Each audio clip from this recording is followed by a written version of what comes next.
And we knew things were crazy back then. I mean, people were talking end of the world kind of stuff then, but it didn't quite seem like it would be because there was that relative calm and peace. I mean, there were minor outbreaks here and there.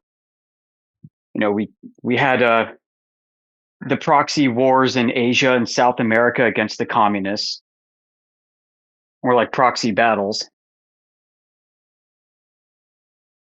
And really, I think something happened after 9/11. That's kind of when the wheels started to wobble and pop off the wagon. Yeah. You know, we had the fall of the wall, which was seen as a miracle. I remember watching that on the news as it was happening. It was crazy. Yeah, me too. I was in school. They brought in TVs like they did when we went to the moon and shit. You will watch this. Like what happened in 9/11. You will watch this. Yeah. You know, But yeah, so there was that peace, relative peace, it seemed, for about, a decade.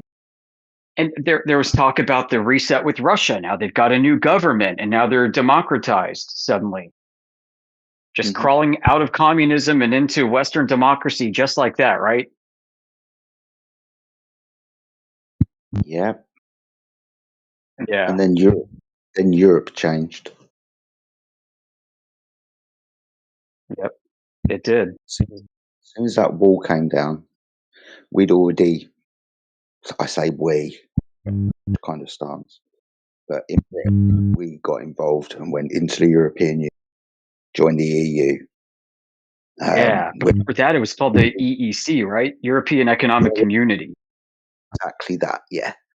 So after all of our borders were, I don't know, removed, we had just people wandering around everywhere. This is where we had the ex-Soviet nations moving into the rest of Europe. So we've got, again, you know this, we've told you for years, large populations of Ukrainians, Estonians, Polish, of course, yeah, but all of these what we call Eastern Bloc European countries migrating to the west of. So we had all of this intermingling. And then, of course, over recent years, we've had more people coming into Europe because we opened all of our borders pretty much to the rest of the world because of wars that were happening in areas, like you said, it was peace in like the 90s and so on went down, all kind of trade and, economies went up, so on, lots of money around, partying through the 90s, and because I was definitely in, but there was definitely wars going on, right? The Gulf War, right? Weapons of mass destruction. Can go back to, was it the 1919 or around the 19 Balfour Agreement? The British on the state Second World War to actually give them the reason to get there. So it's all been planned in advance. That's it, 1919, yeah. So it's always been planned in advance. The way that Britain gave away its sovereignty, those documents started being signed by the Prime Minister Edward Heath in 19. It was only like 15, 20 years Margaret Thatcher had sold going to Europe and we gave away our.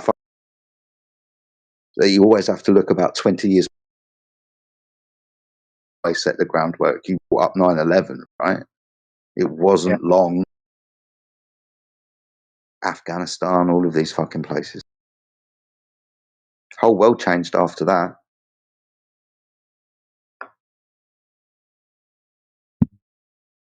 Well, we tend to have a one world government with staunchly defined and defended borders between nations.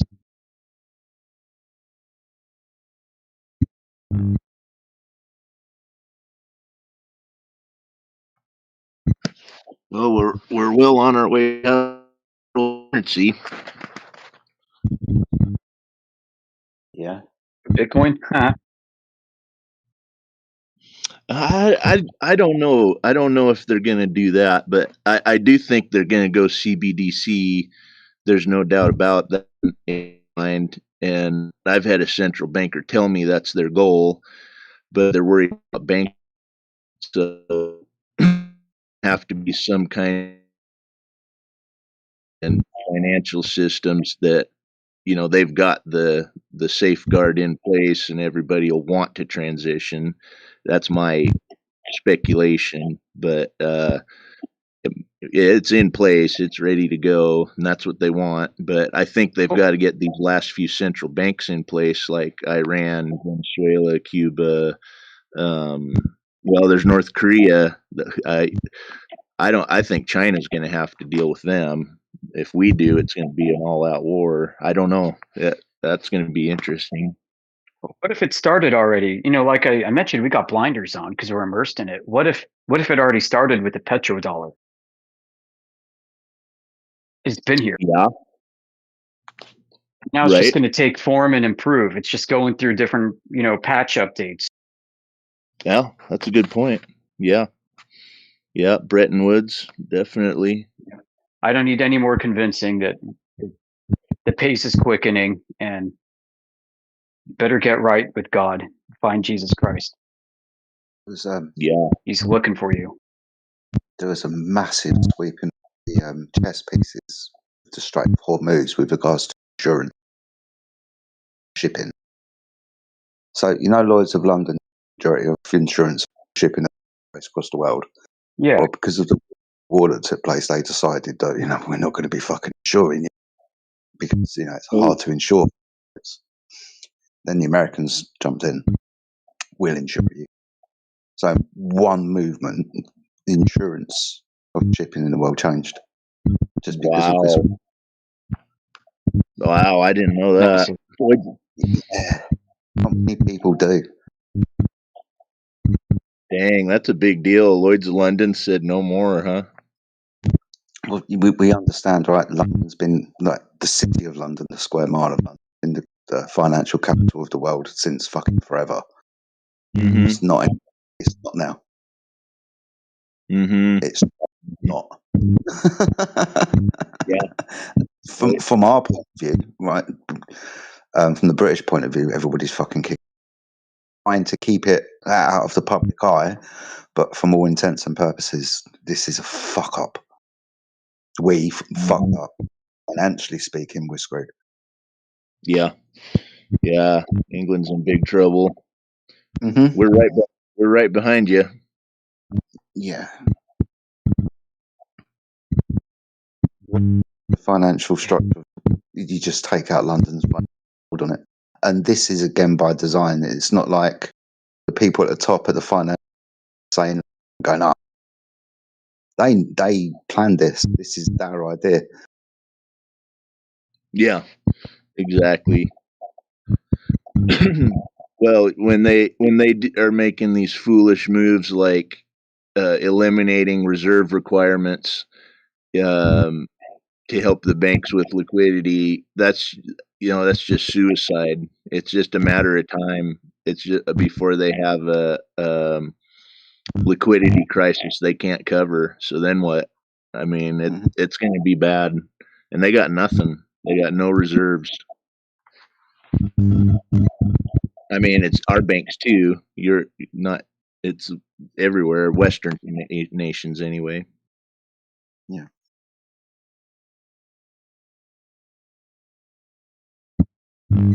Suddenly I'm reminded of somewhat related Battle Mod, Michael Smith, right? Yeah. Yeah. He's mostly an American native, and he's worked with his tribal authorities. I think if he's out there listening, he can correct me if I'm wrong. It's a fascinating story. So he's from Michigan, and part of his tribe's land spans and straddles Canada and America. So this creates all kinds of strange international issues. And there was some land dispute involving his tribe and the Canadian side of things.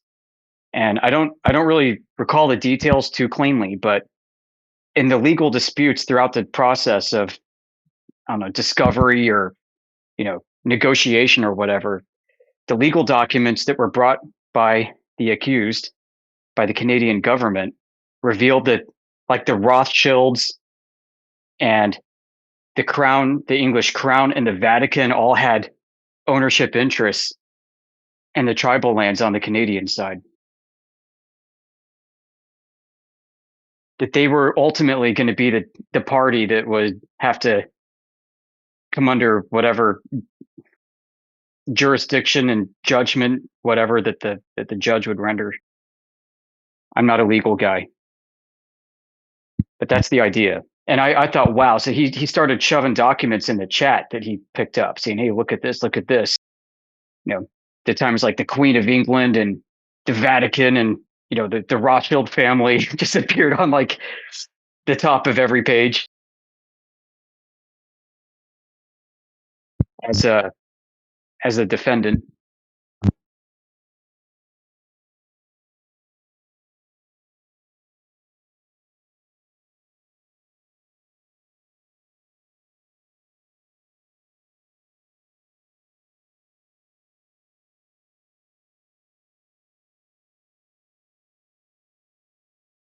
Yeah, City of London.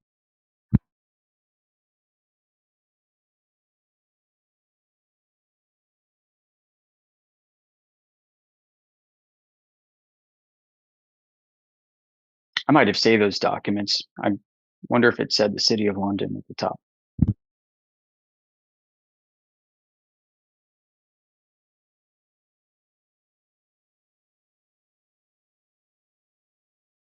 Then you got Epstein gallivanting around the world, right? How is this guy ending up pretty much everywhere? He is like the guy that the Pentagon consults with in discussing wartime logistics. He's a guy that some Harvard scientists consult with when developing like next gen biotechnology. He's the guy that the political elite go to when they need to negotiate peace agreements between countries. He's also running this illicit operation. Who is he? Like jack of all trades, like some 250 IQ Nephilim? Like what's going on here with this guy? And then he says that he represents the Rothschilds. Yeah. Yeah, he says that.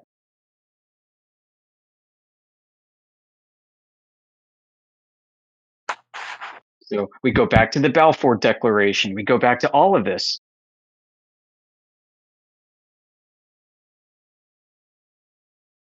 (1919), the same year as is when the communists took over Russia. The Bolsheviks, right? Yeah. Where in a span of 3 years, they murdered something like 3 times the Christians as the Roman Empire did in all of its existence. I heard about 6 million. 60 million, yep. Priests, their families and kids and parishioners and relatives. And I That's mean, just yeah, a number, dude. it 6 is million. insane. Just about get my head around, but 60 million. Yeah, 60 million. That's literally the entire population. Fucking, I don't know. That's a significant portion of ancient Eastern Christians with unbroken lineages going back to Jesus Christ and his family. I'm not saying he had a wife and kids. No, he had brothers. Yeah. Of course. Going back to the same institution that Christ founded. When you start looking at the church, it's almost like like an underground government of God on earth. And you look at the arc of history and what it represents and where it's been. And I'm not talking about the Vatican Church. It really puts a lot of pieces together on what's been happening in this world for so long, for millennia.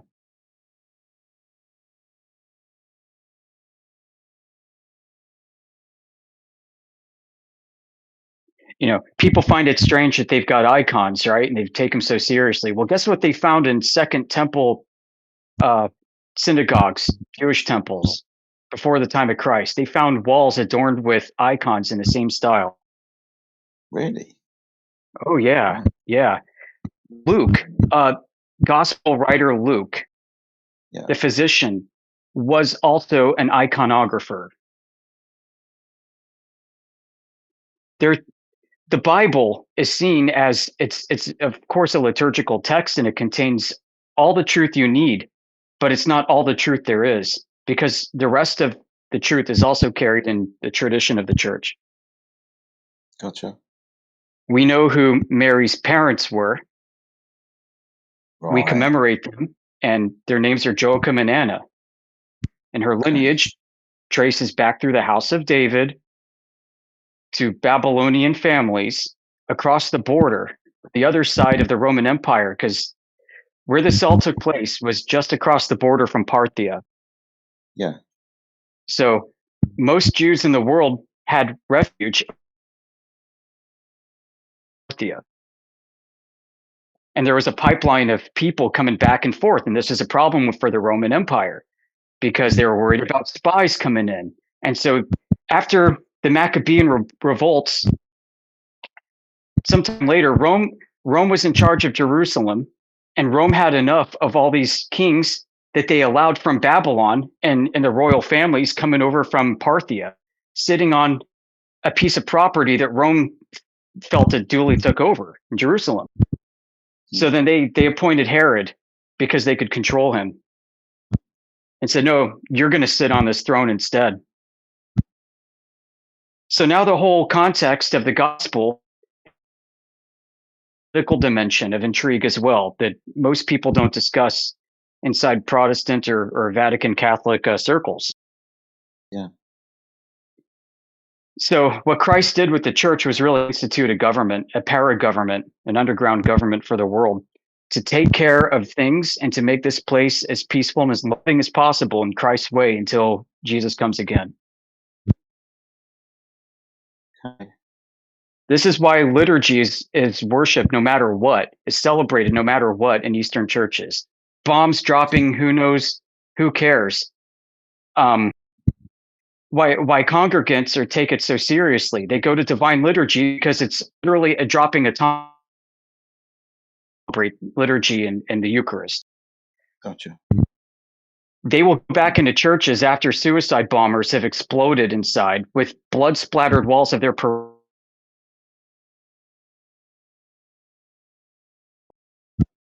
So when they close down the site, Oh, okay. you see where this is going, Jedi? Yeah, I get you. For the first time in 2,000 years, just because some debris shrapnel fell on it from an Iranian missile, Yeah.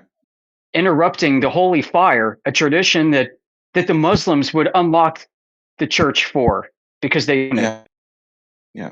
For the Christians, they never failed to unlock the doors, the Muslims, for Eastern Christians to celebrate Easter there. Okay. So like a spiritual fortified munitions dump, like a church or a place of worship. Yeah. If you don't know about the holy fire, you need to research it. I've heard a little Whether you bit. believe it or not is up to you. Yeah, no, I've heard a bit about this, and yeah, that's another phenomenon that I've put at the back of my mind. But yeah, I have heard about that. But what's going on in my head is if we speak about these things in like a spiritual context, you have, let's say, things happening physically, like worship or something like that, that has ramifications spiritual, then you try to take out that physical place. So the worship doesn't happen anymore. So the spiritual bombs don't get dropped.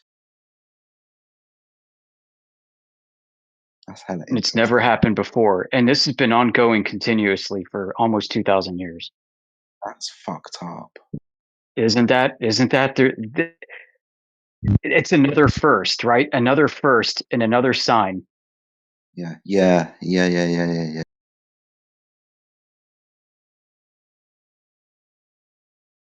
Wow. You know, and many Protestants too, like deride all the pomp and circumstance of Eastern Orthodox liturgy. Even some Roman Catholics do. But the liturgy actually comes from the divine liturgy of Saint James, the brother of Jesus, who started the Mother Church in Jerusalem. Yeah. So like this is grounded in tradition from Christ's brother, like the Holy Family. Hmm. And there's so much more I could say to this, like the Holy Family, like their lineage from the house of David extended through the extends through the modern day, direct lineage back to the Holy Family through 1,000 years of kings that ruled over the land of Georgia. Yeah. Eastern Orthodox Christians in Georgia, the Georgian kings, Hmm. the Bagrationi family or something Yeah. in Mitsako, Georgia, I think it's pronounced. But they're blood relatives of Christ. Wow. We've got the Passion, and they buried it deep underground a cathedral there. Oh, really? Yeah, So the passion robe, is that what yeah, Jesus was mocked with. wore? Yeah, Yeah, yeah, cool. The Shroud of Turin, because that was the one that he was whipped with.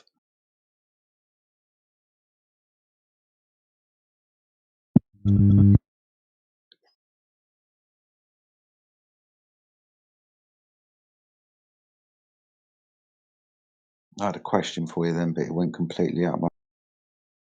It comes back to me, I'll ask. Might be in a minute, that might. All depends how long it takes me to get the question back.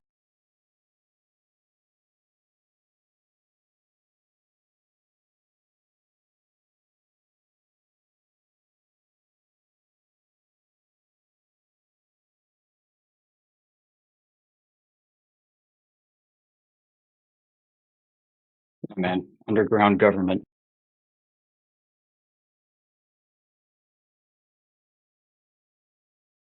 King Abgar V of Parthia heard about Jesus and wrote a letter, sent messengers to get a letter to his disciples, and the letter basically read that he's got servants that have have all kinds of medical issues and needs them to come heal and ask for Jesus to come heal.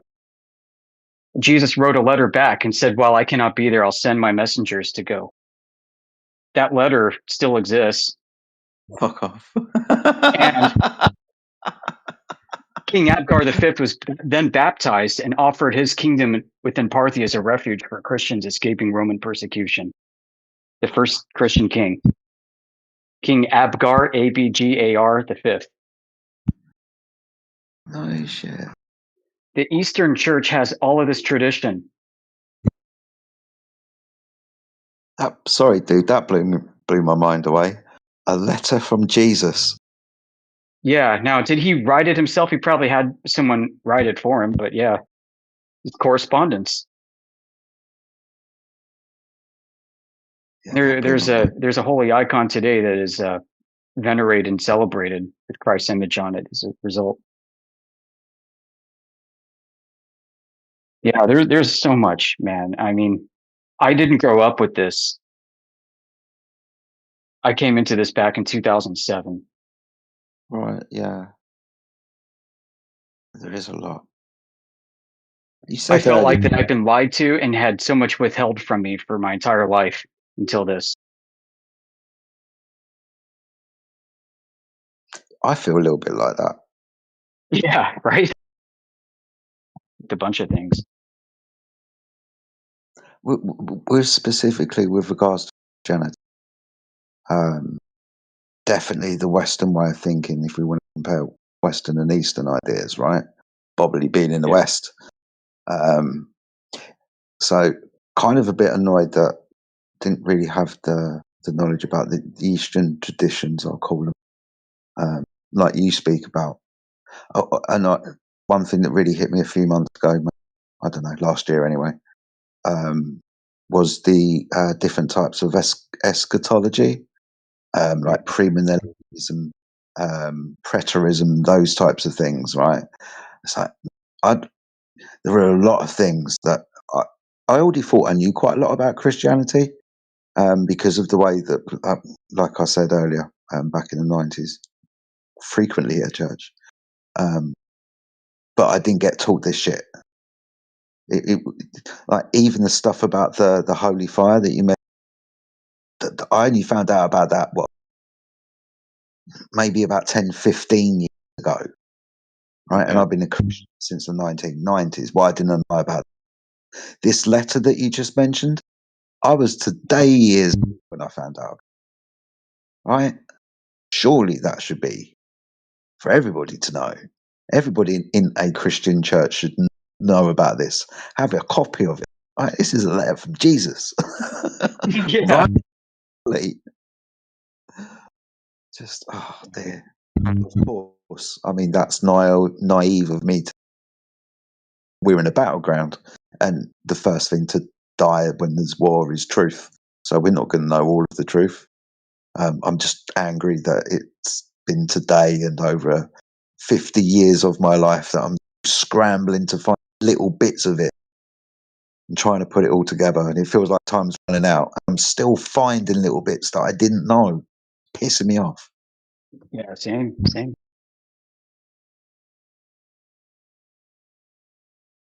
Yeah, that's how I feel. Like, what else is there left to learn that we didn't even know existed? And had we had any inkling knowledge about, we would have demanded and set ourselves on a path of inquiry to go find out. Yeah, right.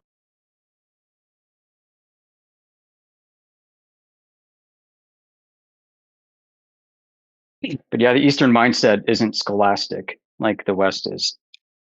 There's been a lot of criticism regarding that, written from the Eastern perspective, looking West. I've asked you this question, Janet. I don't know whether there's something there on. When you mentioned earlier Jesus setting up laws to take care of the world and for them to prosper and all of these types of things. Because you keep saying East, I always keep thinking of Russia. Russia's huge. Now I know we're talking about Before Russia. Pardon me? Yeah, like Russia wasn't a country until like the 900s, really. Yeah, exactly. So I don't know. Over the last year or so, looking a lot into this mud floody Tartaria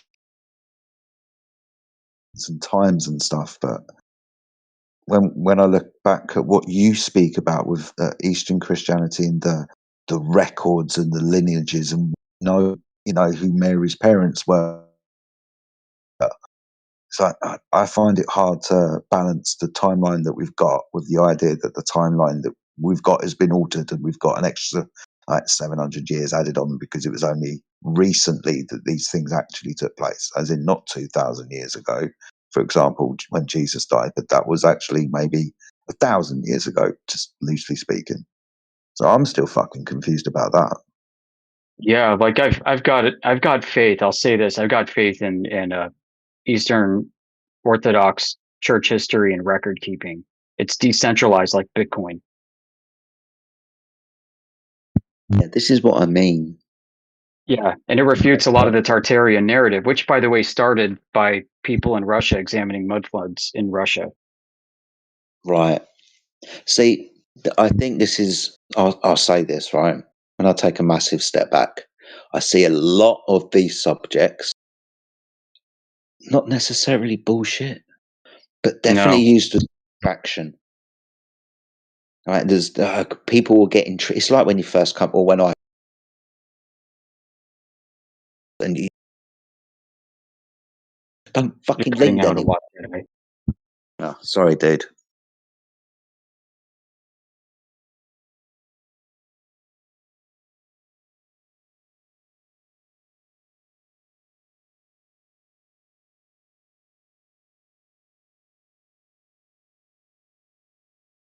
Yeah, I was thinking about that because of all the Viking history shows. They've got like Vikings and then something after that. I can't think of the next show. It was something to do with like the Last Kingdom, maybe it was.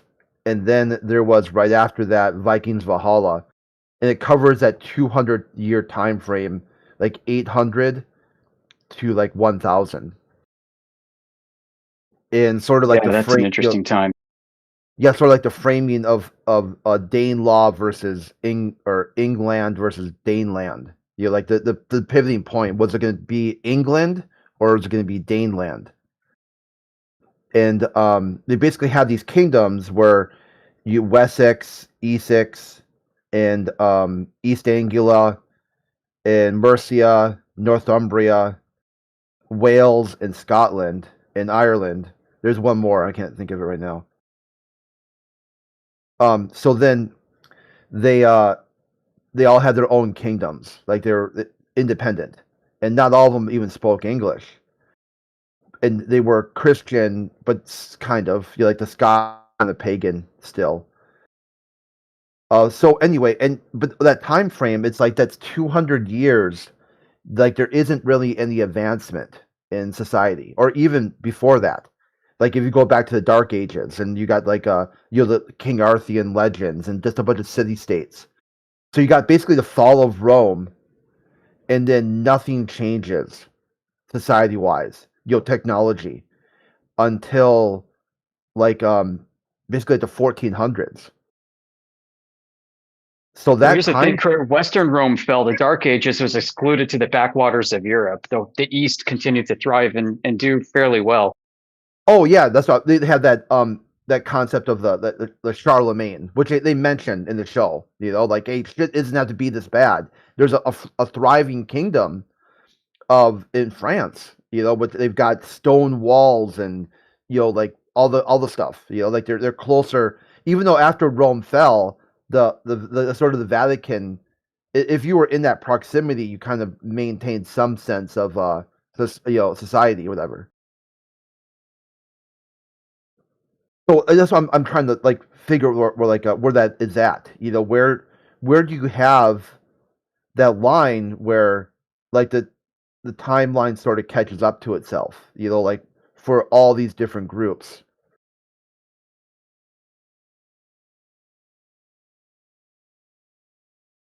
In one of the shows, in the Vikings one, they decide to invade Paris, and the Vikings are like, "What the hell? These walls are like 30 feet tall. They're firing crossbows at us and dumping oil, and have like trebuchets, and they got a massive chain they can stretch across the river." They were just unprepared, Yeah. because the Vikings at the time were just like just overwhelm the fortress and just like use ladders to climb over walls and whatnot.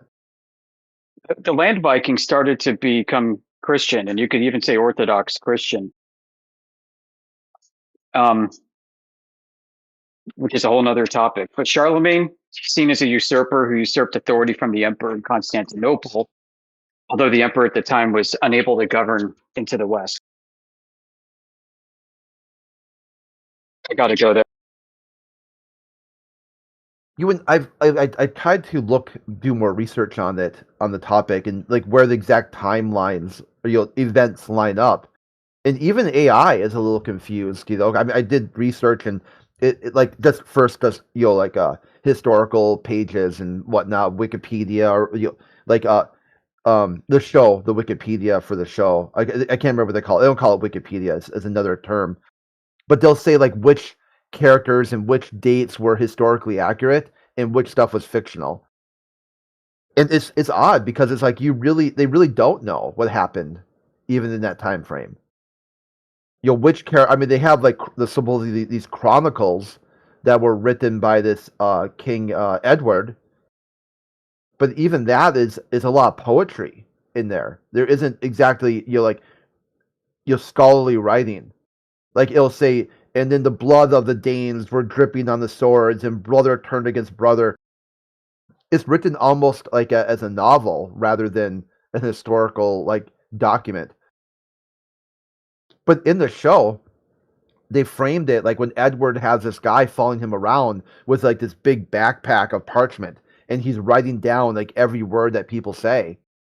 Like what it seems like that was like then they went over that and decided to what narrative they were going to tell the story. but the words that people said and who said them, that's kind of like gone now. That doesn't exist anymore.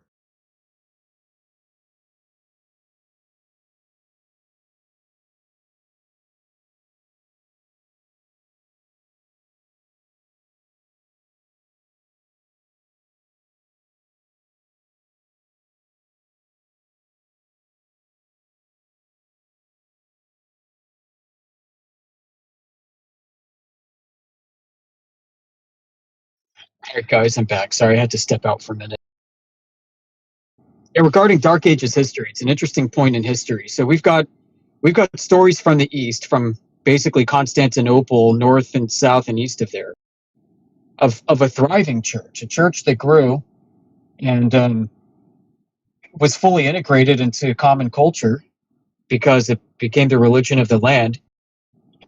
We've got stories of churches of Greek-speaking people as far as Indonesia, with their own bishop and everything thriving and wonderful. Meanwhile, the West has been plunged into something they call the Dark Ages. You know, there really was no capable emperor, which is why they fell and capitulated to the invading barbarians, right? And then you had all these Franks that came. The Franks actually came from the east. And the Franks brought with them their pagan religion, which actually resembled, I think, a lot of, I'd hate to say like a Talmudic Kabbalism.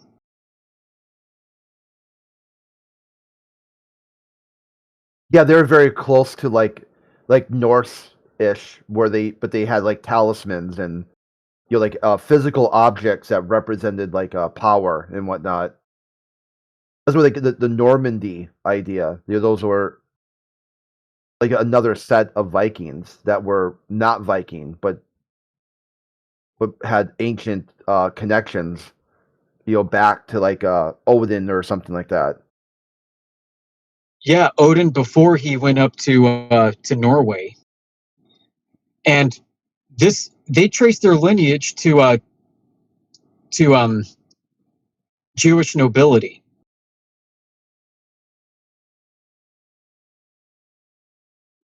Even through Odin. As Odin married someone from Jewish nobility.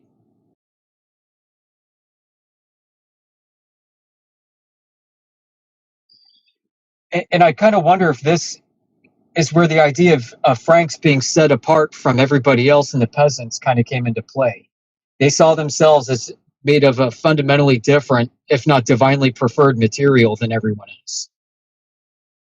And they brought their pagan ways, but they integrated with Christianity at the time, and then it kind of morphed into Roman Catholicism, which is why you find in like Western Catholic churches, you've got statues of little boys peeing on dead soldiers and women squirting breast milk in fountains in the air, which is all very strange and foreign to Eastern Christian art and architecture and everything.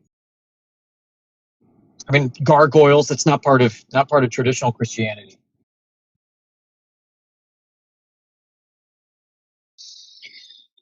Yeah, I mean, so there's definitely a lot of murkiness in the Dark Ages era, where the calendars didn't match. The Eastern Empire used Byzantine calendar dating, which is based off of Roman and biblical calendars. And in the West, I mean, you had, I don't know, I mean, you had a whole breakdown of society and civilization, so they had to restart everything. And then around the time the West started to grow and prosper, the East started to buckle under invaders from the East. And Constantinople was surrounded and besieged for hundreds and hundreds of years. And all the brain trust and all the capabilities essentially started hemorrhaging and leaving. And this is what started the Renaissance in the West, was Byzantine thought leadership coming out and settling in Italy. And they also went up north into Kiev and Moscow. And that's where they kind of brought the church with them, where it settled for a while until it could get reestablished worldwide again.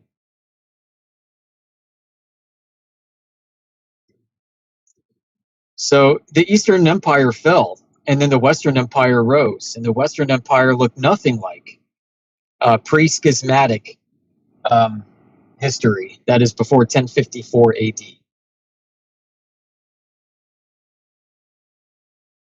Byzantium fell in the 1450s. I think 1453 or something.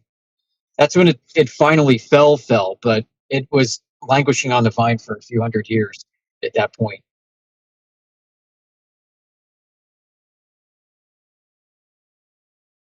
So you had an opportunity here for calendars to get borked, and I mean, yeah, who knows what's happened? Are the Merovingians the same as the Carolingian dynasties in Europe? It kind of looks that way on paper.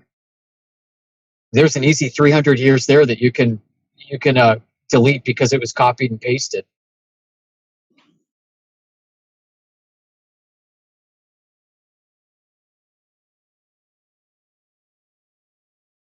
And this would be during a time when I think Byzantine records were probably not as well kept, yet survived. I do recall there was some correspondence between Charlemagne and the emperor at the time, too, but I don't know any details regarding it.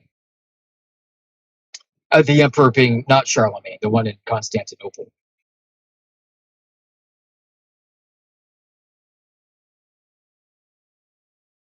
The Crusades were an interesting period, too. I mean, the Crusades was seen as a betrayal of the Western Empire against the Eastern Empire.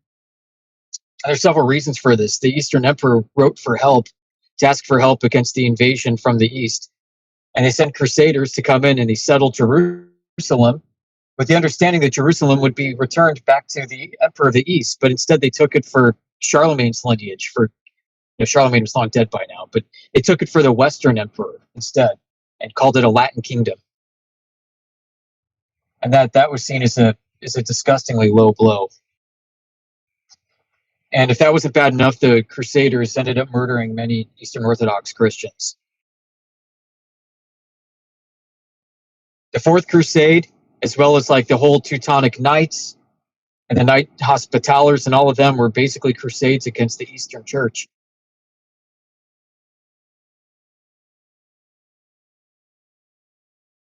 So they pushed into the Varangians, to the Rus that were in the north. Those were the land Vikings. They pushed in to the southeast through Turkey, modern day Turkey, and just slaughtered Christians.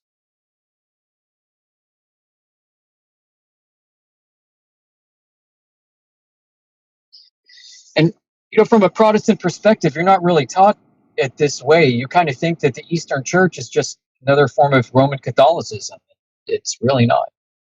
Roman Catholicism really fell off the wagon. They broke in 1054, but they were kind of troublesome for the rest of Christianity for a few hundred years prior to the official schism.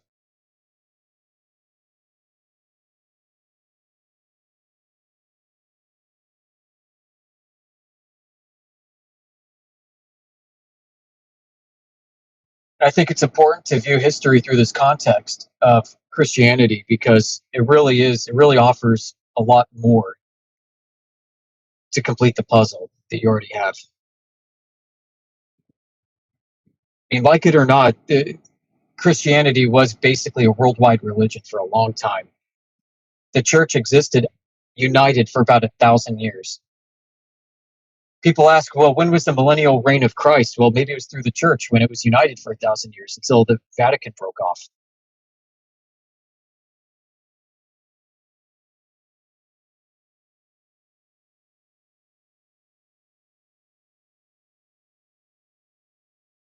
And maybe you could say God was so good that he gave us another 1,000 years through the present day.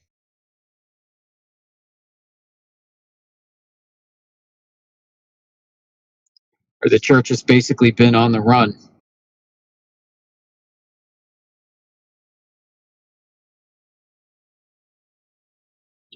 Right, you look at the Crusades, and then that kind of flowed right to the Crimean Wars, the Russo-Turkic Wars.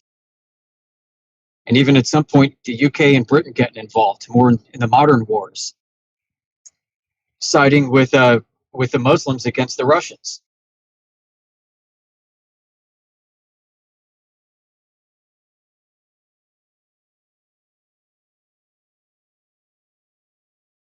Just constant onslaughts.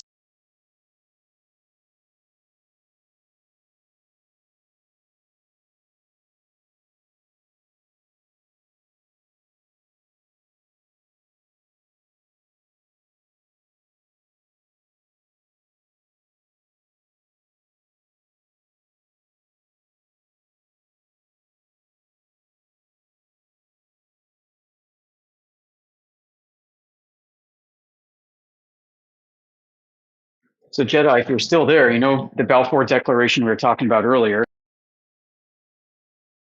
Well, they couldn't have done that for as long as there was a powerful Christian emperor sitting on the throne in Russia who had designs, military designs, to go take over Istanbul and reclaim it for Christianity and call it Constantinople again. Oh, really? You could not have had, the Greater Israel Project unfold with a Yeah, I was Christian thinking. emperor sitting in Constantinople. Yeah, this Greater Israel Project. I was reminded about it earlier because of something that we were talking about, but that was maybe about an hour ago. But yeah, it's just Think about the interesting. dynamics. Think about the Romanov stars. They were going to do this. The plans were absolutely serious. They got down to the point where they had designs for building cathedrals and renaming the streets. Up until the day that he abdicated and then was later murdered. In the October Revolution,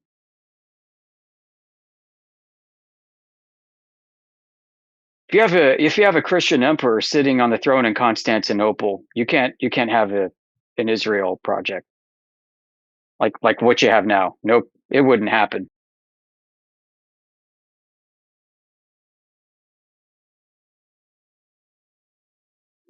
But you also wouldn't have the end times unfolding either. So maybe it was necessary, just like Christ's murder on the cross. Yeah.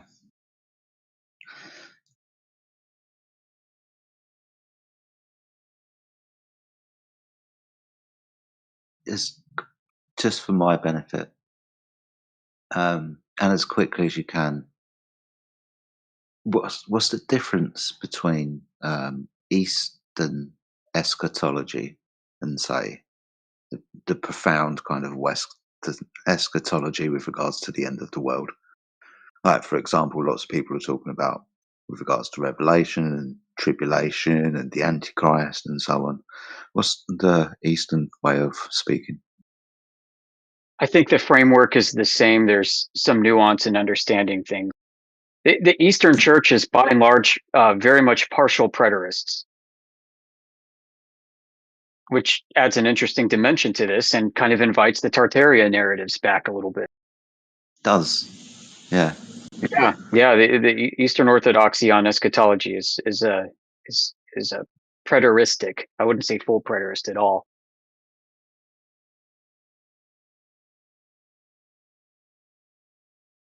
I have to get an important email out right now, and then I'll be back for a few minutes. Yeah, man, no worries.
All right, I'm back.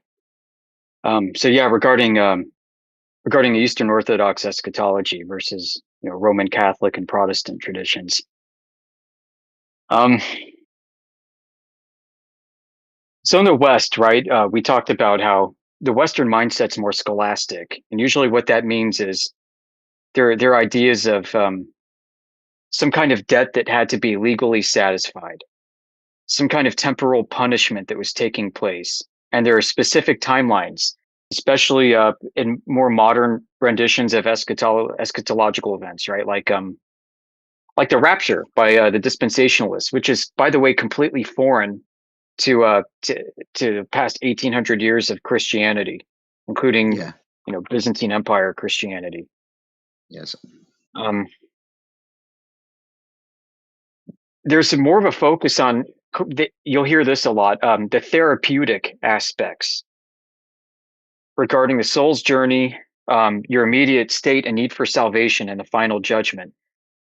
Churches in the East, from during the Dark Ages particularly, when they weren't dark in the East, from the Western perspective of Dark Ages, during that time in the East, when the churches were growing and Greek-speaking populations were booming, the churches served as hospitals. I don't just mean spiritual hospitals. I mean actual, like, doctors in them hospitals, as well as being a spiritual hospital.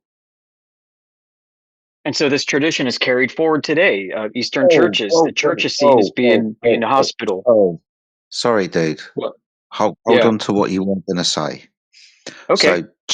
So churches, right, specific buildings, we use not only as a place of worship and spiritual healing, but also a place of physical healing. So you'd go there if you 100%. break it up. Okay. So Yep. that also lends into this ancient architecture idea that buildings like churches were used as some kind of resonant frequency producer to help the healing process. Yeah. Gotcha. Yeah, absolutely. They were built purposefully so that an Eastern Orthodox liturgy has no instruments. It's all a cappella, all singing with choir. And the hymns are Gotcha. very interesting. They use a tonal system that is not common to the West. Okay. And so the feelings, the reverberations, the incense, the healing incense, the adornment of healing oils, myrrh oil, and other things. I mean, the medicines were all there. And during the service, if people needed healing, they would come up and the clergy would administer medicine, not just the Eucharist. Weird.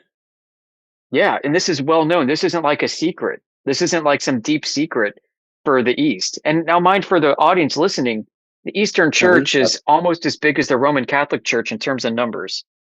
We had healing our church Today. So regarding eschatology, yeah, go ahead. Yeah. Go ahead. No, I just sorry I interrupted you on your flow. We'll speak about eschatology in just a second, but I just found that fascinating as soon as you said that these places were used as like a hospital.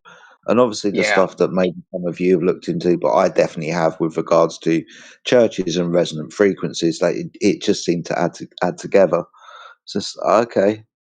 Because we were talking about like ancient spiritual technology, UFOs and stuff, and that type of technology within the Bible is just again another kind of parallel. If we're talking about a physical technology like a building that if you sang in it, for example, it would produce a frequency that would not actually, well, maybe not actually do the healing itself, but produce an environment where the healing could take place, or something like that. I don't know.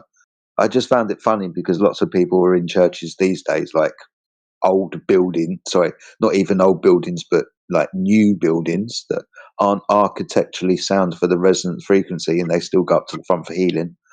But they're standing in the wrong building. I found that quite funny. But sorry, I did interrupt your flow. Eschatology, my friend. Yeah. Oh, just to add to that, I mean, there were more devices that were used. Bells, and Yes, I was going to bells were very common. I was going to bring bells up. I was talking about it the other day. I do want to be stupid again, but yeah, of course, bells. Yeah, no, here we go. Yeah, add that to the Tartarian mix. Yep, there were bells, and there's also things like something called a semantron. The fuck is that? Semantron. Depends how you want to, Okay. I guess, enunciate it. It's a Greek word. It's Okay. a wooden board. It's a long wooden board that is held up and is beaten with a mallet. Bong bong, and you beat a rhythm, and it makes like Okay. a tonal clacking sound. Okay. Yeah, For what they end? actually use that before bells. Go ahead. Okay. So just to reduce a sound. So for what end? I can get where the bells would go if we're talking about a resonant frequency. I'm probably using the term wrong, but the same with this clacking board that you hit with a mallet. It was used to basically call people into service. Okay. Yeah. And also for celebration and things. Yeah. Okay. You can Google it. You can Google semantron or semantron or however you pronounce Semantron. And they still use them today, like in Greece, Greek churches. Oh, okay. Yeah. Eschatology.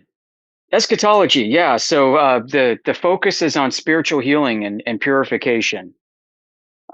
Christ, through his sacrifice, mystically heals us and purifies us. And one of the reasons why we celebrate the Eucharist is because that's medicine, literal medicine, spiritual medicine that is used to heal our soul. And that's why it's done every Sunday. It's done as often as you can. So there's also more of a focus, I guess, on like the mystical aspects of things. So it's less legalistic, less, materialistic, and more mystical and more therapeutic. There's a focus on like your soul's journey, that salvation is something that is, it's a bit different than Roman Catholicism, where it's heavily works focused. And it's different than in Protestantism, where it's like 100% divine grace, wham, bam, done. Now it doesn't matter how you live. Yeah. It's seen as an active thing, that a journey that you go on. It's a process. Salvation is not only accomplished on the cross, but is something that is being accomplished in your life and the way you live it. Yeah. The way you live your life is unfolding salvation.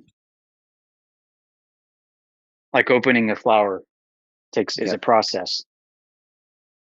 So your life is a journey, and there's talk that you could potentially lose your salvation, in which case were you ever saved to begin with? And that invites debate more from a Calvinistic kind of view. But generally, I mean, what's needed is for you to be saved, you need to actively participate in Christ's salvation throughout your life, and resist evil as much as you can. That's what salvation means. It's a way. It's a way of living. Early Christianity was called the way, because it's a way of life, a way of living, and preparing your soul for the afterlife. Because when you're dead, it's not like, boom, suddenly you find yourself in heaven. There's a soul's journey that takes place. And tradition teaches it takes 40 days. Whether or not that's literal, I mean, no, but that's the tradition. And the soul goes through a purification process. Whatever's still unholy that's attached to you has to be shed throughout that process before you can be reunited with Christ in heaven. So there may be additional struggles that take place in the afterlife. And so this world is a training ground in preparation for your journey. Oh, I remember that then. This brief existence we have of 80 to 100 years is entirely for that preparation. Cool. Yeah, for that moment of death, and then this potential struggle that may continue. You are being saved in the process. I mean, there's all kinds of interesting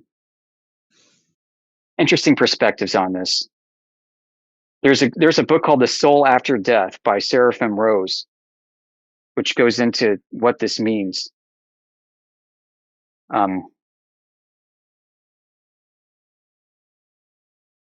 you may be united with angels that may assist you and as you ascend. And because you're in the process of ascending, you may be subject to torment by demons.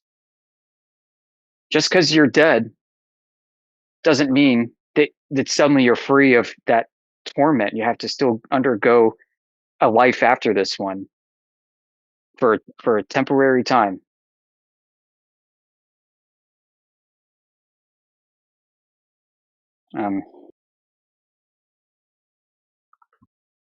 So any inclinations you have, if potentially in your last moments of death, have to be shed if they're not holy. Otherwise, you'll have to carry them and they'll have to be shed through that process of the soul's journey. So it's not purgatory. The Roman Catholics teach a purgatory. You could almost say it's almost similar to that, but it really isn't at all. Purgatory is seen as a heresy.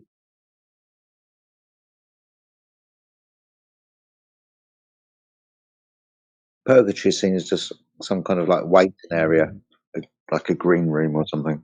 Just kind of waiting for a bit. Yeah, that realm, whatever it's like, is still a battleground between heaven and hell. Battleworld. It's the demon's last chance to try and suck you down to their level. So they're going to be more desperate there. When you said that, and the demons can suck you down to that level, this brings into mind the idea of the soul trap, where if you don't do this, you get reincarnated and back you come again. Yeah, that's not a part of our tradition. Is reincarnation isn't there? There's actually more about soul death, which is even worse. Oh, wow, crazy shit. Soul death is possible. Reincarnation isn't really a Christian thing. No, I mean some early Christians, who were influenced by Neoplatonists, I think were into that, like Origen, considered a heretical but kind of important church father in some regards. He believed in reincarnation, but yeah, it's not traditional. It's seen as heretical. What is traditional with regards to the end of the world from Eastern ideas? Is there an end to the world? I know I won't say I know anything, but what is the idea? Is Jesus coming back? Absolutely. Absolutely. Christ is coming back. The whole point of the church is to set up a governing body of sorts, an organization in the physical realm where we can prepare for that. So yeah, we are waiting for his second coming. I mean, he resurrected once, we came back once and then went to heaven, and he's going to come back again. So that's what we're waiting for, is that second. What happens before he comes back? Are we just waiting for him to turn up one day whilst the world is just carrying on? No, or it's a whole. The framework resembles what we understand in the West. I think just the timelines may be a bit different. The order of events may be a little bit different. But it's generally the same. Now, there's no rapture. That's considered a heresy. Yeah. Sorry, we have to go through this, folks, if you're alive for it, unfortunately. And that's where the lives of the saints are important, and why the saints are revered but not worshipped in the church, because they led physical, tangible, real examples of suffering, of martyrdom, and were true to Christ up into, through their death and beyond. The kind of things that they suffered and endured were, just look at what happened to the apostles, and that kind of thing carried on in various parts of the world. It goes on today. Look at the modern martyrs, the 60 million that were slaughtered by the Bolsheviks. Just look at how the Tsar's family was betrayed and then gathered together for a family photograph before their escape, and then all shot to death.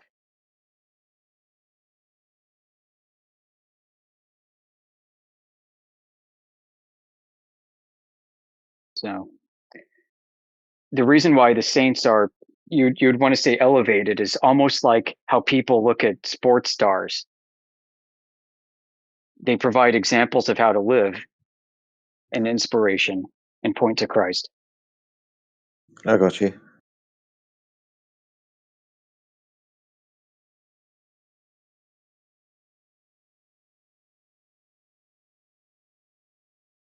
Yeah, sorry we've been off topic for so long, guys. I hate to derail, but So we've only got Captain Caveman in here.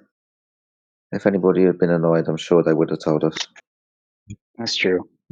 Nothing's really been happening, dude. Unless Captain Caveman wants to speak about the flat Earth, or why he thinks the Earth's a globe, which he probably does. I don't know.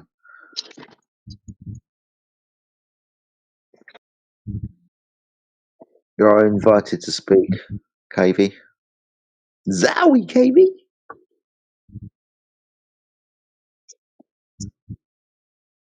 Yeah, fair enough. You said the timelines were a little bit different. Is there a 7-year tribulation in Eastern theology? It's tribulation. The idea is it going to be a literal 7 years or not? I mean, that's open. The Greek word for this that might be worth looking up is parousia. You spell it in the chat. It encompasses a lot more than this, though.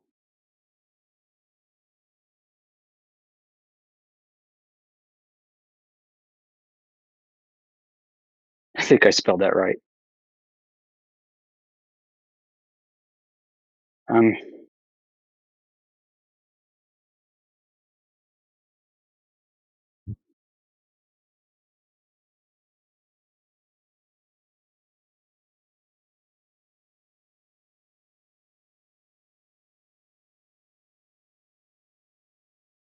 It's probably important to understand eschatology here too, in a wider context, like heaven and hell. Earth is seen as being at the intersection of heaven and hell, and heaven, the state of heaven, can begin for you in your life here before you're dead, just as much as hell.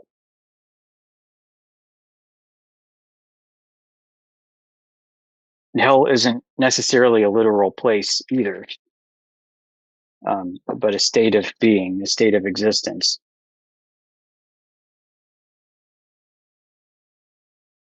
And it's not necessarily a place where God is absent either. That's another thing. Hell is not a place where God's presence is fully withdrawn. What it is it's experiencing the love of God as a burning fire, as something that is awful for those who refuse to be healed, for those who refuse the therapy of the soul.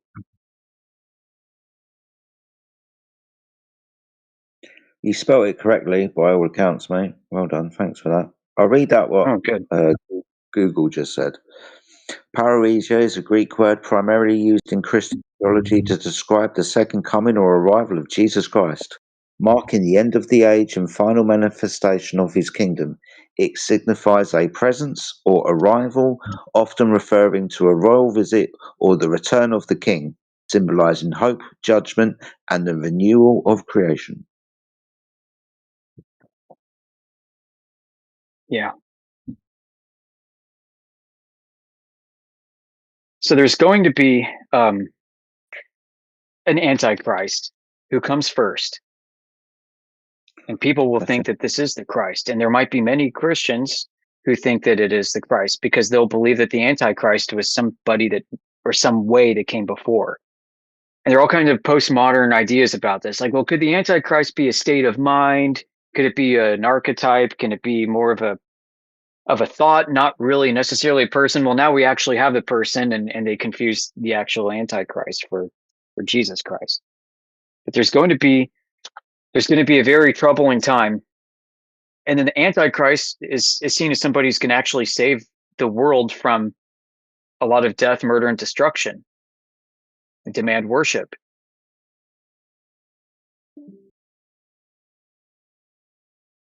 So there will be a great reason for people to think that it might be Christ, or for even pagans or non-believers, whatever, to think that this is somebody who's worthy of adornment.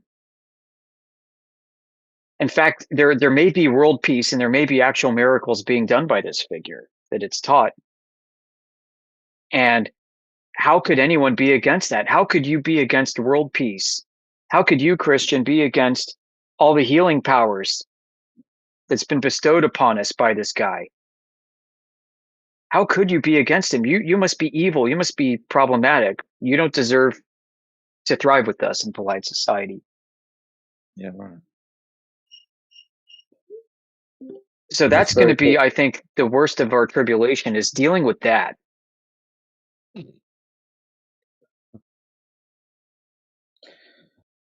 Just put a pin in that very quickly. What's up, Destra? How you doing? Welcome to the channel. Thank you, my friend. Hello. Yep. How are you doing? Guys, I have to withdraw for a minute. I'll be listening, but I have some actual work that needs to be done in a meeting taking place, but I'll be around. All right, man. Speak to you in a bit. Was there a subject in mind right now? Yeah. People were talking about? Yeah. Or The Earth. what's the subject?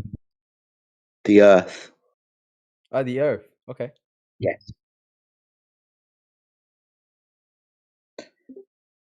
As always, as much as we try to stay on topic, the topic of the Earth is the topic of the room is the Earth.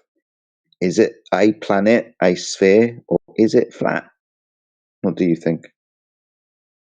I don't know. Never traveled the world, to be honest, to know. I never measured, like, how do you measure land with like lasers and stuff, So I don't know. Okay, you've spoken to us before, haven't you? Yeah, we spoke before. Yeah. I thought so. I thought I recognised your name. So, what brings you back? Have you got more questions? Is there something you want to speak about? What's up? I don't know, man. I'm just curious about how you think. Like the way your arguments and stuff. It's interesting,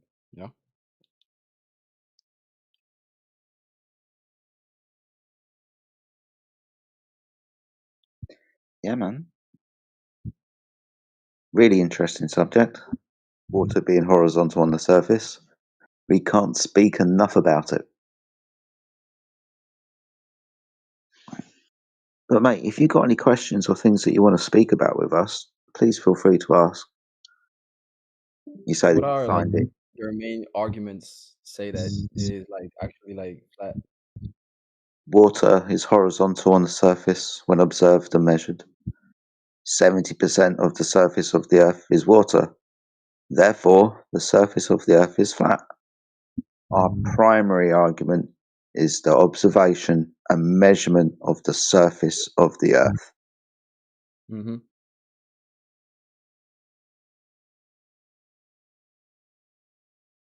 Are you the only one talking? Like, is there anyone like agreeing or in the chat or like? I mean, I'm the only person talking right now, but if there's any other flat earthers in the room who wants to speak, please feel free to do so. Feel free to like give us your opinions and your facts stuff. Yeah, man, let's take a poll. What do other flat earthers say is our primary evidence that the Earth is flat? Anyone? Kavara, maybe? No? I think you're new. I never seen you before.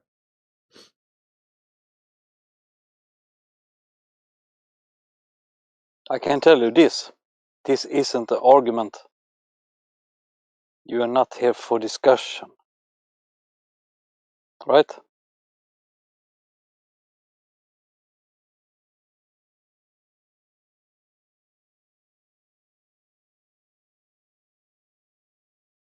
The earth is flat.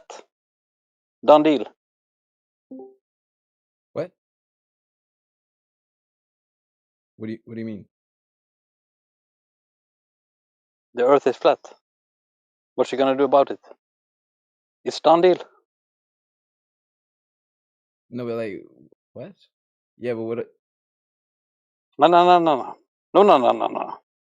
Okay, That's it. okay, that's it. The Earth is flat. Point. Yep. Dot. Yeah. You don't have any proof or anything. You just like it just is. Ask for it. You will have it. Yeah. Ask. What proof do you have? Yeah. The proof is zero curvature. At this moment in time, you can't accept that there is no curvature. Yeah. What is it that wraps itself around the globe? 24,901 mile. Yeah, the curvature.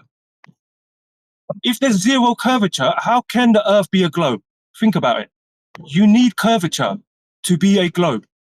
Very simple.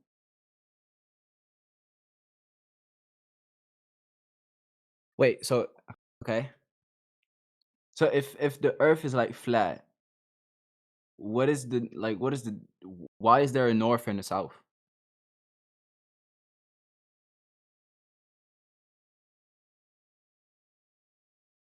Because the Earth is flat. Can't have north and the south if the Earth's not flat. But isn't there supposed to be then like a center and like the edge? No, there's The no Earth center. is not a pizza planet space frisbee. It's not a disk in space. Oh, it's not a disc. Okay, my bad. What is the form then of the Earth? It's flat. No, like yeah, we know it's flat, but like I mean, like is it like a square, rectangle? Is it like a Oh, round? I don't know. Space is form? fake, so you can't go traveling and look at it because space is fake. You just have to deal with the fact you can only stand on it. You can only stand that the Earth is flat and the space is fake.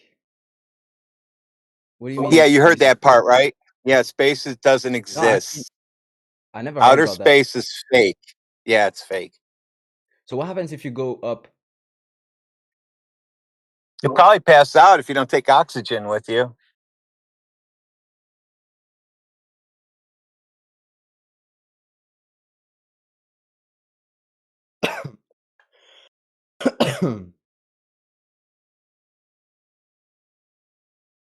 What do you think? I think there's like ways to get like an oxygen tank or something, right? You can compress oxygen, right? And, So if I go up in the air, what is that going to do? I mean, it's just gonna go up, up, and then you're gonna look down, and you're gonna see the Earth, and you're gonna see like the form. Yep, and it's still flat. That's what we're trying to tell you. It's still flat. Doesn't ever turn into a ball. Ever. But that's the thing. Like there's pictures taken from people going up, and then they see that the Earth is like, and they finish into space. Oh, but you mean space doesn't exist? So what happens when you go Yeah, up then? space is fake. There's nobody going up into a place that doesn't exist and then taking pictures of a ball Earth because Earth is flat. If Earth was a ball, we would know about it. If Earth was a ball, we would know, but we don't. Okay. Correct. We would be using it all the time at amusement parks or something. And we would for sure wouldn't sit here and talk about it if he knew it was a ball. Dumbass. Who are you saying dumbass to, man? That's rude. You don't need to be rude, man. We're just discussing right now. What's going on? No, I heard you before. You're just a troll, man. I'm not a troll. I'm genuinely just trying to understand your point of view. That's it. I find it very interesting. It's not a point of view. Earth is measured flat. It's not a point of view. It's not an opinion. It's not an idea or our imagination. Earth is just measured and used as flat and stationary. It's measured flat. It has to be flat in order to land an airplane. It can't be moving in order to land an airplane.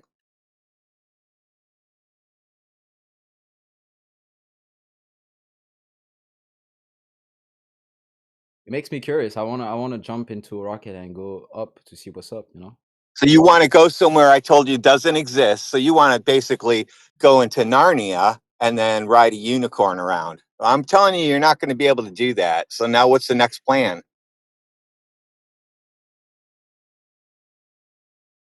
I mean, the next plan is to try. Does it make you curious? Like you're basically telling me that No, what's up I'm doesn't I'm exist, so you have to I'm figure out what it automating is. factories right now and eliminating people. That's my job.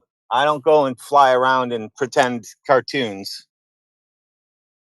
I mean, it sounds cool though to try to fly around and see what's up. Like it No, sounds it's always doesn't it Globers feel that want cool? to just fly around like Superman. Why is it that Globers want to float? We all float down here.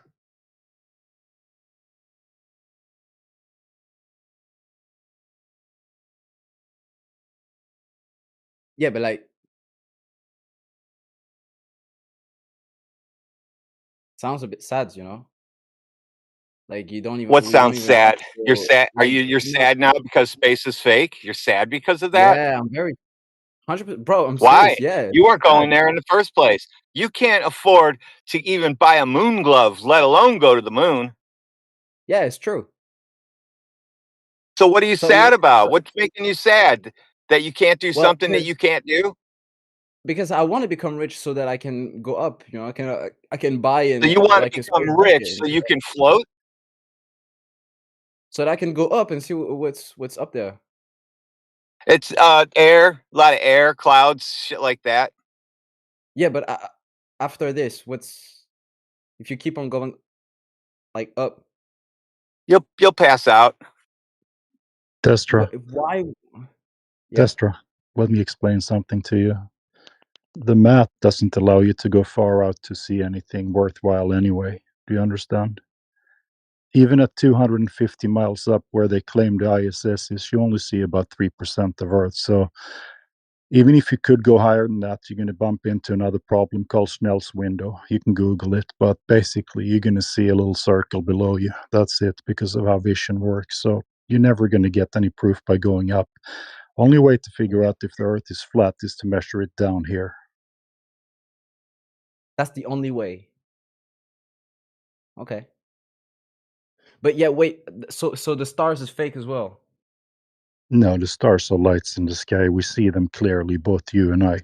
We just don't know how far away they are. You get that, There's right? no calculations. Like there's like you know there's like people that calculates distance Yeah, between stars we and can't light. calculate the distance to them. They only have theories. Oh, Sometimes they change it. They change the north. They changed Polaris to 100 light years closer just a few years back, 2014. They have absolutely no idea. So let's just not make claims about that. We don't know. oh, you don't. Okay. Wow. Not we don't know. People, human beings don't know. Not the flat earthers don't know. Nobody knows. To Yeah, I Yeah, understand know that that. part. They're just good making up point. stories. That's correct. Nobody knows. They're making up stories. Well, But people need to have a theory. They love their theories, right? They want to hear how things work. They want explanations, but there's no empirical evidence for it. It's just theories. It's like gravity. They have 70, 78 or 80 different types of gravity now. Nobody knows. It's just theory. well, if I was rich, I would like invest on science then, so that they can figure out because it seems like they still don't know. They should work more. Sounds good. Become rich. Do it. Build an airship and go south and just see how far you can go. It would be fun. I'll support it. I'll even Yeah, come with you. But I you should need probably those. DM Elon. Elon, like they throw space rockets and shit, like right? Like they must know. Maybe. It's all speculation. In here, we only deal with empirical evidence.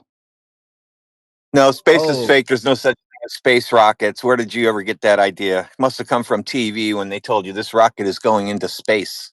So that's only on TV when you see that. You got to stop watching TV and stop using social media for your reality. Yeah, oh, rockets, they go up a little bit, low orbit maybe, and then they come back down. That's all it is. But like, okay. Then what's the south then? We Like, don't know. if there's the north is like, wait, it's confusing me right now. Yeah, it's all right. You'll be okay. We don't know as much as we think we do.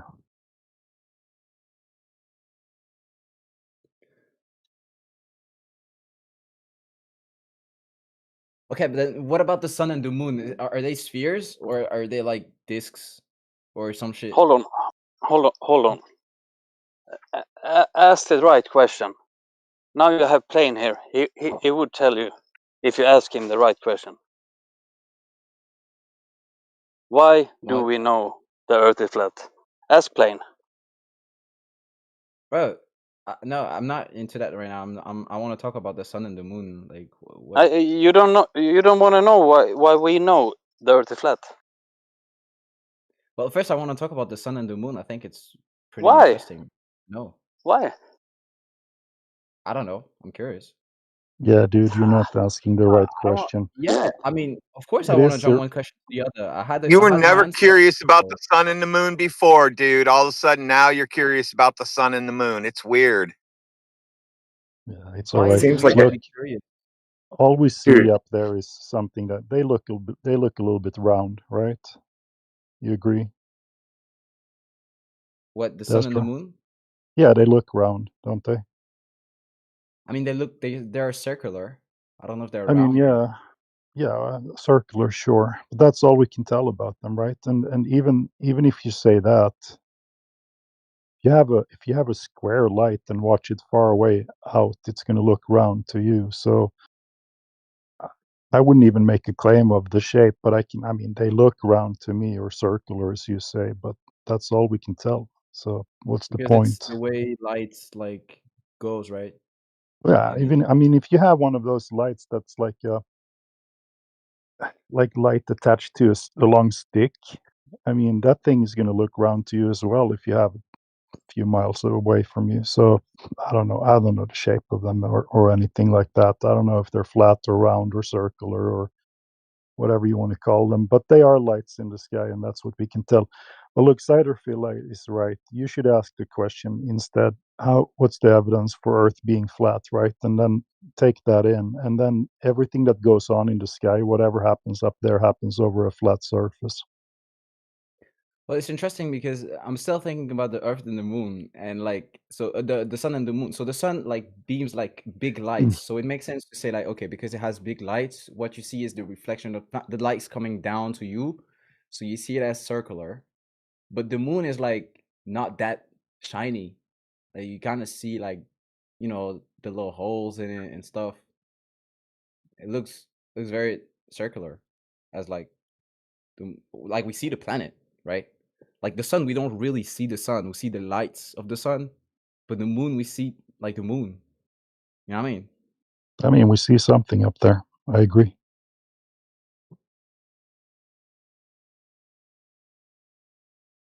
But anyway, this room isn't the sun and the moon channel. This is more about Earth's surface, right? Oh yeah, of course. No, because it feels like it has impact on everything else. If you if you I mean, look.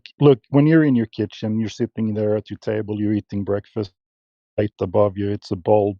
It looks round to you, but it has no, it's no impact at all on the table underneath it, right? So that's basically how we see Earth. Earth is kind of the floor of the universe that we know, and whatever the lights are shaped above it that doesn't matter to the shape of Earth. Earth is the floor of the universe. That's Yeah, that's all we can big. tell about it, basically.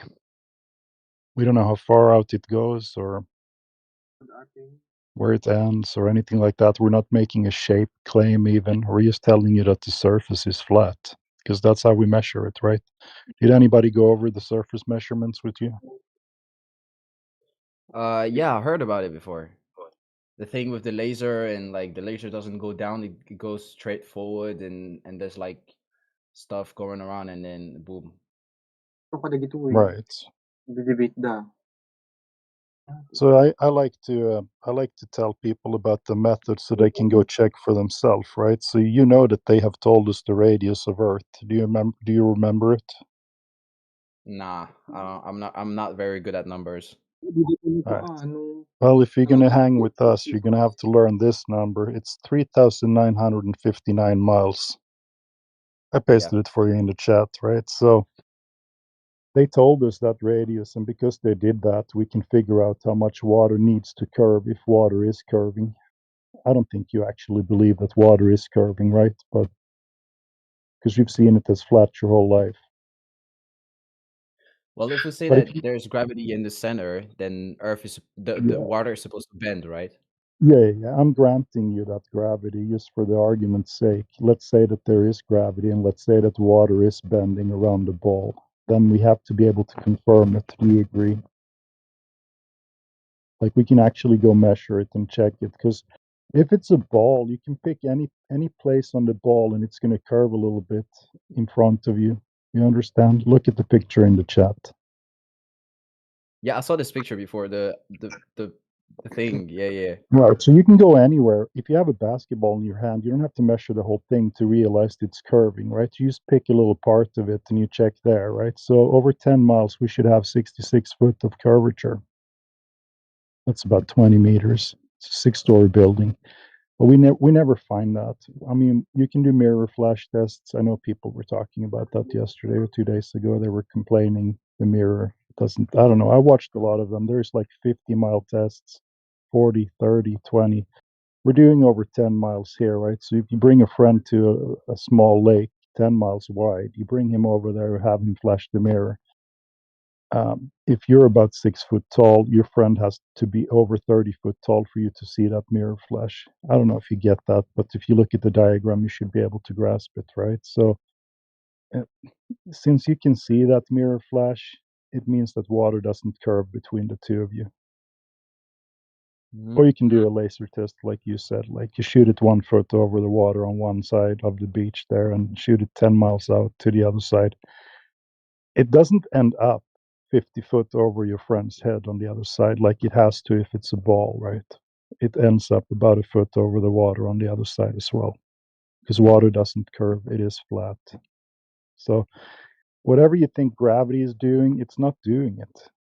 Or if you want to claim gravity, then if anything, it's pulling everything into a flat, completely flat surface. I know Professor Triangle likes to claim that one. That's his new thing.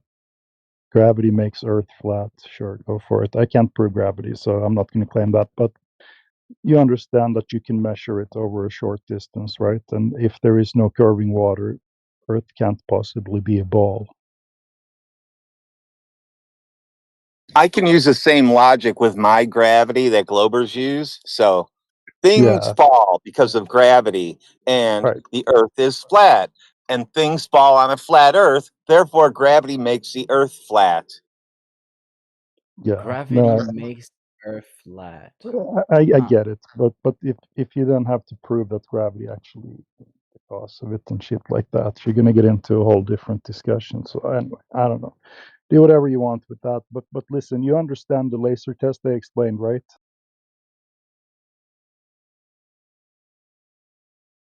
Well, the thing is,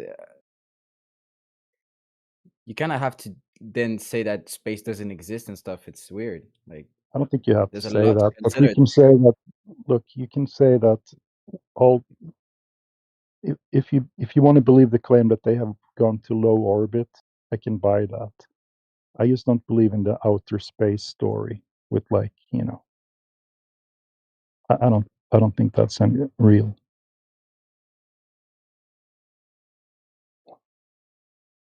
So what happened if we so no one ever went to the edge and came back and told us what was there, because we don't have, if it was there, it was this, like, it was clearer, We then don't have any everybody we would don't be have any we don't have any Earth. accounts of that as far as I know. No.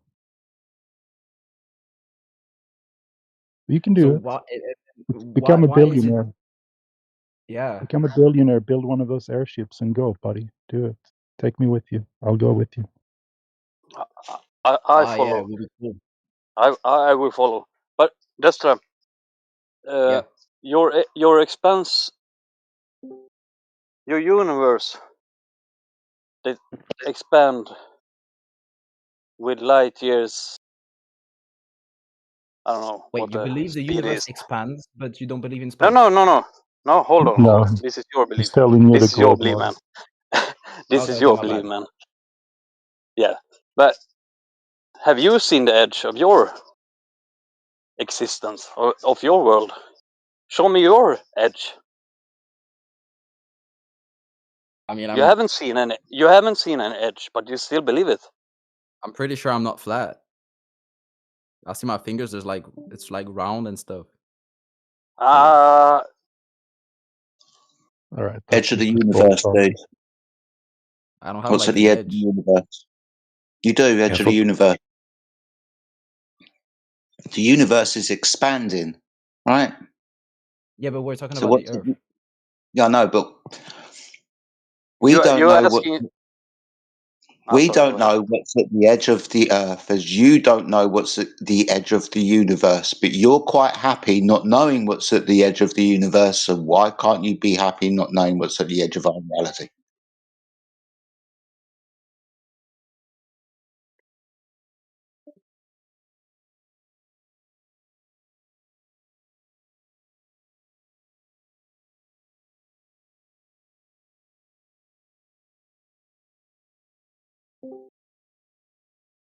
yeah, that's something to think about, Destra. Anyway, if I were you, I would just sit back and listen and learn for a little while. And if you want to fantasize about going to the edge, go right ahead. That's all right. If you can build that airship and go one day, I'm going with you.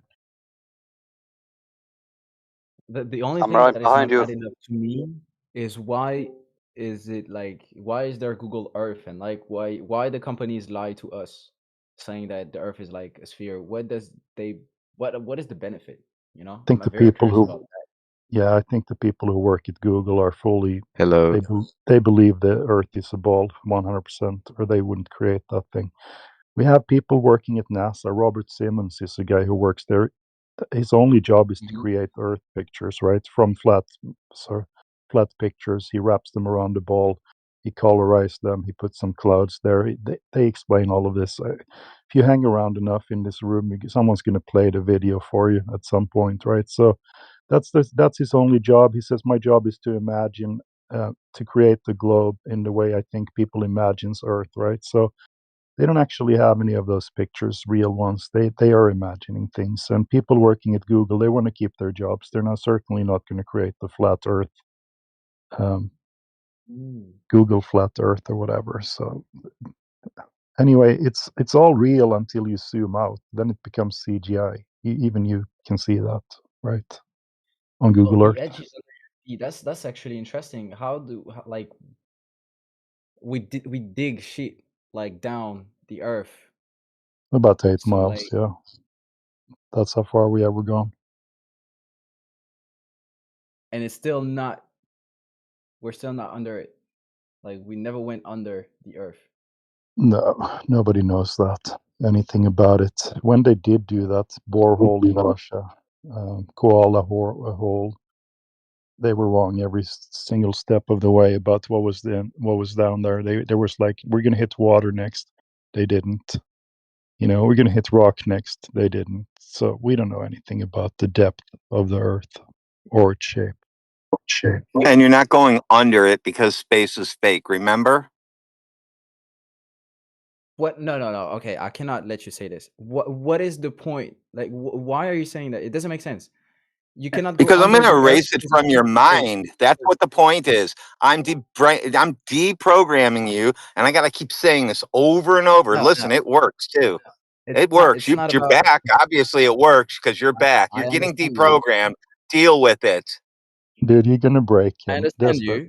But what is the link between saying you cannot dig down the Earth because the space doesn't exist? What's the point? Because you said you can't go under the earth. What does that mean? Yeah. What does under the earth mean? Well, there's under, and you can like it's a thing. The Earth is a thing. We're on the Earth right now. Hold on a second. You're claiming that the Earth is like an object that's floating Yeah. around in outer space. We don't claim that. And what No, you're I trying to don't know do, that. hold on, listen for a second, okay? Yeah. So this is the difference. Okay, so most people are brought up, all of us were brought up thinking that there's this big giant universe, this big vacuum of space, and that you're on a Yep. ball floating through this, okay? And then when Yeah. they hear about flat Earth, they just try to insert, instead of the globe, then they change that to like a flat Earth, flat object, but still in space. That's the heliocentric version of this place that we live, right? The space fact, heliocentric model. Don't try to insert the flat Earth inside the globe Earth model of outer space. This is completely different. Okay, you can think of the Earth more like the floor or the foundation of the system that we live in. We're not a disk floating in space. We're not a flat planet that you could go to the underside of. Right? This is more like the foundation or the floor of the system that we live in. Try not to insert it inside of the heliocentric model. Right? This is a different way of thinking about this realm that we live in. Yeah, I get what you mean, but so in your way of thinking in this way, it would mean that the Earth if the Earth, then the Earth is the universe, right? Since there's no space and there's no other planets, it's just the Earth and nothing else. So it will means that the Earth will expand. It doesn't have a length; it just expands and expands, and it's unlimitedly long, and it's unlimitedly deep. Why? How did you go from Earth is the universe to now it expands forever? How did you put that connection together? Please explain Okay, to the classroom. because I'm trying to understand what is at the if you say the Earth is flat. So I'm like, okay, if the Earth is flat, what is at the edge of the Earth? Like it has a limitation, does it? If it doesn't, then it's unlimited and it expands. Like It's a you don't stone have wall. one or It's you a don't have stone wall. It's a stone wall they can't get through. So now what are you going to do? a stone wall? Yeah, Really? you want me to make up something, so it's a stone wall that you can't get through. So how does that sound? Well, it doesn't sound real. All right, well, it's not real. I can't make up Okay. something for you to believe in. Yeah. Oh, that's a fair point. But it doesn't answer my question.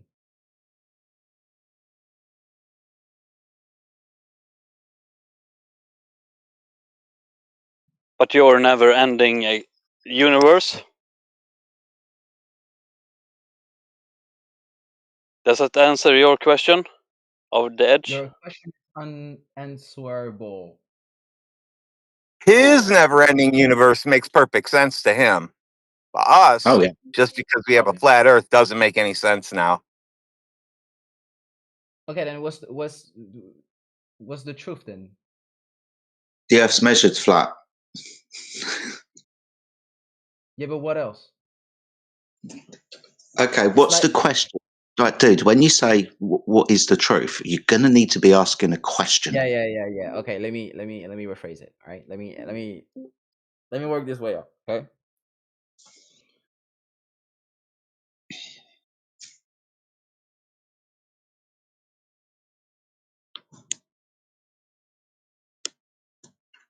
So if the Earth is not what we think it is, there's other stuff that we don't know that we need to prove with science. And you're telling What? me that we have so many questions right now that we don't have the answers, and we still Yeah. and everyone still believe that the Earth is We, like sorry, we, no, oh, me, they. Professor. Oh, they. I'm not interested in they. Yeah, but they believe that the Earth is a sphere. You believe that it's flat. I'm talking about the sphere people. You know, the Okay. others. Okay. The others. Like, if it's round, then you can, go south, and you can travel all around the globe. It's a globe. You can go around the known world, yes, because that's the known world. The people who think But the Earth is a sphere are only going to go to the places that are known. the thing is, if the Earth is flat, Mm. it Still recreates going to all go of the to the questions place. that got answered and that Yeah. went good. when the Earth was supposed to be a sphere. Yes, we understand there are consequences when the Earth is measured flat.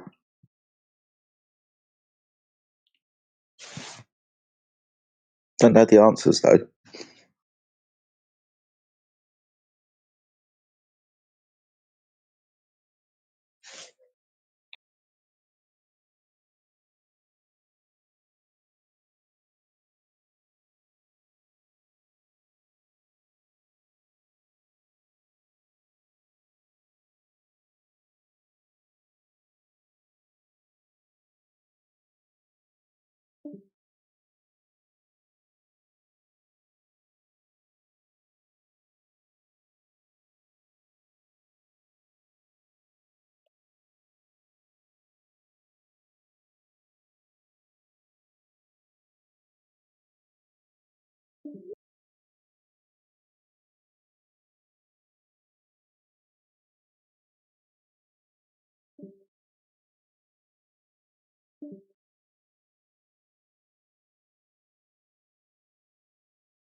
Where I go over everything in detail. But this will just be, there's one that's really popular that was made by ODD TV called Flat Earth in 5 Minutes, but the arguments are completely outdated. But if someone's new to the topic, but they're like sort of a little bit interested, they want to see something, but they're not too interested, you send them Flat Earth in 5 minutes, it only takes them 5 minutes to watch it. Because people have short attention spans now because of Reels. So I'll probably do one Flat Earth in 60 seconds, Flat Earth in 5 minutes, and then I'm going to do like a proper series, like all about Flat Earth explained, right? Step by step. Like a whole series where I go over everything in detail. Yeah. Can you make sure that you remember that I now claim gravity for myself?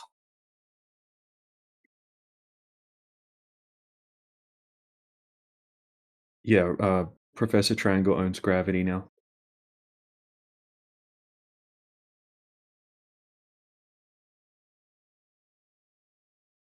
That means Globers, you can't use it for anything. You can't use it to make rocks pull themselves into a ball or anything.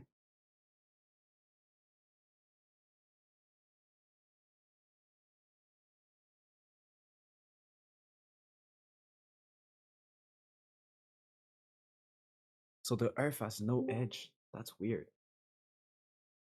No one said it doesn't have an edge. Like, what do you even think an edge means? Do you think like the edge Bingo! of a table I that got you bingo. can? Look in the side chat. I got bingo before I go in for my break here. I got bingo in the side chat.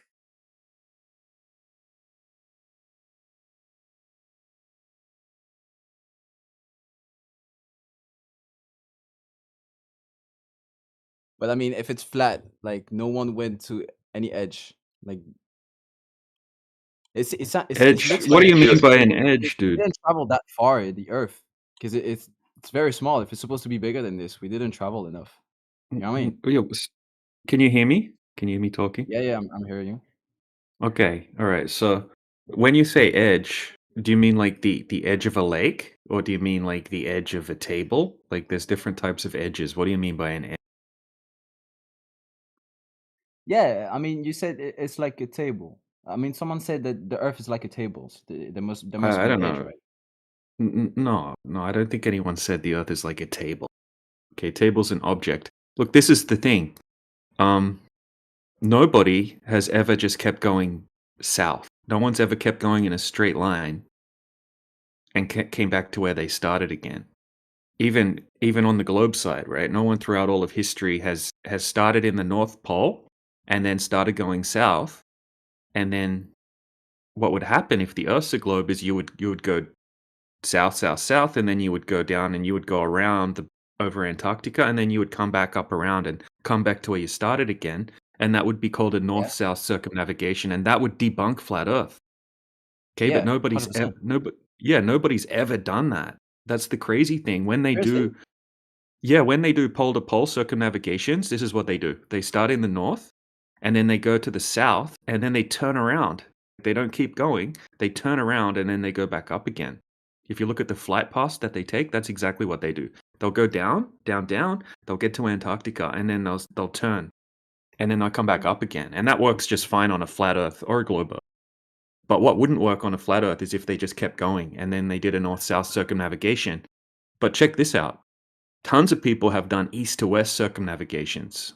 Okay, so it's the same thing. Picture a globe, but this time instead of going from the North Pole to the South Pole, you're just going around the other way, like east to west, right? Let's say you're at the equator and you went around and you did like an east-west circumnavigation. Tons of people have done that kind of thing. And that works just fine on a globe or on a flat Earth, right? Thousands of people have done that, east to west circumnavigation. But no one's ever done the one that wouldn't work on a flat Earth because Earth is flat. It's not a globe. And that's why, nobody's just kept going south. So when you say what happens if you keep going away, then we don't know, because they have restrictions. They have something called the Antarctic Treaty, which prevents you freely exploring past a certain degree, past 60 degrees south. So once you get to the 60 degrees south latitude, you need a very, very strict, expensive permit to be able to go past there. And there's a whole bunch of rules that it's called the Antarctic Treaty. Yeah, to go past 60 degrees south. Okay, so once you get, it's not even close enough to even see Antarctica. You can go to Antarctica, but you need a permit. You need a special permit, and the permit has rules and conditions that are very, very strict. Yeah, so in the I think it was in the 40s, there was a guy, an admiral called Admiral Byrd, and that's the first exploration, the first mainstream sort of exploration of Antarctica, and it was called Operation High Jump, because the coastline of Antarctica is like a big giant wall of ice, even according to the the mainstream government. That's what they call it. Antarctica is the highest landmass on the Earth. It's actually 8,200 feet above sea level on average, which is taller than the highest mountain in Australia, just the ground. So they called it Operation High Jump, and they went and explored it. And after that, Admiral Byrd came back and said some interesting things on some interviews. Okay, he said there was undiscovered land beyond the South Pole, larger than the United States of America, which was untouched by man, and that it would be the next big battle between the countries to see who could gain control of this mineral-rich land that had all of these resources. Very shortly after that, they came up with an Antarctic Treaty that said nobody can sort of gain military control of Antarctica or anything like that, and that's where they came up with that treaty. All the countries, all the main countries signed the treaty, and that treaty's still in effect until way into the future. So you can't just go freely explore south. People have tried to do it, and they've been arrested. They've been turned around. There's videos of people that go just past where they're supposed to go, and drones and military ships turn up and tell them to turn around. So it's very restricted when you go into the south. So yeah, that's something that you need to look into. There's a good video called Sorry, Antarctica is Closed, and it goes over all of the details. It shows you all of the rules. It goes over the permits and all of that sort of thing. It's interesting because so it means that every state of the world respect one document regarding nobody trespasses Antarctica, where there's governments. I mean, some governments like Trump literally steals. Like he plays the government like it's a game and trying to do some weird stuff. He doesn't respect other states, and there's war between all the states. But you're telling me that even though everybody hates each other, we all agree to not cross Antarctica. This is what you're telling me right now. Well, they've all funny, right? they've all signed the treaty, the Antarctic Treaty, and it's in effect. So yeah, you're not allowed to go and gain military control of Antarctica. And then for civilians and for You know, no. That's why no one just goes and freely explores just by themselves beyond 60 South. It's not possible to do that, and they have the same sort of restrictions up in the sky as well. So it's kind of like they've got like invisible fences in a way, like invisible Invisible walls. fence. Yeah, like you're not allowed to go past this certain point, otherwise you're going to get in huge trouble. You're going to go to jail. You're going to get turned around by military. And then they've got the same thing in the sky as well. It's called the Outer Space Treaty. And that was another thing that was signed by all the countries.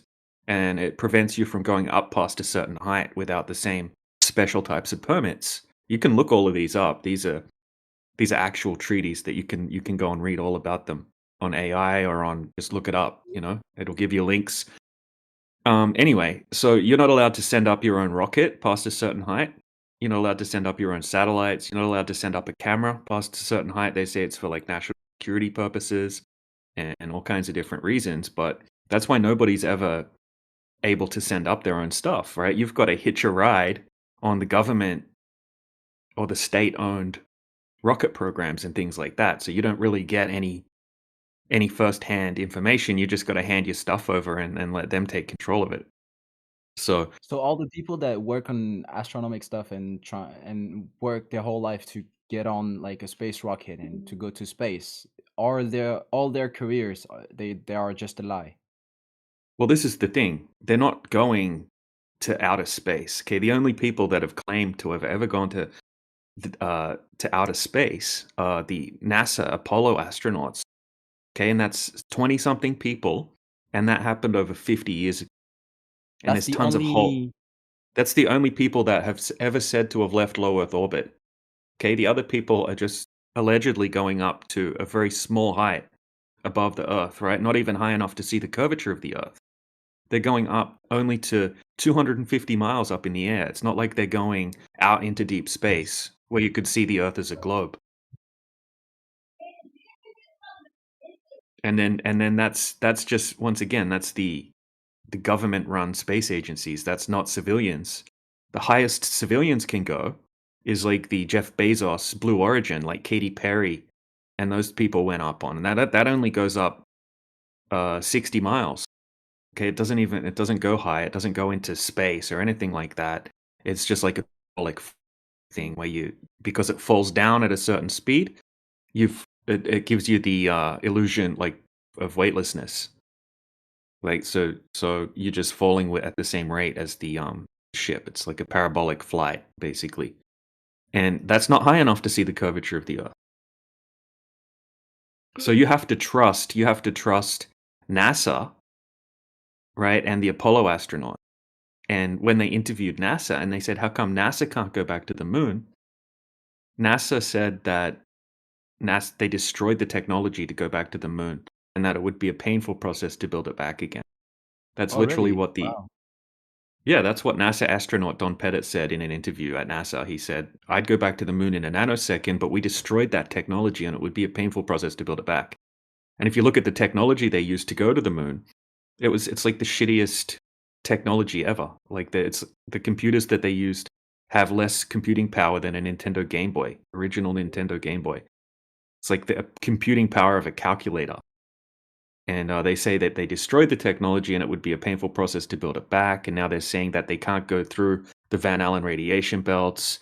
And then just last week, they canceled they keep saying that they're going to go back. And then they just keep canceling the trip every 4 or 5 years. They'll kick the can down the road, if you know what I mean. So you get to the can and then they kick it again and it's further down the road. So they just canceled their plans to put people back on the moon again. Now it's canceled to like 2030, and when you get to 2030, they'll kick the can down the road again and cancel it to 2036 or something. So it's just bullshit. Well, I'm seeing on the internet that the NASA went 6 times to the moon. 5 landed successfully.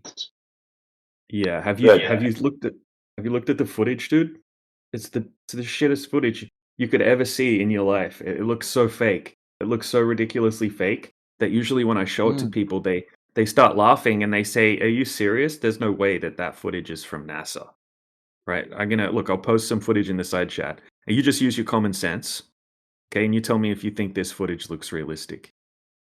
Okay, look in the side chat. Here's 3 Well, the thing videos is, I've from never NASA. seen an actual picture of someone in the moon, so I cannot know what is. I know, just use your common sense, You know though. what I mean? Right, look at this. Just look at the footage, Yeah, though. but like, Just my common sense is not wired to Please, evaluate if the moon, if this picture hey, is real, because I've never been to the moon. Do you get what I mean? I'm dude, not trying to be rude yeah, or yeah, anything. yeah. just humor I us. know, but Not logic.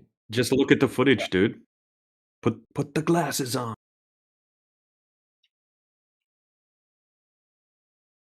Yeah, look, the footage just looks completely fake. All right, it looks so fake, it looks ridiculous. Back then in the 60s, it probably looked good. People were probably like, "Oh wow, that looks cool." Right? Like if you watch a movie now or you look at a video game from the 80s, it looks ridiculous. The special effects look ridiculous. They use models and miniatures and things like that. And now we look at it and we're like, "Oh, it looks so fake, ridiculous. How did I ever used to think this game had good graphics? This movie had good special effects?" It's like that with the NASA footage. It looks so fake. It's laughable looking. And now they're saying that they can't go back because they can't go back and then present footage like this again. Imagine if they went back and then the footage looked like this in 2026. I People mean, they will would laugh probably at it. create better fake footage, right? Well, then it wouldn't be comparable to this footage, would it? Then they'd be like, well, the footage is completely inconsistent. So it's a big problem for them if they made some amazing CGI, because they can make amazing footage in movies. I mean, you look at the footage in movies like Gravity with Sandra Bullock and these space movies, right? They're amazing at faking footage in the movie industry. But it's not going to look anything like this footage. So they have a problem. And then also, they're not going to be able to show the stars. You'll notice that you'll never see any stars in any of this NASA footage because that's too difficult for them to get everything aligned correctly. And they got they So got caught they just faking. moved the stars because it was like, it's too hard to make. Like, they believe it anyways. Just don't put stars. We all know what the space is. So Well, I yeah, know the space is full of stars, exactly. but it's It's fine. gonna get They're gonna. it's gonna be very difficult if they're gonna get all of the alignments of the stars in the background, right, and that kind of thing. And then when they interview NASA astronauts, they all have contradicting stories. People question them. They're like, "Can you see stars when you're in space?" And they always get nervous. And there's whole compilations of them. Some of them say that it's the blackest, like Neil Armstrong, for example. He said that he doesn't remember seeing a single star the entire time that he was in space. He said it's like the blackest void that you could ever imagine. And it's terrifying. And then other astronauts say that it's the most amazing thing that they've ever seen, and you could see all of the stars 100 times more than you would ever see on the Earth, and the whole sky is just lit up bright with stars. And all these different astronauts get interviewed, and they put the responses together, and they all contradict each other.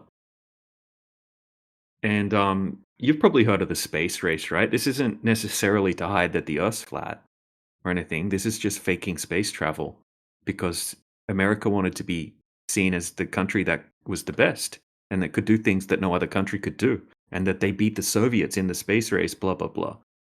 Okay, and that all other countries look at them like, oh, America's number one. They own the skies, they own the space. Okay, and that space Wait, race so never ended.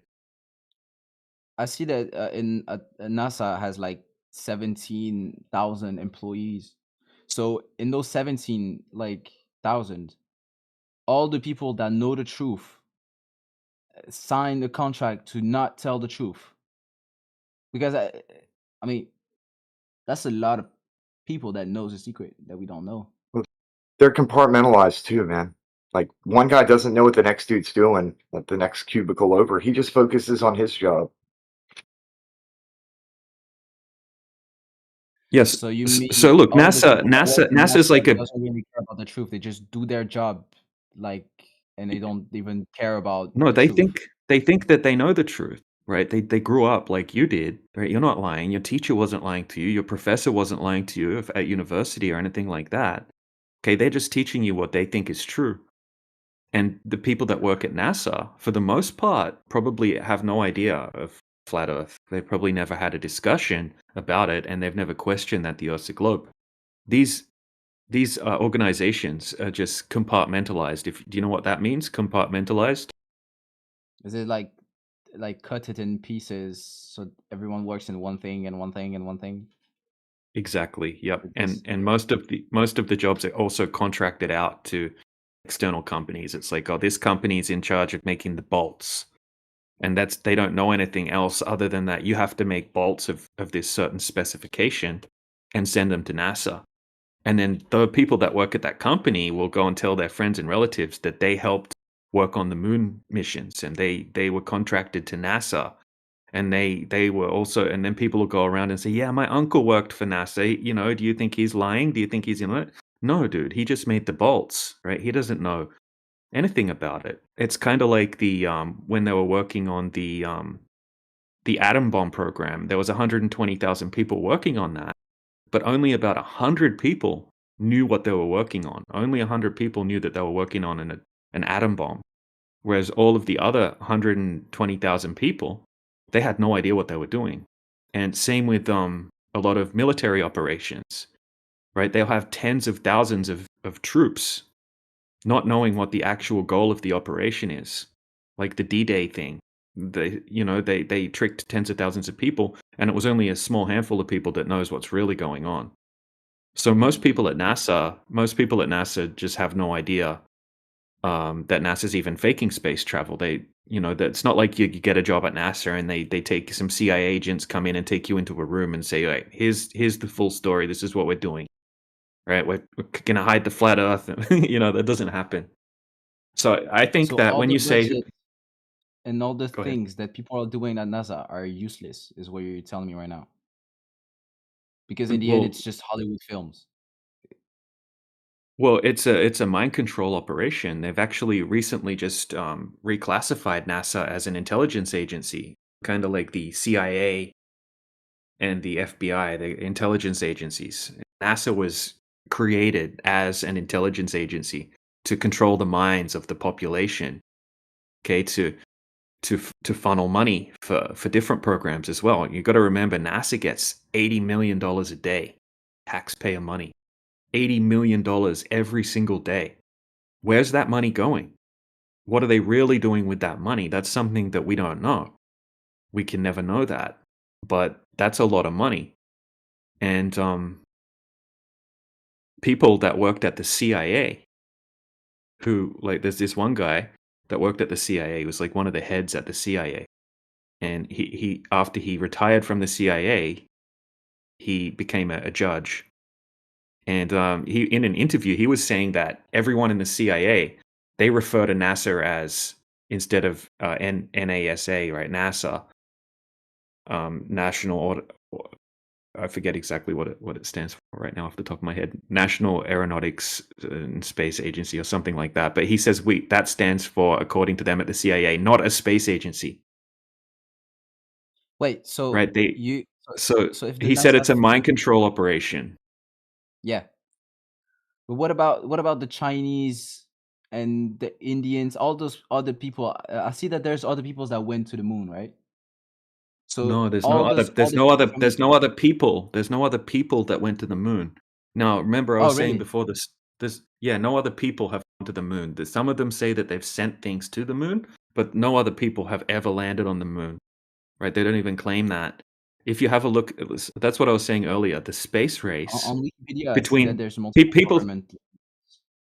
Right, but no one ever sent a person to the moon, right? It's only the NASA astronauts that NASA's the only one that ever said they landed a man on the moon or sent a man to the moon, right? These other Yeah. ones just say that they landed a probe or something like that on the moon. Yeah. Yeah, So what? so So there's when I was multiple. saying before, well, people think that the space race was just between America and the Soviets, and that once America got to the moon, that ended the space race. But I don't think the space race never ended. Okay, the space race is continuing because governments want to be seen as countries that are able to go to space, like America. India, for example, they want to be seen as one of the world dominating countries that has amazing technology and amazing power to be able to do what the great American did. So they faked the most shittiest space footage that you've ever seen in your entire life. Most people So haven't they seen the fake footage. everything, and they don't have the technology to build a space rocket to go up. All of these guys, they don't know can't- shit. Like nobody Dude. No, nobody knows India how to do said this.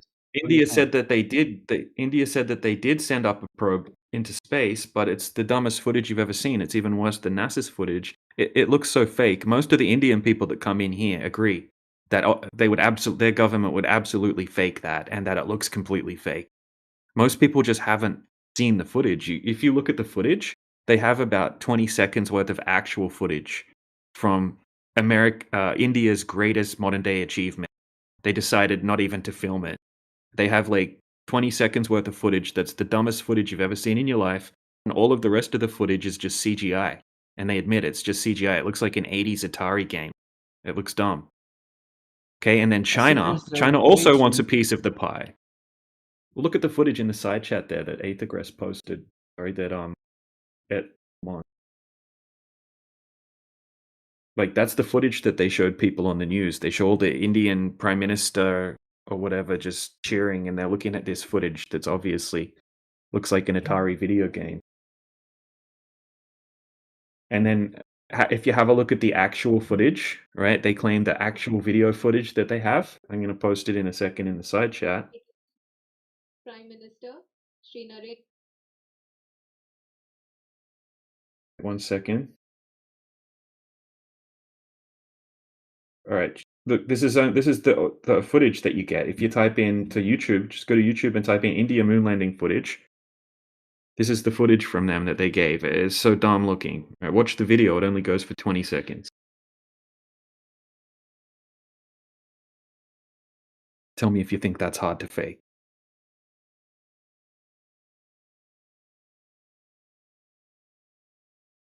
Well,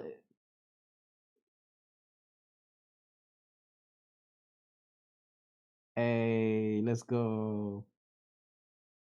That's something else to add. George Washington University has a site called the National Security Archive. I'm going to post it here. And this page is called NASA's Secret Relationship with Defense and Intelligence Agencies. All about how NASA is being used as a cover for defense research programs and intelligence activities. This goes back to its founding.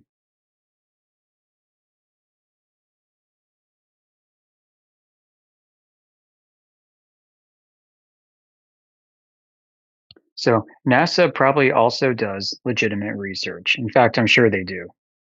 It looks like they do.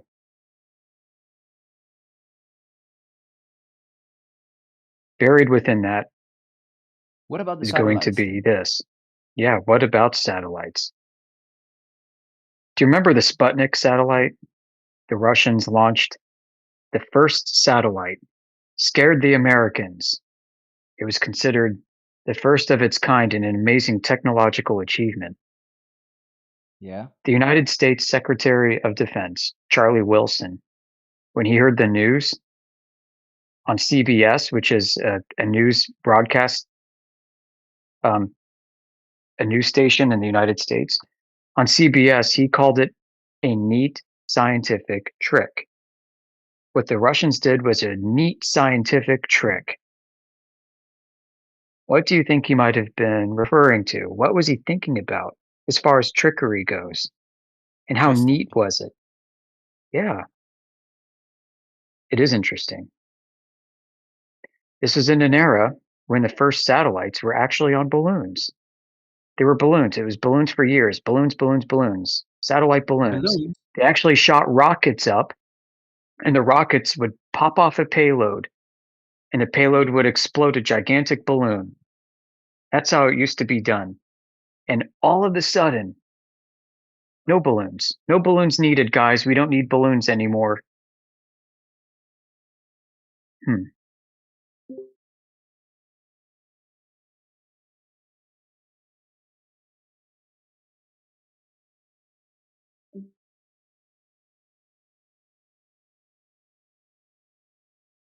But did when America landed on allegedly on the moon.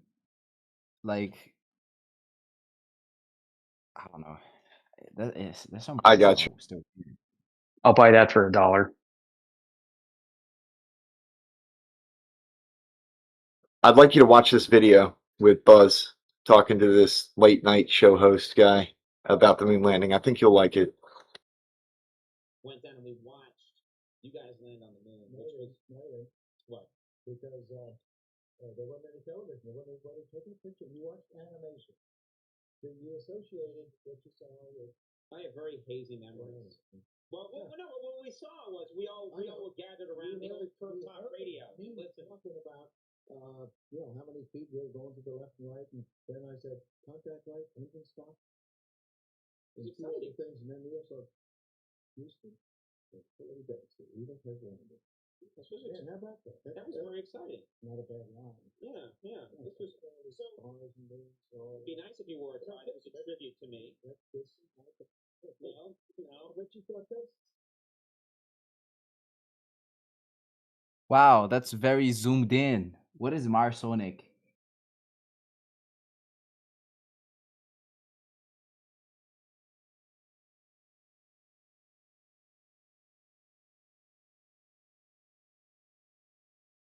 Marsonic ring.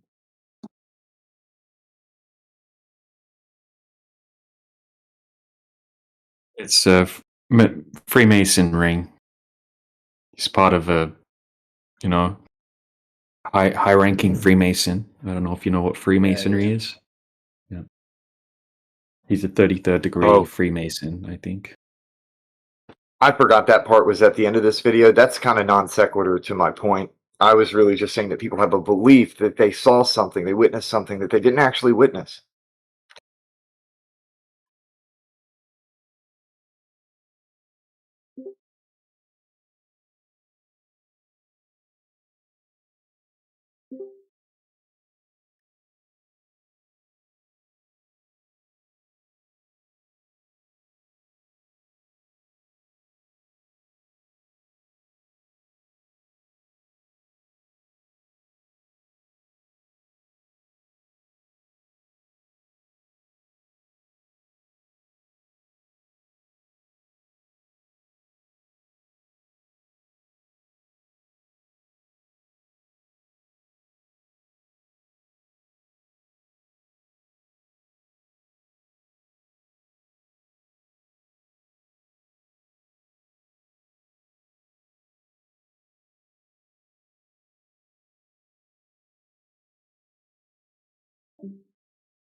I think I'll edit that video real quick or try and find the full episode. That's unnecessary to have that at the end of it.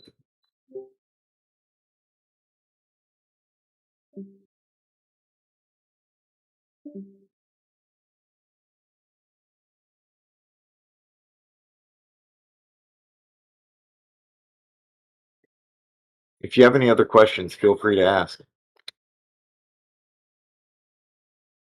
Well, about the Antarctica, it sounds a bit weird. So, because we can go to Antarctica, right? Like, we can genuinely just travel to it.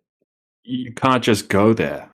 You're not allowed to just go there. You have to get a very expensive, strict permit, or you have to go in a tour group. Okay, you could get a cruise ship and go on a cruise, right, but they're just going to take you to a little peninsula, and then you get to take some photos with some penguins, and then you go home again. That's not going to help you.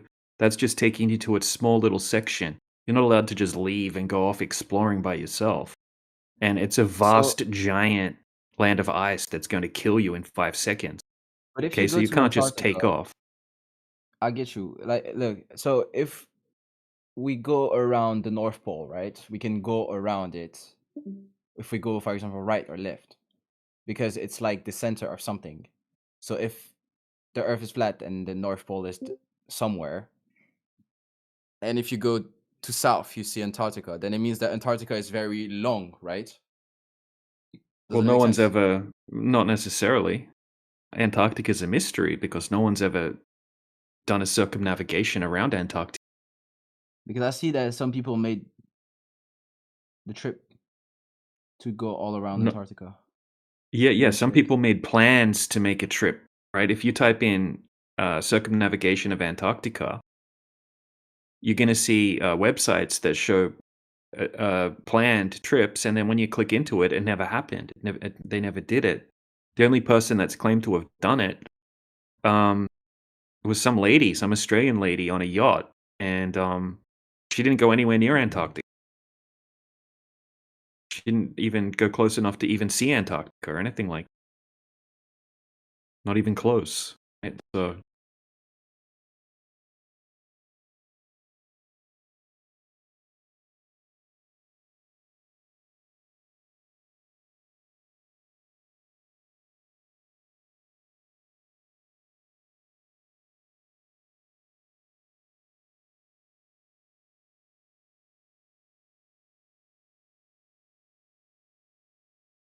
but even if Antarctica is a continent, then that doesn't mean that the Earth is a globe either. Right? You can Yeah, but it go would. around But it would. Australia. You can go around Australia. You can go around New Zealand. Right? You could go Yeah, around a no, different like one as well.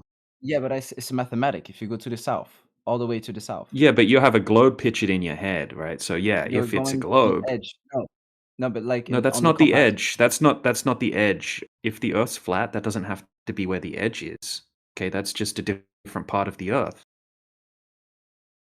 That's not where What the if there are edge is. multiple It's not like the. Antarcticas, dude?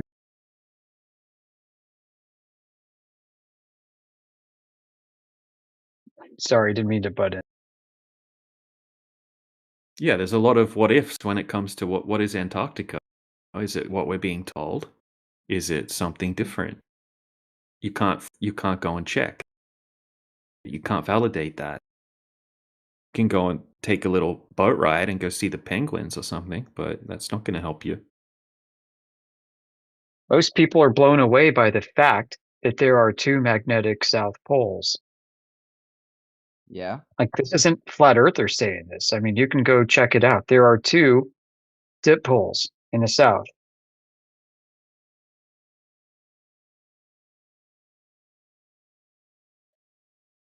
That's just not what flat earthers claim. I mean, this is what's been so-called scientifically established. You can Google something called the World Magnetic Model, WMM, and you'll see.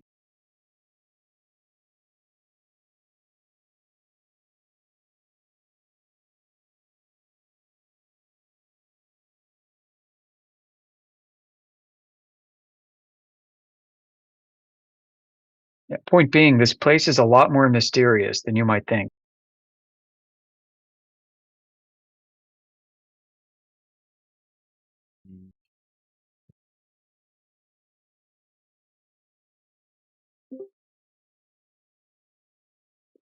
It measures flat, right? And nobody can measure curvature. Curvature is calculated out of how people perceive the stars. People perceive the stars as a celestial sphere, which even according to globe proponents is an outdated way to think about cosmology. It certainly is. Okay, so if the Earth is not a sphere, right? If you go to the North Pole and you go to the left, the distance is gonna be small. And if you go down to the south, the more you go to the south, and then you stop and you go to the left, then the distance should be bigger, right? No. No, not necessarily, Oh my God, why not necessarily? because they're still using the stars to navigate. when you move from north of the celestial equator to south of the celestial equator, you pick up a different Not. point of origin in the sky, which is going to be I'm the south navigating with a celestial compass. pole. Oh my gosh, would you let me answer or no? But you're talking about celestial. I'm talking about the compass. No, you're not. Yeah. Then you're lost.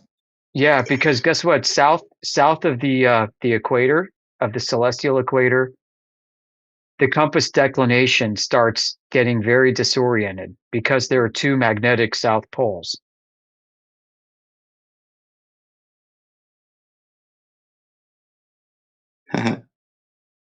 In some places south of the celestial equator, your magnetic compass will be pointing north when you're heading south.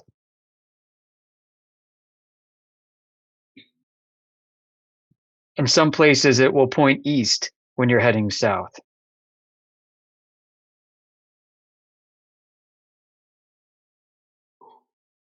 If you think I'm making this up, go Google the World Magnetic Model and look at a magnetic declination map.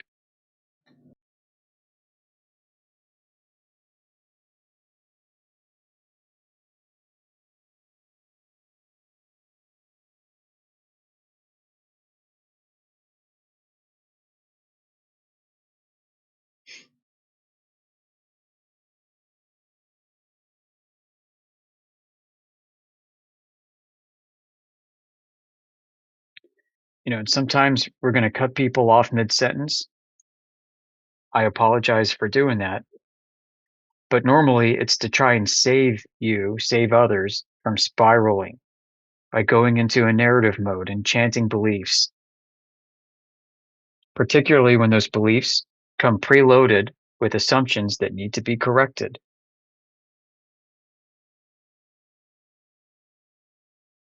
So you're telling me there's multiple south? There are multiple south magnetic poles. It's not me telling you this. I'm relaying to you what is provided to us on the World Magnetic Model. You've heard of the North Star before, haven't you?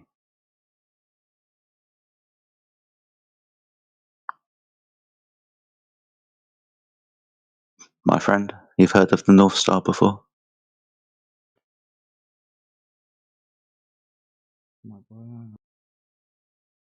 Maybe not.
Hello. Hello.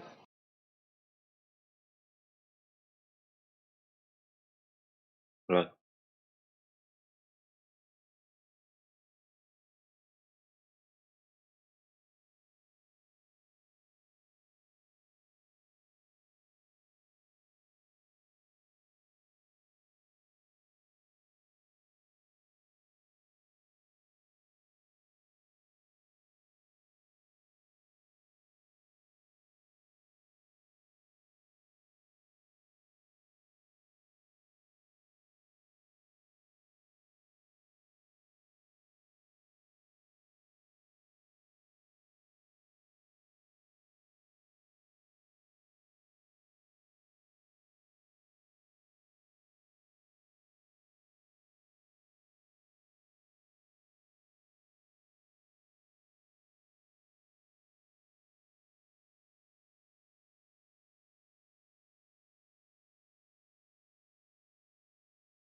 Oh, yo, Destro, you there, bro?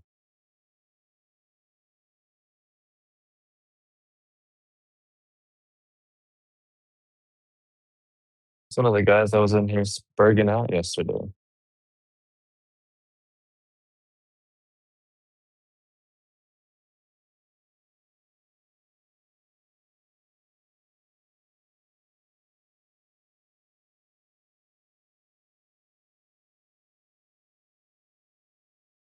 Guess not. Wait for him to come back, I guess.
Can I ask a question?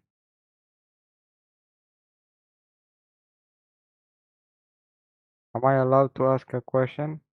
Oh, that'll do. Yes, yes, please proceed.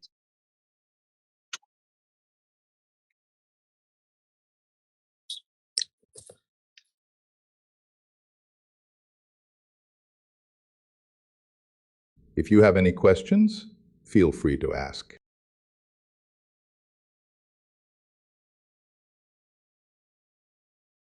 Okay, I want to ask a question. We're waiting.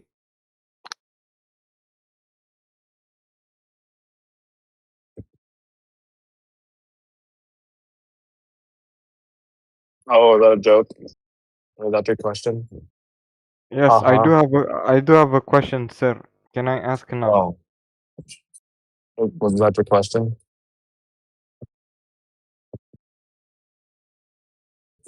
If the Earth is a pancake, does that make gravity maple syrup?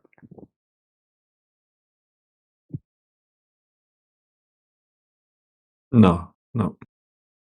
Why no, sir?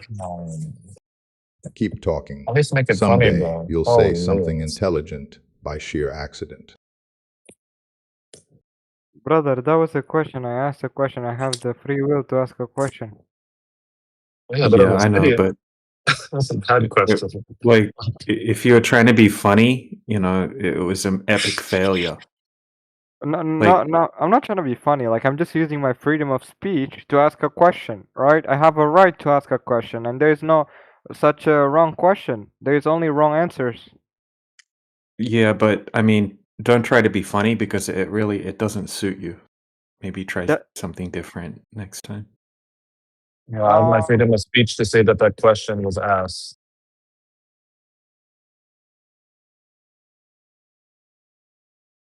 Okay. I'd say you're a Yeah. joke, but jokes All right. Let's are say supposed to be funny.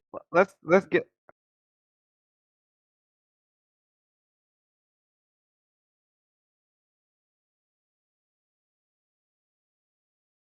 Okay.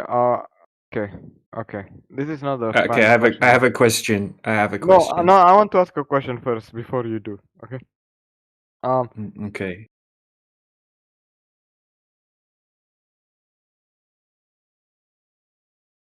Spit it out. Come on, what's wrong with you? Why does it Okay. take you so All right. long to It's such a long time lag. If we are on a flat disk, right? Who Why says can I? that? We're not on a flat. Hey, dumbass. We're not on a flat disk. No one claims we're on a flat disk. The No, Earth's but not a flat disk. you guys are flat No. earther, right? You guys believe that the Yeah, Earth is but you don't flat. know anything So about flat Earth. I'm No, making. it's not a disk. Can you It's not a please? disk. I'm making No, an, no, no, no, an no. analogy. No, I'm Analogy. It's correcting an your moronic analogy. statement. Analogy. Yeah, Do you but understand it's what analogy incorrect. means? Yeah, I know what it means, but do you understand what a straw man is? Okay, we don't claim a flat disk. That's not a disk. Are you a flat earther? Yes, but it's not a flat disk. It is equivalent. It's an analogy. You don't understand No, that. it's not equivalent. It's not equivalent to a flat disk at all. You don't know what you're talking about. Actually, I have a meme for you in the side chat. So have a look at the meme, right? And this will Okay, help you out, but so you can will you formulate listen? better questions. No, I Will won't you? listen to straw man arguments. Okay, so read this out in the chat, right? See, it says no real flat earthers believe this bullshit, and then see the flat discs, right? So no flat earthers believe in this bullshit, and then you look at the flat discs. Okay, that's no flat earthers believe. So don't come in here and start your question with if the earth is a disc. No, it's not a disc. We don't claim it's a disc. It's not an object floating around in space vacuum, dude. Not. See, it's another meme for you. Helpful meme. Do other flat earthers agree with what he's saying? Yes. This guy is bullshitting, man. The Earth is No, not a we're pizza bullshitting, planet bro. space frisbee. It's not a disc in You don't even know space. what flat Earth is, and you're gonna come in here and fight yourself. Flat Earth. You don't know anything about flat Earth, bro. Just ask us questions. If you I want to do ask, know, no, you brother. I do don't. know what Clearly, I do know what flat Earth, right? No, And you this don't. time, no, no. I don't even think you know what flat means. To be honest, do you think flat's a shape? it's Do you think? ancient. Do you think flat? Do you think is flat? Flat is a shape. Yeah, flat is indeed a Flat is shape. really. Oh shit. Oh damn it. Flat's not a Brother, shape, it man. is a Flat concept of. It is How basically a concept, right? As a flat is bumpy disk. a shape? Is bumpy? Bumpy, is that also a shape? yes, I have Bumpy? cerebral Is bumpy is a shape? cerebral bimbi. Bumpy. Is coarse? Yeah. Is coarse? What about coarse? Is coarse a shape? You're asking too many irrelevant questions, sir. Irrelevant questions. I'm asking you questions that No, just give that even me. Even Peppa Pig knows the answer to these questions, but you don't know. Yeah, you don't know the Brother, difference between brother, will you adjective, let dude. me? Will you let me speak, brother? Like I want to You speak. don't know the difference between an adjective and a noun. Brother, you But don't tell me anything about it. we're here to help. We're here to help you with this. Yeah, that's why you said We can help get you ask a. through. What is this say? What does the VC say? It says ask Oh, it's not, it doesn't say ask. It's 24/7 Flat Earth Discord, right? And I'm here to learn. That's why I got into the VC and Yeah, I we're here to teach wanted you. to I wanted to get like knowledge from the Yeah. experts, the one Yeah, so-called we have experts, that. right? Yep, we have the knowledge. Okay, so what knowledge would you like to help learn? I made a question, right? And I asked you a question. I put it into analogy, which was a flat disk, right? Yeah, we So don't claim what? a flat disk. Okay, You know, this it's a listen. malformed question. It's a If malformed question. It's a right. So we don't claim that the Earth is a flat disk. So your question's useless. okay, if we are on a flat disk, why can I Okay, see? yeah, we're not on a flat disk. Oh, okay. Just assume that we are. Why would we assume that? Why would anyone assume such a thing? To understand my question, so that you can get my point. Yeah, I understand your question. It's malformed, and we don't claim a flat disk. We're not going to imagine a flat disk because that would be ridiculous. Ridiculous. So ridiculous, stupid, annoying, all Where sorts are of you different from? words. Are you American? Tell me. No, I'm not American. I've never been to America. Where are you from? Tell me. Why? Are you Indian? Indian? Do I sound Indian? I can be Indian if you want me to be Indian. No, I'm just saying, like, where are you from? It's a mystery, isn't it? Big mystery. I'm not engaging with him anymore. I'm not really interested to talk with this guy. He's a. Yeah, well, I don't want to. Yeah, well, okay. Okay, because you can't guess my accent. No, Does no, that no, upset no. you? No, this guy. This guy is. You can't talk about the Earth. So you can't talk about flat Earth. So you're going to talk about flat Earthers. We get it. This guy is. All right, I'll help you out, $sign.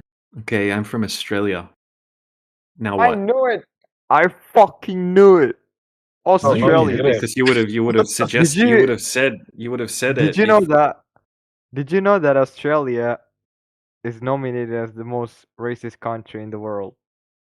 racist country in the world. Racist towards who? Right? Towards the blacks, the niggers. Do you think is what? Oh man. What you just said was racist.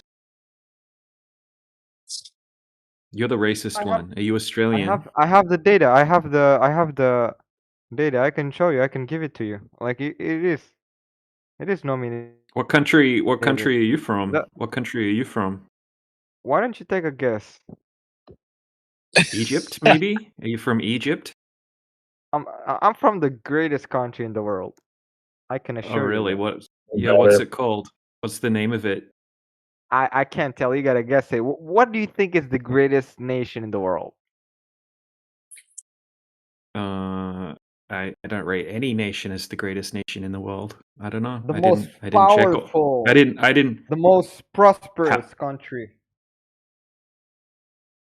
Definitely not Yeah, Egypt. Timber. Okay, so you're not from Egypt then. I don't know. Yeah, I could tell you, Timbuktu. What is that guy saying? So yeah, I'm from Some Somalia. English Timbuktu. Somalia. Ah. Oh yeah. All right. Oh my You're from goodness are you really gracious. from Somalia? I doubt you're from Somalia. وريا وريا I was سقجان واحد من Somalia. جهة وريا سقجان صوماليا هي وريا قاموس سقطت. Let me check something. Somalia. So you're from Somalia? You really? So Yes, the average IQ in Somalia is 67 to 68. I mean, who Oh, cares, dude? Who cares? yikes. What's the? Tell me That's what's the point? rough. Tell me what is the point of having high IQ? Oh, No, yeah. it should be Only, you should strive The one, strive for the lowest IQ possible. Yeah, that will the be a one, real winning the one tactic. that you should be concerned on is money. Do you have a lot of money? Do you have a lot of women? Do you have a lot of what? Do you think no, do you Those think are that's the you wouldn't even, things that you have to be concerned. why you would wouldn't you even like be it? able to You want to count have the a money, lot of bro, with that women? low IQ. Shouldn't you Say just that try again? to get like one woman, not a lot of women? No, we wanted at least 300 women, bro. Oh, Bro, you can't really? even count to 300. You don't even know you had that many. Brother, the reason why you guys are Do you think women seek out men that have the lowest IQs in the world? I mean, no. Women, I don't think women care about IQ. I'm not a Really? fan of your Care, work, yeah. but I admire your commitment to the bit. Oh, Lord. Yeah, how are you going to deal with 300 women? That's a lot of a headache. It is indeed a lot of headache, but you can get taste to many different holes, right? That's the point. Granted, there's probably a lot of space in that head of his, so he doesn't have a lot of headaches. So, So is this like a common practice in Western countries to marry a lot of women, or how is it like the Western No. culture? No. Yeah, we just find one and But this is a common practice in the Muslim nations. So the Muslims are better than you all. yeah. Oh yeah, sure thing. oh my goodness gracious. Okay. All right. I still don't want a part of it, so good for you. Okay. Are you a Christian, DJ? Nope. Do you believe in God? What God? What do you mean by God? What's God? Like a higher power? Creator? Creator, sort of. Yeah. Probably some kind of creator. I don't know. How would I Do know you that? How would I practice? know? Do you practice any religion? Like, do you follow or? No, I already said no. No. No. Okay, so you just believe in the No, I existence of. don't. You just believe in the No, I existence don't of need higher to. power, but at the same time, you don't follow any kind of No, I religion. say I don't know. Right? I can't work. It's not What? something I wouldn't claim I know because then if you ask me to prove it, then I wouldn't be able to. No, I wouldn't ask you to prove it. Okay, well, it would just be belief then. It would just be some blind Yeah. faith, right? Yeah, sir. Blind faith and blind faith. Yeah. Uh-huh. Okay. What is the problem with blind faith? Is there a problem with blind faith? No, it's just blind faith. It's called blind faith. You Is can this have a all the blind faith? anyone can believe in anything they want to believe. That's Yes. fine with me. As long as it doesn't Okay. impact I believe that me or the rest of humanity as a whole, which I'll bite my lip. You know, unless you're blind faith, right? Means that you want to take over the world and kill everyone that's not part of your blind faith cult. That would be messed up. I would never support that kind of.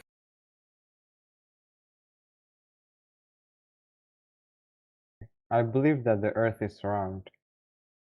Yeah, it's just a blind faith, isn't it? Because you never check and you don't know anything about it. Yeah, but it's shown to me, right? Who showed it to you? What did they show YouTube. you? YouTube. I saw it YouTube. So on you just YouTube. believe whatever YouTube shows you Sasquatches as well, Sasquatch videos. Does that mean Sasquatches are also real? Bigfoot? Do you believe in Bigfoot because YouTube showed it to you? Brother, And it's a ancient different aliens? context. It's a different context, brother. Like, Really? yeah, this is a common sense, brother. Everyone knows that the Earth is round. No, it's not round. We checked. We went and tested the Earth, and not everyone thinks it's round. But like, can In I fact, ask you this question? hundreds of millions of people know it's not round. Can I ask you this question, please? No. How does it affect to your life whether the Earth is round or flat? Yeah, so you might actually learn to think for yourself and not just blindly believe whatever you get told.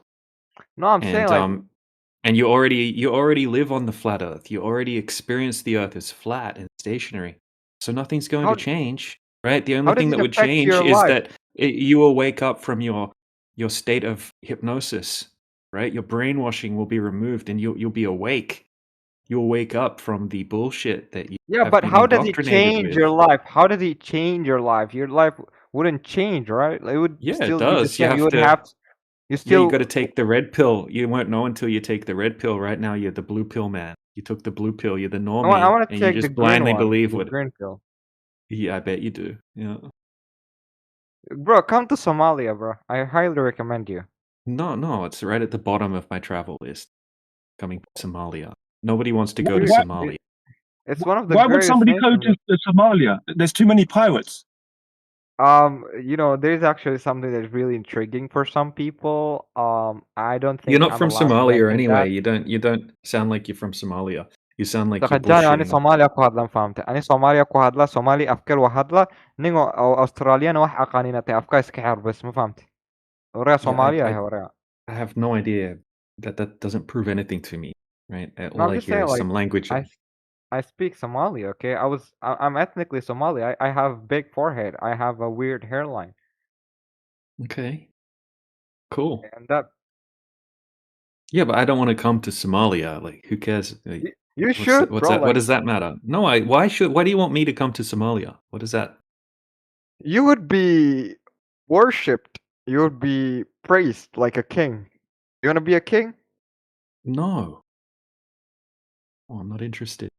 Thank you. You can get all the women in Somalia would fall in No, I love don't want. with you. No, thank you. I have a wife. You are you have a wife. Okay. Yeah. Okay, I see what you're saying.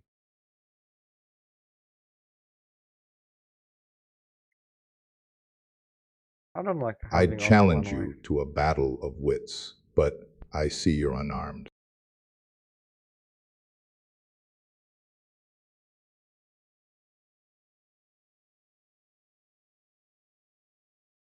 Okay. Yes. Yeah. Okay. Don't you want to know exactly where you live? That is the real question. Correct? Where I live? Yeah. The Earth. Don't you want to know the real Earth? What do you mean? Don't you want to know exactly 100% where you exactly live? I know where It's I live. obvious What you the fuck don't are you live on a talking ball. about? You don't live on a round Earth. You don't. But You I live on a really don't. horizontal flat plane. No, but like, let me tell you this. Like, I just don't understand how does that contribute to my life, whether the Earth is flat or not. Like, it doesn't change anything. I still have to wake up. I still have to work. I still have to study. I still have to like do all my works. So I don't see any point of like thinking about that specifically, right? Well, yeah, you guys probably are like unemployed, no jobs. That's what you guys think about all this. Um, Yeah, really? Why? How would that make sense? it What would kind make of logic sense. is that? It Why? would. It really would. Because you don't have job. You don't have things to do, right? You don't have things to See, over. I have no idea what you're talking about. yeah. So look, all you're doing right now is showing that you're ignorant, and that you just make up bullshit. Okay, so you just I'm once not. again the IQ thing is coming into effect. Okay, the accuracy of the average IQ is coming into effect. Brother. It's Okay, it's it's being shown right now. let me Google it. Somalia's IQ, average Yeah. IQ. Let's see. Yep. And I will compare it to Australia. Australia. Let's see. Okay, go ahead. It's a fun Okay, it's comparison. 67 to 68. Right. Yeah. Australia's IQ. Oh, 105.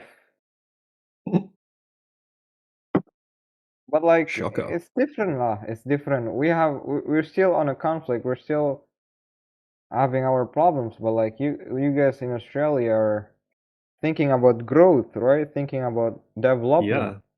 We only think about peace, bro. We don't even have security. So how can we develop our IQ, develop our living standard? You know, like, so it's not apple to apple to Yeah, it's compare. not your fault. It's not your fault. Okay, No, but I'm saying like it's it's not still apple it's to just apple to compare a primitive nation like y- Somalia to you're like right. a Exactly. modern. It's not apple to apple. It's not comparable. Yeah, And it's not a fair comparison. I agree. yeah, but Hmm. luckily I was not born there.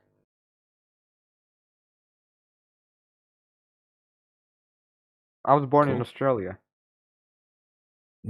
Okay. Yeah. I'm currently studying at University of Melbourne. Awesome. I'm in finance. Oh my god. Stop your fucking lying.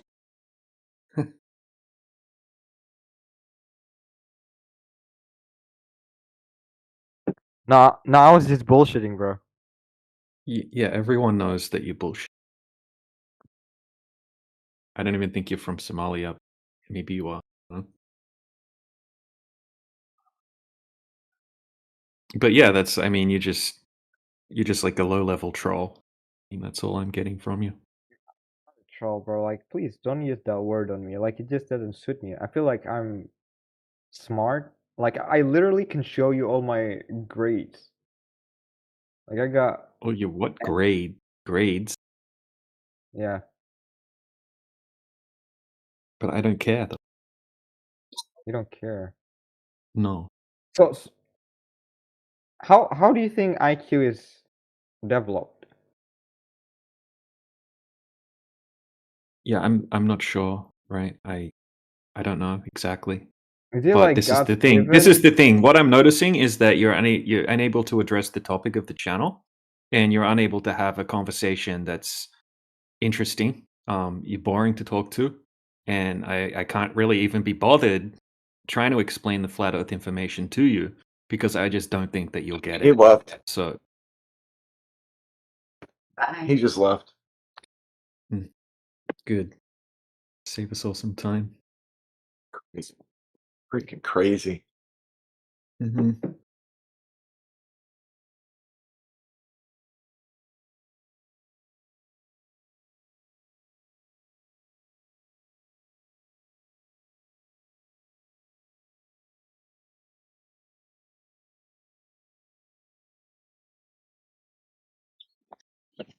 Welcome, Mer. Coming to a Welcome, Mac. town near you. 3785. Engineers and doctors from Somalia. The future's looking real bright. Oh yeah.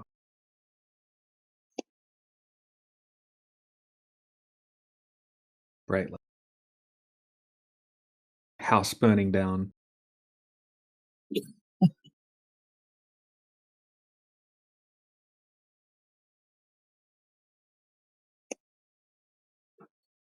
Well, Mac and Mer, welcome to the chat. You seem new to me anyway. Maybe you've been here before, but just an FYI, the Earth is flat.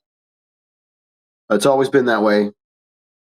And if you disagree or you'd like to discuss it, please unmute yourself. We'll have a conversation with you. It'll be real nice. If you're nice, we'll be nice. Promise.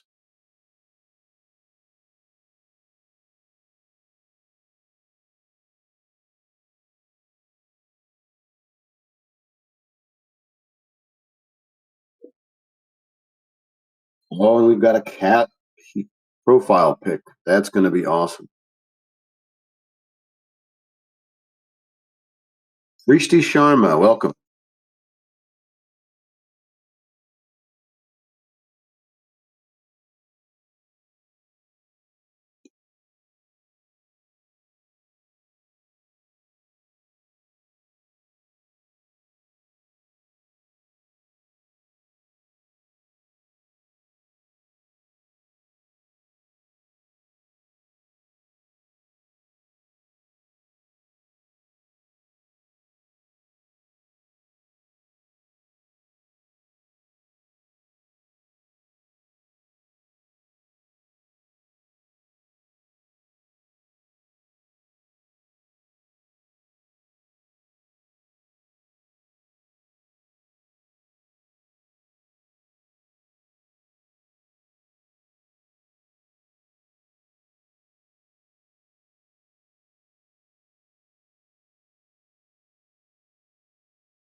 I have a question, guys. Would you like to answer my question? You're a little low on my end, bro. Can you get closer to your mic or turn it up or something?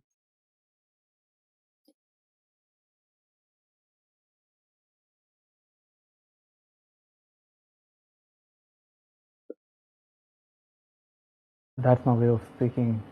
Can you not hear me? That's a little bit better.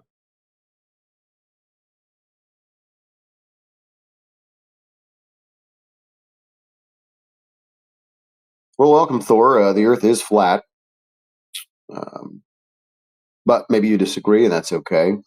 Feel free to ask a question, or maybe tell us why you believe that you live on a spinning water ball. But yeah, also just if you're here to practice English, now is a good time to get your reps in. But welcome anyway.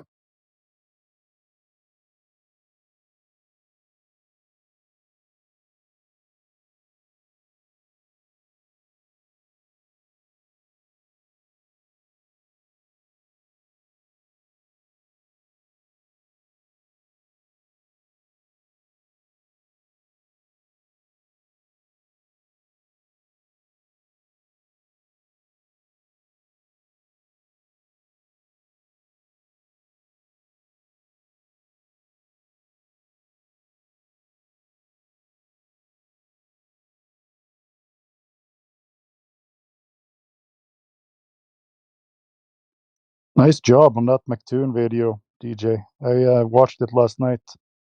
Probably it took a lot of work to get the audio and everything working.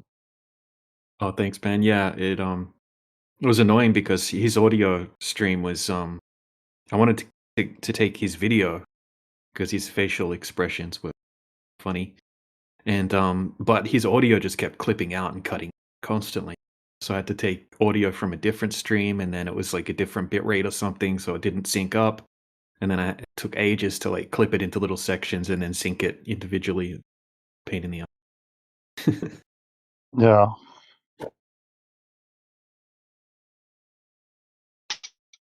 Oh, we have a Yeah, I'm challenge actually gonna here. go. Go ahead. Yeah, I'm actually gonna go listen to that real quick. Yeah, it's really good. It's funny too. I left a little comment there on YouTube. It's frustrating. There was a part where that dumbass Glober dropped the pin into the canopy, and he took the roof, the ceiling height instead of the floor height where India was at. So, and you're sitting there kind of just wishing someone would say something. And at the very end, I think it was Jesse who brought it up. Actually, it was Yeah, 15 feet.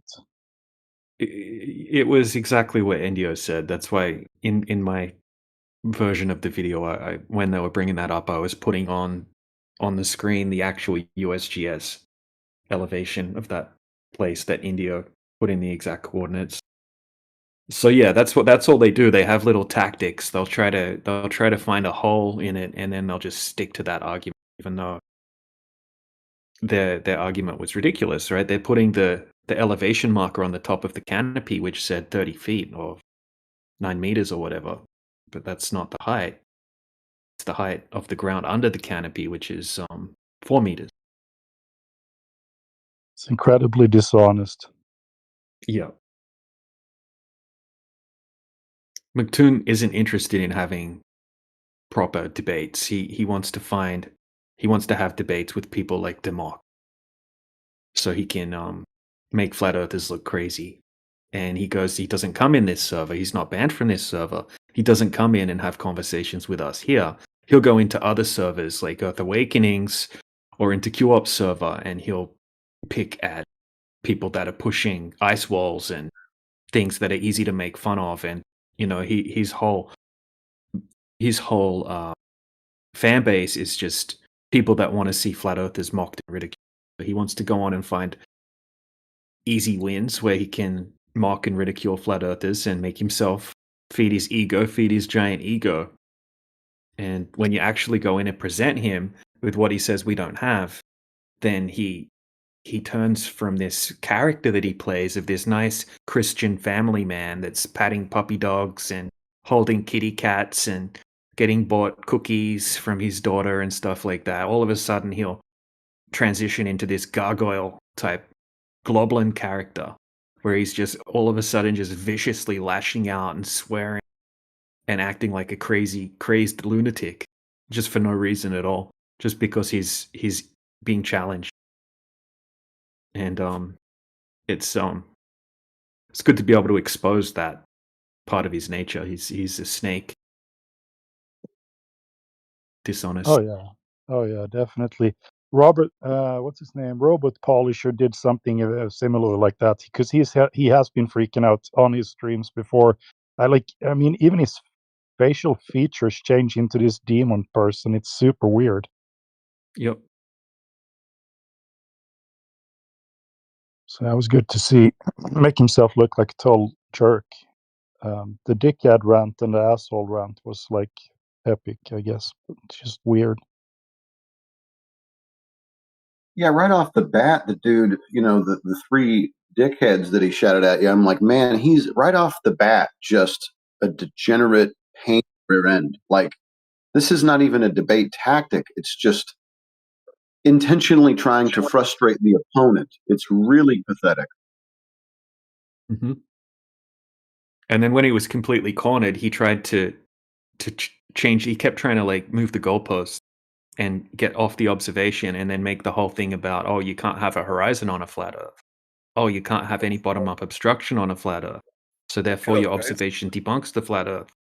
Hello. So I see that you guys are talking, but can I ask something real quick? It's not, Yeah.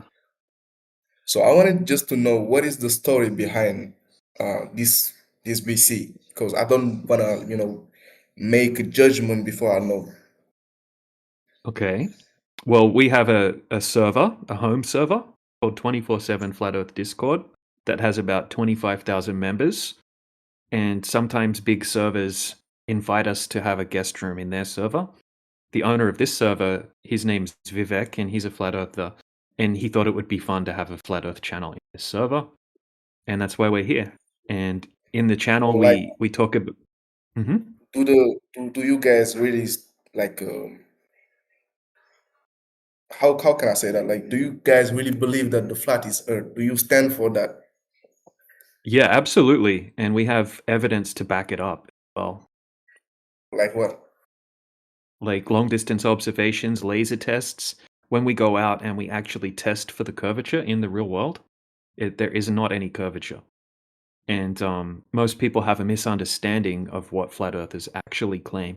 We don't claim the Earth is a flat disk floating around in space. We don't claim what most people think that we claim.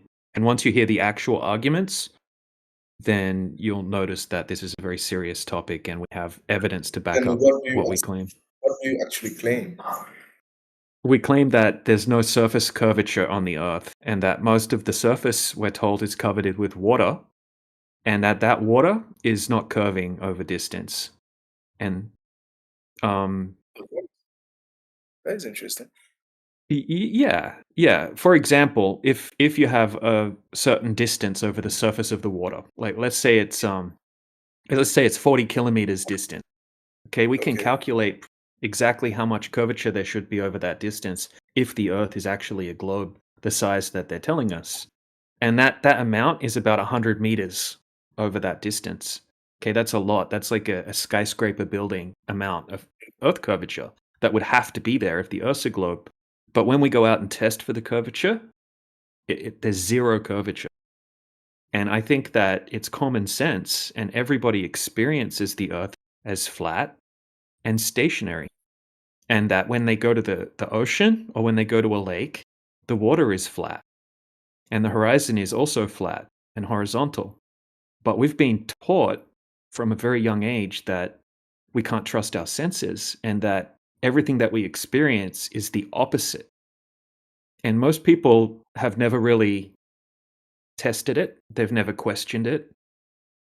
And that's what we've done. We've gone out to test it and question it. And when we've done that, we can't find any curvature. In fact, nobody can find any curvature. Okay. But did you make some like article we can read or something? Yeah, we have a huge amount of videos and papers and articles and Oh, really? hundreds and hundreds of different tests that have been done. What is the channel? Well, you could go to our home server. We have a huge amount of information in our home server, which is discord.gg/flat earth. Okay, so I can send you a link to it if you want. But if you want to learn about long distance observations, laser tests, gravity, what is outer space, all of these questions, we have channels for all of this in our home server, and we have terabytes of information. So if you have a question about, you want to know about, what about satellites, or what about this or that, right? You can go and watch a bunch of videos, have a look at the research papers, that kind of thing. Or you can ask questions in here, and we're happy to answer specific questions in here as well. No worry. You can send me the link. Really, like, I don't know if you guys know, but the name of this VC really misrepresents you guys. It's really an interesting like subject. I didn't expect to hear that actually. I was just gonna come listen to you guys and maybe laugh a little bit. But well, life is life, I guess. So if you can send me the link, that would be really nice. Yep. I sent you a friend request, and if you accept that, then it will allow me to send you the link to the server. Can we go? Most people have a misunderstanding of what flat earthers claim. Most people hear about flat earth and they think of a flat disk floating around in space. Okay, and Well, we I'm agree that happy that's the first thing we think of when we read the. yeah, It's yeah. kind of yeah. Exactly. So that's the first thing I like to explain to people, that we don't claim that the earth is a flat disk. That's propaganda that's been put out to make people think that flat earth is a stupid, or that flat earth is a silly idea. Because if it was a flat disk in space, that would never work. And no flat earthers actually claim. Did you accept the friend request? I can send you the link to the home server. Yeah, I did. All right. Sent you the link. And yeah, so we're not claiming to know the shape of the Earth. Okay, flat is not a shape. Flat is the description of the surface of the Earth not having any curvature. So if we have a large surface area that doesn't have any curvature, it is flat by default. Okay, that's the description of a surface that's not curving, a flat surface. And that's what we're claiming when we go out and actually measure the surface of the Earth using lasers, using high-powered camera equipment. We can't find any curvature, and that curvature would have to be there if the Earth was a globe.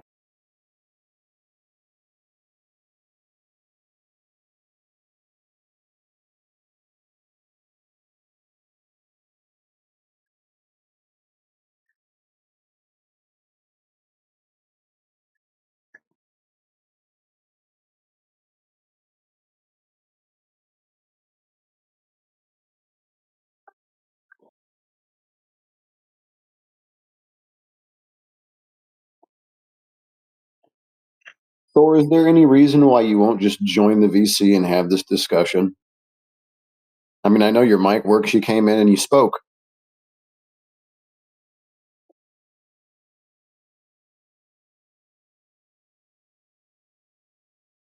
His mic was kind of shit, though, to be honest.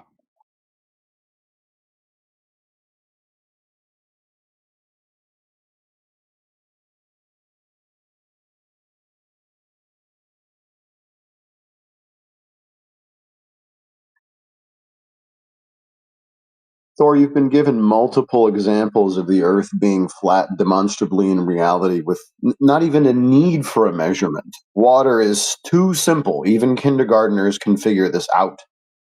So if you won't address that, and now you've gone into the weeds about whether or not a line is a shape, then you're not here in good faith. You've already lost in the conversation, and now you're just trying to waste people's time, which, I don't really appreciate. So if you would like to engage with water, something that we can all agree on, then, we can have that discussion. Please don't waste people's time because you don't know what you're talking about.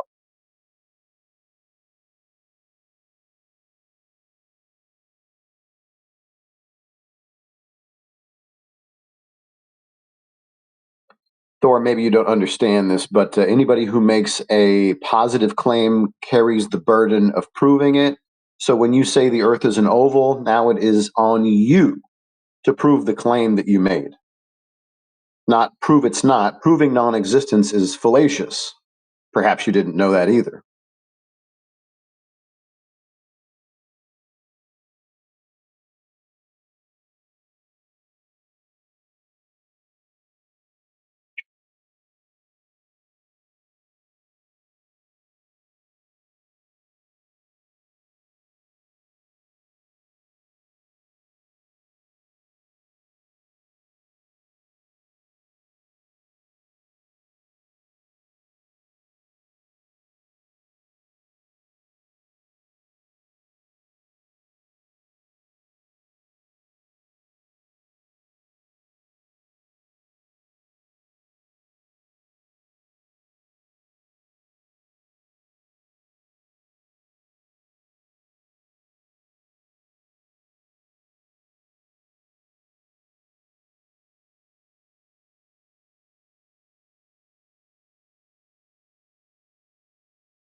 It's interesting the things that you just asked AI in the background when it goes quiet. Questions like, is flat a shape? Is horizontal a shape? And the things that AI comes back and tells you. So my question, is horizontal a shape? Sounds stupid, doesn't it? But anyway, I thought I'd ask. No, horizontal is not a shape. Instead, it is a term to describe a direction, position, or orientation. In geometry and design, horizontal refers to something that runs from side to side, parallel to the horizon or the x-axis. It's interesting. Parallel to the horizon.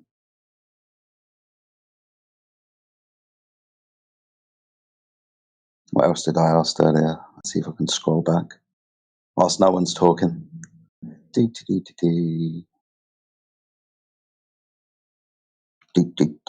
So, what is a shape? In the simplest sense, a shape is the form, outline, or external boundary of an object. It is a property that exists independently of other characteristics like color, texture, or the material of the object it is made from. Types of shape. God, bloody hell. Feels like we're back in kindergarten. Shapes are generally categorized based on their dimensions and how they are formed. 2 dimensions, 2D shapes. These are flat shapes that with only length and width or height. Common examples include circles or ovals, curved shapes with no straight sides or corners, polygons, closed shapes with 3 or more straight sides, such as triangles, squares, and hexagons. 3-dimensional, 3D shapes, often called forms or solids. These have depths in addition to length and width. Examples include spheres, balls, cubes, boxes, cylinders, cans, and cones. Geometric versus organic. I could just keep going on. But yeah, lots of people get confused when we say that flat is a shape. Here's the other question I asked. Is a line a shape? Technically, it depends on who you ask, but in geometry, a line is usually considered a one-dimensional 1D figure rather than a shape. Here's the breakdown. The geometry view. A shape is typically defined as a closed figure that enclosed an area, like a circle or a square. Since a line doesn't have an inside or an outside and doesn't enclose space, it's seen as a path between points rather than a shape. So I hope we're all getting the base understanding of what shapes are and what they're not. So flat would be a surface description. That's 2-dimensional. That's not a claim to the Earth being 2-dimensional. We're just talking about the surface of the Earth. We don't know the shape of the Earth. We don't know if it's an enclosed circle or a square, but I've been describing true geometric forms. Shapes, they can be irregular, like a leaf or a tree or a lake, for example. So when we say the Earth is flat, we say the orientation of the Earth is horizontal, perpendicular to vertical, and the surface description of the Earth is such. It's flat, not curved. If the Earth was a planet described as a 3-dimensional closed shape, a sphere, then upon the surface there would be curvature, something that we will be able to observe and measure over the distance of the Earth. When we measure over the distance of the Earth, we measure it to be flat. That isn't a claim to shape. I hope we all understand this.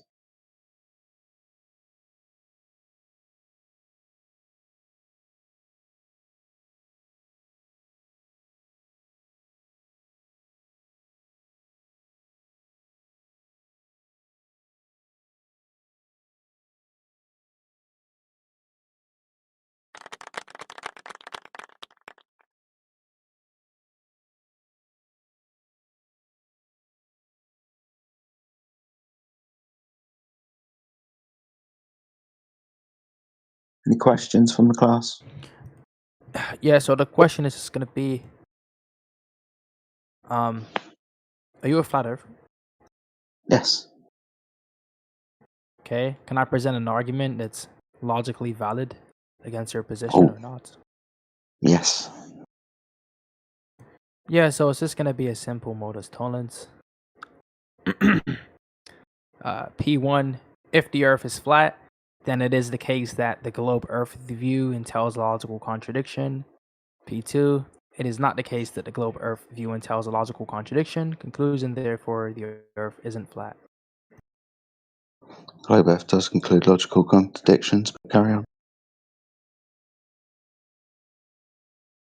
Okay, so if the Earth is a globe, then logically speaking, it would be curving somewhere, correct? Incorrect. Has nothing. There's no correlation, no. There's no correlation between a ball and curvature? Nope. Okay, so you're There's obviously no not here on correlation good between. faith. No, I am. I was literally No, about to so- explain why, but you just said So I'm not here on good do you faith. have a ball in your room somewhere? Do you have a ball? I can grant everything you're saying.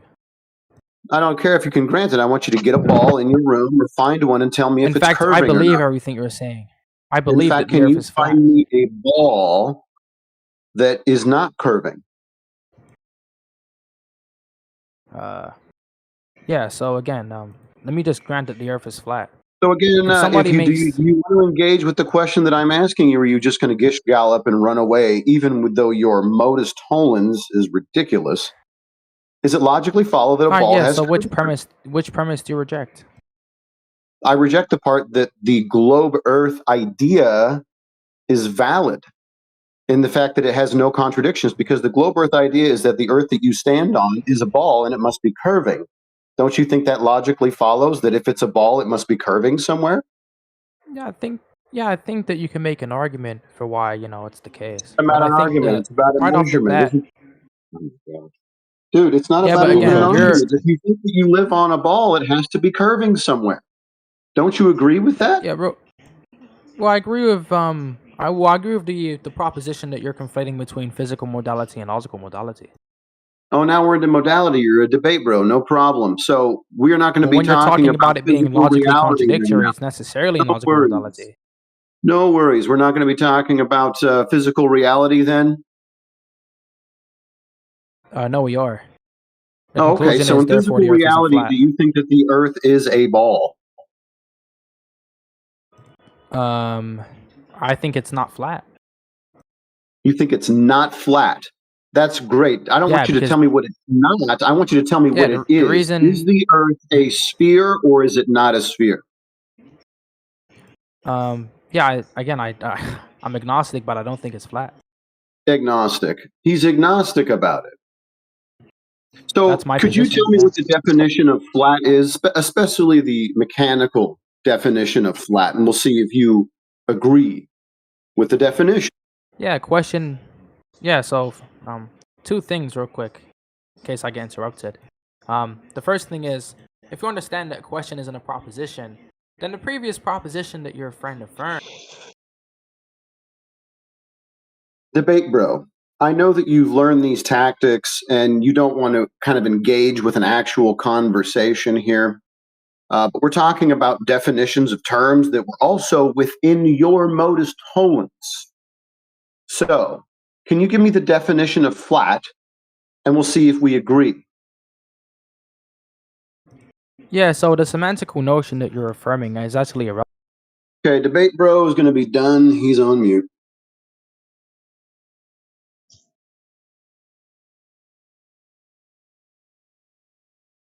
Well, Thor did come off of mute. I think we should wreck this guy. It's easy. Oh, he won't engage. He'll just gish gallop the whole time. I can unmute him. You want to take a shot at this? His teacher probably sent him over here to learn some humility. Why don't we just wreck him? It's Okay, fun. well, I'll let you talk to him. Yeah, give me a second. Make it quick, please. All right, debate, bro. We're gonna wreck you now. How you doing? Yeah, so I'm not agnostic anymore. I affirm the proposition the Earth is flat. What's your Yeah, I don't response to care the about argument? all those. Shut up with those nice words, okay? I don't care about all that Wait, complicated. but presumably you would care because the No, correlation you're gonna between the listen to proposition I me just now. We're made gonna have correctly fun with correlates to you the for a topic, which is second. 24/7 Flat Earth Discord, correct? Yeah, we're gonna have fun Yeah, so with what you you for a just said is second. completely wrong and I just debunked. Yeah, shut up with your Nonsense. debate The for Earth is tactics. You and I are gonna have there fun isn't now. logic. Do you understand You're what gonna logic watch. is? Hey, the retard in the chat. What's logic? gonna- Do you think it's a Shut up. formal system that actually You're has no gonna- correlation Yeah, between so physical modality? this kid has to be treated like a kid. Okay, so obviously you're not smart enough to have a normal conversation, and you just interrupt people constantly. So we have to treat you like the mental midget that you are. Okay, so we're in control of how this conversation plays here. You're in our channel. If you're not here to have a good faith conversation, you're just going to be babied through the conversation. Okay, and if you keep trying to run away from having the actual talk, then you're going to stay on. Right? So I'm going to let a plain truth can continue talking to you, right? But I'm going to moderate you. Right? So have a normal conversation or take a hike. Yeah, so can I talk? Yeah, you will listen. Yeah, you to can me go now. first. You Yeah, I can. mean- Well, hold on. Let's let Okay. this guy go first, and then when somebody responds to what you're saying after you're finished, you have to shut up and let them completely finish what they're saying, and then address what they're saying.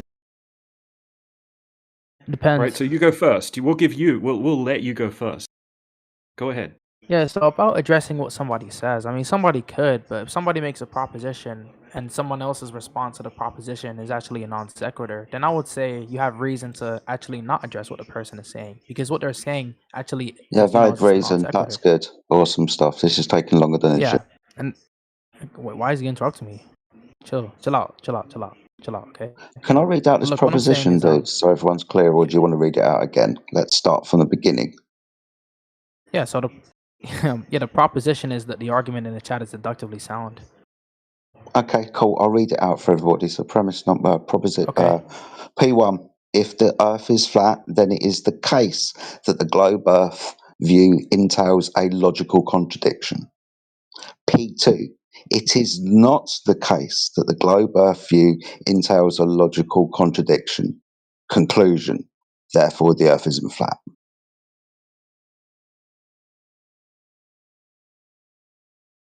And can I Yes? just clarify P2? Yes, please So do, it's yes. so it's less ambiguous. Yeah, Mhm. when I talk about the globe Earth view, I'm just talking about somebody that actually doesn't make the proposition the Earth is flat, but actually just sticks to the proposition the Earth is globe.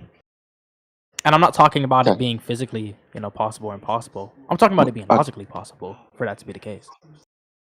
What, possibly possible that the Earth could be a sphere? Yeah, so like I'm saying, if it's the case that somebody says it's logically possible for the Earth to be like a sphere, right? Mhm. That you understand like why that isn't actually interacting with like physical modality at all, right? Okay, so I appreciate this, but what we're trying to do is figure out if the Earth fits into the category of planet, which would mean upon the surface it would have curvature if it was a three-dimensional shape, a geoid, a sphere, a ball, because it's a logical necessity for an object to be claimed to be three-dimensional sphere for there to be upon the surface curvature. That's a logical necessity, right? To fit this identity, it must show this identifying factor, right? So when you've got I mean, I could just when you've got P2 here, right, and it says it is not the case that the globe Earth view entails a logical contradiction. From my point of view, and forgive me if I'm incorrect, out of all of this debate bro shit, let's just keep our words simple. By measurement of the surface of the Earth doesn't fit into the category of planet. It doesn't have a curved yeah, again, surface. yep. Yeah, again, this is just all physical modality talk, though. Okay, so physical, I mean, that's just mumbo jumbo as far as I'm fucking concerned, dude. Do you want to tell me what it fucking means? Yeah, I'm saying, like for example, and this question is just gonna make it like way more clear for you to understand. But like you understand why if somebody says it's logically possible for a human to run faster than the speed of light, you understand why that's possible, right? Like logically speaking. Yeah. Okay. Yeah. You understand like if somebody says, it's logically We're possible trying for to a deal human. with what actually physically is, though. Yeah, and I'm saying Yeah. the argument is a modus tollens. Yeah, and I'm saying the argument's a Yeah. modus So tollens. but we're trying to figure out what the Earth actually is, not hypotheticals about what it could be. What do you think the argument says? You've just explained it. Yeah, and I'm That's why asking I you. asked you about physical Yeah, but modality. it could be the case you don't understand the argument still, even if I do explain it. Yeah, but you explained what physical modality was, and then you broke it down. No. No? No? No, I I asked you said what it there's no was. correlation. No, I said in this specific context, presumably there's not going to be a correlation between physical modality and logical modality. Why not? Yeah, because each modalities have set conditions, which in end of which will say something is possible. Like for example, something is logically possible if it doesn't entail a contradiction, logical contradiction. Something is physically possible if it doesn't violate, let's say, like natural laws or like physical laws. So, for Well, we're example, talking about physical, though, aren't we? I Physical can surface agree of the that physical Earth.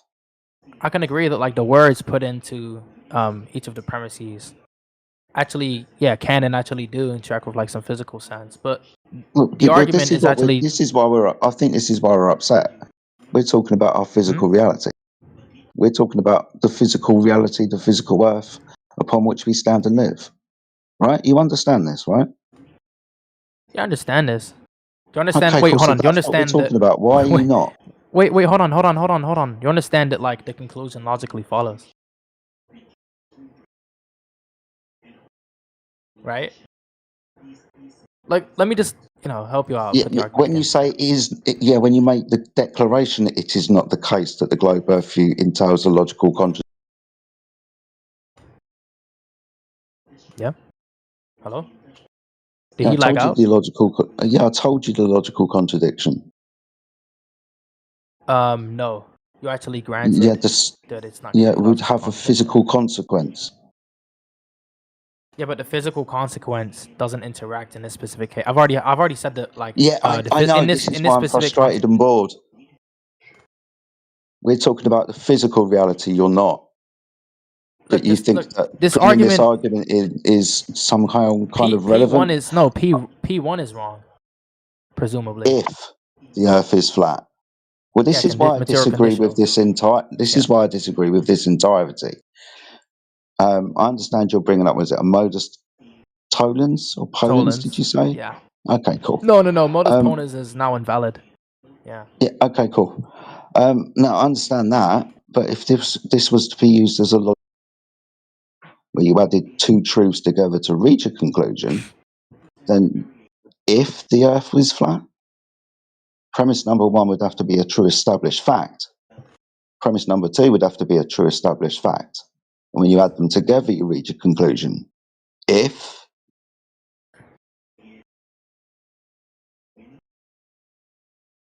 Oh, you done? I don't think the argument's constructed well. Well, are you saying it's not valid? Because I mean, logically It's follows. got if in it. Simple modus tollens. It's got if the Earth is flat. It's got a material conditional. Yeah. Yeah, so yeah, it's got a material Talking condition. about being sound. Is it flat? Depends on if you affirm the proposition the Earth is flat. Yeah, so no, it's not affirm the. Okay, so I'm going to affirm the proposition that the Earth is flat. All right, let's play along with this game. So the Earth is flat physically, in physical reality. Just want to be clear. In physical reality, the Earth is physically flat. Cool. So it's not the case that the globe Earth. So P2, it is not the case that the globe Earth. I'll even grant you that it's a fact that the Earth is flat, right? Yeah, cool. It's now a fact. It isn't. Okay. So it's a fact, right? Yep. Cool. So P2, it is not the case that the globe Earth view entails a logical contradiction, but it is the case then. If the Earth is flat, just so we're clear, the logical contradiction is the surface description. Okay. This is why I now disagree with premise number two more. Okay. And just so we're clear, is part of the reason why you think the P2 is false because it's proven, so is because the Earth is proven, like it's a fact that it's flat or something like that. Yeah, exactly. Yeah. So what I'm saying is, you understand that something can be physically impossible. Like, let's say, I understand that. Let's say, like the sky being like green or some, it's some like proposition that violates the physical modality, and like this is natural law sense, right? But it could be logically possible because again, these two modalities have different conditions, that of which you're going to say something is possible. Yeah. Yeah. Okay, so P2, it is not the case that the globe Earth view entails a logical contradiction. P1 is wrong. But it is the case that the globe Earth views a logical contradiction. Yes. You just granted it's not. No, now it is not the case that the globe Earth. Yeah. Again, I can even grant it's a fact. It's still not going to be logical contradiction. Like, would you say that it's a fact that nothing, so for example, would you say that it's a fact that a human cannot run faster than the speed of light or something like that, right? Yeah. It's physically impossible, yet it's logically possible. Yeah, you understand what I'm saying? How's it logically possible just because you can run fast? It's logic. Yeah, so it's logically possible, even though it's physically impossible, because when we're talking about something being physically possible and logically possible, both have different conditions. Like we'll say something is physically possible if it doesn't violate physical laws, natural laws, right? Like the law that says something along the lines of anything, cannot travel faster than the speed of light, right? But the reason that's logically impossible, the reason that's logically possible is because for something to be logically possible, it needs to not entail a contradiction. But nothing within the notion of affirming a human can, run faster than the speed of light actually entails a contradiction, logically speaking. Well, the globe Earth So view P2 does involve. Sorry, dude, this is what's annoying me. P2 does involve the globe Earth view actually having contradictions. It says that it's not the case, but it does. Yeah, and correct me if I'm wrong. The reason it does, in your view, is because the Earth, it's a fact that the Earth is like flat, right? Well, there are other contradictions within the globe model. Okay, Not great. just Yes. the surface So description. yeah. But those would be physical But I'm ones. saying that the main reason. Okay. Well, we can discuss them individually, but I'm saying is one of the main reasons why it's a logical contradiction in your view is because that you think that the Earth is proven to be flat, like it's a fact. Let's say, right? Or at least like something along the lines of that. Is that like one of the reasons? Yeah, and again, we're just going to keep going around in circles. I get your logic. Yeah. Yeah. So then the reasons. Yeah. So then, if you understand the point, then that reason is just now like dismantled, I would say. Because I've proved that something can be like a proven fact, but still logically yeah, but possible. it doesn't. All right, but you still don't have any evidence that the Earth is a globe. So you've come in here with zero evidence and zero understanding of the heliocentric model, and you're too scared Okay, great. you're too scared to engage in an actual debate about the actual topic. You're just using tactics. DJ, can I ask you a question? Okay, please? so if even if the logic form is fine, okay, your claims are baseless, and you're just trying to win an argument using logic without proving the actual claim, right? So if you're here in good faith and you think you're actually smart, how about you actually debate the topic of the channel and try to prove that the Earth's a globe? We all know that you believe that the Earth's a globe. Okay, Yeah, and when you don't have say any evidence. You don't have any evidence that it's a globe. I can present empirical evidence showing you that it is impossible for the Earth to be a globe, but you don't want to engage in good faith. You're not willing to go over empirical evidence, and you don't have any empirical evidence to show. Prove me wrong. Yeah, again, okay. So, do you think the evidence does not come in the form of an argument? It doesn't matter. It's empirical evidence. Anyway, it's been repeated. It matters because when you say I don't have evidence, you could hold to a different theory. You don't. I don't care. I know you don't have any evidence to present. So do you want to go over my evidence, or do you want to present evidence? Are you an that the Earth's a evidentialist? globe? I don't care. It doesn't matter. I have evidence. No, it does matter. You're talking about having evidence. No, it necessarily okay. matters. Yeah, I have evidence, and you're too scared to engage. Are you an empiricist? Do you think the evidence only comes in the form of some sort of? Doesn't matter what I am. I'm just a guy that you're talking to, who you're too scared to have a normal conversation with because you're not intellectually intelligent enough to do that. We're both responding. No, you're memorizing debate bro tactics, and that's all you're using because so you're just parroting, right? And that's all you're doing. You don't have any evidence to back up your claim that the Earth's a globe. I don't like the term debate, bro. It seems cringe. You're super cringe, dude. Everyone in here right now think is the thinking evidence comes how in the form cringe of you an are. argument?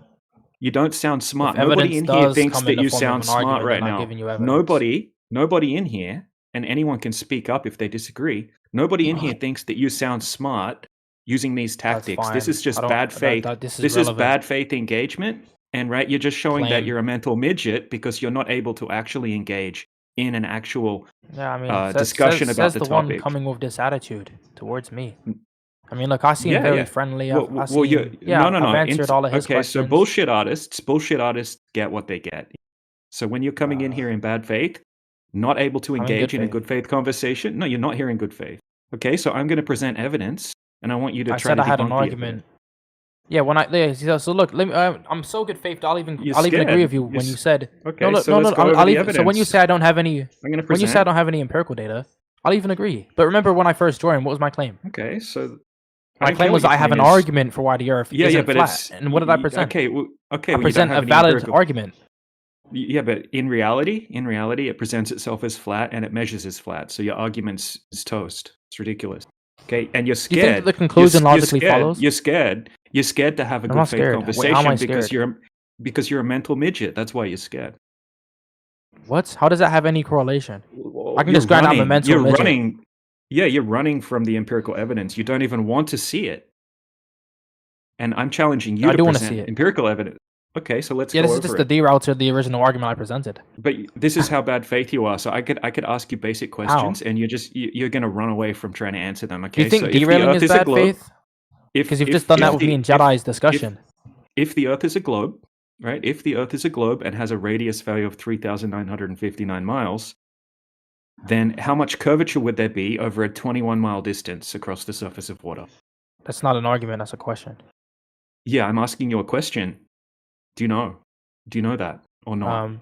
It's okay if well, you I can don't. answer Just to be you. honest. Just be honest, or say the answer. Wait, say the number. Just to be say clear. the number, or say I don't know. Clarifying question. Clarifying question. Uh-huh. Clarifying question. Did you so? Do you think you're the gonna a fall question apart right now? is a You're falling proposition? apart. No. Don't answer the question with a question. If the Earth's a globe with a radius of 3,959 miles, You just said how much to me how saying, much can I ask a how much clarifying curvature how much curvature would there be over 21 miles distance? The surface Yeah, of so the I can water? answer this if you answer my clarifying question. Okay. Presumably. No. I don't need Yeah, to. Just it's a presumably. yes on. So do you know or not? You do know or you don't Well, presumably know? I can answer this if you answer my clarifying question, which you agreed upon, by the way. No, You said, see, you're running. Remember? You're You running can't backtrack. away. Don't backtrack. You No, said, you're running away from the question. You're running away from the question because Oh, you're a wait, just mental like midget. you're running away from my question when you said, which No, I asked signifies the a form of question. agreement? You said that you're happy to go over the evidence, so I'm asking you, right? So this is a 21-mile observation. Yeah, and I asked a testing for clarifying the question. curvature. What do you take evidence to be? Okay, There's we're some talking views in which evidence comes in the form of an you're argument, like I scared. presented, for example. You're terrified to actually have a proper conversation. I'm educating you. When you say No, you're not. You're not you educating have an empirical anybody. evidence, You I've already sound like granted I don't even have. Look, dude. You sound like you're about 16 or 17 years old. Okay, and you've memorized No. some debate tactics, and you're unable to have a proper conversation with an adult. Okay, and the first We're having a question I conversation asked right you, now. you're both responding. flailing. You're flailing because you don't know a basic geometry, some basic geometry. Okay, if the Earth has a Again, this radius is of just a derail. 3959. No. This is just pointing out that you don't know anything about this topic at all. I can grant everything you're saying, and it's still a armed derail. with nothing, with no empirical evidence, with no knowledge. Right? You don't have any skills to be in here having a conversation with In someone that's this studied specific this topic for context, 10 my- years. I mean, well, You don't so even in the know. You context don't of even like know. me You don't providing even the know original how argument, to, empirical you probably, evidence is irrelevant now. Listen, debate, No, bro. you're We can just actually check running. something. You told him 3 times the radius, for example. Let's see if he can retain information. Yeah, Did you what's pick the that up? radius of the globe? What's the radius of the globe? Yeah, so the guy in the chat, empirical evidence is irrelevant. When So it comes to you like don't even know. You trying don't to even apply know. within What's trying to apply empirical evidence to the argument in the chat is relevant. Yeah. Debate, bro. Do you have the ability to retain information? That's a sign of high IQ. Can you do that? DJ told you 3 times the Why is radius that of Earth. relevant? Yeah, but We why is wanna that see relevant? if- That seems like a derail. It might be pointless to talk to you. I if mean, I you're can low answer the IQ. question, but it seems like a derail. I mean, why Yeah, not I don't answer think it? you can answer any Entertain it. question. You've been non-responsive the whole time I've been listening. Okay, and okay, great. And then what's that going to be? What's that the claim going to be radius? based What's on? the radius of the Earth? What's the radius of the globe? Hey, the guy in the background. What's that claim going to be based on? You answer it. This is what you're gonna do. You're gonna answer the question, or you're just gonna get muted if you don't respond. Say I know it. Earth of the You- gaps. you're- Earth of the glabs. dude. You're glabs. getting wrecked. Earth of the you're getting glabs. wrecked. You came in here and you're getting wrecked by flat earthers. Earth of the gaps. Perm What is abuse. he? What the fuck is he on about in the background? Dude, this guy's a dumbass, low IQ, mental midget, and he's too scared the to argument engage for with that a flat claim? earther. Because You, low dude, IQ this is people recorded. can't Yeah. retain information. Debate, You bro. were just told 3 You're times glad what the that this is radius recorded. is. Yeah, it's recorded on two streams right now, and you're just running away from a basic question. What does Not the running Earth away at all. spin? Does the Earth spin east to west or west to I mean, east? you ran away from my question. You when don't you even said know. to it. So You don't even know which way the on Earth camera. spins. Wait, what's You the don't even know argument that I don't know if I didn't answer the question? because you can't answer the question because you're a Do pussy. you think that if somebody knows you a don't even know, you proposition, can't the answer a person single that question, bro. dude, You're why am I getting Sounds like he's interrupted? stalling. Yeah, No, you're running you can't away. even. I mean, you could have even like Look, tried to look do you it want up to in the interact with the background while original you're argument or stalling. nah? Do you want to derail? How many times does I the can globe entertain a spin in derail, one but you got to day? concede that the original argument was Yeah. inductively sound, right? How many times does the globe spin in one day? Yeah, relevant. So I can so listen, I can entertain this derail, right? Dude, we understand you don't know anything. Awkward. Okay? Awkward. We talked to you for a long my time, and god. you just want to Awkward. debate We're for your way trying Yeah, through the empirical have a evidence is conversation. irrelevant when it comes to my original argument, right? Oh, really? Empirical When it comes evidence is to irrelevant. Your To your original argument. argument was retarded. yeah, when it comes to okay? my original argument, yeah, because the content of the premises are talking about something conceptual. Now he goes into word salad No again. shit. No shit. Yeah, great. And do you think that if something is like a priori, it necessarily isn't going to be involving in like empirical data? You or, think like, you some, can argue sort of, like, concepts empirical here when measurements? we're talking about empirical reality. Yeah, Your empirical concept evidence is is a broken concept. because It's your a methodology. concept of your cosmogony, Yeah. does not align with empirical reality. When you say yeah, are you agreeing with me or are you saying yeah as a placeholder? When you say yeah, are As you a agreeing with me or saying placeholder, yeah as a because placeholder? you clearly haven't articulated your thoughts, and I'm giving Okay, you a great. So chance then to what's think your about what response to I'm this saying question? because your brain is so fucked Is up it right the now. case that a methodology is a concept? Great. So since it's a placeholder, what's going to be your response to this question? Is it the case that methodology is a concept? Dude, every time that you use a debate What's your bro argument? tactic, you become more pathetic. I have to clarify I've already something presented the with argument. Were you listening? your logical Yeah, I am proposition. listening. Guess It's going to what? be a That's valid mode of irrelevant. tolerance. It's I need to ask a irrelevant question because about we're not this. talking Wait, so methodology. back We're up. talking Yeah, so what about justifies the empiricism. proposition it's irrelevant? Sorry, can I Yeah, ask a so question about presumably the it's going to modus be a double tollens really negation that quick? justifies the proposition it's irrelevant, right? Friend. In Blah, modus blah, blah. tollens, Yeah. Can you say anything that means anything? Bro, What I just said is does the mean globe? things when it comes to like formal logic. I guess it's just a knowledge gap because you don't Yeah, understand well, any that's what formal we're logic not. at all. This isn't about discussing Hey, what what is formal rule of logic what? is. Hey, This is what does a about syllogism discussing mean? what is empirically true. Hey, what does a syllogism mean? What does that mean? Oh God, more debate bro tactics. Hey, can you define globe for me real quick? I probably could if your friend over here answers what a syllogism So is. you don't even have the definition of globe within your modus tollens? Wait, how did you come to that conclusion when I said I can I'm asking if and you only a if by question conditional about your modus tollens. Can you He answer sounds a like a question about your first-year modus debate bro tollens? to me. Yeah, they jacked him up big time.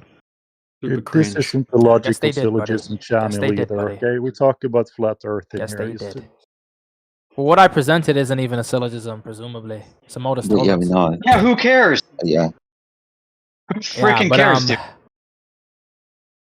So Yeah, look, but, look, last Jedi. time we're gonna bother with you. Last time we're Hey, gonna look, bother I was with you. I was having a good conversation Hold with on. Jedi This is- until you derailed, This buddy. is what's gonna happen right now. Okay. Do you have any evidence to present that the Earth is a globe? If you answer no, then we're going to move on to someone else. If you answer yes, then you must present the evidence. This is the new rule. Okay, it's not going to go any other way than down this path. Yes, okay? yes. So I have evidence. Yeah, Okay, the evidence so- is the so argument pres- under evidentialism methodology. No, present Yeah. empirical. Okay, No. so you need to present evidence that the Earth's a globe. Oh, What's so your now you're evidence? empiricist. So you're an empiricist. Yeah, we have Okay, been so- arguing that we are empiricists this entire time. So is your premise going to be something subjective and entirely conceptual, or is it going to exist in reality objectively? Yeah. So if you're empiricist, how would you do with He'd measure the surface. Guess what? It's called direct realism. Yeah, but even direct realism is just gonna be relying on a presupposition that's unjustified. What by presupposition definition. is that? That you exist? Yeah. What, do I exist? No, that's gonna be a Okay, all right. question irrelevant of empiricism, presumably as well. So we've got two choices with regards Wow. to a straight line path. Yeah. Do you think It's that either semantics straight are empirical or dispute? it's either cut. I don't think they are. I was going to try and reason with you, but okay, I won't. Hey, I have a DJ lined out the rules pretty well. He has not presented anything, so he's just going to stay on mute. Cool. Bro, what is happening? Do you all have anger issues or something? I got kicked. No, what's happening is he's taking us on an irrelevant tour of first-year philosophy student textbooks. I'm asking about me because I got Hey, kicked. Goober Boy. Goober Boy. Look at what I just wrote in the side chat. It says, you're on thin ice. Tread carefully. Ban button on standby. Yeah, but why Right. though? No hesitation. If you piss anyone off today, right? I'm just gonna hit the button. That's my question. Okay, You're so already starting to piss me I'm off. sorry that yeah, y'all well there you get go. really. That's I'm sorry that y'all get that. FBAN Goober Boy. I didn't even Do you have anything any wrong. evidence? Do you have any? Yeah, I'll permaban you. Okay. Do you have any evidence that the Earth's a globe, or do you just want to whine and white knight? I was just Control. Do you have any listening. evidence that the Earth? Do you have any evidence that the Earth is a globe that you want to present? Yes. Otherwise, put yourself on. Okay, go ahead. What's your evidence? I don't want to present it because I don't. Okay, I'm put not yourself on mute. Put yourself on mute. Then you don't have any reason to have your microphone open. I was Right, we're looking for people. We're looking for people. We're looking for people that have globe Earth evidence to present, empirical evidence that the Earth's a globe. If you don't have that and you just want to whinge, okay, then you can go on mute. You can go on mute because we don't care. Okay. Okay, so put yourself on mute. If you have any evidence that you want. Did he just He's burp pissing into me the? off even more. He just burped, right? Mm-hmm. Nope. All right. Goodbye. Was that him? Was that you, Gerber boy? You dirty pig.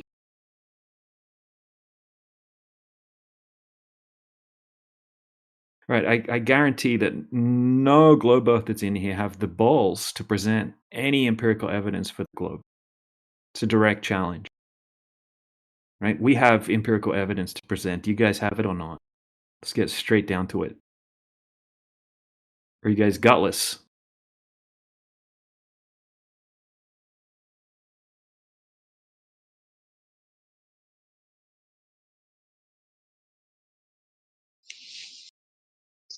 They have to retreat to the realm of abstractions to escape the consequences of objective reality.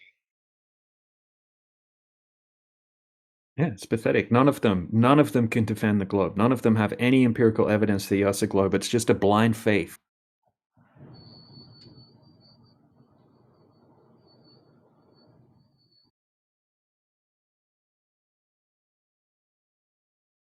So not only do they not understand our position or our arguments, they don't know anything about the globe, right? Like that debate bro didn't even know how many times the Earth spins in one day. He didn't know if it spins east to west or west to east. He didn't know the radius value, even though it was told to him 3 times within 30 seconds before being asked. These guys are a joke. I waited for you to tell him like 3 or 4 times before I even brought it up, and he couldn't even retain it. It's so weird. So weird. Are there any globe earthers in here that know how big the globe is that they believe in? I'll tell you what, because we're kind, we'll even give 10 seconds. Quickly Google the radius. What is the radius of the Earth? That's almost 10 seconds. Anyone? Neutron? Yeah, no one? Neutron, do you know? Nico? Toothpaste? Hello, Digi. I just want to ask your religion. It's out of context. It doesn't. It's irrelevant. Completely irrelevant. Do you have any evidence that the Earth's a globe?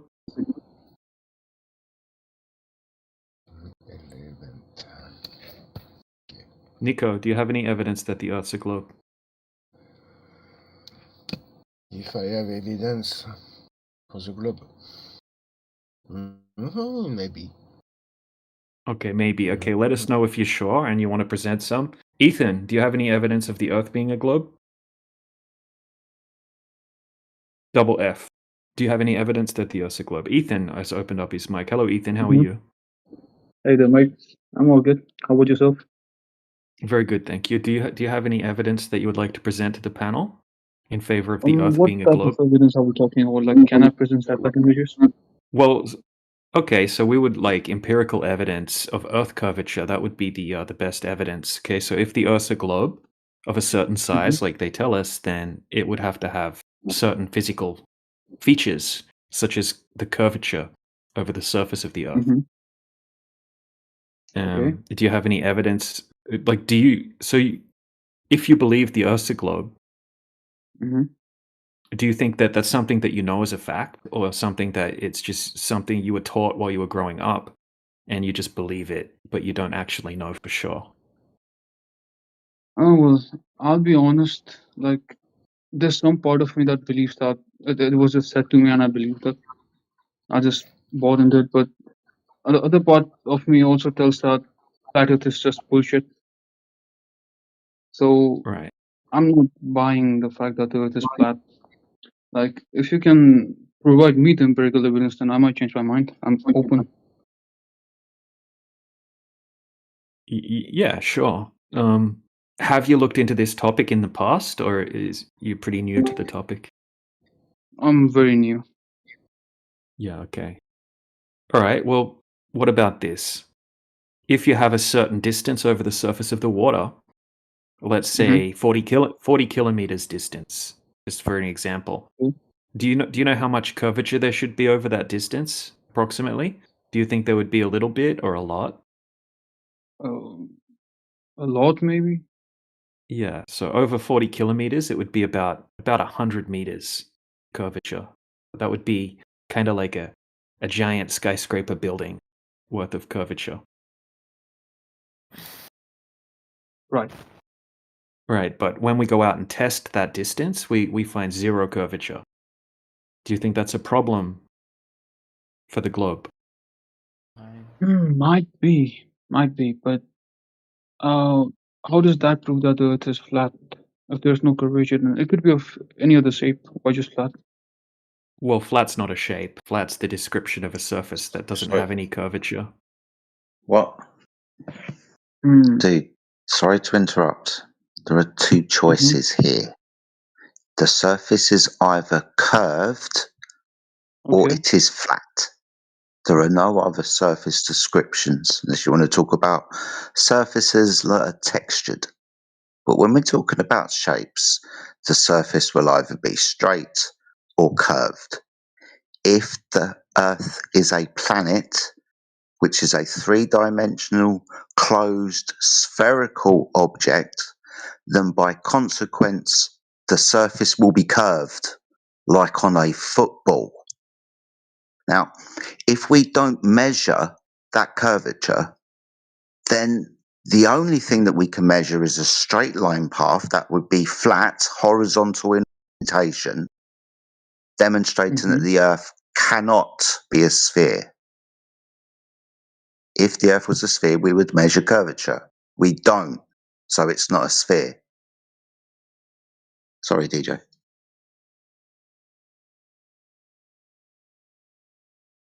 Right. Okay, that's interesting.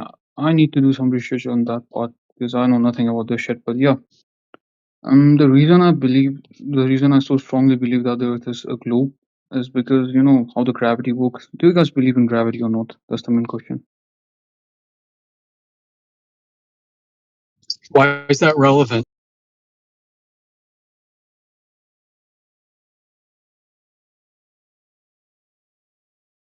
What do you mean by I gravity? mean, gravity is completely irrelevant.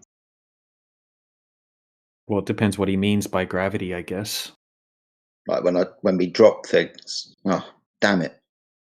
I dropped something to the floor, it went down. Do you mean that?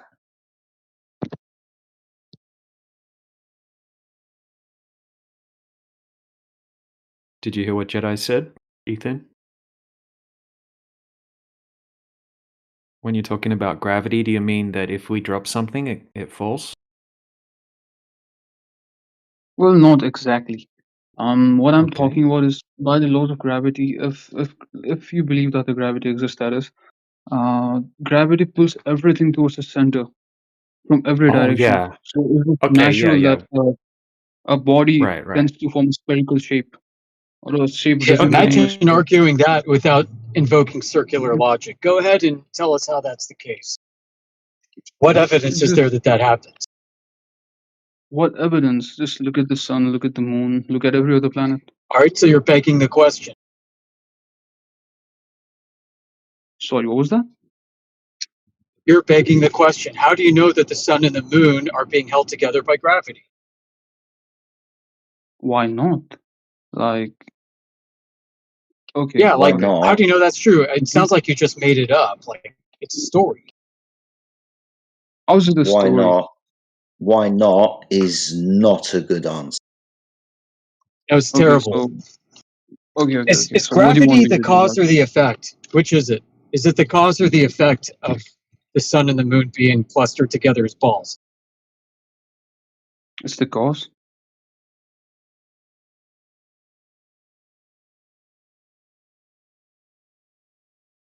So gravity caused the sun and the moon to cluster together to form balls. How do you know that's true?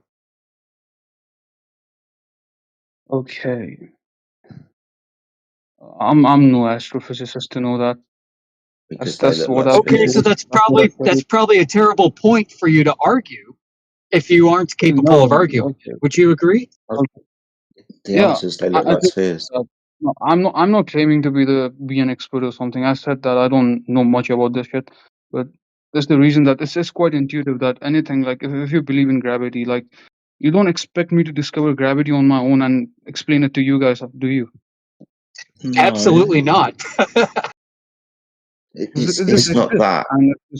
Mm-hmm. It's the idea that gravity forms everything into spheres. That means we should measure curvature on the surface of the Earth. We don't measure curvature on the surface of the Earth. Therefore, the gravity story about it forming spheres is debunked because the Earth is not a sphere. Do you understand? The consequence of gravity is the surface of the Earth will be curved. We don't measure it over distances where it should be measured. We measure the Earth to be flat. So the gravitational idea is kind of ruined just with that. Okay, We'll well, agree that outside of things that fall to the floor, though, if schizophrenic we're frame clumsy. of reference, do you have any evidence that large celestial bodies don't cause large indentations on the fabric of reality itself? Do you have any scientific evidence that you could present right now, too? No, you don't. You've been here so Yeah. many days. You must have seen us. Yeah, I've been here for so Why are long, you okay, but I interrupting me don't when care. I'm I'm just talking? asking a simple question. That's Yeah, It's a I simple have. question. Okay, Okay. so we're talking about the Earth, right? We're talking about the Earth, yeah? We're talking Okay, about and large celestial bodies, but yes, the Earth included, of course.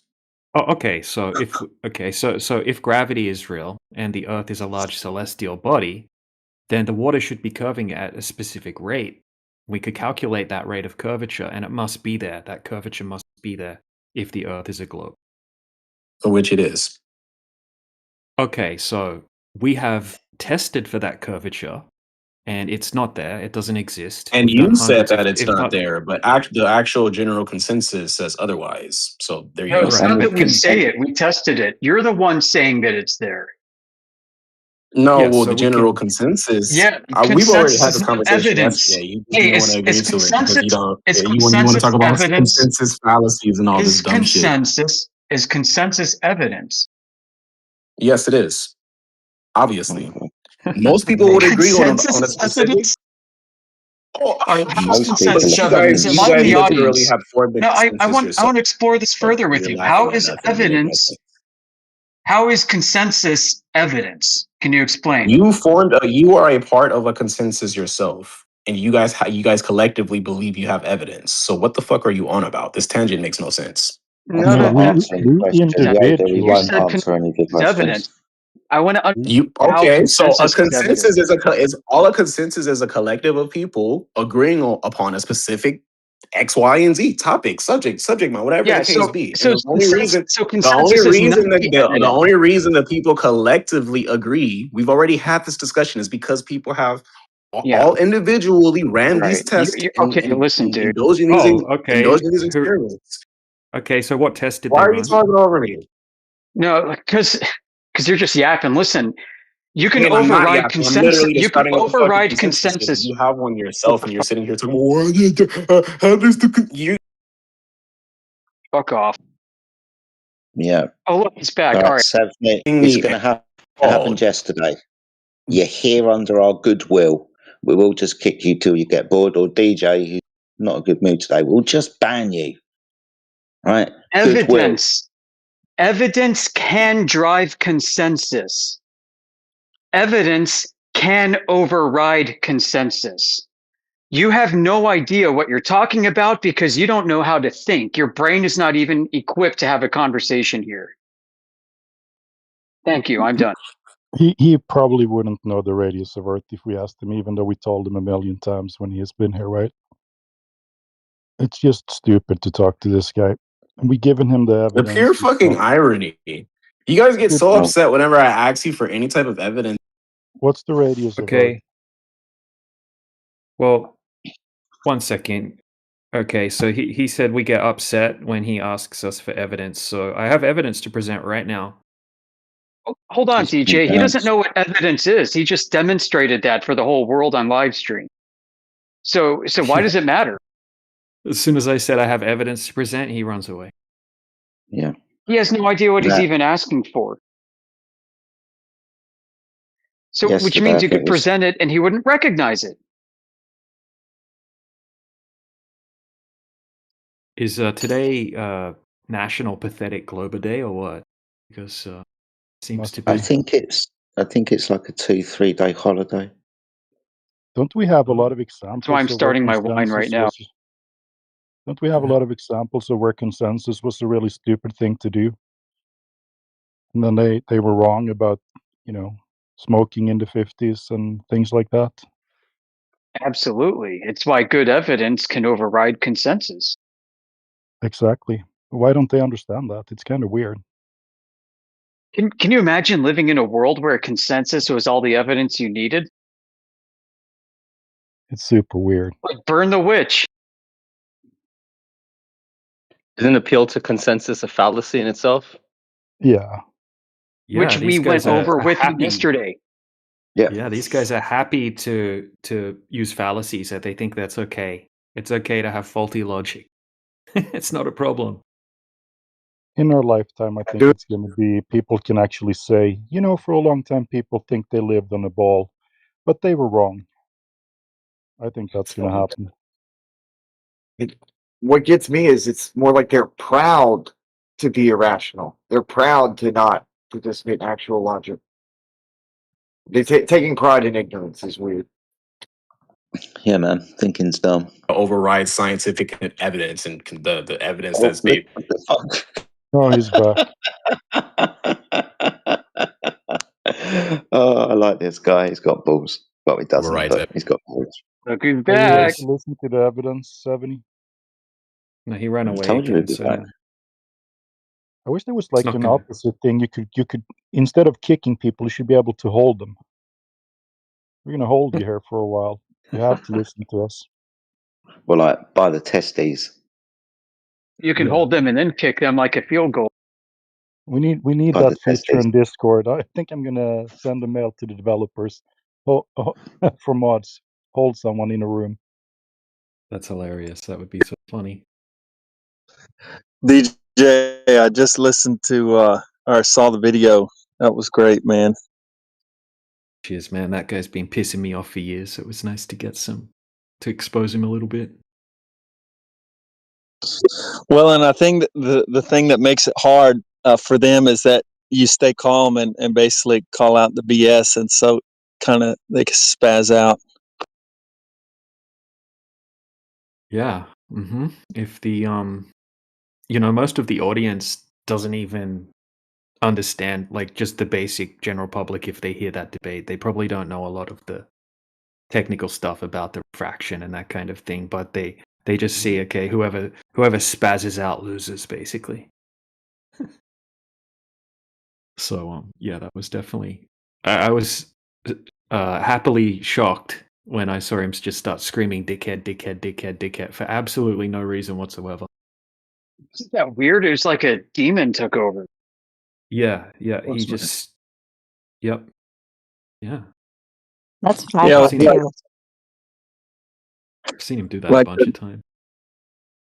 like the minute he got hit with reasoning and logic, it was like, yeah, just the machine started breaking apart.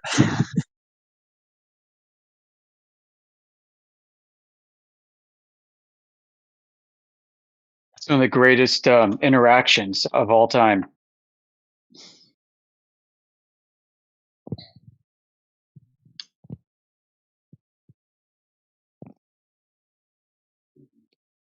Absolute legend. Legendary show. He doesn't act like that when he's debating. Like he was begging Demok to debate him. Like, why would he Oh, beg okay. Demok to debate him 2 times? Sure. So if you type in Demok versus MC Toon, there's a bunch of videos, and at no point during the videos does he get angry at Demok. He puts on this super nice guy act, and he just laughs and giggles and pats his puppy dog and just makes like lets Demok say crazy shit and then exposes it and just points out how ridiculous Demok's being. And that's all he's interested in. His whole channel's based around mockery and ridicule, and he's not looking to have good faith conversations with people that have empirical evidence to present. And that's why I jumped in, because he was mocking flat earthers and saying, do any flat earthers have the balls to present evidence? I was like, all right, let's do it then. We got tons of evidence. It's crazy how It's the no globe earth secret is that run. he avoids 24/7 because he knows that we're the most capable on this subject. Yeah, exactly. He's not interested in coming here and actually debating the topic. He just wants to mock and ridicule and straw man and play this act. His followers, though, they may not know better because they don't know that he's avoiding us. It's not like he announces it. Hey, I'm avoiding 24/7 because those guys are so great at flat Earth. No, but his followers come in here all the time and they try the same script and techniques that MC Toon uses, and they get wrecked too.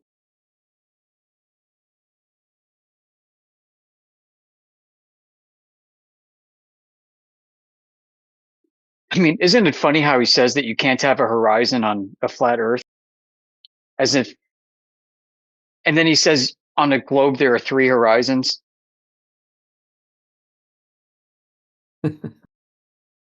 It's crazy. I mean, even you can just watch most Sky Free videos and you'll see a flat floor, perfectly flat floor, and then all of a sudden a horizon form, showing you that obviously you can have a horizon, flat surface, even just on a small scale. And then he was saying that perspective convergence is something that only exists in art and not in reality. Yeah, like what are the artists drawing? They're drawing what they see. They have to draw in perspective, otherwise their picture will look stupid and not match the reality that they're trying to imitate in their art. Medieval art is full of so many examples. Yep. Examples where they were trying to figure out perspective.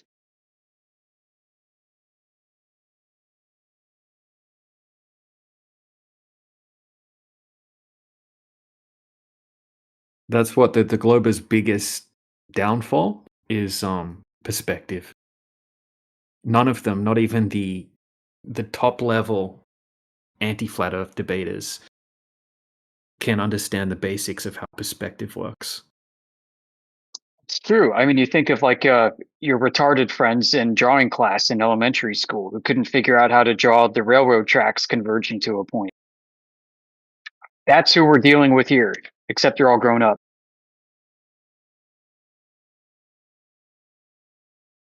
Yep. And I've noticed recently they can't differentiate the difference between how perspective is different when something that's close to you like close to your eyes moves away, or something that's already really far away from you moves away and looks like it's going down due to perspective. It's completely different than, like, just say I get down, like say I have a tennis ball, and then I lay down on the flat floor, and I put the tennis ball in front of my eyes. It's huge, looks huge, and then I roll it away, and it gets really, really tiny. But then, let's say I roll it 3 meters away. Okay, now I'm going to do the same thing, except I'm going to stand up, and I'm going to put the tennis ball where my feet are. And then I'm going to roll. Now I'm going to do the same thing. I'm going to roll the tennis ball 3 meters away. And it hardly changes at all in angular size due to perspective. And that's kind of like the difference between when they give an example of how come when a plane goes away from it gets smaller, but why doesn't the sun do that? They can't differentiate the difference between a terrestrial object and a celestial object.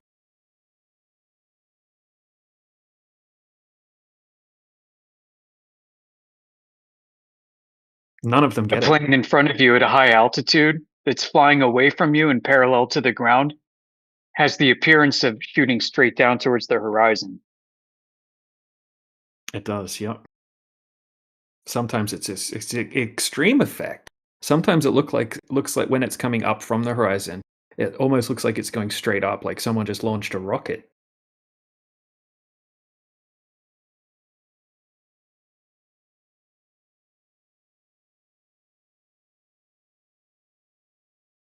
Hey, DJ. Is it just McToon who came up with this you can't have a crisp horizon on a flat Earth idea? Or did he get it from somewhere else? He probably got it from somewhere else, but maybe, I don't know. People just repeat, like they have little scripts. So all of McToon's goons or groupies or whatever you want to call them, they just repeat things that they hear McToon say. They don't have any mind of their own. So I'm not sure when McToon heard it, but yeah, I don't know. I don't know where that stems back. It's kind of Okay, yeah. ridiculous, and yeah.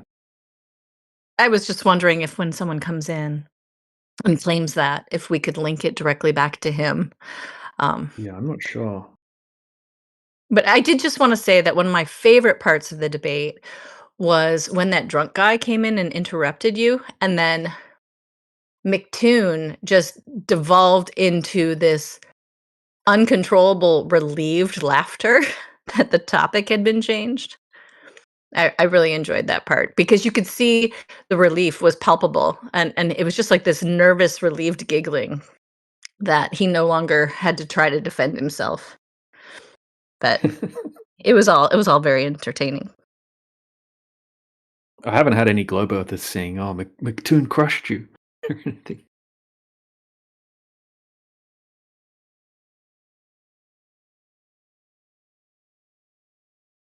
The relief laughter of an interrogation subject who's given an alternate narrative seems to exonerate him of his crimes, but only serves to dig his story deeper into a trenched bed of lies.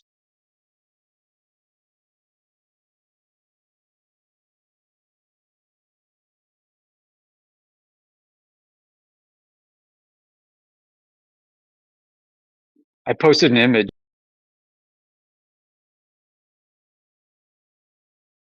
37 minutes past the hour.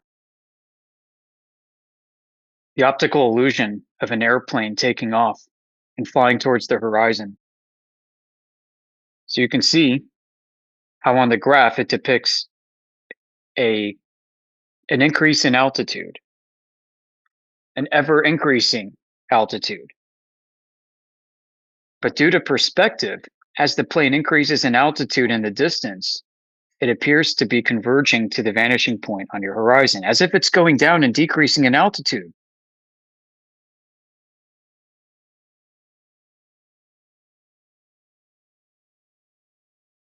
It's awesome. I love that.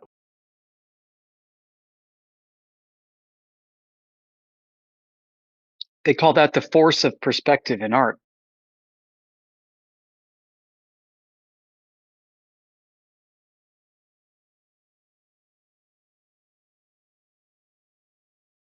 Posting that in my perspective channel. Oh, you already have.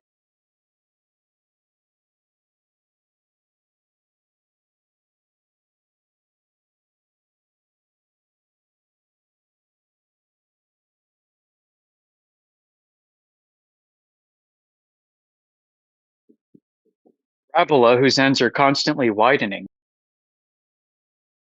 appears to have the ends meet together. In fact, that parabola looks like a circle now.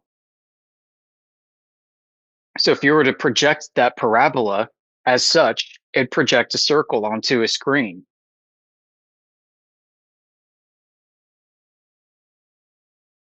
But is it a circle? Absolutely not. That's right.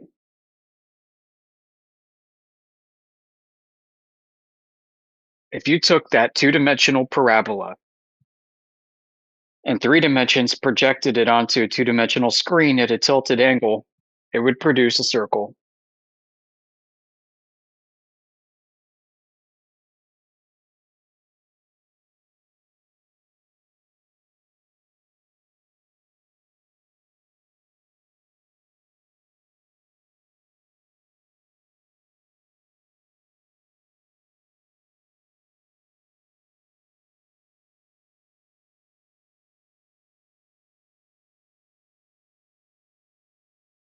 Screen that it's being projected onto, being 2 dimensions, loses the 3rd dimensional depth.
All right.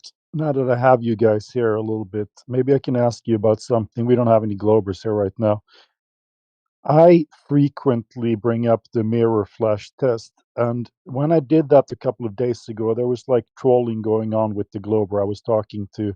People were saying, well, you can't figure out if Earth is flat with the mirror test, blah blah blah, things like that. And I was like, dude, what's going on? So I spent a few hours watching those videos and trying things out, and there are 10, 20, 30, there's like 60-mile signal mirror flash tests. So am I on the wrong track here?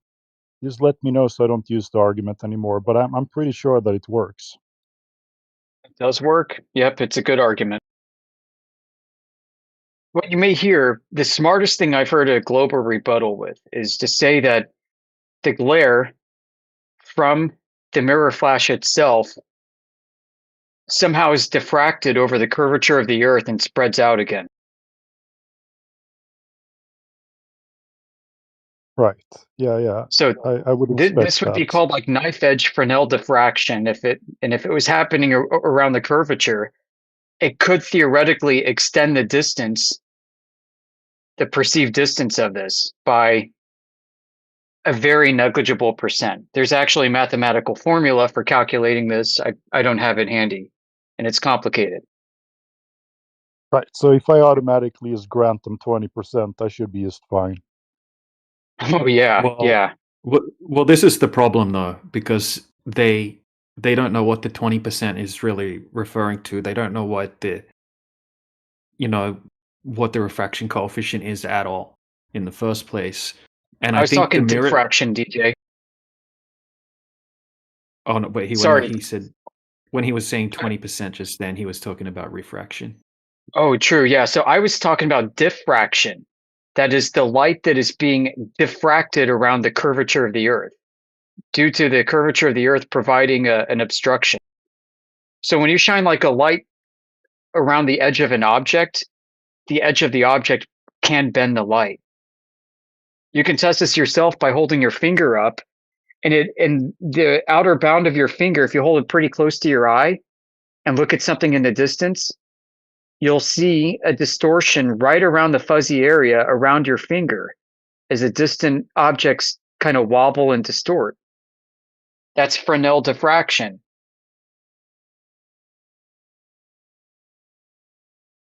And so the Glober's claim is that the curvature of the Earth is providing exactly that effect. But I don't think wave mechanically it's really working out the way they think it does.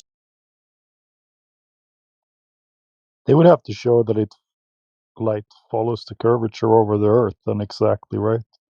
Yeah, exactly. They'd have to have evidence for the curvature obstruction being a physical place. They can't show that.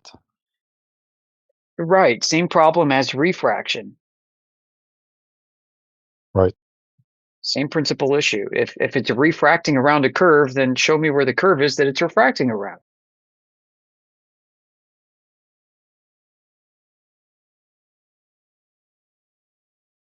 Yeah, I think the mirror argument's good, the laser argument's good, but I usually don't bring them up to people that haven't looked into the topic or aren't very familiar with optics, anything like that, because I think that it kind of confuses them a little bit because they don't know how to visualize that mirror flash, right? What's the physics of what's going on with the light? What's happening between point A and point B? I think it just kind of like jumbles their brain up a bit, and they can't really comprehend that. Oh yeah, that would debunk the globe. Same with the lasers. They hear the word laser propagation or something like that. They think, oh, okay, that sounds really technical, and their brain kind of short circuits a little bit. But when it comes to just a general observation, they're used to just making, every day they look at things. So it's not uncommon.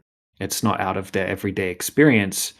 You talk about, okay, we can see this object that's 20 miles away. And in between point A and point B, there should be a giant hump, Earth curvature. Do you think that you could see beyond the hump of Earth curvature, right? Do you think that you could see something if there's a 20-foot building blocking that from view and you're standing on the ground? And I think that just in my personal opinion, I think that clicks in their brain.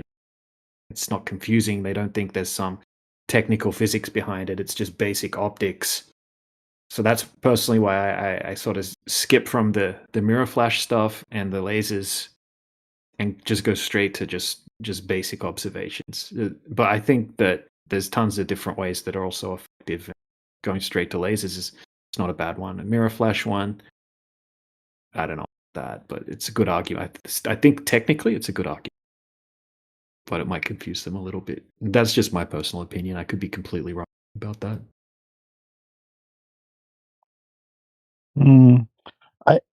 I kind of want to move into the two pictures that you have of Earth curve over a hill, first on land, and then you bring it over to water, and they're going to have to agree. I kind of want to move myself into that argument, so I agree with you. Just when I became a flat earther, I immediately understood that diagram. It's like my favorite flat earth picture or whatever, meme or whatever you want to call it, with the globe and the tangent line and all the little numbers you can easily see.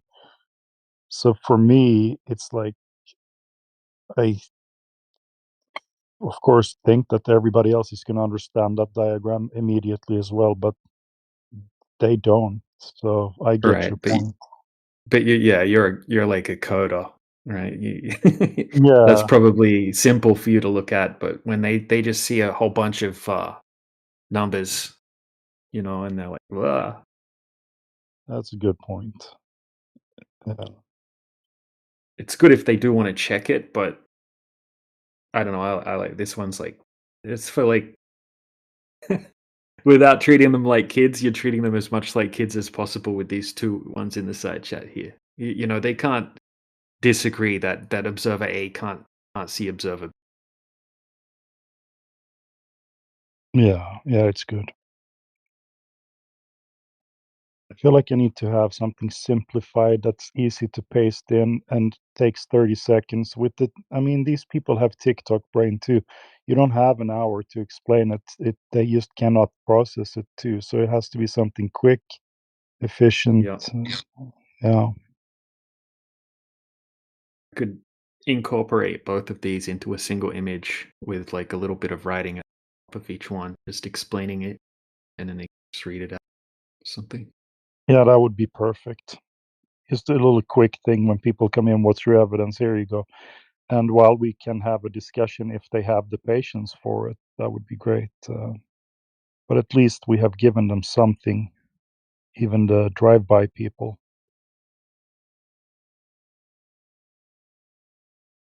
Hey DJ, you know that laser test that's shown from the side? I think it's 4 miles. Am I misremembering that? Do you know what I'm From the talking side, about? it's 6 miles, yeah. It's 6 miles. I was just curious as to what kind of rebuttals you've had for that one, because I think that that is a fantastic way to shut down a lot of the refraction claims, but maybe I'm missing something. Yeah, they don't really have a rebuttal to that one. Yeah, it'd be I've great if we never. could get some more like that, but I realize that's a really difficult thing to capture. Yeah. And here's well, this is done with a really, really low focal length rectilinear lens. I think it's a 9 mm or something like that. Really, really wide angle lens, but it's also one of the best rectilinear lenses, meaning that it doesn't distort straight lines as good as any lens can do it. So he was able to capture being such a low focal length, he was able to capture such a wide angle of view. And doing a long exposure, he was able to completely see the laser. So in the side chat, that's the raw image. That's the NEF image straight from the camera.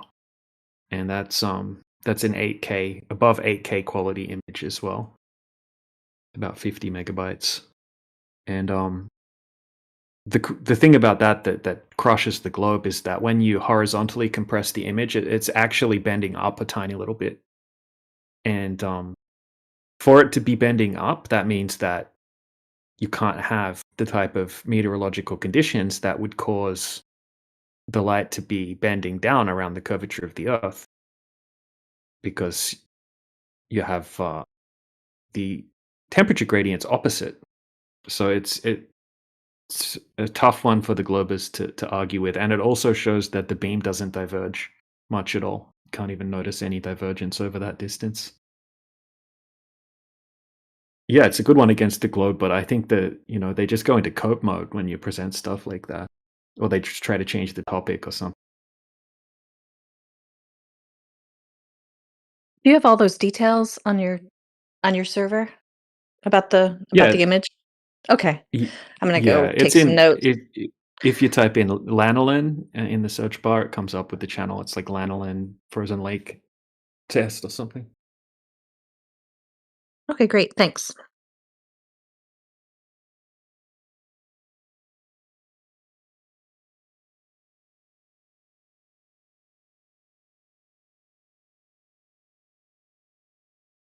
The glober's rebuttal to the laser test is a joke anyway. Claimed that the laser could perfectly be bending around the Earth to hit the target on every single test, completely different distances, completely different weather conditions every single time. But somehow the refraction's just guiding the laser perfectly to the target. It's the craziest, dumbest claim ever.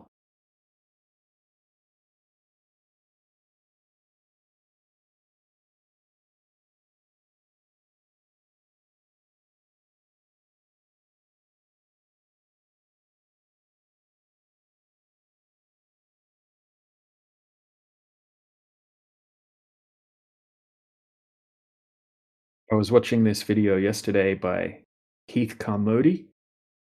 He's a Canadian guy, and probably seen the observation, but I was watching the video. There's a ton of really, really good observations in this video. And I'll post it in the side chat.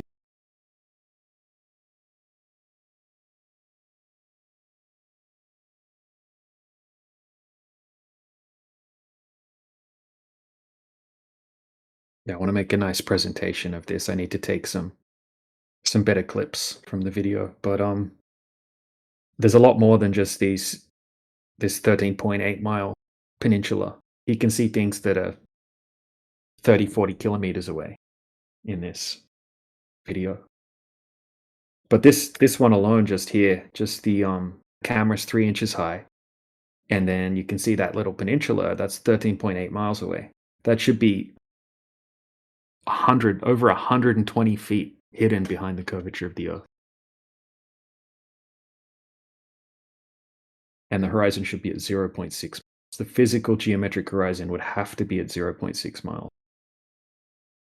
And that's the maximum distance that you should be able to see the water.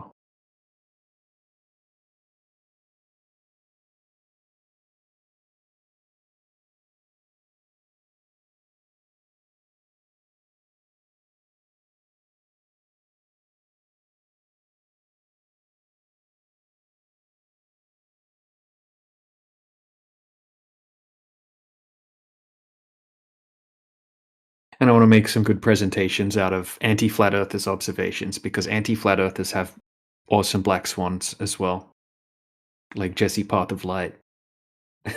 Because they'll always say, oh, these are always done by flat earthers and flat earthers lie. It's like, all right, well, this one was done by an anti-flat earther, someone that has a YouTube channel debunking flat earth. Here's 30 kilometers distance with zero curvature, zero horizon.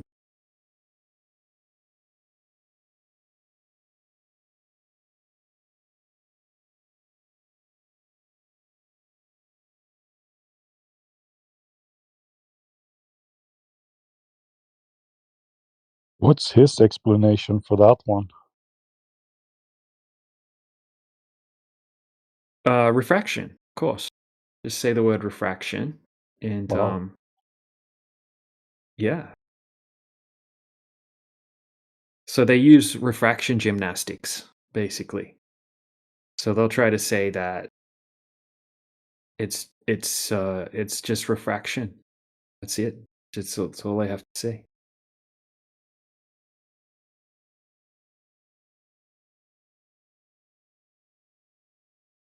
And then they go into refraction gymnastics. So here's the observation. Part of the observation. Right, so he's got the theodolite at 4 foot. And the boat is tracked on shipping radar at 7 miles away. And the bottom 20 feet of the boat should be hidden behind the horizon, and the horizon should be at about 2.5 miles, something like that. So you shouldn't be able to see any more water past 2.5 miles, but we can see, obviously, we can see the boat at 7 miles. Now, Jesse didn't notice this, but I said, hey, what's that land that we can see in the background? Because when I was looking on Google Maps, I thought, hey, it's just water for a really long way behind that ship, where that ship should be. I said, what's that land? And he said, oh, that would have to be whatever the name of the island is. Anyway, I looked that up, and it's like over 30 kilometers away. So we don't see any obstruction. We don't see any horizon over the entire 30 kilometers distance. And for that to work on a globe, you would have to have unrealistic. Did you say something, Yoda? You would have to have unrealistic temperature, first of all. You would have to have, unrealistic refraction. If you put this into Walter Bislin's, you have to just max out the refraction slider for it to work. And Walter Bislin says that's so much refraction that the Earth would just have an infinite radius and look completely flat. Yeah, and it's such oblique angles that are required, and there's so much refraction. I mean, basically, it allows them to see infinitely, subject only to the diffraction limit of vision and the medium itself that it's propagating through, absorbing and scattering. Which is kind of silly, right? It means for them, in their minds, the lower you go to the surface, the further you can see. I mean, imagine a Roman general telling his troops, instead of to take a hill way up high to get a better view, to instead get to the low point and look across the horizon from as low as you can be. I mean, it's just absolute silliness.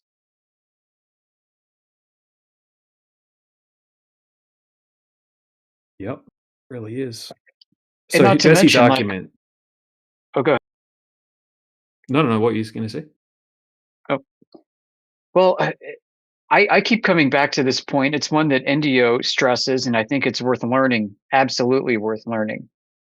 Refraction is wavelength dependent too, because different frequencies of light behave differently. Their energy is different.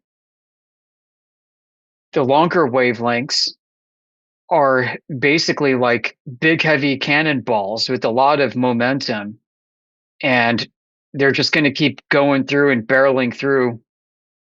You know, the fire a cannonball at a stack of drywall is just going to go through like nothing happened. But meanwhile, like a BB gun, it's going to ricochet and change directions. It's going to do all kinds of crazy things. So the longer wavelengths, which is deeper into the reds and beyond down into infrared, seems to be like the honey badger of the spectrum.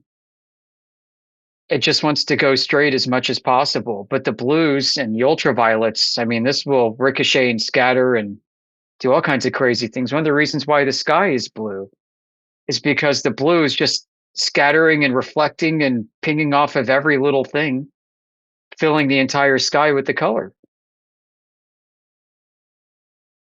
So what you should expect if there's refraction happening is a separation of the wavelengths, kind of like how a prism with refraction separates wavelengths.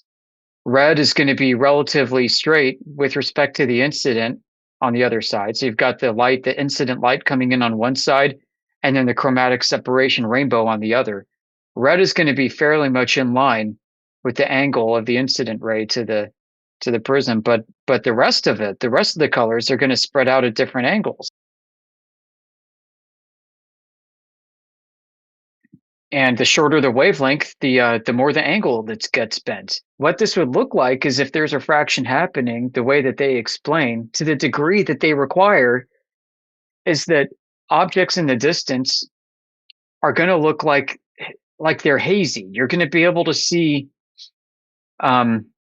halos or aberrations of different color spectra. Like a tree in the distance would have different colors around it. You're going to see more of the reds where the tree actually is, and you're going to see more of the blues where it's not, in like a colorful rainbow haze. And that's obviously not what's happening in any of our imagery. What you would expect to see is the red wavelength showing more closer to where the true object is, in this case, maybe obstructed behind curvature. And you should start seeing more of the blues of the object where its apparent position would be in its refracted place. And we don't see that. We don't see the gradation of light from blue to red to obstruction. We see objects. In fact, we see objects that are being stretched, where the colors retain their coherence, but the image is being stretched or squished, depending. So that's quite a bit of a different phenomenon than just refraction itself.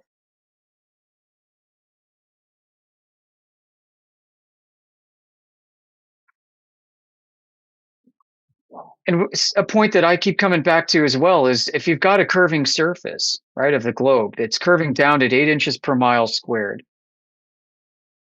And if the claim is that curve, that like you're sitting on the apex of a gigantic dome, that curving dome going out for miles is flattening out, then it means everything that you see on the surface at all range lengths, from close to your feet off to the horizon, that light is reflecting off the surface at a different angle, such that all the light is reflecting at such an angle to you, the observer, that it flattens out. And that reflection is happening at a different rate of change and is refracting through the medium at a different angle, at a different arc degree. So this means that all the light is conspiring, somehow knowing where you are in relation to it, and is reflecting in such a way and refracting through the medium. It's at different degrees, being modified by some physical presence, some physical medium meteorologically, that it flattens out a dome below your feet into a coherent image that extends out for, hundreds of square miles. That's the claim, that every ray of light is taking an independent optically modified path by the weather to produce a flat and stable image. I don't buy it, especially when this happens in infrared. I've seen in Jay Tolan videos most exclusively.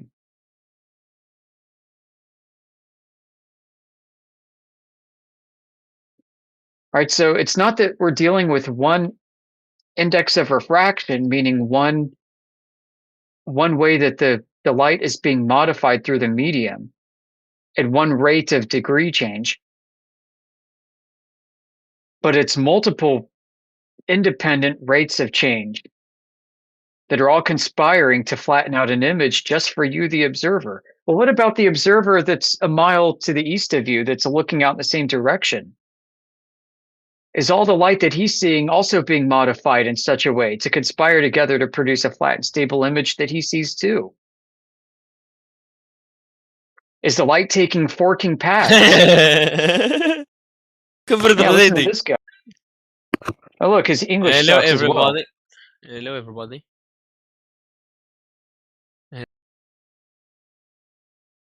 I was in the middle of talking.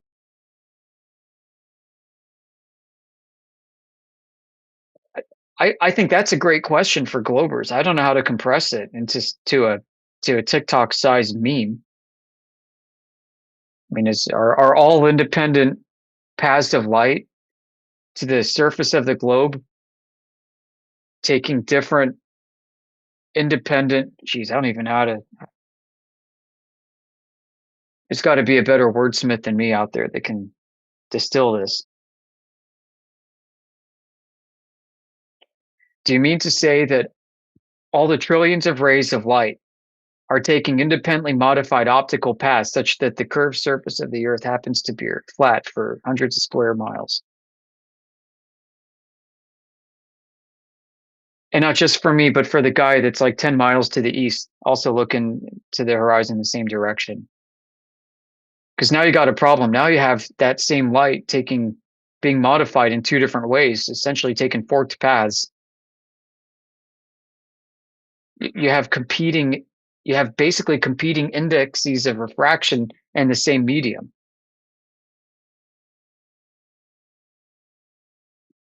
And then how come we're not seeing evidence of chromatic separation? I mean, not just like not seeing it, but not being able to detect it with highly precise scientific instrumentation.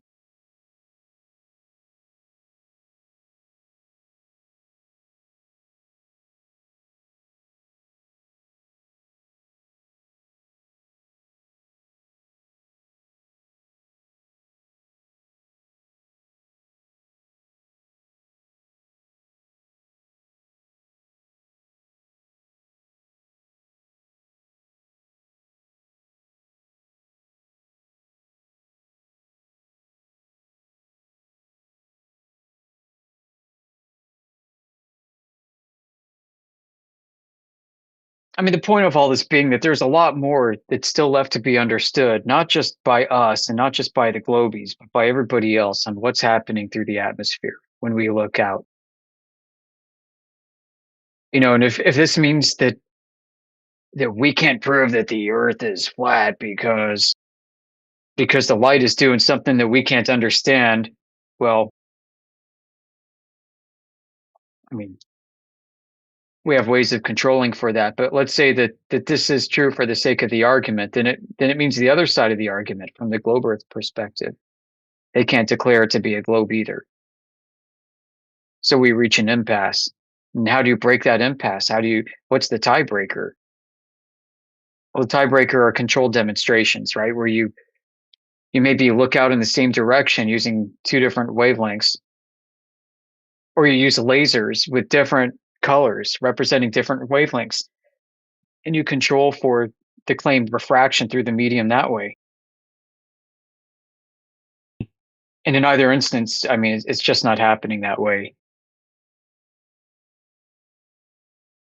It's not like anybody's been able to demonstrate this, where I'm at the beach, I'm seeing oil rigs in the distance in the visual spectrum, which I shouldn't be able to see due to refraction. So I pop on an infrared lens and suddenly the oil rigs disappear and I'm staring at a wall of water instead with the crest of the curvature of the earth in front of me.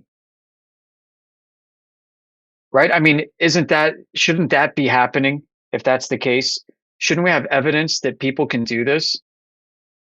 Hey, here's a Nikon P900 without the infrared filter. Great, we can see too far and we can see further the closer we get to the ground. I mean, that just sounds kind of dumb, but we'll go with it. Okay, fine. You can see further the lower you get.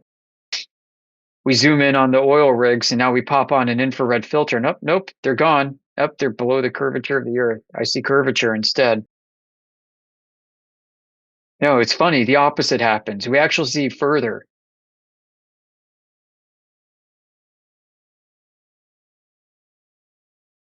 Yeah, we see much further in infrared. So there's a reason, folks, why people aren't presenting us their curvature evidence in infrared. It's like kryptonite. They don't want to touch it. They don't even want to talk to you when you bring it up.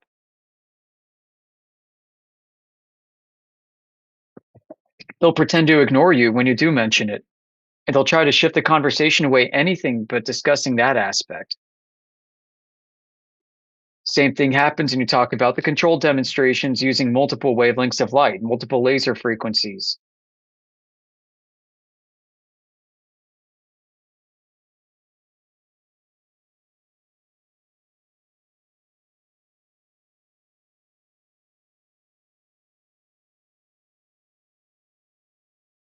I see Dr. Refractio is in the chat. Hello, Indio.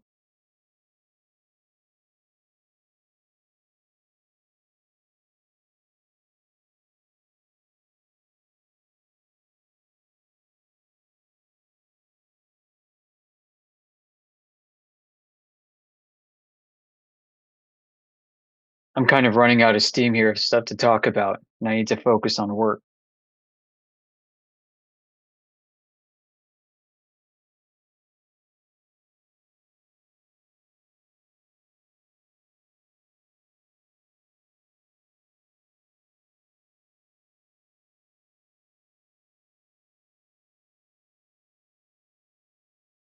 Or not. I mean, maybe I'll just ramble a bit more. Looks like we've got Mex in the chat. Hello, Mex. Welcome to the 24/7 room.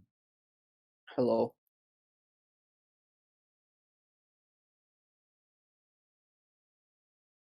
Feel free to just sit tight and hang out if you don't want to talk. That's cool too. What's the topic? The topic is the nature of Earth. What about it? Well, He nobody's said that. seen a globe. Like, did you hear him? He's just like, what about it? Like he knows.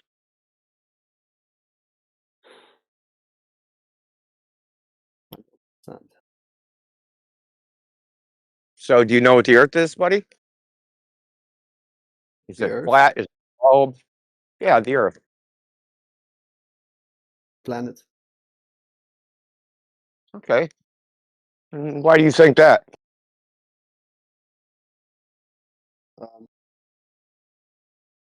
No clue. Someone told you? No. You figured it out yourself? Yeah.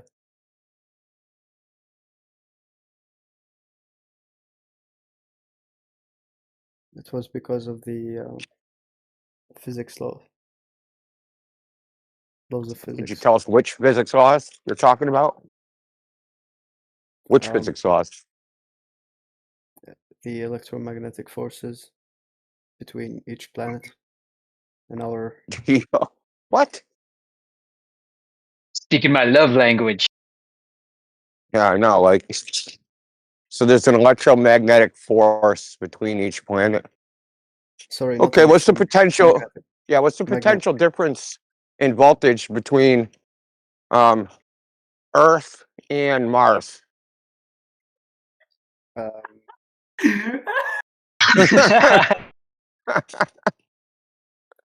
It's not electromagnetic. It was a mistake. It's magnetic. Sorry. Let's mean gravity. All right, how many You're looking- Teslas? How many Henrys are there? How many ohms? What's the resistance of space? I don't know. Yeah, neither does anybody else. Don't feel bad. Nobody knows the answer to that question. Why do you think it's flat? Because, I mean, there's lots of reasons, but the main reason is it's obviously flat. It looks flat, right?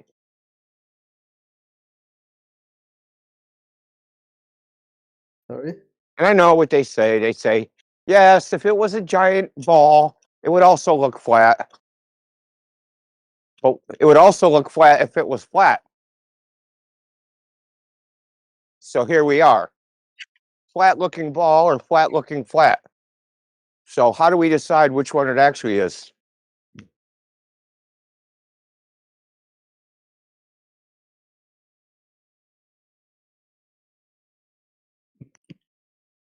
That's a good question, see? Never thought about it.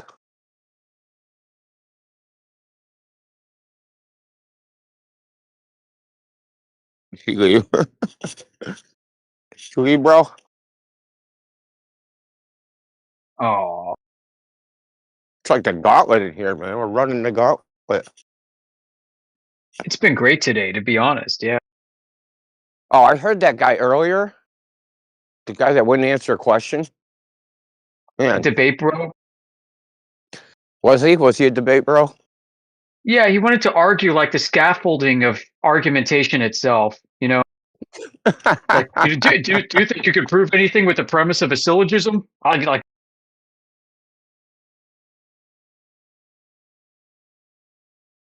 is a premise of a syllogism conceptual?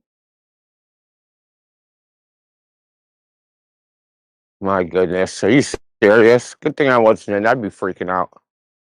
It was. I mean, yeah, it's very slippery. As soon as you think you come up with a witty answer to one of their dumbass questions, they come up with another dumbass question. So basically, he tried to change the topic from debate flat Earth to debate.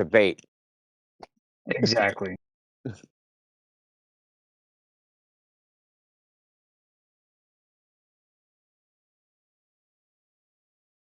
Well, you know where that leads. That leads to the brain in a jar anyway. So, especially with someone like that, Exactly. right?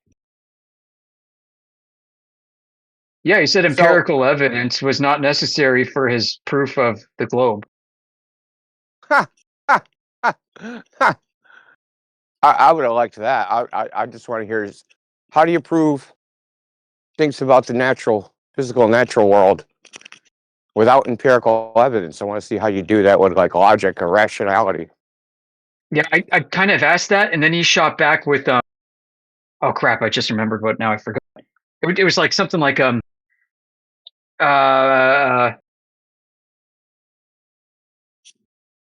yeah, do you think, so is the methodology you use conceptual?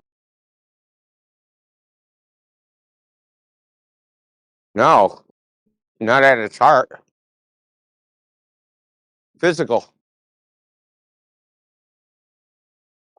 I'm probably asking it wrong because I'm driving it there. It was more like, is methodology itself, the way you think of methodology, conceptual? That right? And this is how they try and lock you into, you can't prove anything is real. it's methodology, like the word. Yeah, like our methodology is conceptual. Like, Our methodology is conceptual.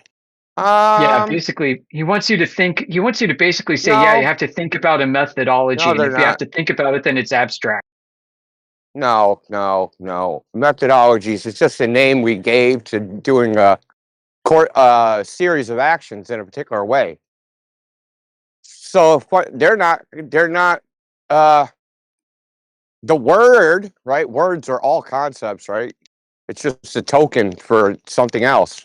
But the token, this word methodology, I mean, and I got this from Yeah, you AI. see where this is going, right? And he's just going from one thing to the next from his like philosophy 101 textbook, going through the index. Don't do the index. Just like Yeah, like he asked about semantics before syllogism. I think he was in alphabetical order. Oh Jesus!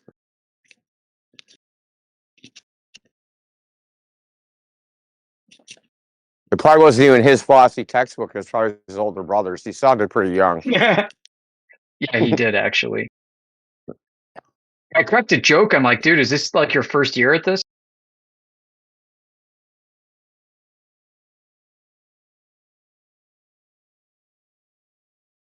You know, they can be a lot of fun if they actually engage you. Because you can basically stick your fingers up their nose and drag them around the court. Yeah, and I find these people are useful because they come in and they go, "Ha, here's the flaw in your reasoning," and then if you actually get to interact with it, right? Like, okay, you go back and forth, you demonstrate there is no flaw. That solidifies your argument even more, and the whole thing backfires on them. Isn't it funny though how they seem to say the same thing? Like they've got the same preloaded questions, the preloaded gotcha questions. I don't know what else to call them. Do you think the premise of a deductive logical syllogism exists first in the conceptual world before the concrete world? You know, it's like the same set of questions asked the same way with the same words, no matter who cycles in here. I think there's like a cheat sheet that they're all referencing. Well, isn't there like a Debate Bros Discord? I thought I've they're heard like an about actual like group. I think I saw it. I think I saw a link to it. I'll try and find it. All right, now I'm busy. What? Yeah, I've asked Hey, him till what's I'm up there? blue in the face. Yeah, I've asked him that since I'm blue in the face, and still can't ever figure out where they come up with that same exact list of questions. But please continue on. I just want to say that real quick. Well, I guess we're gonna have to go undercover. I know they're not listening on the YouTube stream because that would make sense. They actually wanted to try to formulate something. They should actually know our position. But they think they can just come up with some canned, basically a slogan, the debate slogan where if you deal with somebody that I wouldn't call them uneducated, but they might get caught up in it and just like, apparently lose the debate when the person just. And that's the thing about debates, dude. You could be wrong and win a debate. To the public, right? To the people observing, you could lose. You could apparently lose the debate. It's just like starting a syllogism with a false premise. Obviously, the conclusion has to be false, or at least unsupported by that premise. What we think of as debate is really graded on behavior and not logic. I know we're doing more like emotional babysitting.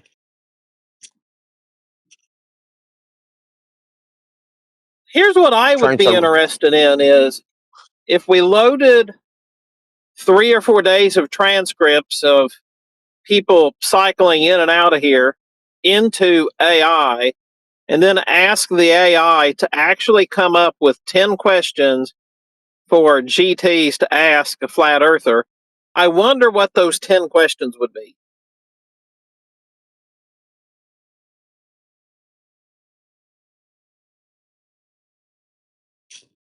I've been working on a way to. I've been working on AI, trying to.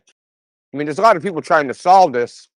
There's a couple supposed. It's called the long context window problem. The probability that AI makes an error, if it has to do a lot of steps, is like 100%. A couple people have come up with solutions, 2 different ones, trying to meld them together because one has no errors in over millions in 10 million steps, which is pretty good. Now these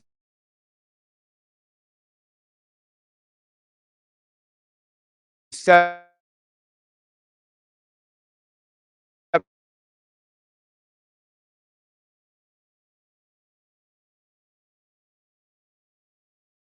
Discord just crapped itself. Yeah, that's what I thought. Yeah, but I would be curious as to what those 10 questions it might come up with might be, just pretending that you could have, even if it was minor errors, if you could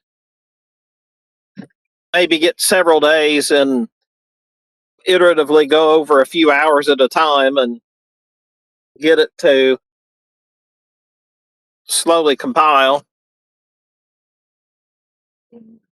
Yeah, I have had it do individual clips, but the longest I can really get it to do right now is reliably is like an hour.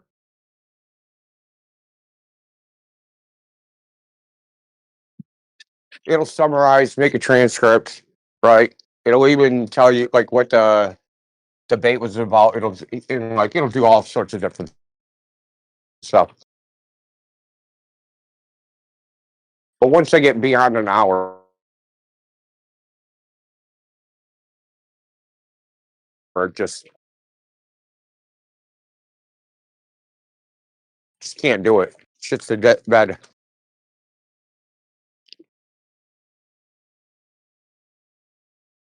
Yeah, I think you would have to start with Notebook LM and put, say, an hour at a time as a different document, and then maybe let it sit for 24 hours after you uploaded the last one, and then come back and try to get some sort of meta thing that you could feed over to Claude or some other one, and then from there get it to figure the 10 questions. But I think you'd have to start with Notebook LM because since it lets you put so many different sources. But like, well, what I do is I download. I get like an hour of the stream of like a debate. I download the whole thing, clip it into the hour length, and then sometimes I'll either extract the audio or use I'm using Gemini, Google Gemini. So that has a 1,000,000 token context window. So I can load more. I can load like 2.5 hours, but it's still it like after an hour it just sparks out. It just doesn't do what I want it to do. Kind of just starts acting crazy. But me and Yoda have tried some Notebook LM, though he's gone further with that than me. Loading stuff into it. The only reason I mentioned Notebook LM is because you could load, say, each hour as a different document, and then, I would say that it would need at least. Oh, it's like a transcript? Are you saying like make a transcript of a conversation and then load it in as like a PDF? You might be onto something there.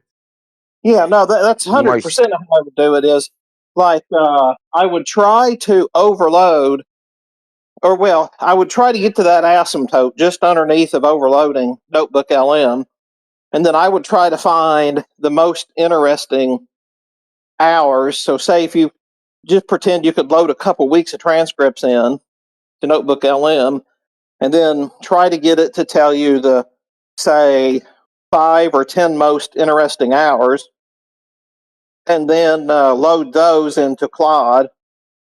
And then also to chat, somebody else could load them into Chat GPT, and somebody else could load them into Gemini, and then try to come up with, say, what questions should Globies actually be asking to further the conversation, and what questions should Flat Earthers be asking to further the conversation. I've got another idea, And guys. yeah, This is easier. Get the chat logs from 24/7, the debate room, not so much the lobby. Load the entire history in a notebook.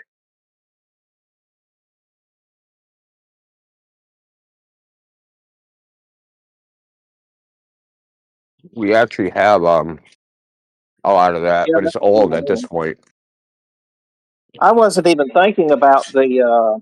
I wasn't even thinking about the chat the text rooms. I think you're about 10 steps ahead of me there. Yeah. CJ I've got a CJ copy siphoned from off. 2 years old. Oh, you got that one? Yeah. Yeah, Okay. CJ stopped about a year ago. I didn't get the latest one. Bradwin may have it. It's on a there. Yeah, I don't want to say much more. I trained up the first iteration of Flat GPT using a lot of that.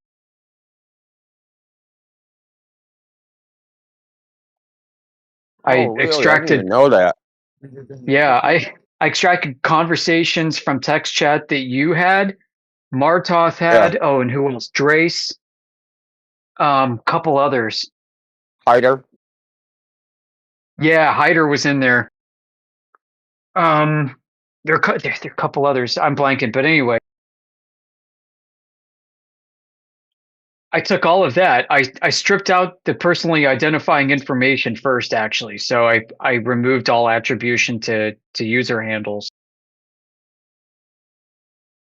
I Yeah, think you I had to still have parse it all. You the had to core parse. training data. Yeah, you had to parse it all, right? So strip Yep. out all the extemporaneous information that's unnecessary. Emojis. Yeah. Yeah. Yeah, I used regex to do the bulk of that. Like I did keep all the web links in HTML. That way the AI would have something to go, explore if it felt like it needed to.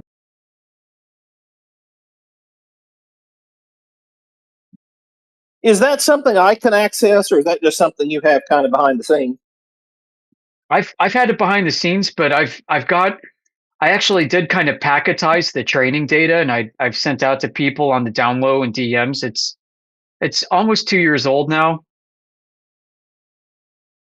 What I'd be curious of is if you just asked it, what are the 10 questions that Globies should be asking Flat Earthers? Even if it's 2 years old, the questions shouldn't be majorly different. Yeah, I should probably try it again. I haven't used it since I was using Perplexity and ChatGPT. I mean, I've got it in regular text format that I could just upload as a as an artifact for a prompt in a conversation. So I could probably do that and then see what happens. I'm not in a place to do that right now, though. Well, sure. No. I mean, even if it's a month from now, it'd just be interesting. No, probably sooner than that. Like there's Google Gemini with 1 million tokens, and Notebook I think has 2 million token context windows. So probably pull it into Notebook.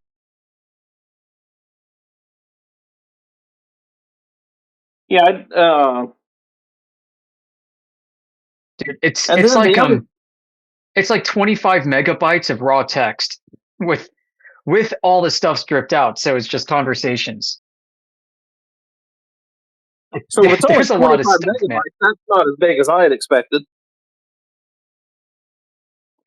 I mean, it So is that's it is cool. maybe like 10 users, 10 people that I selected and tried to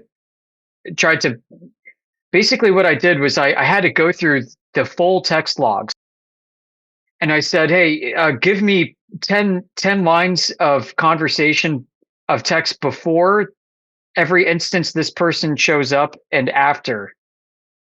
And if there's if the conversation goes on for from less than 25 lines, continue until it doesn't. And so this way it was able to clip out everything that wasn't involving these people. And then it brought in context before the person showed up and then had context after the person had replied at the end of a conversation. So it's pretty truncated from that regard. Like it's actually a pretty clean data set.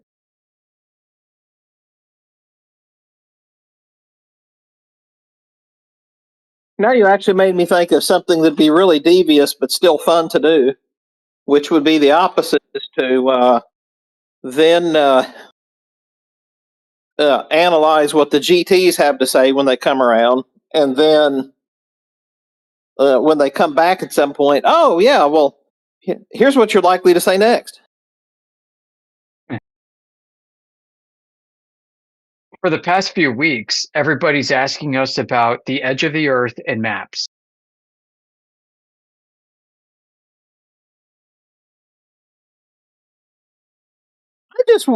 I just really try to figure out is where is it that somebody's beating a drum somewhere and they're listening.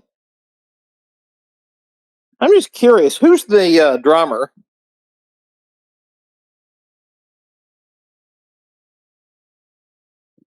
The algorithm. Dude, I am sick of talking about maps, man. I mean, I don't mind talking about them, like, in principle, but it ends more, it starts as like an education session, which is kind of annoying. Yeah. Like, oh, great. You're going to get a free tutorial on freaking cartography. Yeah, Coordinate exactly. I'd systems, rather talk differential about the finer geometry, nuances. computer graphics. Like, you're going to get a compact version of all those. Right, and it's the same conversation every time because it has to start from the foundation. Yeah, it's annoying. It's like being stuck teaching a 100 or 101 level course.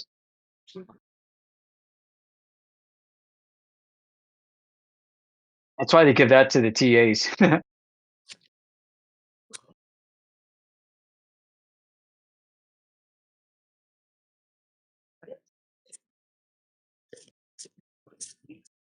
What'd you all think of McToon's yesterday with DJ? Oh, yeah. I love it. That was great.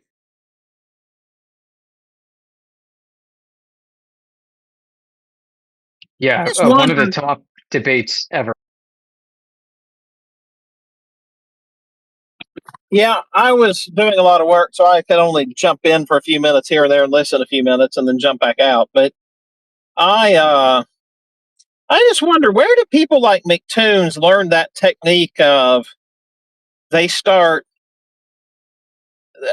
continually interrupt the opponent, and then at some point they switch, and then they start telling their opponent to stop interrupting and to mute themselves and things of that nature, and all the while denying that they were talking over their opponent. Because the only thing they're thinking about the entire time is the perception of the audience.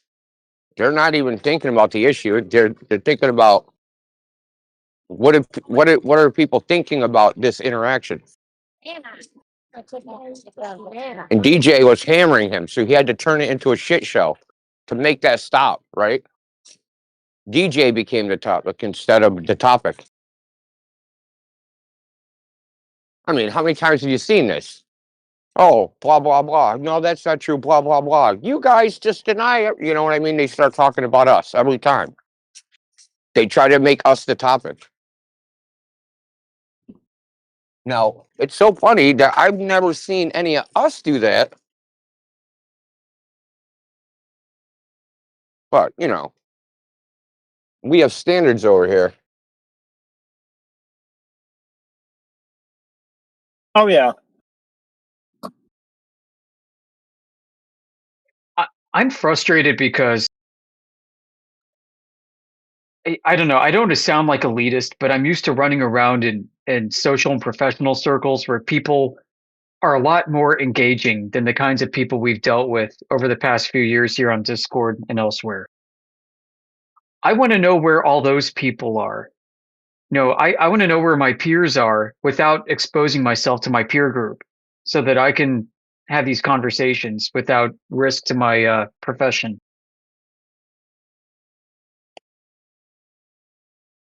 I mean, that's a good question.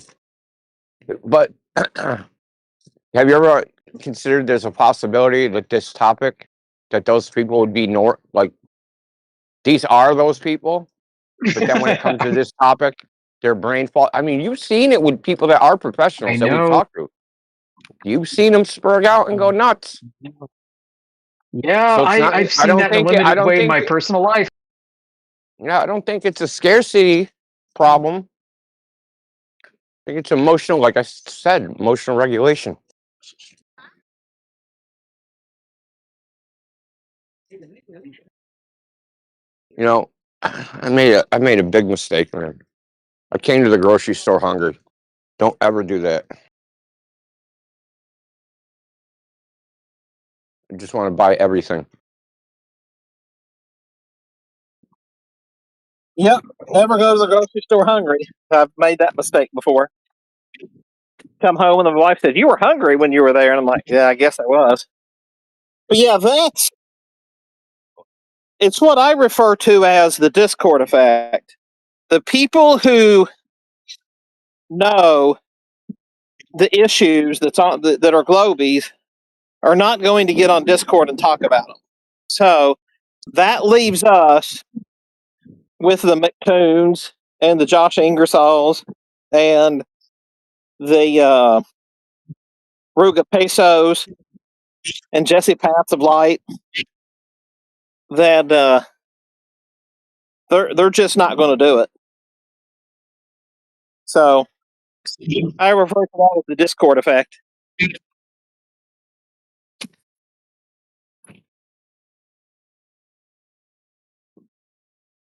You're not going to find a professor to get on and talk about it. There's no actual benefit to them, and it's all downside, no upside.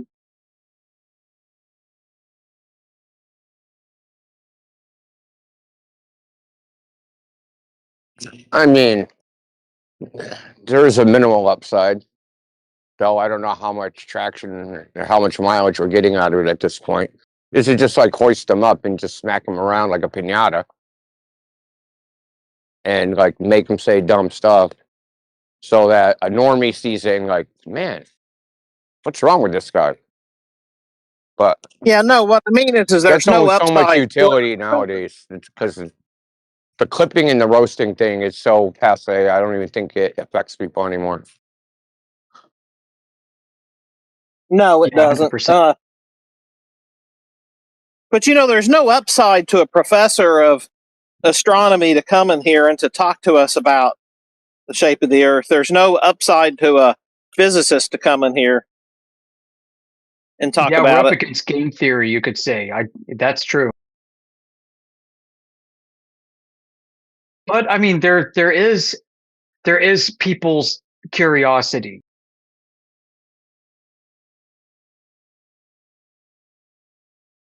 I suspect in a off the record one-on-one situation that there's probably a lot of professors who would love to have this conversation, and there's a lot of astronomers and physicists and others who would love to have this conversation, but they're just not going to get in a public setting and ruin their chances of tenure or grants or whatever by sounding really stupid.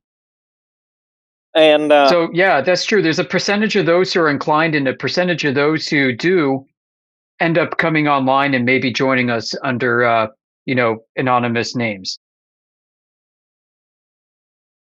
yeah, no, well, I'm talking about globies, that they're not going to be flat earthers, that they want to have the conversation, but there's no upside to it for them to have it in a semi-public forum like Discord. I would say that one-on-one, there's probably a high chance that you could have some really good conversations with them. And but the other thing I think we're up against is a cognition issue. I think the people who are most inclined to be intelligent on this issue, they want to hear what you have to say, and they might want a week before they respond to what you have to say. They might want to consider it, think about it, and not just say whatever's at the top of their head. And so I think there's a cognitive difference there. So we're also getting the ones who do want immediate response, and not the ones who say, hey, I was thinking about this here. Why don't you go look it up and see, give me a detailed response to this? So if there's something I can offer, I have it on fairly good authority. I would say probably 85% confidence in this. There is a program and even a grant and a contract to study this topic that is either owned by NOAA in conjunction with USGS or vice versa, and involving the University of Maryland.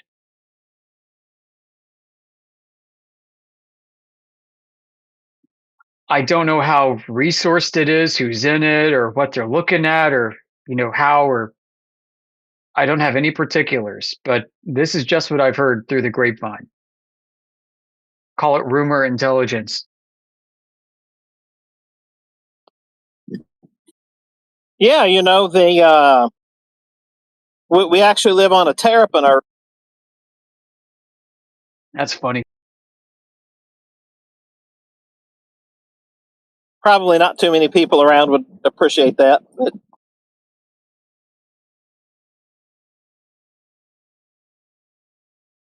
yeah, that would actually, I think that'd be very wise of them to study this issue, as you and I have well discussed, that there's a lot of things to be learned from this topic, even if you have a different conclusion. So I would say they're probably not the only ones that are studying this issue.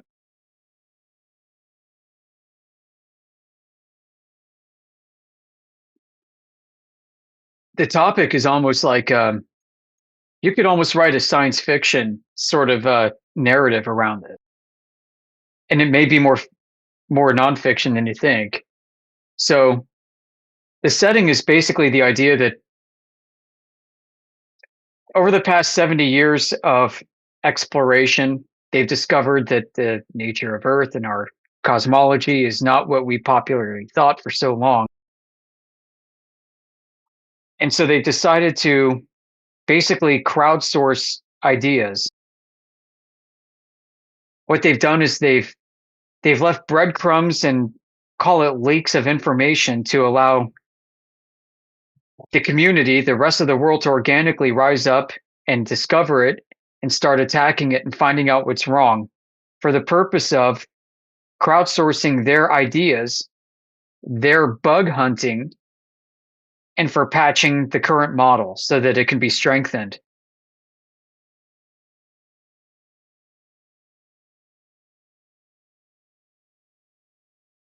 Yeah, that'd be really interesting, because you might find somebody might find a body along Interstate 95 somewhere about the Virginia line somewhere, and you could unveil this whole story Yeah, that'd be that could be a really interesting figuring out, like all good Southern Gothic literature. There's always got to be a body and a lie and look what we've been able news. to do for them, though. So look what we've been able to do for them. We've been able to find out where some of their information has been residing that they didn't even know about, that was out in the public, which they've subsequently patched up in some cases, but we still have, because the internet never forgets. So there's that going on. There's that cat and mouse game. We've been coming up with yeah, I could be more specific about this. Yeah, like, go ahead, brother.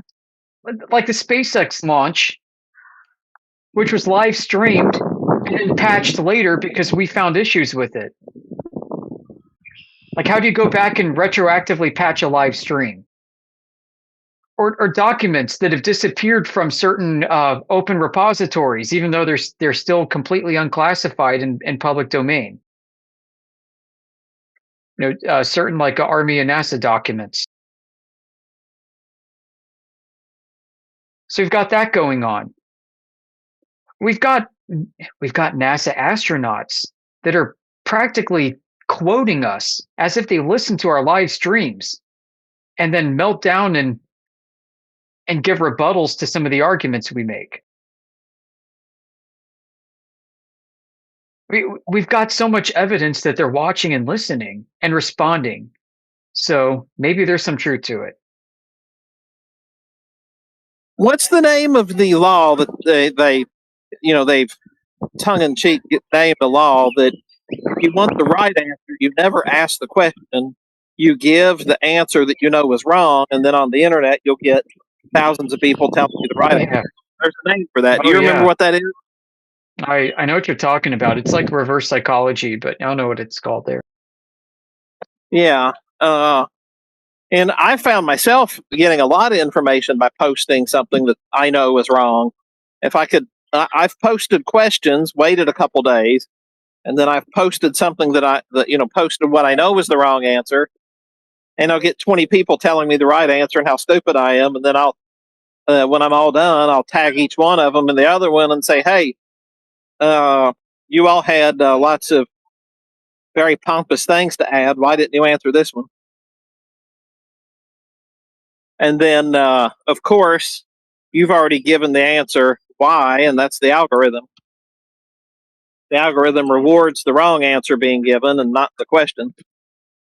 And that's what they've done here is very clear to me that they've given the wrong answer, and they're now waiting for everybody to jump in to tell the right answer.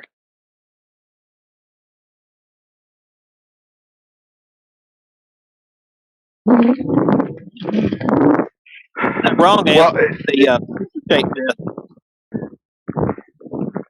I mean, I have to continually just kind of ask myself or ask the question, what is their ultimate goal? Because that's usually the question that everybody always answers or asks, right? Like, why? Why would they put this idea forth? And so you could go a lot of different directions. You could go the spiritual route. I think that one's fairly obvious. You could go the route of kind of setting up the stage for some kind of invasion, let's say, right? Because we've heard that rumor as well. It could just be that it's better to have the masses under some kind of delusion where they're not considering anything else and they're just good slaves. But if they're preparing, and I think I'm following the conversation that you guys are having about what they're trying to patch up. Let's pretend for a moment that they're going to patch up every hole about their story, about the cosmology, which to me they can't do unless people completely ignore reality, right? So which they already sort of do, they live in in a state of, if I saw it online or if I saw the image of it, then that is the reality, which is why AI is so useful, right? So you can create now these totally fictitious scenarios into a video and people will believe it. So, what is their ultimate goal and why would they want to keep that? Because they can't go back. To me, they're too bought in, they're too invested in the deception to just all of a sudden one day go, oh shit, I guess it is flat after all. Well, they went through all the effort to give us, NASA going to space and all the propaganda that the public, unless they're just complete bootlickers, will just, say, oh, well, I guess they were wrong about this, and I'll just forget about the propaganda and all those missions to the moon and everything. Either they have to get rid of the people who believe in the idea and reset and go, okay, everybody now knows that the Earth is flat, or you guys get what I'm saying? Like, they can't go back. There's no way they can go back on this, in my mind. I know that was kind of a ramble, but I don't know which way they could go where they're not going to be screwed, the people who put this idea forth.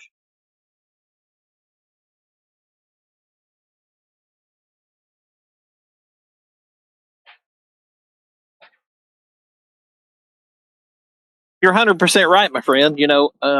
See, here's what I suspect is that you can't go from that going to the moon happened to it didn't happen unless you can have an alternative story to put in its place, and they don't have that yet. So maybe that's what they're looking for is that alternative that says, we were right because this was what the best answer science had at the time. It was so therefore we were right, and we're even more right now. We were never wrong, but we were more right. And I agree with both of you. Thanks for the hat tip to my point earlier. It's like they're looking for a way to transition out and they need a graceful way to do it. They maybe have run out of ideas on their own, so they open sourced it to us, and that's why we know about this now. Yeah, now they can and that's watch. a moment ago. I don't know if you caught where I said that the pizza-shaped disc is the wrong answer. They knew that was Yeah. the wrong answer. That's why they seeded it, so then people would give the right answer.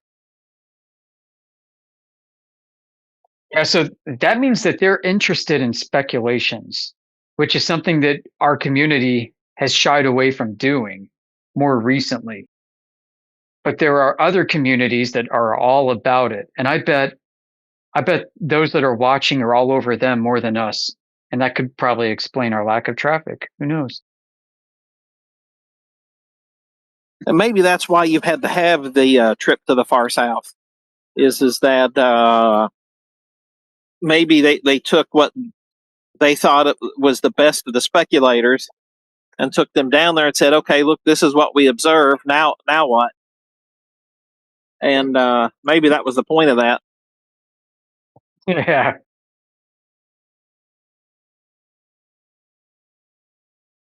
And they're going to wait for the speculators who have. So if somebody comes out as a really good speculator and they say, oh, you know what, there's something to what this guy's going on about, they'll probably acid test it, like in accounting, do the acid test by taking them to some other observation that they have and to say, okay, well, what now?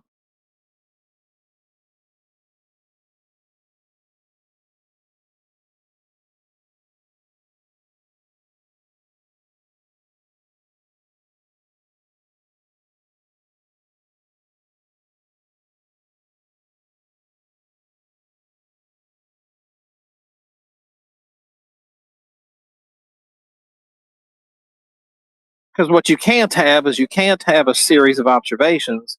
You have to have a series of speculations for a model. That's what makes a model different from an observation is that it's a series of speculations.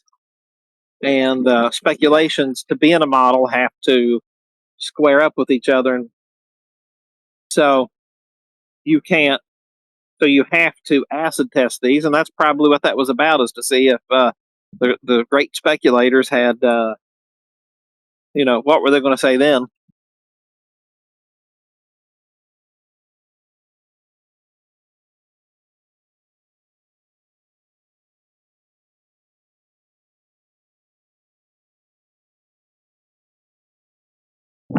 Well, what have the great speculators come up with so far, other than outer ponds and ether?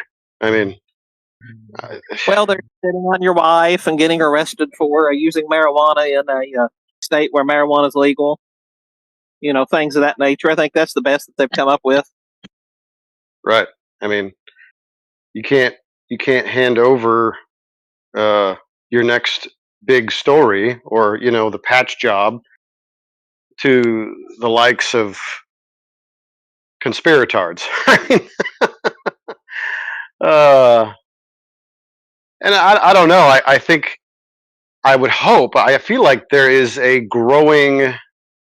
critical mass of people who are now fully disenfranchised by the powers that be anyways. Like, I think they're doing a fine job of hosing themselves, and you could look at the current state of affairs, especially geopolitically and even spiritually, as like, well, we might as since the gig is up, we're going to burn it all down, or there's a greater there's a greater agenda, which is to maybe throw the net over the entire world, and create one system.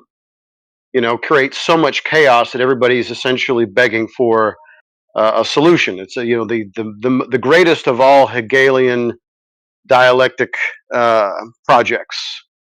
So either they're going to burn it all down and wait it out, or they're going to try and grab it all at once. That's all I can see. I mean, this is my opinion, but that's what I see going on. Either they're burning it down and they're going to wait it out, or they're going to try and grab the whole thing. And at this point, I don't know what kind of a role the globe idea plays in that, other than some if the stars fall from heaven, right? Because I know that we've apparently recently there's been an uptick in fireballs and stuff like that, even green ones. And what do you do with that? I mean, that whatever those are, if they're man-made or not, the good plausible explanation is that, space rocks. Pay no attention to the man behind the curtain. I don't know. It's a hell of a time to be alive, because if most people can't argue against reality, which they can't, they'll try, or they'll just actively deny it. I think most people that we're dealing with each day that come in here are people that actively want to deny the reality that they live in for some kind of the actual speculation, which is a globe, for reasons that they can't even describe. Well, I believe it because that's what I was told, or I believe it because I like it.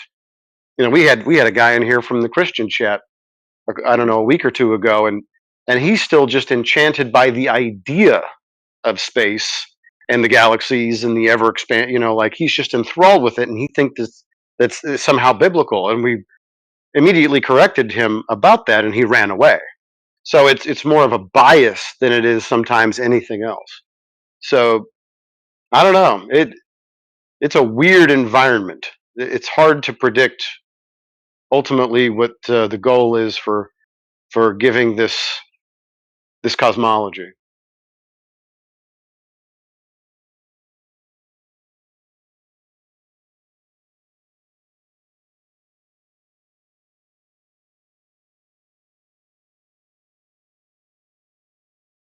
There was an auto trainer from the 1970s and 80s named Jackie B. Cooper, one of the greats, and he had a lot to say about knowledge versus belief. He said that he said that with knowledge you can't get anybody to do anything, but man will kill over belief.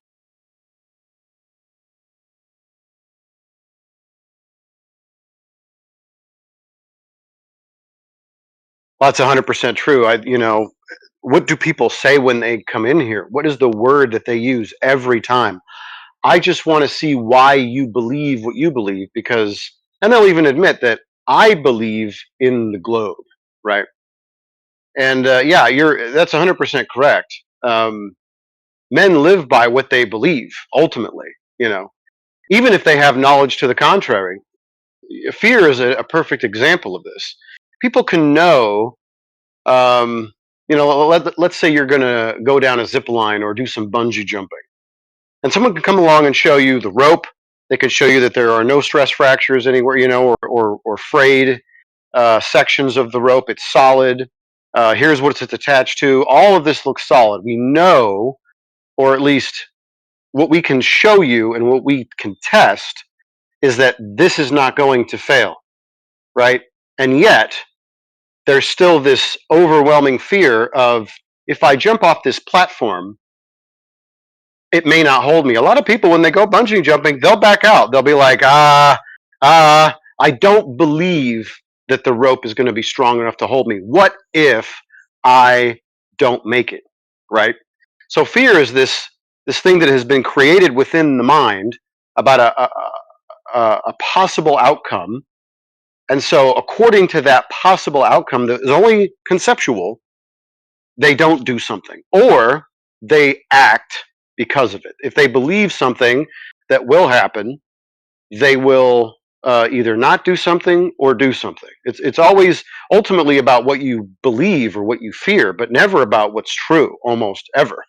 And that's a perfect, that saying. If you could find that quote, I'm sure the guy put it fairly eloquently. But people only act by what they believe, really. You actually raise an interesting point talking about the bungee jumping. So I'll take a little bit of a sidecar for a second, but I think I'm going in the right direction. So just bear with me a half second, if you would. I used to never be scared of heights. In high school, I climbed up the radio station tower about 50 feet, the one that I worked at. And I don't remember exactly what I was doing, but there was something we needed to fix. And so before they could tell me no, I was 10 feet off the ground, and then, got back down and got a big rear end chewing from it. And I used to always enjoy climbing up the high places. But probably less than 10 years ago, I can't tell you why. I have no reason. I can't tell you why I became scared of heights. So, 2 years ago, one of my clients is a audiologist. Well, he's not the doctor. He's the one that, I don't forget what they call it, but it's the hearing specialist. That they have some medical information, but they're not they can't diagnose things. They take what the audiologist tells them and such. And so I asked him, because he had said something about a lot of people find out they have hearing issues and then the doctor will say, well, you've probably been scared of heights recently. And so I told him, said, well, I don't think I have any hearing issues. He's like, no. He said, the hearing issues come after that. He's like, or they may not. He said, but as you get older, all your inner ear stuff changes, and the way you process things changes, and you start to get scared of heights. Or at least a lot of people do. And I found that very fascinating. So my point that I'm getting at is, it's really easy if you're climbing up to that bungee jumping platform. You're looking up, you're looking which direction, and maybe you take a peek down and you're like, oh, this is fine. And then all of a sudden, the belief of, this is going to hold me up turns up to, holy poop, I'm up this high. And now all of a sudden, it's kind of like a more tame version of a GT being in here, finding out, holy poop, maybe I don't have what it takes to be a good Globy. Well, I'm not afraid of heights. I'm afraid of widths.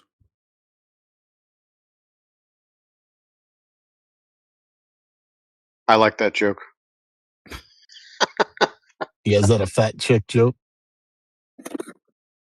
I had to The keep that Stephen on. Wright joke. I'm definitely scared of widths as well.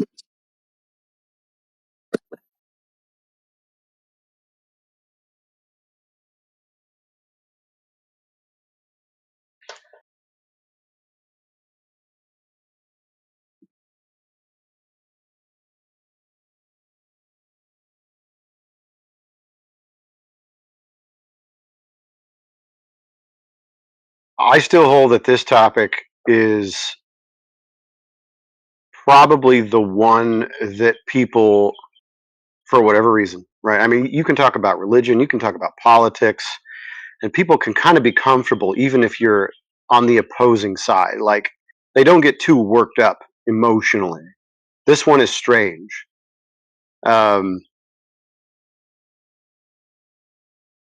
There's three things you can't bring up in a bar right now. The first one on the list is the flat Earth. The second one is religion, and the third one is politics. Because people can't take it, and it's very profound. You know, like, oh, the Earth is flat, and people just lose their mind. No, I won't believe it, and it's all so cliche. You know, it's like Neo in the Matrix, and when he goes into the construct and finds out, you know, that the whole thing is just a big joke. And the reaction that you would get, where my entire reality, or what I thought I believed, is false. It's just bizarre. But there's a lot of implications, right? I think the greatest implication is that the entire world believes in an ideology or concept that is not true, and they operate according to that concept, and they push that concept onto you. So if you find out that this particular concept is not true, then you actually have to go ahead and get to the brass tacks of, well, why do they want me to know something that's not true? I think it is the best question. I understand why people ask it. In the conversation, it doesn't help for us all to give them a multitude of reasons, because they don't accept them anyways. Oh, money. Oh, well, why, you know, why would they just want the money? Well, the money is ultimately the means by which they gain their power, because everybody worships the money. So that's a good reason, but people don't like that, because it still goes back to, why do they want control of me, and why do they want control of what I believe and what I think? That's the ultimate question. So let me share something else with you, brother says who, is I've been having to study marketing because I've had to catch myself up from over the last few years, especially of social media marketing. And things have changed. And after the pandemic, I stopped liking Facebook and other things. And finally, it's become not Facebook. I'm sorry. I've not really stopped liking YouTube videos. And I finally realized what it is. And I think that this explains why we get the reaction that we get from those who come and visit us. And it starts with that all major marketing now, especially in the realm of social media, is based on what they refer to as the pattern interrupt.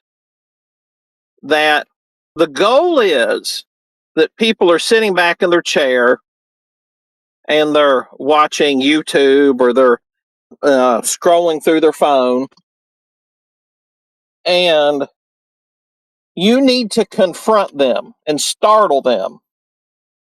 And so so you need to say something along the line of 85% of parents don't need this, but 15% do. And to find out what it is, watch all of the rest of this 4-hour video, and we'll tell you at the end if you're really at risk of hurting your children. Now, there's people who hear that, and they will watch a 4-hour video because they're scared to death that they might be hurting their children. And then at the end of it, they find out that they need, safety locks on their, their electrical receptacles. And this guy actually has a new, improved version of them. And there's people who will watch that for 4 hours, and then they'll go on Amazon and they'll buy it. And so, a lot of people are sitting back scrolling through Discord, and they're going, okay, great, Christian versus Muslim, Iran versus Israel, scrolling down, and then they see a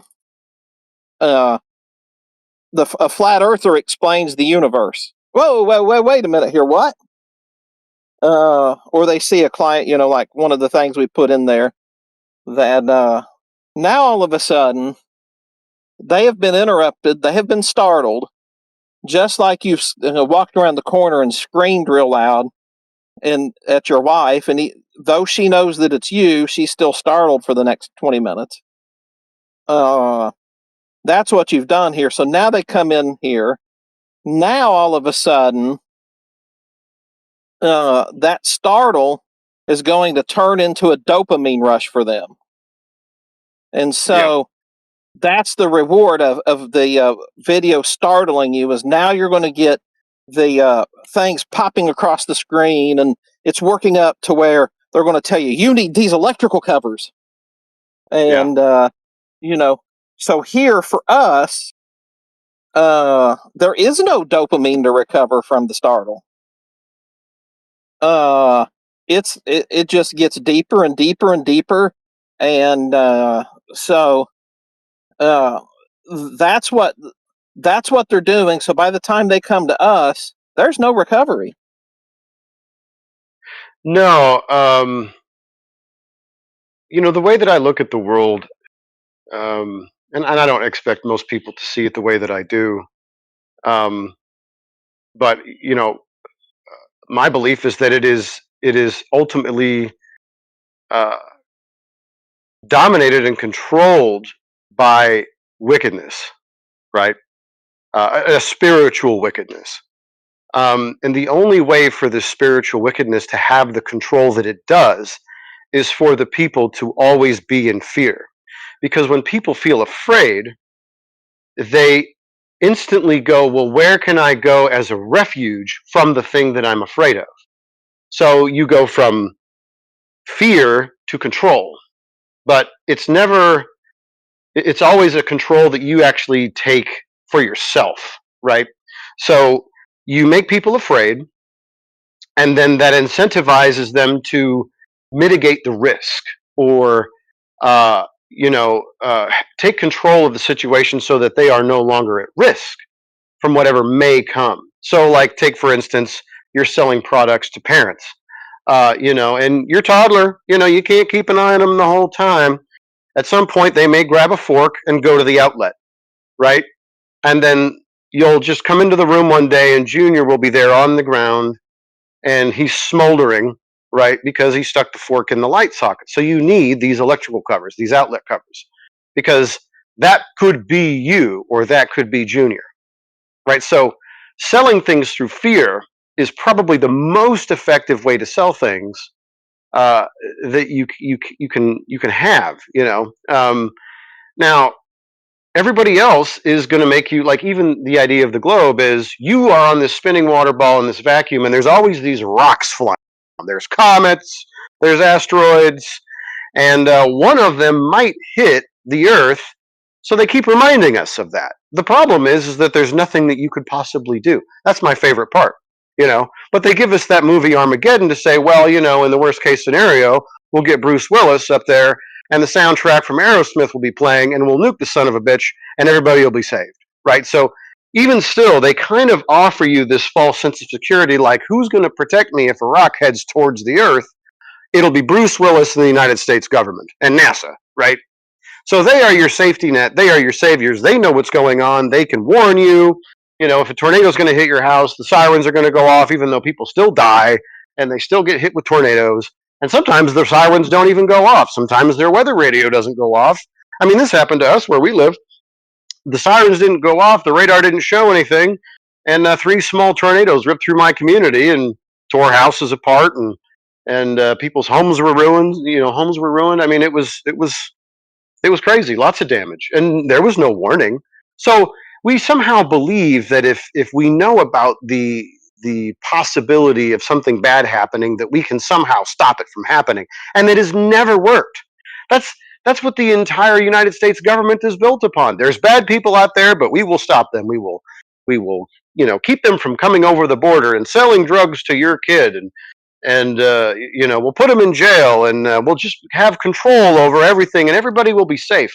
And I would like to ask everybody, even if they're on YouTube and in this call, you don't have to answer this. This is more rhetorical. Are you safer? Do you feel safer today than you did, let's say, 20 years ago or 40 years ago? The answer is obviously no, because no matter what we've done to try to create control over what may or may not happen, we've actually made stuff way worse. It's like trying to stamp out a wildfire. You take a shovel and you smack it to try to put it out, to try to smother it, and it expands. So everything that they're trying to sell people as far as control is concerned is actually creating more chaos. And to me, it's painfully obvious, but maybe I'm the only one that sees. So the best way to sell things to people is through fear. Oh, the world's going to hell in a handbasket. Better get my, timing the market software AI strategy to invest in the stock market and get yourself money, so the money will protect you from what's coming, all the chaos and all the economic disaster that's about to hit us. You need money. That's just the way that the world operates, but that ultimately comes from spiritual wickedness. This idea that something bad is going to happen, and so you better take control. And the best way to take control of it is to either protect yourself from your neighbor, which, by the way, hasn't shown you, any harm, but maybe they're from another country and their culture is way different, and they're trying to kill you. So now you hate them because you're afraid of them.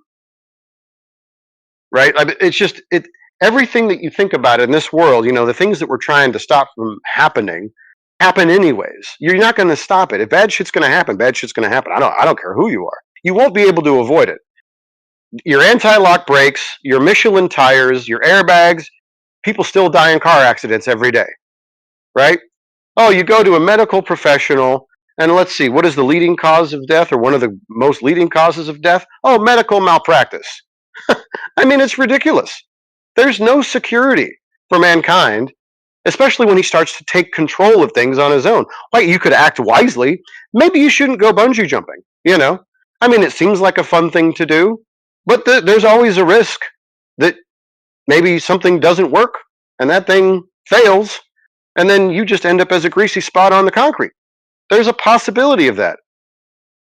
So why are we trying so hard? Why are we trying to grab control of our existence, right? Only making things worse, only trying to stamp out a fire that spreads when you do it. I think that's where we live. I think that's the situation. I think that's what's going on. And we're no better for it. In fact, we're worse off. And I don't, what you've noticed is, yeah, fear porn does work. It absolutely does. And well, it's not as much the fear porn as it is the pattern interrupt. So that's the key here is if you're in a room full of fear porn, something that comes along safe is the pattern interrupt. Well, we aren't offering anybody anything safe. That's why they sort of reject it, right? Well, all we're doing is providing them the truth. I'll keep going back to the Matrix. Some people got disenfranchised with the Matrix as well because they're like, oh, it's too cliche. But when Morpheus is talking to Neo, he's sitting across from him in a chair going, all I'm offering is the truth and nothing more. I'm not offering you control. I'm not offering you anything. So the pattern interrupt, if they come across flat earth content, which, by the way, if it's genuine, they're probably not going to see it. I don't think anybody's getting this particular channel in their feed. There's almost, you have to go looking for it, because the truth is really, it doesn't sell, and it doesn't help the ultimate control structure get their mission accomplished. So they come here, yeah, I'm sure that their pattern might be interrupted, but then they're going to be terrified, and they're not going to have any good answers. There's nothing to sell them. So you mean to tell me that my pattern of doom scrolling and looking at all this fear porn has been interrupted by something that is true, but it doesn't actually benefit me? In fact, it actually terrifies me more, because now all the people that have been selling me my ability to be in control of my life are actually the ones trying to destroy it. Well, I don't want to deal with that. That's way too difficult to come to terms with. We're going to interrupt people's patterns, and they're going to hate our guts for it.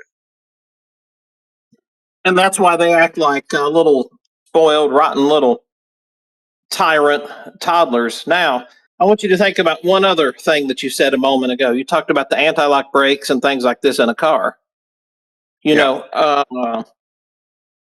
when I sold cars, I came to believe that the car that I represented, the manufacturer I represented, was one of the safest models on the market. And there's no doubt that it is. And at some point, I came across somebody explained to me how crash tests are limited to 45 miles an hour. Yeah. You know why they limit them to 45 miles an hour? Because they become you tell me. fatal after that?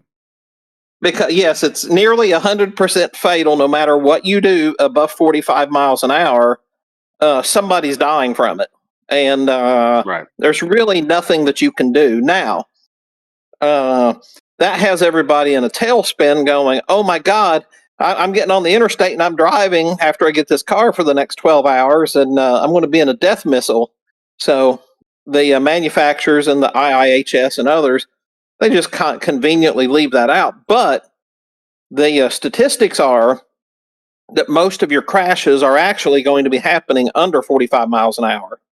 You've had enough time typically to slow down to at least 45 miles an hour. So it kind of makes sense. But the reality is, people get scared to death when they realize, there's really nothing we can do about highway fatalities.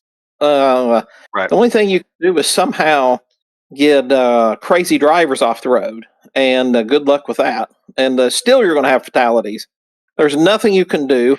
And here, under the model of the Earth being flat, there's this thought of, well, we can leave and we can go to a better planet and we can have better pollution controls, and there won't be global warming over there. We'll do really well over there. But here, it's you don't have this anymore. Oh my God. It's got to be that once you interrupt that pattern, it is very, the safety is very scary, that because you can't, you don't hear us talking about big meteorites just crashing that you need Aerosmith to blow them up for you. Right. What about trains, right? America used to be so full of trains per capita. I think per capita, you had like 80 times the train availability 80 years ago compared to today, or something like that. Trains sounds like the answer, mass transit.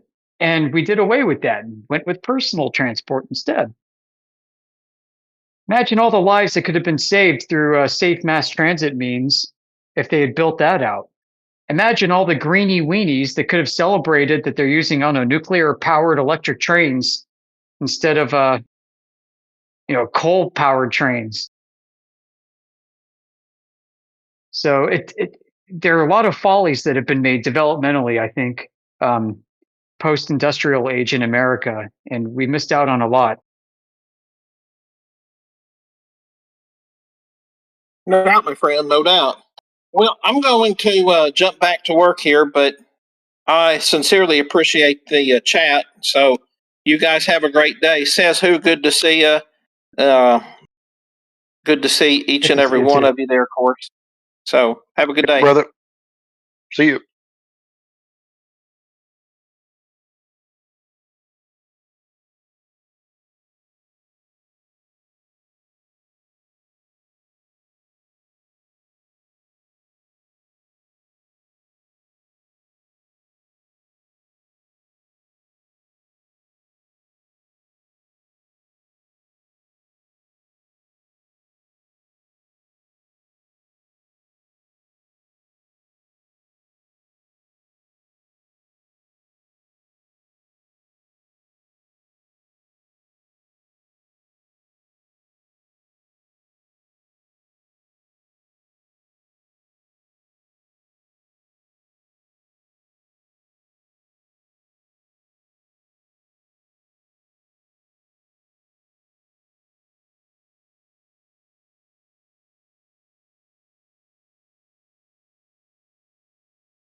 It's the end of the world. Do you still contribute to your 401k plan?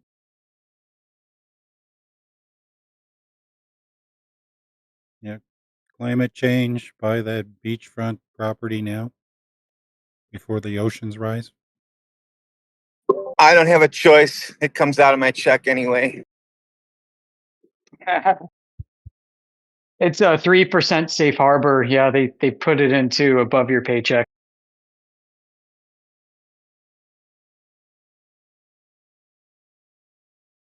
Back in the old days when trains started going faster, they thought that passengers might suffocate if the train went above 30 miles per hour.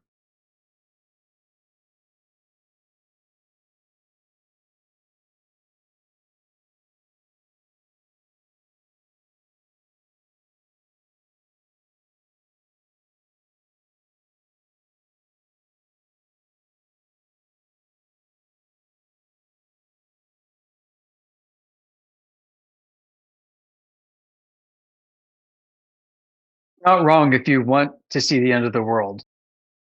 It's not wrong. Like, I want to see it. I want to be old enough to be able to live to see what happens. I think that'd be freaking fantastic.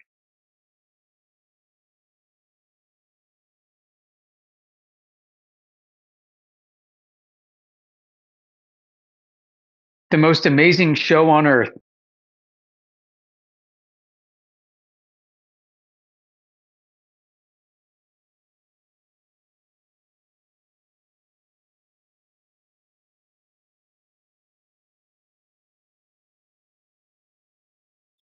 Let's see the Antichrist. Let's see the aliens. Let's see the demons. Let's see Christ come back. All of that. Let's have it right now.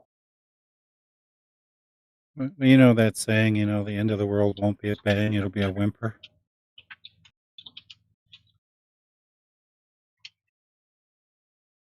Yeah, it'll probably happen while you're taking a crap.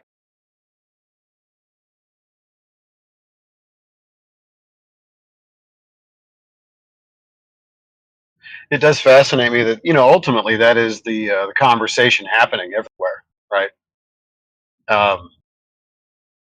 That's the hot topic of the day. That's what the entire internet right now is filled with.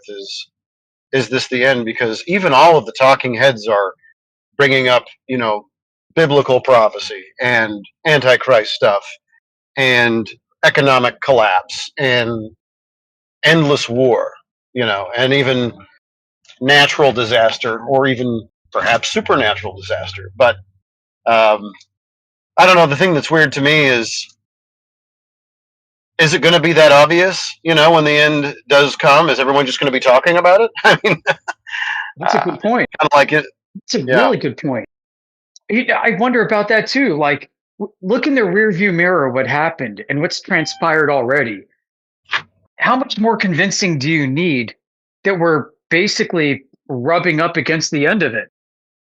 But then while you're living out your day-to-day life, you're not cognizant of it, and looking forward, you really can't comprehend it. Yeah.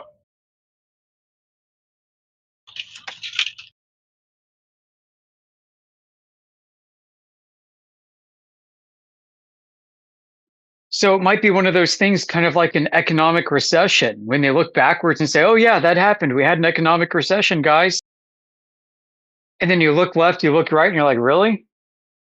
That was a recession? Okay.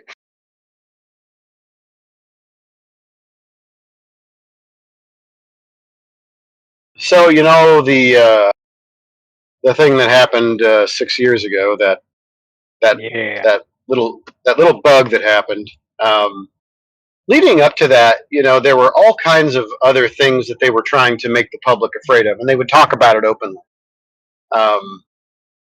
If it was Ebola or whatever, meningitis, all this kinds of stuff. Like, oh, this is out there, and people are really sick, and it seems like it's spreading, and blah blah blah.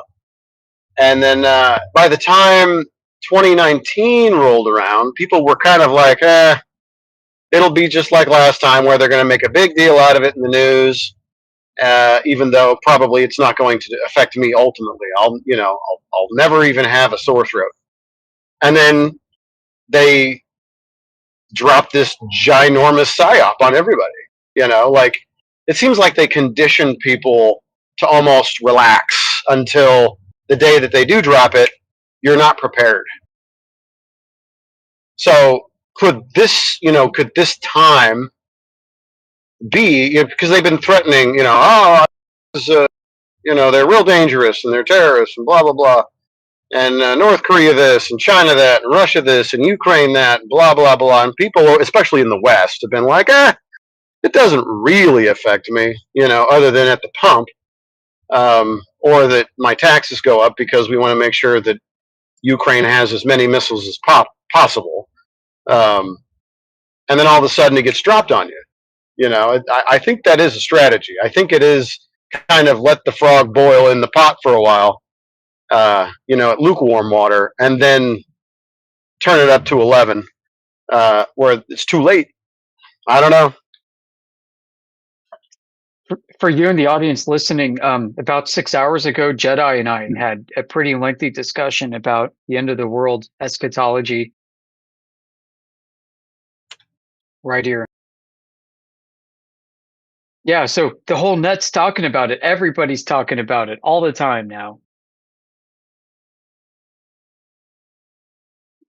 I've got some unique perspectives, unique in that they're unique to our community, and 24/7 flat Earth perspectives on some of this, I think. I think says he raised an Jedi, interest. hello. Hi. Sorry, I disappeared for a bit. Says he raised some interesting points about repeating of narratives and the boiling of the frog, and sometimes what they tried ages ago or in past didn't quite go or fit, so they keep trying to do it again. You raise things like what happened a few years ago. There's always something around like meningitis and blah blah blah. We've had the meningitis outbreak here in the UK, quite interestingly enough. Also, one thing that caught my attention over the last 48 hours recently here in the UK, there's been changing of law and a changing of stance and policy and blah blah blah with regards to euthanasia, moral killing of people. Apparently this is going on in quite a few states in America as well, and Canada, and a few places across Europe as well, where the stances of euthanized killing are changing. I don't know whether you guys have heard about this, but this is one of those narratives that they tried to do that didn't fit, that they're trying to do again. It's just interesting the way that things keep changing. I mentioned this earlier speaking to Yoda. We're all of a certain age. We can all look back over decades now and see how things have changed, how things have, maybe tried once before, didn't quite happen. Here it comes again in a different form. The same type of tactics, but in a different way. Yoda and I were talking earlier, maybe like a century and a bit ago, with regards to how people get killed, how narratives and propaganda get pushed around. Excuse me. I was studying earlier with regards to 1979 and the Islamic revolution in Iran. How everybody went from kind of let's say a Western way of dress and civil life, all of a sudden changed, and it was a very religious ideology. The way that they did that is fascinating. They didn't just come in all of a sudden just change things. No, they did it over time. They got into the universities. They got speaking to the students. They came in with a socialist point of view, right? They came with this, I think it was Marxist, if I want to be a little bit more specific. I mean, different ask, same type of bloody shit. But they went in at the universities, they got the kids first. So when they finally came in, they already had the religious bodies on board. So like the mosques and the Muslims and so on from that particular sect of Islam. So when the revolution came along, they'd already planted the seeds and already got the people on their side. And what I mean about this is when we look at, say, Western society over the last few decades, how things have changed with regards to, let's call it the new sexual identity revolution over the past 10 years. things of that nature, things of political ideology, socialism and liberalism, mixing of the two, and that type of thing. You don't really have to go that far to look at 1979 and what happened in Iran. Very, very similar type of tactic. The softening of the people, changing of their ideology, getting in on the student, getting in on the religious front. It's crazy. The point to one of these things that I'm trying to get to is when they invaded Iran and they took over the Ayatollah's reign and so on. It wasn't okay. We've got Iran and we just stop here.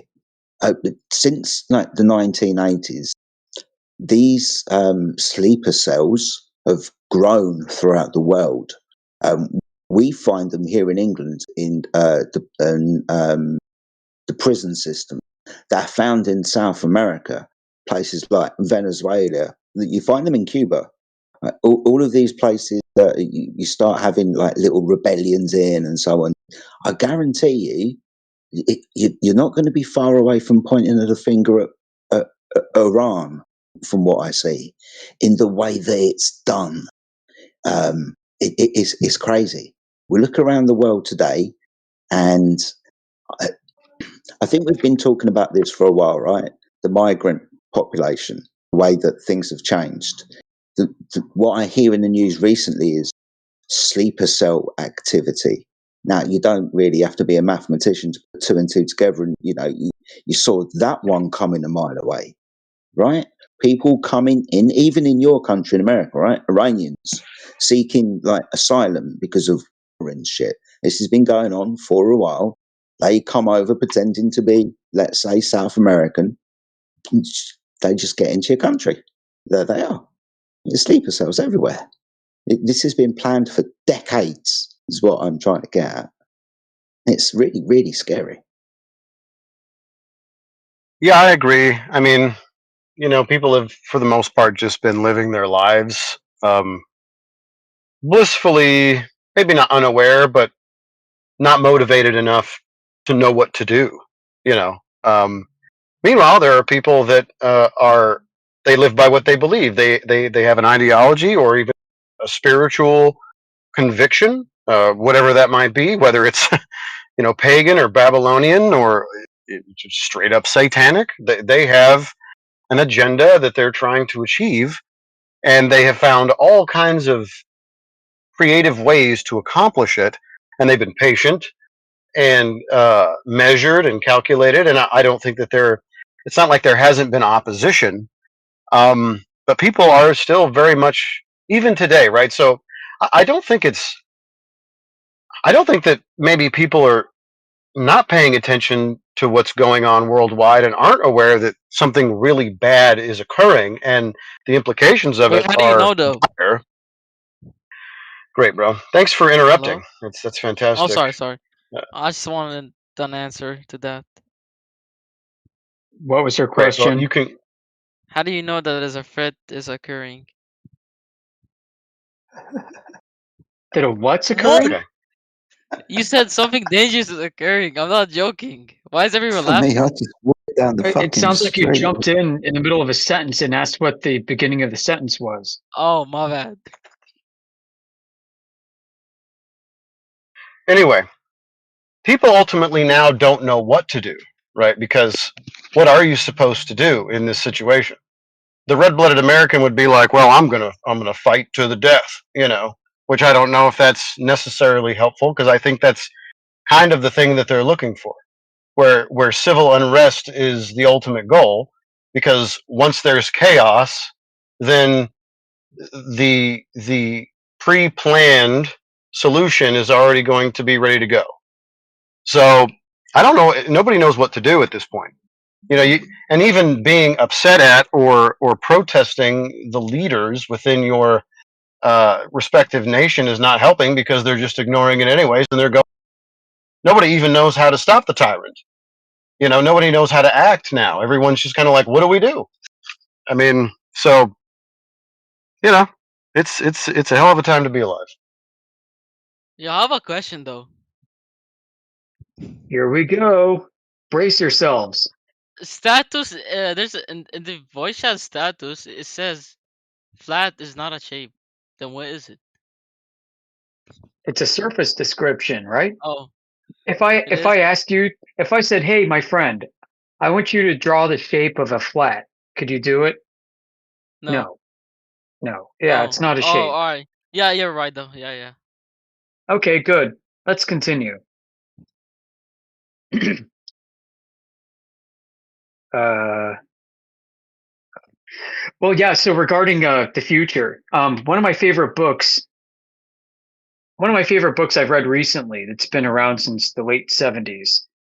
It's called The Religion of the Future by Seraphim Rose. He was a monk, a Christian monk. His book is basically like a sounding bell, a warning bell about a new world religion, some kind of worldwide deception that would unify people in peace. And he was quite descriptive about it. And he dug into deep history to describe what that might look like. Um, he basically described what we're seeing right now with like the consciousness movement, with the name it and claim it movement, the manifest your destiny movement. This idea that there's a universal kind of spirituality that, as long as you have some kind of connection with something metaphysical, it's more important than having a connection to objective truth. And it doesn't matter what you believe regarding, the nature of God, the nature of earth, and yourself, as long as you have some kind of spiritual experience and you're connected to the universe, then that's a good thing. Um, he warned about the danger of these metaphysical experiences that people have. So dreams of wondrous things, near death experiences that are outside the pleroma of God's creation in Christ. Spiritual feelings, people that are speaking in tongues, ecstasy, psychological delusion. So there's something called prelist. It's not a common word. Prelist is a state that many people fall into when they first have their worldview changed, when they first adopt a religion or a new life philosophy. They live in a state of prelist. They're kind of zealous, right, in how they behave. Oh, They try to, enthusiastic. yeah, over enthusiastic. It's a honeymooning phase, which means it wears off soon, but it is a phase nonetheless, and it's basically some kind of spiritual deception. So Oh, Seraphim okay. Rose basically warned about this and said that people are going to be prone to this towards the end times. They're going to be experiencing this with all these fads that would come and go. Gotcha. And here we Yeah. are, we're seeing that right now. This is like this is 50 years old. He was writing this stuff. He wrote about ecumenism, the idea that all religious movements should combine into one and basically dissolve everything that makes them unique and stand out into a nice, comfortable shade of gray, into a state of boringness. He also warned in this book about UFOs, how aliens and space and technology from other worlds is basically another mask of demonology. I have a And question. the religion of the future will be focused on the stars. I have a question. Yeah, there's so much more to say about this. Go ahead. Yeah, what's your question? I don't think aliens are scientifically real. I'm not gonna lie. What? Yeah, me What? neither. So What's not? What? oh, so Sorry, I that's it. misunderstood. What's not So scientifically real? he talked about aliens, but did he believe them? But did he believe in them? No, my whole point is he said no, those are fictions. Oh, I thought he believed in them. No. No, Oh, but I what want to what they ask that. may be are the old demons of the past. These, whether you call them archetypes or not, consider this, right? If you were to look at ancient history regarding mythical creatures, trolls, fairies, whatever may exist in your own culture, in the deep history, those same elements exist today within a new unified construct of science and technology. Those old themes, the troll that would snatch the little boy or girl crossing over the bridge and take them to an underworld and do evil things to them, is the same archetype as the alien that abducts somebody who's driving on a road late at night all alone and starts performing experiments on them. His point was that these are the same thing. Both of these are related. Uh-huh. What makes aliens believable to people today is because they're wrapped inside of a moniker of scientific materialism, which is part of the spirit of the age today. But back in medieval times and before, we didn't have scientific materialism. It was more mythical. And so the troll, the gargoyle, was another one of these characters from the same origin that did the same thing in the same way to people, and people described it within their capacity to understand it. That is to say, back in the Middle Ages, without scientific materialism. Uh-huh. Yeah.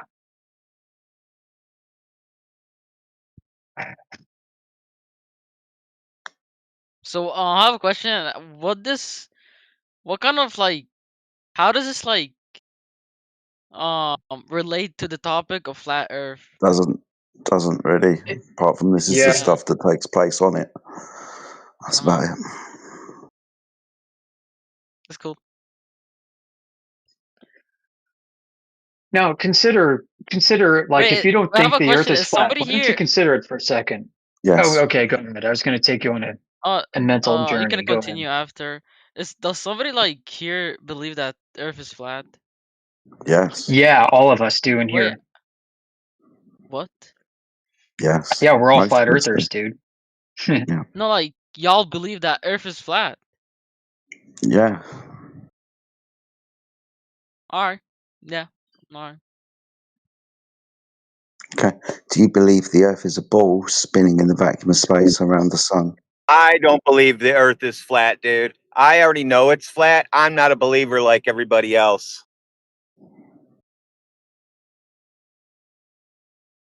I mean, we know that all the planets are like Oh. almost perfectly round. Not perfectly though. Not perfectly. Okay. English isn't your first language, is it? You judging me now? No. I'm just. You seem to be using the word believe and we know and things. Yeah. Okay. You asked earlier if I believe. It's not really a belief that I have. It's a knowledge. It's a claim to Oh, it's knowledge. knowledge. Yeah. Oh. Like Triangle's just pointed out, right? We don't believe the Earth is flat. We know the Earth is flat.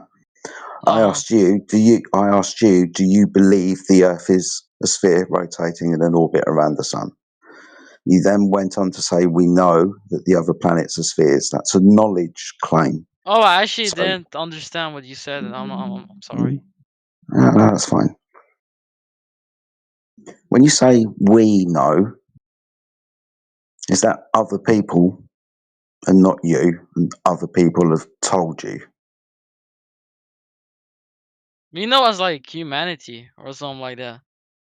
Or Yeah, people lots of that people. know that or the other planets are round. Okay, how do they know?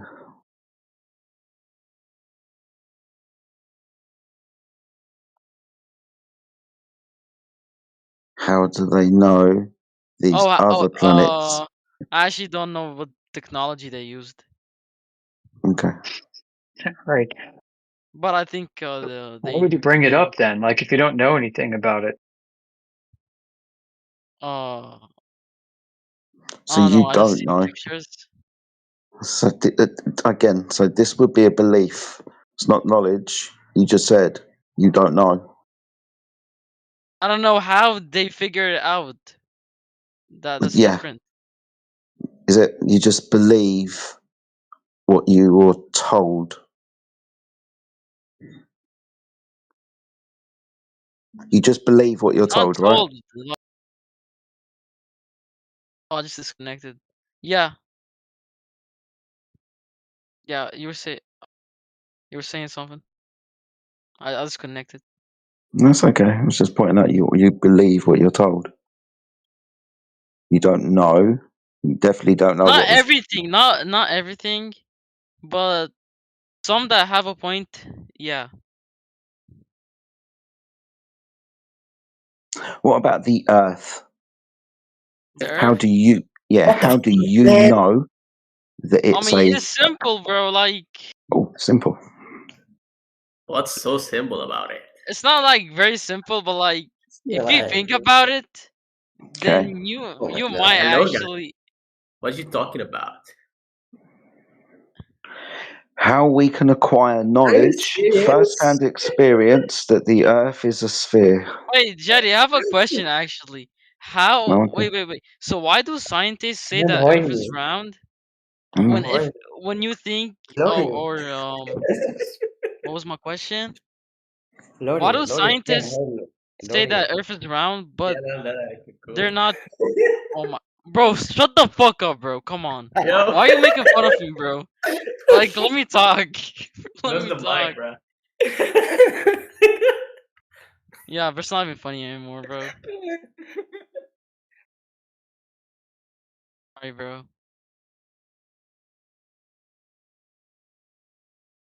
It sounds like they just found out boys have wee-wees and girls have innies because they're giggling like little girls. Why do scientists say the Oh Earth yeah, is yeah. round? The Earth is round when they're not perfectly like sure that it is round, though. What? Yeah, because What? you're saying Earth is flat, Mm. and and and if not, oh my god, I don't know how to explain this. Do you know what water is? No, what I'm saying No. is like Okay. you can explain to me actually. Yeah, I'll just let Okay. you talk. Do you know what water is? And I'm only Obviously, asking because of the language. All right. When I say yeah, water, you know what that is, right? yeah, Cool. So you understand a large amount of water, let's say in a bath or a container, a yeah, swimming pool. When there's no other forces acting upon it, like wind, water, when contained in the swimming pool and at rest, not moving, is horizontal on the surface, a straight line yeah. from one end of the swimming pool to the other. Uh huh. Okay, cool. Now, this is all bodies of water. When we Yeah. observe and when we measure any body of water with tools that we can access, we measure the surface of water to be horizontal. Now, if 70% of the surface of the earth is water, the Atlantic Ocean, the Pacific Ocean, and so on, and water is observed and measured to be horizontal on the surface, then the earth is flat. Oh. You understand that if the earth was a sphere like a ball, then on the surface there would be a curvature. The water, the Pacific, the Atlantic, would curve over distance. It would not be horizontal. But do you think that's like just gravity working? It's like doing this thing. Okay. So if gravity No, is I just understand you, things. but like, Yeah, I yeah. think it's just gravity like doing this thing right here. What do you mean gravity doing its thing? Do you mean things falling down, vertical, perpendicular to horizontal? Or do you mean inwards to a sphere No, and it's the like const? there's What? no like you were saying curvature or something like that. Mm-hmm. Like Because gravity does its thing. The thing gravity is said to do is pull everything into the middle, creating the earth to be a ball. A gravity would make curvature on the surface, wouldn't it?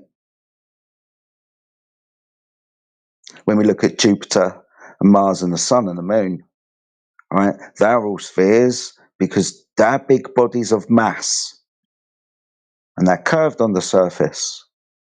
If the Earth was like those things, it would be curved on the surface. But I have We a would question. Mhm. Like, why do like people believe or know or believe that the Earth is round rather than the Earth being flat? Like, I think the What? majority of people Okay. think in the world that the Earth is round rather than being Okay. flat. Why do you think or believe the Earth is round?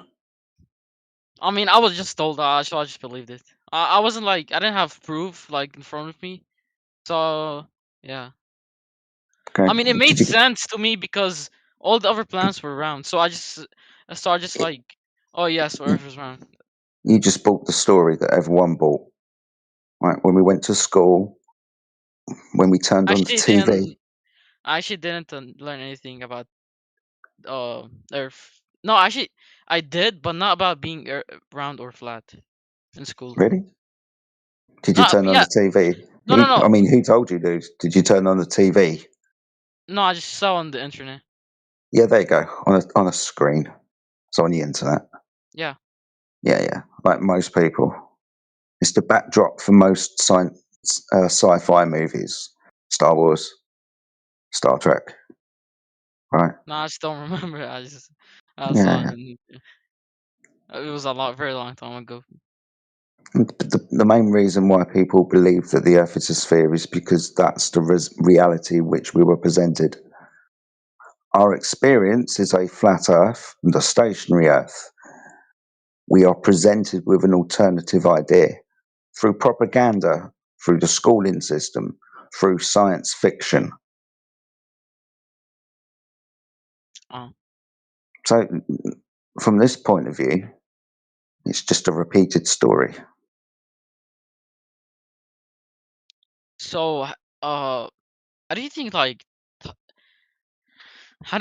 time zones does time zones change depending on the Earth's shape? No, it's okay. So He's on a the website south Sound looking like a at now. silly question. You bullets. sound like a silly question. You know what the sun is, right? Yeah, Okay, you know what north is. north. Yeah, You know what south is. yeah. Cool. So stand with north to your back, facing south. Okay, imagine this line passing through you from north to south. Now, as the sun comes up from your left, that will be from the east, you can start measuring its angle across the sky, say 5 degrees, 15 degrees, 25 degrees, until it got into the right in front of you, right? Directly south. That would be midday. Everything that you've measured up until that point will be anti-meridian. So before midday. As the sun continues to move across the sky downwards towards the other horizon, you measure those angles. That would be post meridian. So, from your point of view, the time zone is measured by the movement of the sun across the sky. Me standing more to the west of your location would measure the sun doing the same thing, but I'd measure it at a different time. As it was over your head, for example, it wouldn't be over my head until it traveled to my location. That's how time zones work. The path of the sun measured as it moves across the sky throughout the day. But like, it doesn't change if, like, for example, like the Earth is flat now, alright, and the time Mhm. zones are like Are based normal. upon the Like, movement of the sun across the sky. alright. So it would change if it was round. No, it's just based upon the same phenomena.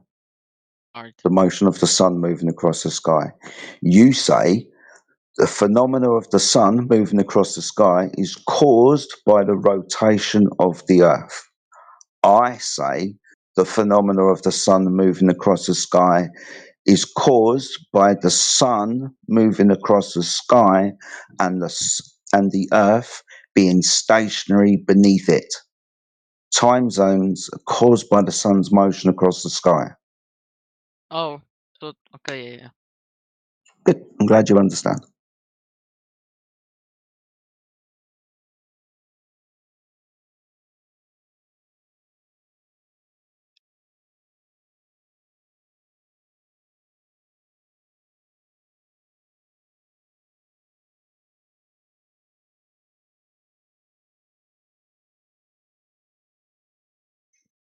Well, I have a question too. So I just like, why does Google say it's round? I'm not I'm not trying to be sneaky here, but why does it say? No. I'm trying to be curious. Okay, from a certain point of view, it sounds like a dumb question, but really, It is a dumb it question, but has a very someone, deep answer. Why are we told this narrative when it's not true? Why are we told the Earth is a I ball when mean, I actually it's know flat? I've been told that you should not believe everything you see in the internet. I Yeah, mean, yeah, yeah, yeah, I yeah. don't completely believe this, so that's why I'm asking you. Yeah. I mean, has anybody else got an answer? I've got to step away for about 30 seconds. I've got to go and get something quick. Yeah, I can take over. Yeah. So what is Google, right? I mean, what Google does is it aggregates information from the internet. And how does information end up on the internet? Well, information ends up on the internet because people contributed. So Google is just a reflection of what people tend to think and what they're contributing in aggregate. So you're going to find that Google, just like an AI or any search engine really, is only going to give you what is most commonly believed or accepted. It's going to give you consensus because these organizations like Google, they make money based off of consensus. Whatever's most popular is going to sell. Google's not interested in giving you information that is running contrary to the mainstream. Artificial intelligences are trained on data that represents consensus viewpoints. So the artificial intelligence will most value information that most people believe to be true, regardless of whether or not it's actually true. So when you go to search for the nature of Earth, if you want to search if it's flat or globe, of course, search engines and AI are going to give you the globe because that's what's consensus. It's what makes money. And also, I mean, at some point, some manager at Google who believed in the globe Earth said, "We're going to build this thing," and then they did. It's like in the 50s, the newspapers were that times Google, and someone published that all doctors believe that smoking is healthy for you. That wasn't exactly true, right? But Yeah, that's what they I did. heard that. So it's just tradition. People, Apparently, nicotine is good for you in some way. I don't know about that, but anyway, look, it's just tradition. Google is going to publish what they think is what people who work there think is, valid. So they don't have any evidence for that, but that's what they're going to do. I think astronauts, like, someone have like seen the Earth or take pictures of it. How many astronauts have been far enough to see Earth as a globe? I actually don't know. I was just like, from I was just like any astronaut. Imagine any astronaut just taking a photo of the Earth. I think, yeah, and Google is saying that he like astronauts see Earth as a round shape, not as flat. I mean, it's pretty big, so it might have something behind the meaning. Like, you can't be 100% sure because it's big and you don't know.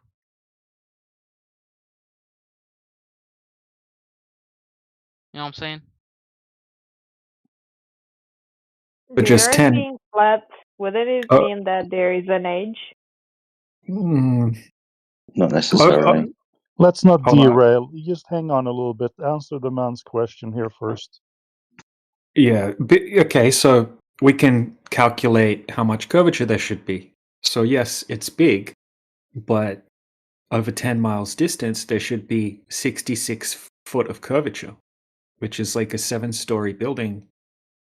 Big amount of curvature over just 10 miles. So we could easily test that. And when we test for that, there's no curvature. Can't be a globe.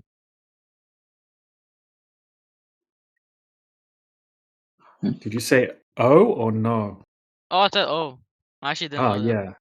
yeah. Yeah, most people don't know that. And over 20 miles, there's even more. Over 20 miles, there's 266 feet of curvature. That's like a skyscraper. So if I was standing in one location and you were standing 20 miles away from me, there should be a huge amount of earth curvature between me and you. And I shouldn't be able to zoom in across with a telescope and see you. But in reality, I can zoom in across 20 miles and I can see you standing there 20 miles away. Oh, so that's how they prove that, or like Yeah. that. Listen, we have observations from an airplane of the horizon at 750 miles. At 750 miles, objects on the horizon should actually be 34 to 35 miles below the curvature of the Earth. But we can see them. Oh, right. Kind of confused. Yeah. Yeah, first time I'm ever hearing this. Would you like to see? I can show you. No, I believe you, bro. Well, I mean, okay. We've got friends of ours who've gone up in airplanes with very expensive infrared optics What's with that? super zoom lenses Oh, super lens. and GPS. Yep. Overfence has posted an infrared video there in the chat for you. If you have time later, you can watch it.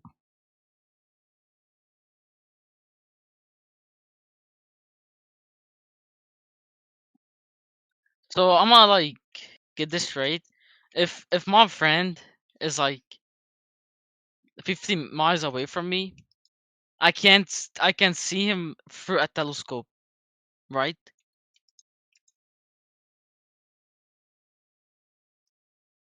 50 miles is a little long. We probably can't see him Like 50 miles 20, away. 20, 30. But 20 miles, you can definitely see him. And the point here is that if you run a ball of the size that I they wouldn't tell be us, able to see him, right? If I was on a ball. 20 miles, you should not be able to see him. No, he should Oh. be 266 foot below the curvature in over 20 miles, right? Oh, that's a lot actually. I don't know. It's 100 meters, right? So unless your friend is 100 meters tall, no, you should not see him if Earth is a ball of the radius they say. You understand? Yeah, I actually do now. Yeah, and we do have tests like that. Like DJ was just talking about one earlier, right? There is a 21-mile Salt Lake out in Utah here in America. They shot a laser 21 miles over to the other side, and they also used high-powered zoom cameras, and he can zoom in and see the beach and the houses and everything 21 miles away. That should be completely impossible if you lived on a ball with the radius 3,959 miles. Mm. I can post it in the chat there, and you can look at it later if you have time. Yeah. But the point here is that you can go out and do these tests yourself. You shouldn't believe us. Like, you're a glober because you believed someone without checking them, fact checking it, right? So don't I mean, believe. it's because like when people believe this, this kind of knowledge, like a lot of them do. I think like a quarter, maybe like more of a quarter of the population of the Earth believe that the Earth is flat. I mean around. Sorry. Yeah, it's Makes you kind of believe weird. that there is actually around. Yeah, it's kind of weird because I don't blame the people who lived 30, 40 years ago. They didn't have the technology we do today. But today there is no excuse. You can even do these kind of tests with just a mirror, right? A flash it 10 miles away. Um, but and we have high powered lasers, and you can get a camera. I mean, it's kind of expensive, but $1,000 camera will get you to see 21 miles away, like they do in the video I posted there in the chat.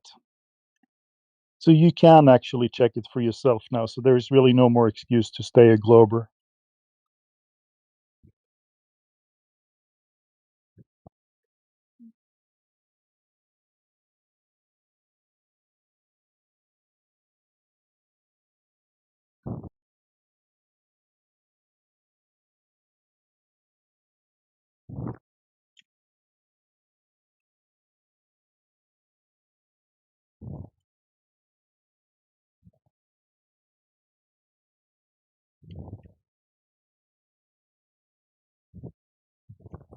And if you want to look into this further, you can Google Earth curvature calculator. They'll tell you how far you should be able to see. No. If you want to explore on your own, you can do the trigonometry yourself. Basically, a 16 or 17-year-old could do it with the math that they know from high school. Actually, pretty bad at math here.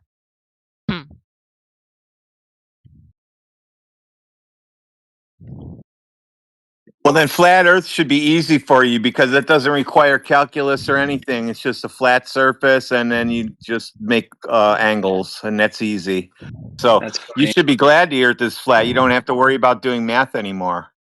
Yeah, you don't need spherical trigonometry and differential geometry for Cartesian coordinates, measuring angles on them. Right, it's pretty cool learning this kind of information about Earth. Like, I think all of my friends or people at my school think that the Earth is round. I don't think anybody in my school thinks that the Earth is flat. There might be And if I somebody, could, but they're if I quiet. could, huh? There might be somebody, but they're not going to be Yeah, talking about it that much.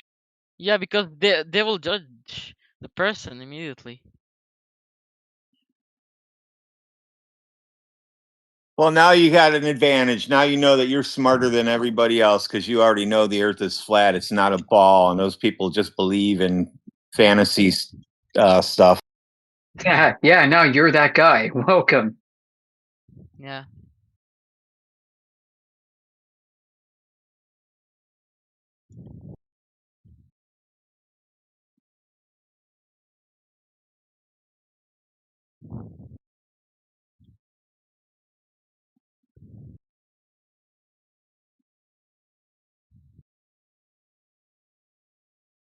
Well, we have a tough guy here in the chat. What's his name? Trust yourself only, slapping his face. Face palming, the example I posted there. Dude, if you have any critique of that picture and the illustration, you could come to the voice and bring it to the table. Don't sit there and face palm me in the chat. Yeah, he's not new. He's mad. He's mad at me because I took gravity away from him yesterday, and he actually rage quit about it. He's trying to use gravity, and I said, "No, that's mine." Because if you drop something, things go down, and you don't have down on a globe, and the Earth is already flat. So I gave him the consequence of when you drop something that proves the Earth is flat, and that's gravity for you. And he got mad at me. Why would you do that? Because I'm keeping gravity for us. You guys can now use it for yourself. Gravity makes things flat. So unless they can debunk us, it's ours. I don't mind people mocking me in chat, but when he's not in the VC so I can mock him back, I'm gonna fucking kick his ass. I don't like it at all. Dude, you better get in the VC or you better shut the fuck up.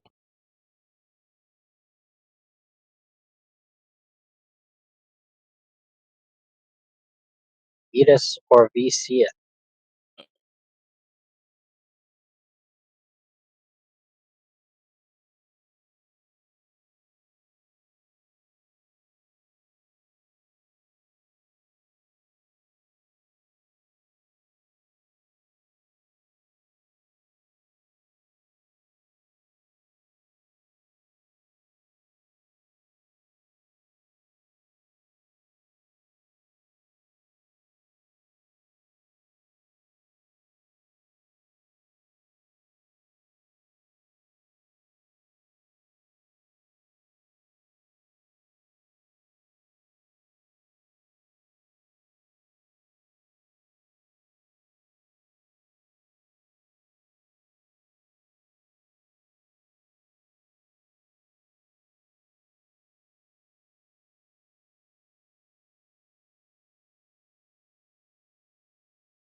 Do any of you guys remember the first time that it actually clicked?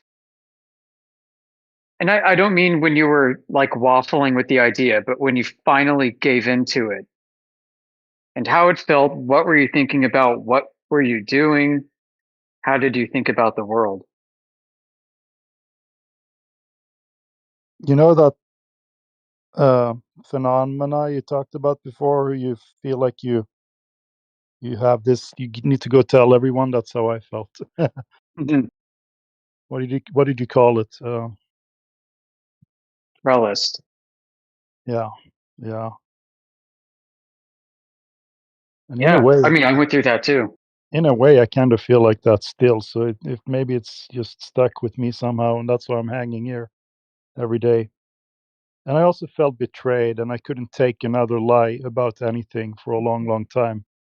And Yeah, me too. I questioned every single thing. Like, dude, if this is not the case, what else have I been walking around believing my whole life? What else is not true, right? So it was a shock.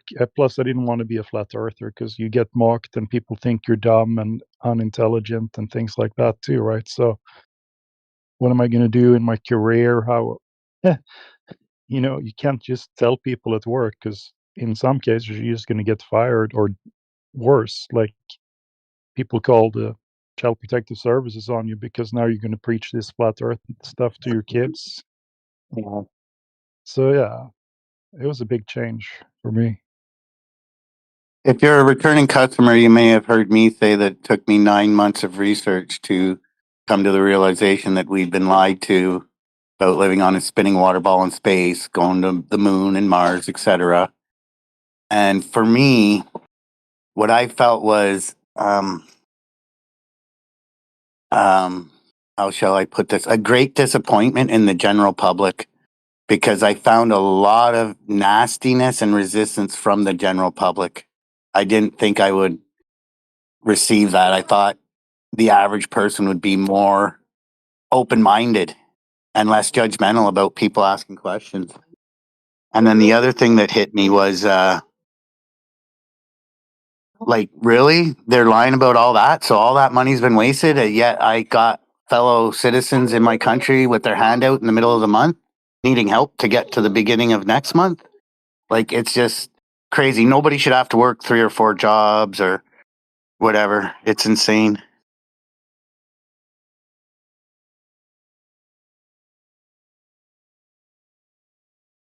I sat on the fence for about 4 years.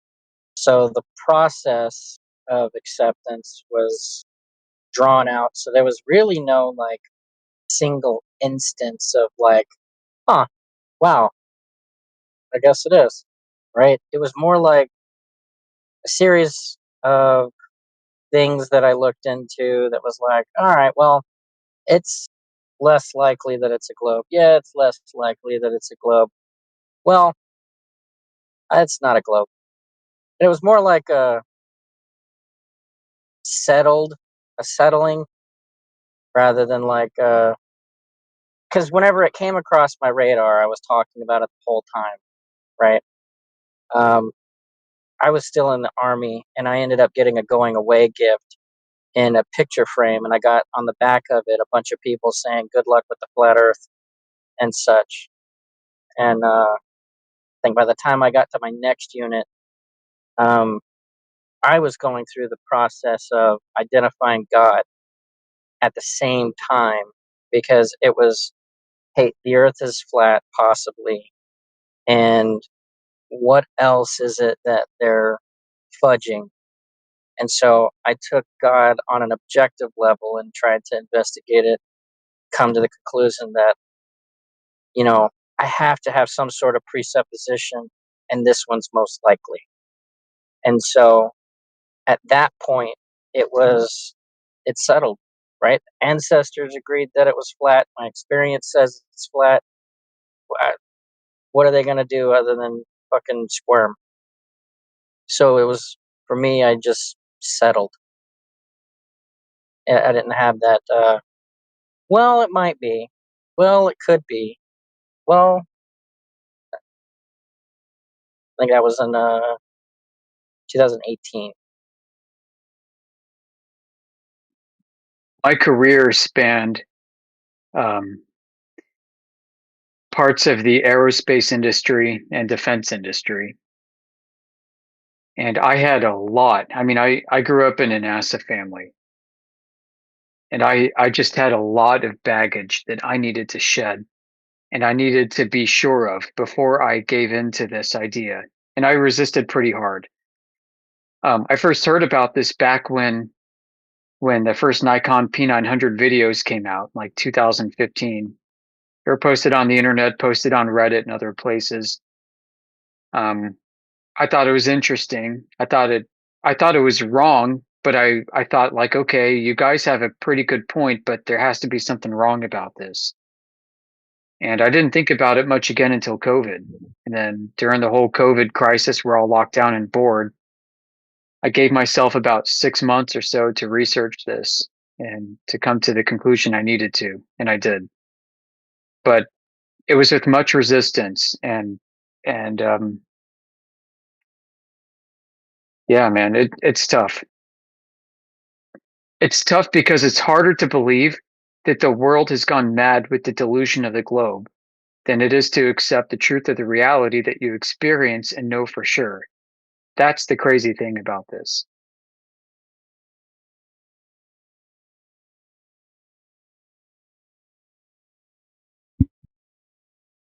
Well, you tied in with your ego, right? How could I possibly have believed that the Earth was a globe for so long? Yeah. I wanted to be an astronaut. My neighbor next door, his dad or grandfather worked for NASA. The company I worked for built widgets for the Apollo program. Yep. That false sense of pride. Yeah.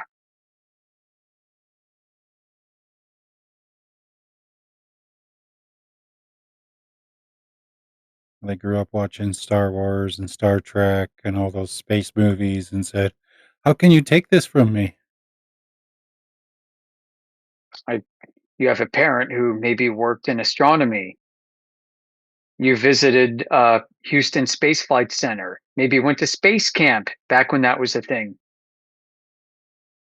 Maybe even you worked in a job that required you to keep tabs on satellites. You got satellite TV at home. What are you going to do when you keep a tab on a satellite and then what are you supposed to do with that information? It's okay, oh, it's going out of whack now. You can't go up and stop it. Are you baiting me to say something about that? Because I've got a lot to say about that and I can't. Yeah. Yeah. Well, I'll just tell you that on my dashboard that I used to see at work every morning, these things would go down in quotation marks, down. They were either up or they were down, and they went down a lot. And I wondered why they'd go down. I have no answer. I'm not going to speculate more than that. Aha. There you go. Yeah, they would go down. They went down a lot. I'm sure they still do. Yeah, Yeah, that wasn't that long ago. I'm sure they still do too. Yeah, when I had my Garmin GPS system, in order to use it in a big city with the big towers near me, I had to stick the thing on my sunroof.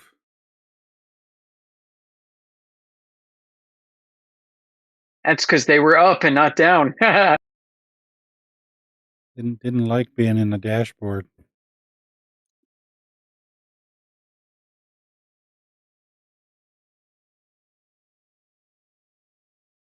I would have moments where I'd be driving, thinking about this topic, and I'm looking at the beautiful sky at night in the evening when the colors start to gradiate from blue to purple and pink and navy to black. I'd be staring at the sun, maybe the moon too, if that was up as well. And it felt like the ceiling of our world was a lot closer to my head than I used to believe. And I wondered what the heck that was way up there. What is the sun? What is the moon? What are actually stars? What is the air that we're breathing? And what the hell is going on way up high to cause such beautiful colors? Yeah, my teenage years, I always went down to the library and read all the astronomy magazines and such like that.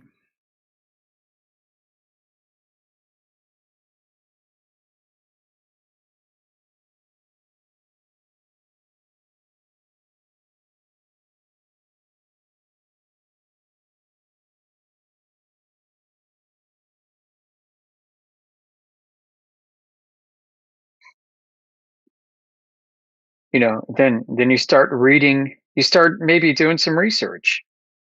You look into history, the founding of NASA. You look into the technical report server that NASA has and other organizations. And just read it, folks. Just find stuff and look at it. Some stuff is going to so be beyond your ability to comprehend. It may as well be science fiction. How do you know if it is or not? Other things are not going to be so far outside your realm of comprehension, and it will make you scratch your head and wonder.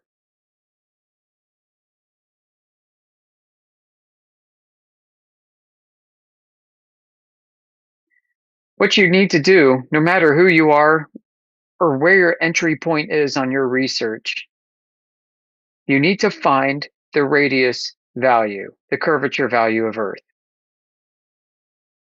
From radius, you get curve. From curve, you can get radius. Who measured that? How did they do it? Who's responsible for providing that seed value, that golden seed that appears everywhere? Who did it? If you do what I did and others have done, you're going to be led on a wild goose chase. I'm telling you, we've tried. We've been looking for years. You go from paper to paper, from department to department, university to university, over arcs of ages. You're looking for that R value. Everybody references that somebody else has it. Some other department, some other university, somewhere, somehow, some way, somehow it was acquired. And everybody thinks everybody else acquired it. So you start building out a link chart. Do some link analysis, some relational analysis. Build a chart like a mind map or something and start plotting this out. Okay, pull up some paper that mentions the curvature of the Earth and how they got the radius value, and they mention this place. Go ahead and log it. Go pick up that place and find their papers and their research, and then find out who they say that they got the radius of the Earth from, and then log it. And you do this again and again and again and again all over your spider wire diagram. You're going to find that they self-reference each other quite a bit. And in some occasions, they're going to reference external sources that lead to deep history that's unverifiable. And by that, I mean Eratosthenes.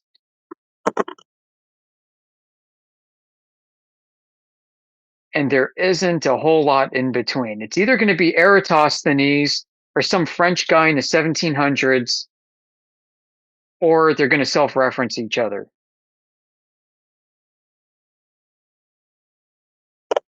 Yeah, that's why I like to ask them. You got any 21st century proof of the Earth being a globe? Yeah.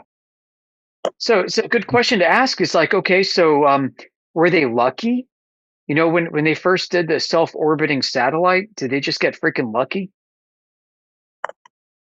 You know, what kind of air tolerances were they working with? Yeah, I want to know how you put something in orbit when you don't understand the correct mass of the Earth or size of the Earth. Yeah, they just guessed. They went on what they thought was reliable guesswork. Dude, they got lucky. They just got freaking lucky, dude. That's it. Like, if you're going to be in this, and if you're going to be honest about your belief in the globe, then you can only conclude that they got lucky. Or they didn't get lucky. They're just misinterpreting it.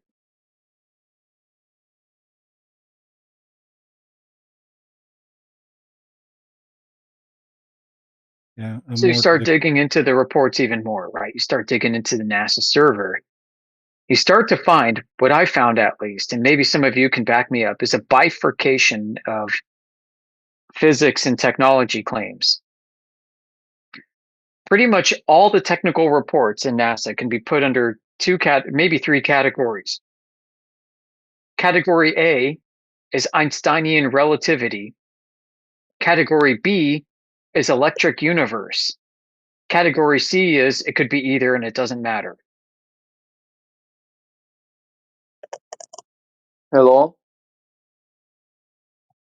Here we go. Can somebody else take this? I just don't have it in me. Can I know this mean the flat is not a chip? Can you say that again, bud? I didn't understand.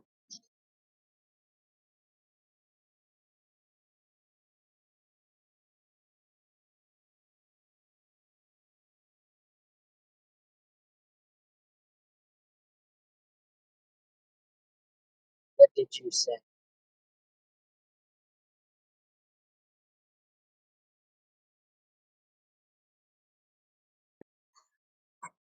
Hello again, I'm back.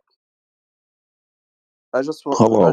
ask, what does it mean the caption of the server that flat is not a shape? So what I mean Flat. about that? Dude, you're like the second visitor that's come by in a row that asked exactly that same question. So So, what do you mean? what is flat? If it's not a shape, what is it? It's something flat with no Yeah. curve. All right, I'm going to ask you, my Yeah. friend. Okay, you asked. I'm going to ask you. I want you to draw me a flat. Can you go ahead and draw me a flat? Draw a flat Yeah, something. draw me a flat. What is flat? Can you draw a flat for me? I can tell you something like a flat bed or a flat floor, flat ground. Ah, yeah. See, there's nothing Something is there's nothing that is a flat shape. Flat can yeah, describe a shape of any yeah, shape. yeah. Yeah, so flat is a description of a surface and is not a shape. Yeah, you're right. Great, welcome. Glad we cleared that up. Yeah, that's the meaning. So you mean that the Earth is flat, but it's not the shape of the Earth is the flat. Yeah. So whenever we say the Earth is flat, what we're talking about is how the entire surface that we can experience is horizontal, right? If we wanted to make a level surface, we would have to make that surface reference to, say, water. Okay? So the water and that level, it's going to be having one side not higher than the other. So then it's level, right? You know what level means, right? Yeah, I got you. Okay. So if I have a cup of water in my hand and you have a cup of water in your hand, it doesn't matter what height above sea level we are, the surface of that water is going to be parallel with each other. Yeah, sure. Yeah. The sky will always be above your head. Whenever you're measuring the height of mountains, it will always be referenced to sea level, the surface of the ocean, surface of water. Right? Yeah, I know that, but what I'm trying to say, that people, I think, got mistaken by saying the Earth is all flat, like the level of the water is same, right? Yeah. I If mean, 71 or it's more percent of the Earth's surface is water, it's right? not And this. water Yeah, rests yeah. flat on the surface, then the Earth is flat. So you're supporting that the Earth is flat or not? It is flat. What? Yes, the Earth is flat. Yeah, what are you seeing on the Earth? You are seeing it flat because you are so tiny and small to see the curvature of it. So if we got a ball, basketball or a football or anything, and if we put an ant on it, it will see the ball as flat, as a flat surface. Okay. It will Now, not see it as where as in a music? ball, you know? Okay, if you're saying you are unable to measure the Earth as a sphere, you will never ever experience the Earth as a ball, then why is it that you believe No, I the can't tell. opposite of your No, I, senses? I can't tell. I can't tell why could I do that? Why could I do measure the Earth as a ball? You Wait, said you cannot, right? no, wait. Then you The said, ant, as the ant, example, the an ant, ant the on ant. a ball would not experience a sphere; it would experience a flat surface. So Okay, if let you're let me not explain. able Let to, me explain my point of view. Can I explain it? Can we give sure. the ant a laser? Okay, first of all, I want you to explain to me why traveling from somewhere like Africa No, or that's not like how it works. If you're what? going to explain to me what you mean, if you're going to explain to me what you mean, you don't ask me a question about what I think I mean. Okay? If you're Okay, going to explain ex- how the Earth is a sphere, you need to explain how the Earth is a sphere, not ask me a question. no, I'm Because not. I'm going to tell you, I'm going to answer your I'm question I'm now. not I'm not I'm not See, asking. I'm I'm going to asking answer a your question. question now because Wait, you wait, asked me a question. You wait, asked me a please. question, right? Let me You talk. Let asked me me talk. about how do planes I, fly, I'm right? not. How I'm does not. that work, right? I'm not. I'm not asking you a question. I'm asking a question, and I'm gonna answer it myself. Oh, so then Yeah, why would I'm you just ask me? opening. No, no, I'm asking a Tell me. question, and I'm gonna answer it myself. All right, go ahead. Okay, the question is why traveling from somewhere like Africa or Asia to America take longer than traveling from Australia to America. So if the Earth is flat from Australia to America and between the oceans and everything, so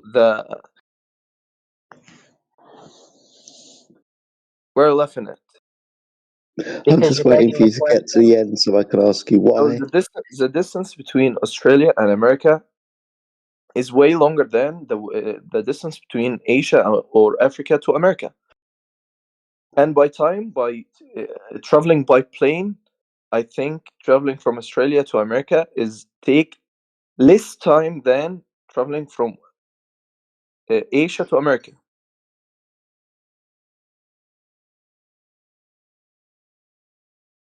That's that one it? of yeah. There is another one. Can you when you Wait, notice the shadow can we move? address one? What? No, you're going to a different topic. Okay, No, so no, it's instead the of same. saying It's the no, same. no, you're going to the moon now, right? Moon No, is not travel. no, I'm not going to the moon. I'm just saying when someone take a plane from Australia to America, it take less time than traveling from Africa or Asia to America. And if the Earth is flat, I think logically it should take more time from Australia to America, right? Why? Because you I assert was it. waiting for that. Because it's more far from. No, Why? you're asserting it to be true. What? Go ahead, ask your question. Yeah, go ahead. I don't understand how it logically follows that if it takes as long as it takes to get from one place to another, then if the Earth was flat, it would take a different time. I Bro, don't bro. understand how that If logically if follows. if if you live somewhere, we can imagine the Earth like a ball. If you live in the center of the ball, Center? okay. So yeah, if you live in the center of the ball and you have to travel to some point, we can call it B. and some other point we can call C. So if the ball is flat, so traveling from your center to A or B can be equal to traveling from your center to C if they are next to each other, followed by each other. All right. Yeah, Is he almost there? I just Is he explained almost? by geography, and It's not everything is geography. obvious for everyone. You begged the question. You didn't give an answer. You listed a bunch of questions and then affirmed the No, consequence my, that my this question, must be the case. my Because question. no, stop. I let you, bro. Right? And then It's your turn. okay. Now you asserted that it must be the case that the Earth is a sphere if the time to get from point A to point B is this. It actually should be that if the Earth was flat, right? Yeah, yeah. Instead, what you're doing is you're taking values that exist in real life in real time and it, assuming that there is only one cause to this phenomenon, right? That is a single cause fallacy, right? If you're going to be referencing airplanes and how long it takes to get from point A to point B, you have to also include how the airlines control how long airplanes have to be in the air from point A to point B so that whenever they reach the destination, the airport will not be clogged, right? So Yeah. if somebody has to fly from, hang on, if they have to take off from Sydney at, say, 1900, right? And then they have to land at their destination by, I don't know, 1700 the next morning or the next day, whatever, right? Okay. Then it would be the case that they would have to control their flight path to make it to the destination at the required time, because the destination is also going to have other flights landing and taking off, and not everybody can be flying around in the airspace at the same time. That would cause an air collision. And then Yeah, sure. if I agree with somebody you. ends up, failing on the flight line, they would delay the flight and then the rest of the flights would be delayed. Okay. Also, Okay. the paths that they take are predetermined, right? Whenever they Flight say, hey, I'm directors. going to go to this path, I'm going to take this path. And then they have to reach checkpoints and check in saying, hey, I'm here. And then they tell them, all right, you're on schedule. Hey, you're running late. Or they're just checking to see if they're still in the air. If they don't make Yeah. it to those destinations and they don't check in, they send it to find the aircraft because Yeah, they'll assume it's I'm totally agree with you. But can I say something? what is it? You explain a lot, but can you explain why the plane traveling from Australia taking the right direction? We can call it the right direction, and the planes that travel from Europe or Africa taking the left direction. Can you explain that? Direction doesn't matter because it's happening over the earth, right? What? If it's What? happening on a sphere, then it doesn't matter what direction they take. How? How it Listen, doesn't matter when the Earth is I'm flat? going to explain. Just stop being with the flabbergasted for 1 second, all right? Okay. If they wanted to, they could fly east. If they wanted to, they could fly west. They would have to follow corridors, predetermined paths, okay? And then the airlines would account for it, whether they chose to go east or they chose to go west. Doesn't matter. If it's happening on a sphere, it's happening on a sphere. Where's the curvature measurement? If it's happening over a flat surface, then it's as described by your experience. You're flying flat and level for hours. And the only thing that you're doing is traveling in a specific azimuthal direction. Flying, driving, Sailing does not determine the shape of the ground. It only describes the method of travel. And then you would argue how they're traveling. That's it. It's not due to the shape of the ground. Because you could I assert think one or the other. I could assert that we're inside of a sphere and we're actually held to the outside of the inside of the sphere, and everything's happening that way.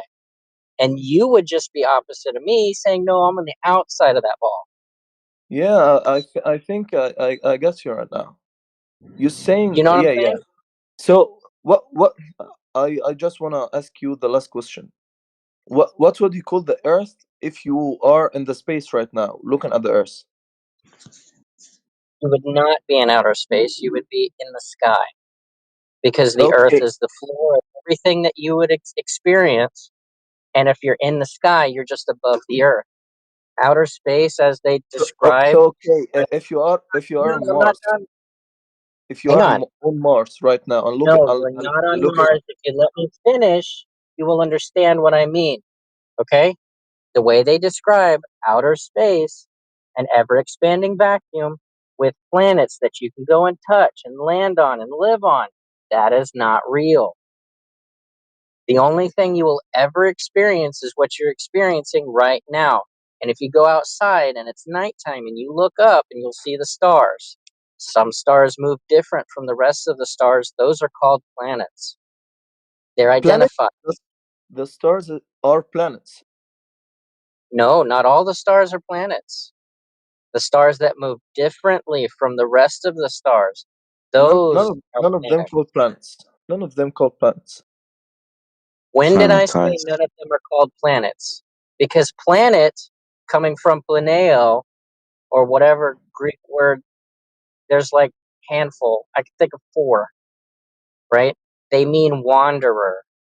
And specifically when referencing the stars, it's a wandering star. Okay? It moves different from the rest of the stars. It wanders. That's why it's a planet and not a star. It is a star, but it's defined differently. You know what I'm saying? Yeah, I know, but I think I didn't hear that before. I mean, Yeah. I don't mean you are wrong, but it's the Yeah. first time I heard that thing. Yeah. The I reason think the you're planets are called cultured. planets is they move different from the rest of the stars. All the stars make the paths that they make. If you're in the north, they're going to travel around in a circle around Polaris, right? That's why you got Yeah, the Big Dipper moving around in the same pattern over and over and over. But planets, they do retrograde motion. Sometimes they go west to east and not east to west like every other star. They wander. They move yeah. different. There's billions of stars that move different from each other.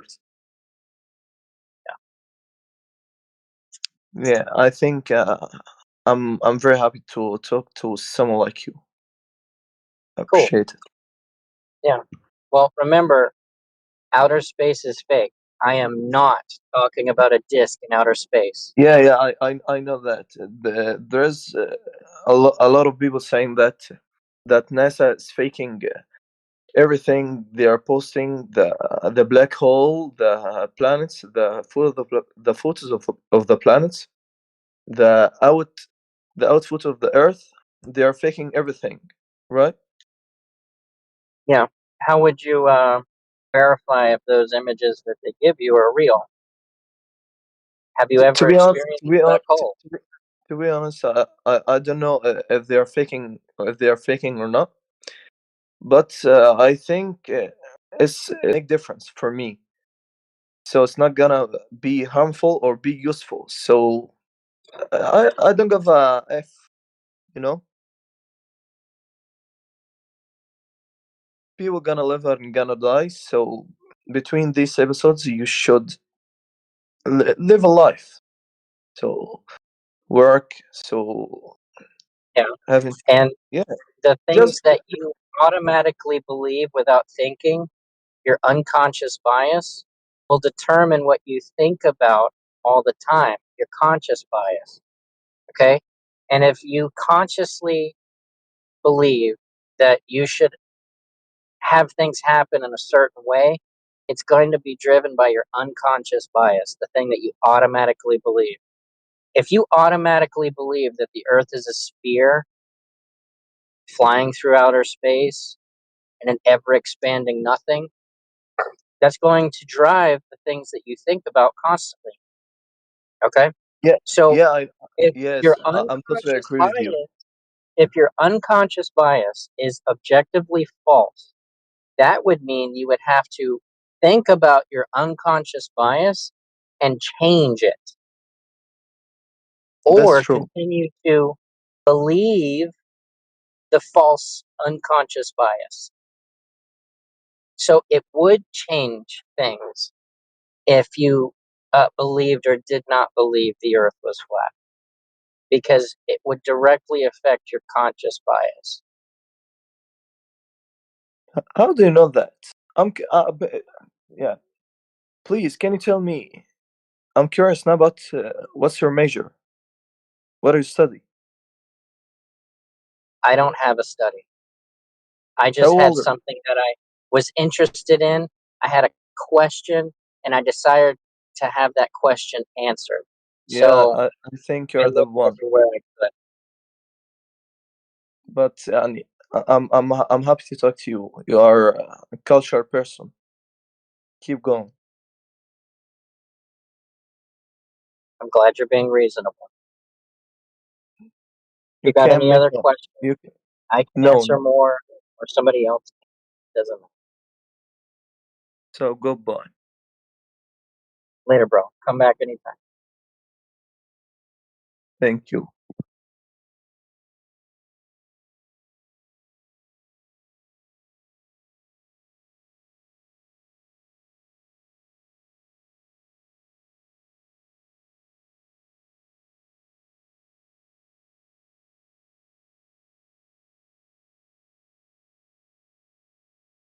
Anybody else have any questions?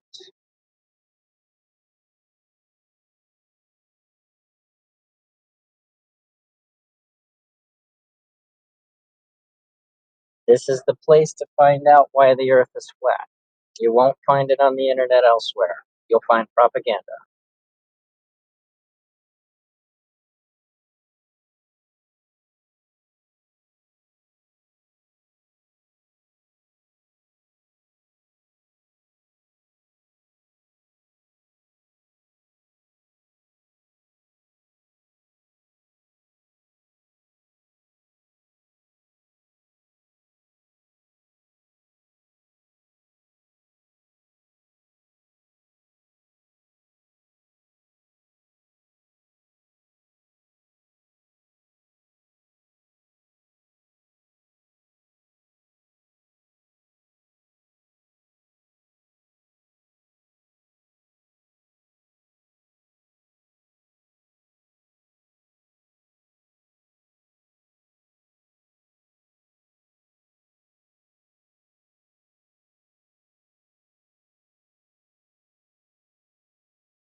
Welcome to all the new people in the house. The earth is flat, contrary to what you've been told or taught.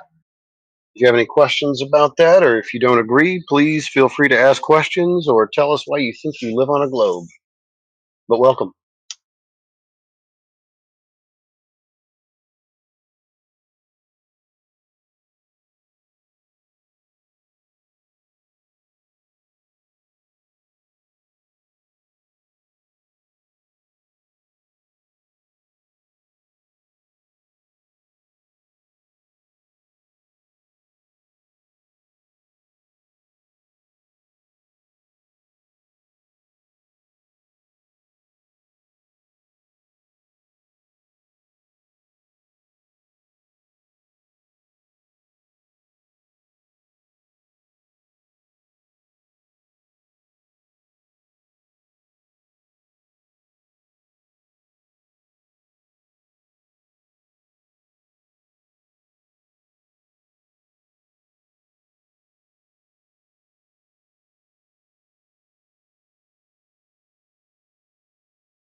Smiley face.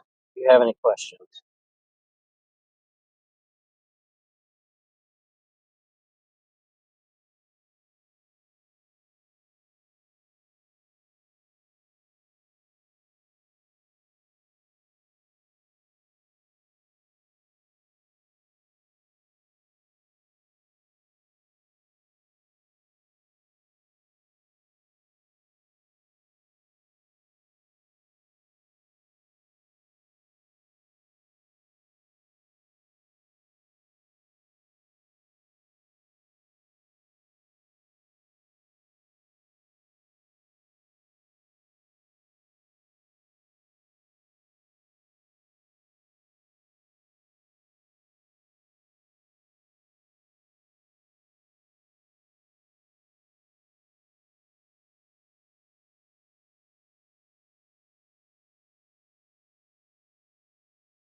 Welcome to 24/7 Flat Earth Discord. If you have any questions, feel free to ask.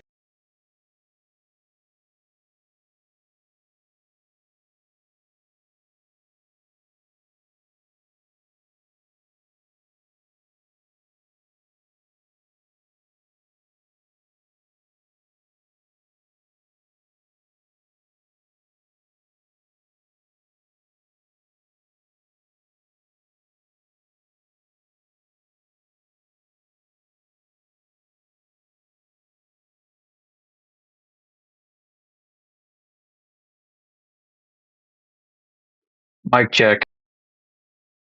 1, 2. Well, howdy there, guys. Lord help us. God bless you. Praise be hallelujah, son. Hallelujah. Oh, Lord. Praise the Lord. Oh, what's this flat earth discord? All right. Yeah, the flat Earth. Want me to tell you about the flat Earth? I'm down to hear whatever, bud. Let's hear it. All right. I'll tell you about the flat Earth. So, All right.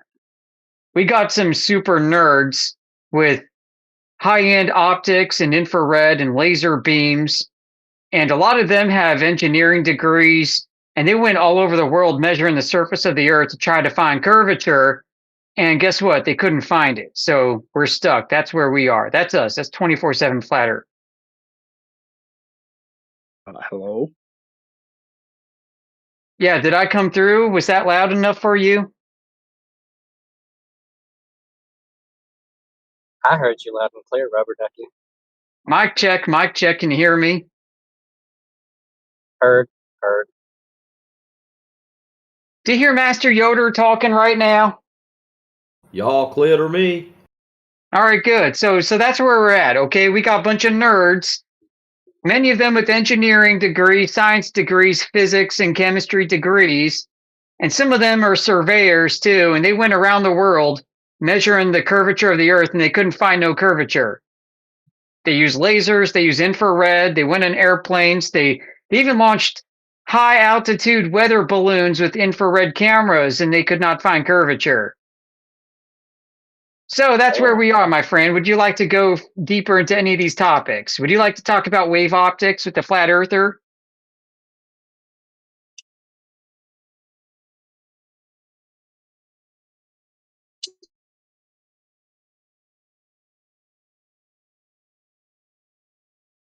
Would you like to talk about some of Maxwell's equations and how they relate to the curvature of the Earth? Because guess what? Maxwell found no curvature of the Earth either, but his electromagnetic propagation equations actually relied on a flat Earth.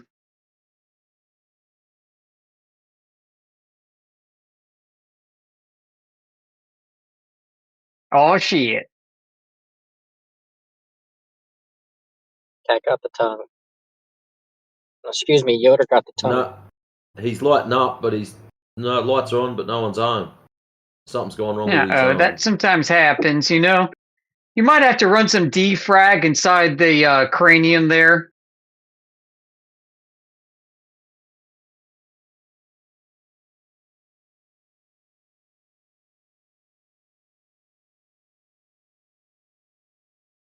Ugh.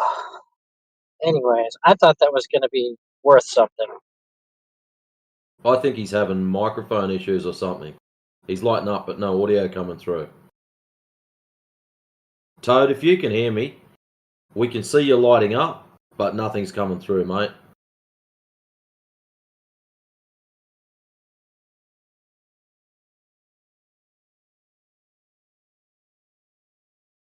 Maybe you need to turn the voice changer back on to come through.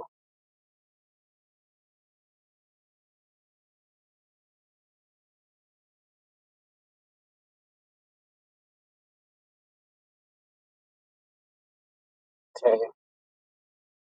Try a different one. Still not live.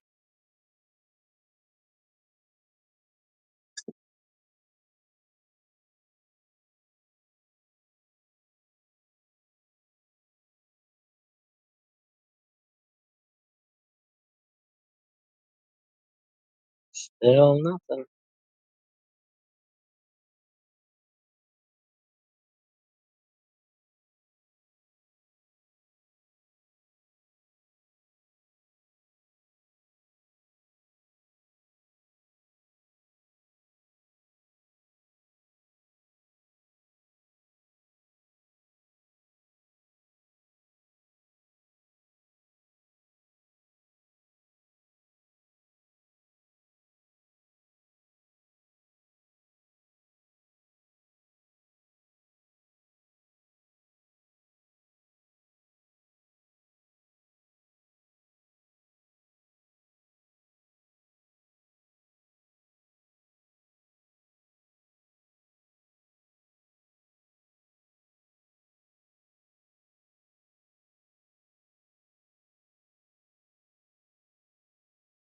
You guys figured it out yet?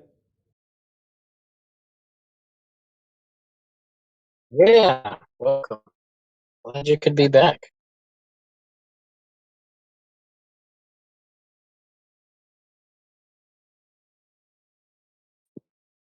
Figured what out? His microphone, I assume.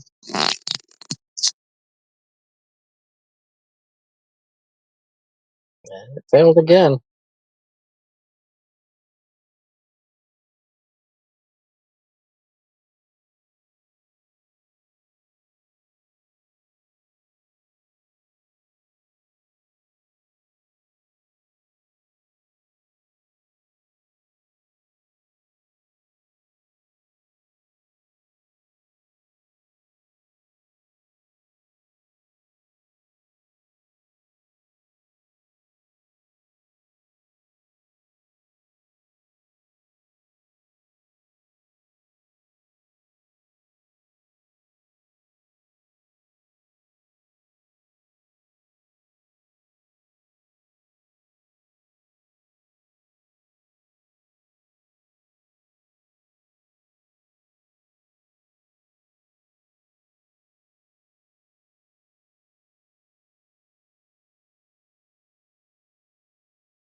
Well, if anybody's got any questions, feel free to ask.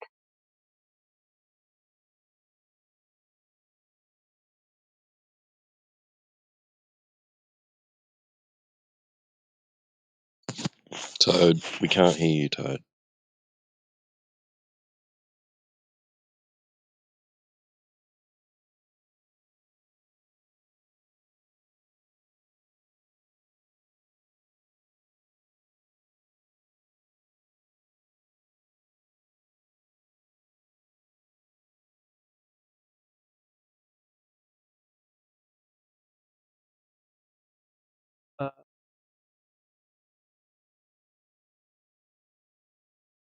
So you guys just talking chat, just typing, no one's actually talking?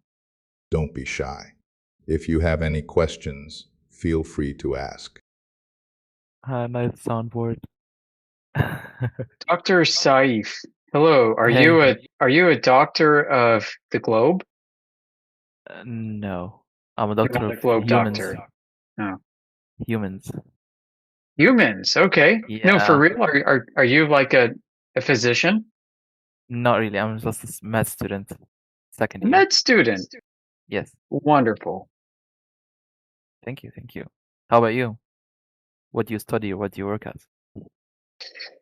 I wish I could tell you. CIA agents, huh? Uh-oh. Guys, he found out. Bastard! Thank I you, wish I bro. would tell you, like, you working on like North Korean government or?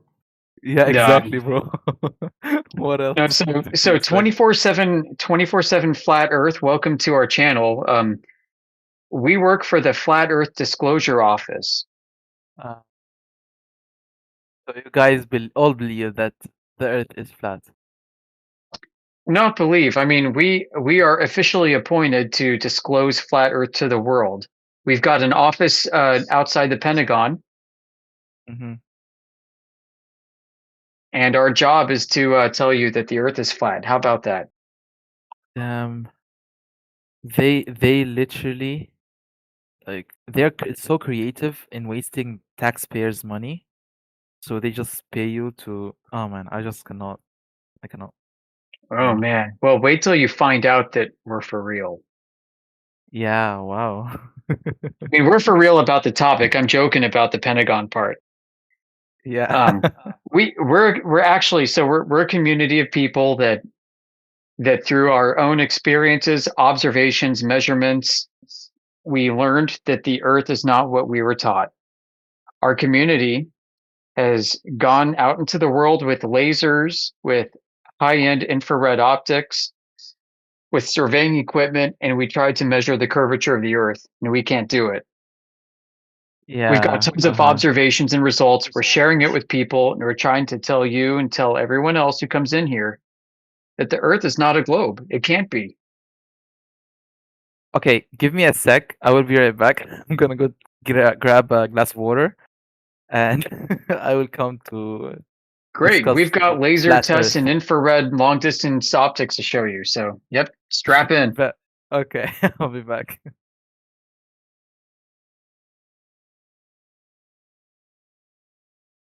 Awesome. This guy sounds engaged. He's like, holy cow, let me see what this is about. So I'm gonna ask for everybody to be at their best.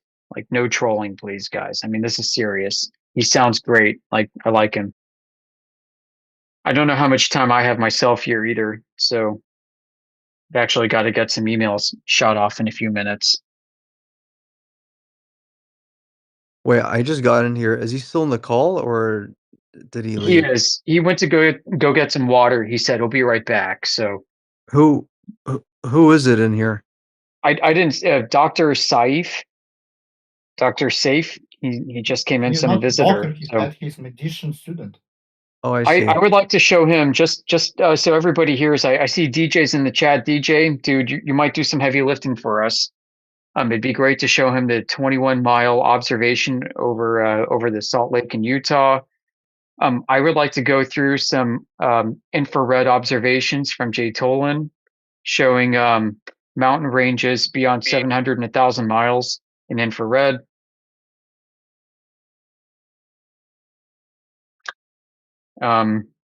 We could probably go over the Black Swan and a few other laser tests too. I think that might be great, and just discuss things. Discuss the philosophy of mathematics. You know, the map versus the model versus reality versus under determinism versus empirical data.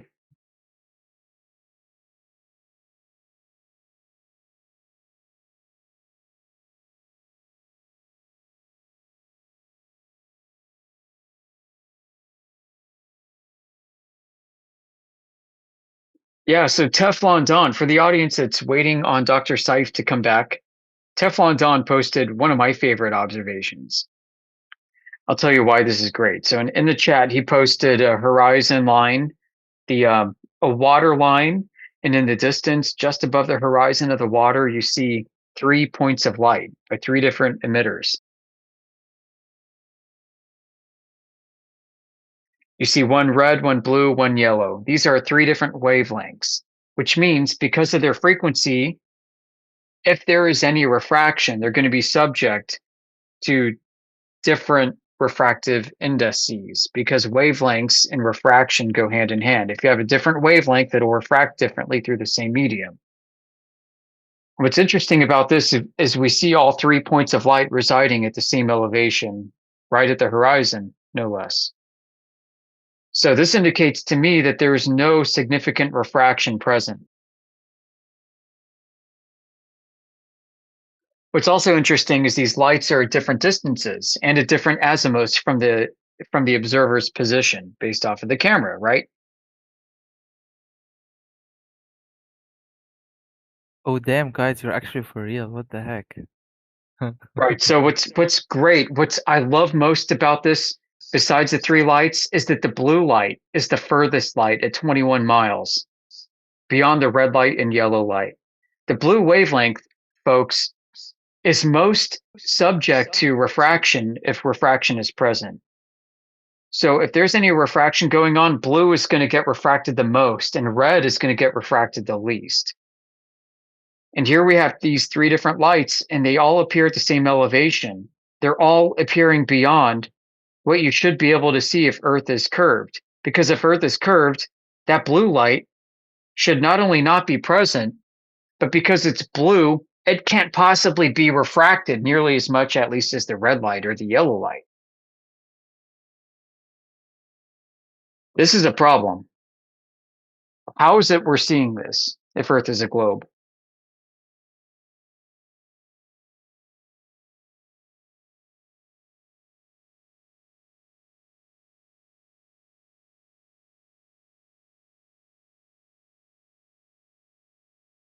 Did I say 21 miles? Excuse me. Yeah, it's at 7 miles. Okay. Well, I got egg on my face. Regardless, the curvature of the Earth should be such present that the light can't be seen.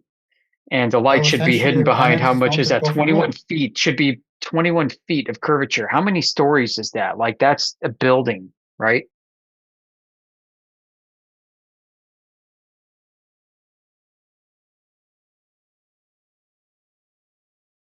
I don't understand properly. You're saying like our planet is not a perfect globe, yeah? Or what? Yeah, I mean, if Earth is a globe, it's flat everywhere we've checked. As I said below, like essentially, like a planet is not perfect globe. It's like they have like different heights, different mountains, different. Yeah. Yeah, like because of hills and valleys, right? I'd like to find this because I've seen this somewhere before, and I need to find it. Well, Like but we're a looking perfect over water. We're not like a looking perfect over 3D. terrain. We're looking over water. Yeah. Have you ever taken a boat and had to go in a sailboat up a hill of water and then down a hill of water? No.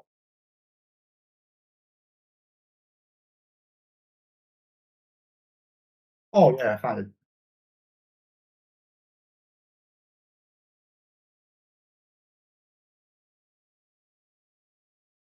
So I'll send it to. I cannot.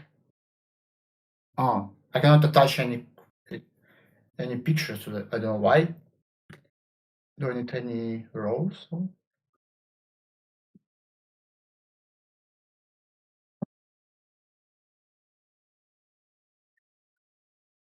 Can you see my link? Master Yoda. Did you Yeah, mean? pulling it up Did you right mean now. that? Hold Yeah. on. Sorry. Yep, I've got your link. I'm clicking on it. Do you mean that? Like a full 3D, Yeah, 3D printed? Or, yeah.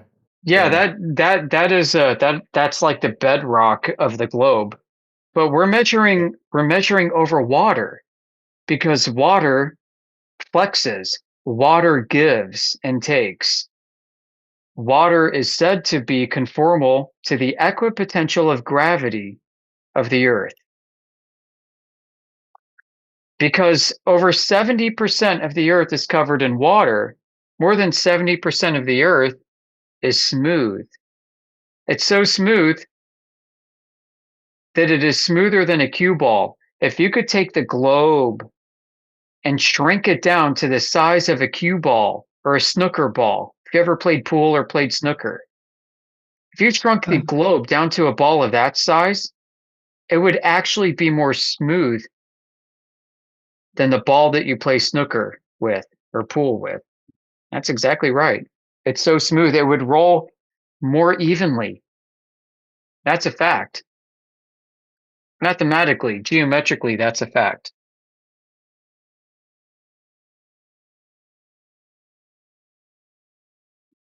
Now, we hear all the time in here that the They're trying globe is to an prove this. oblate spheroid, that the globe is a bit fatter around the equator than the poles. And what they're trying to prove is this, like, yeah, of course, without water, our planet is so smooth. And what should we do that? Well, the curvature of water should be fairly uniform due to the equipotential of gravity. Do you agree?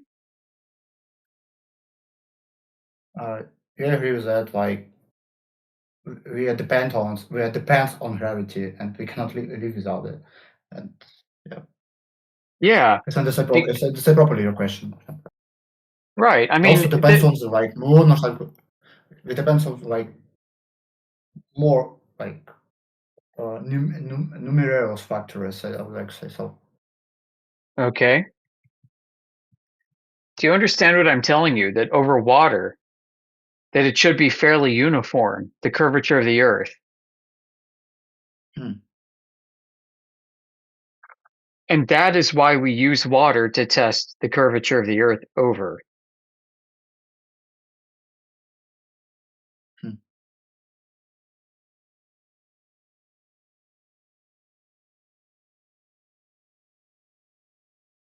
If you go in an airplane and you go to an altitude of 35 to 40,000 feet, fuck if I know what that is in meters offhand. I do know that a kilometer is 0.6 of a mile. In fact, like as a rule of thumb, you can use kilometers to miles as a phi ratio of 0.618 to 1. Just as a rule of thumb, yeah, the phi ratio works for kilometers to miles. But if you go to 35,000 feet, that is a domestic flight. That's not a transcontinental flight per se, but that is a fairly long distance flight from one place to another. That the tangent, the curvature of the Earth, should be visible at about 250 miles away. Maybe 220, maybe 270 or 80 miles away, maybe some variance, because why? I don't know. Earth is a potato. But that's kind of the comfortable average of where it should be. Now, when we go up in an airplane and we look sideways out the airplane with infrared, we can see the point 250 miles away, and we can see the Earth at 400 miles away, at 600 miles away, 800 miles away, in some cases more than 1,000 miles away. Not only can we see that point on Earth, that may be 4 times the distance that it should be if it's a globe, but it's flat. There's no curvature present either. We've got many, many examples of this. Thank you to J. Tolan Media.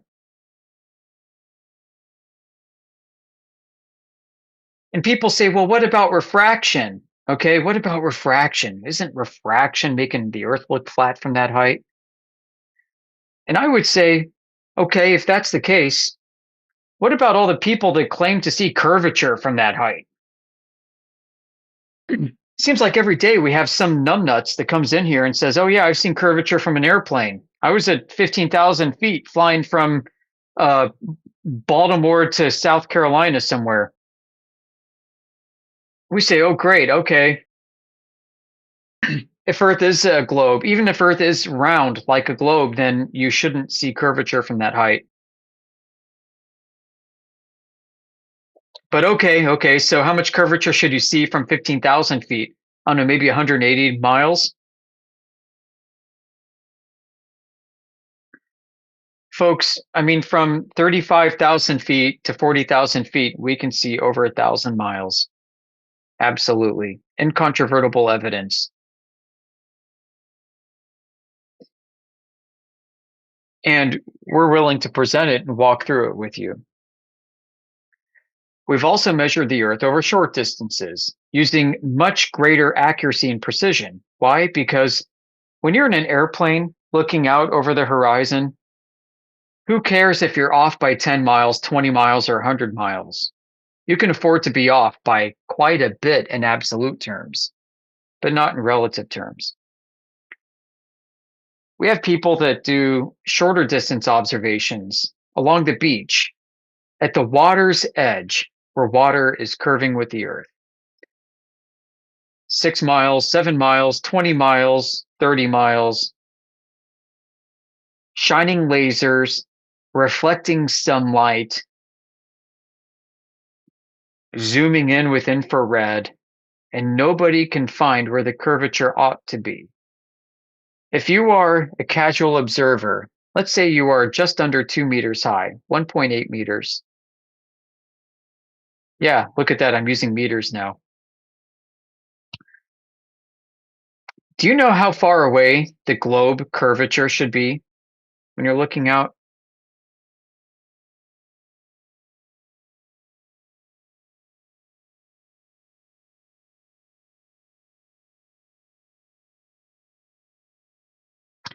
It should be about 1.8 to 2 kilometers.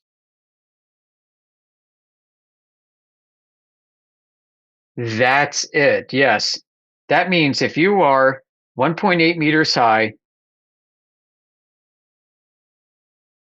you should not see the ground at about 1.8 kilometers. You should not see the surface of the water at 1.8 kilometers. Why? Why is that? Because of the curvature of the Earth and the law of reflection. The light that reflects off the backside of a hill does not make it to your eye. And we are talking about a gigantic hill, a hill that is just about 2 kilometers long. And after 2 kilometers, well, you should not see the backside of that hill that extends further than 2 kilometers, because the light on the backside of the hill is shooting up over your head.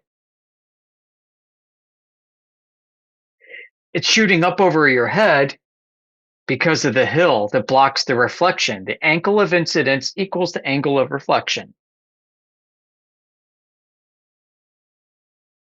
And because your eyes do not have a logical optical path to the backside of the hill, you should not see it. No more than if I hold up a ball in front of your face, should you not see the backside of the ball.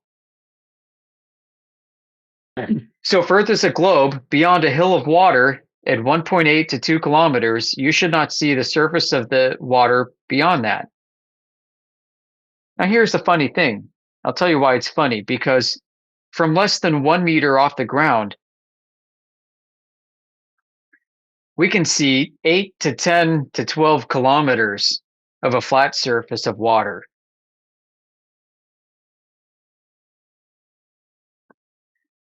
Not only are we much shorter than 1.8 meters,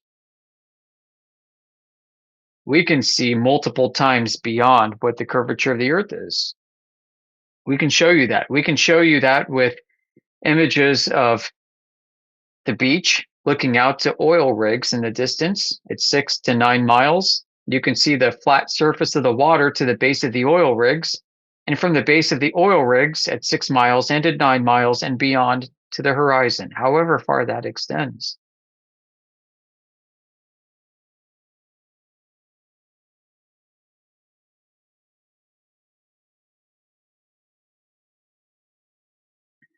Now, some people claim, well, what about refraction? Is that a mirage? Is that possible we're seeing too far? Well, I mean, not only is this a losing conversation for the globe, but it's quite convoluted for the globe. What this means is that all the points of light from every point of the surface that you're seeing is bending to hit your eye such that a curved surface appears flat. So that means a point at the surface that is 500 meters away from you versus a point of the surface that's 1 kilometer away versus 2 and 4 and 8 kilometers away. That all of those rays of light from those points of distance are bending at different rates such that when they hit your eye that the surface appears flat. Why would the light be bending at different rates? Well, the claim from the Glober side is that the atmosphere, the random wind and temperature changes and everything going on in the chaotic atmosphere happens to be conspiring in such a way to make all of those points along the surface from near to far bend at different rates in order to make a curving surface look perfectly flat and stable. I find that freaking hard to believe, folks. You want to talk conspiracy theories. Flat earthers aren't the conspiracy nuts. It's Globers thinking that somehow the laws of physics conspire to produce a flat image, and their best argument for the globe is how flat everything looks.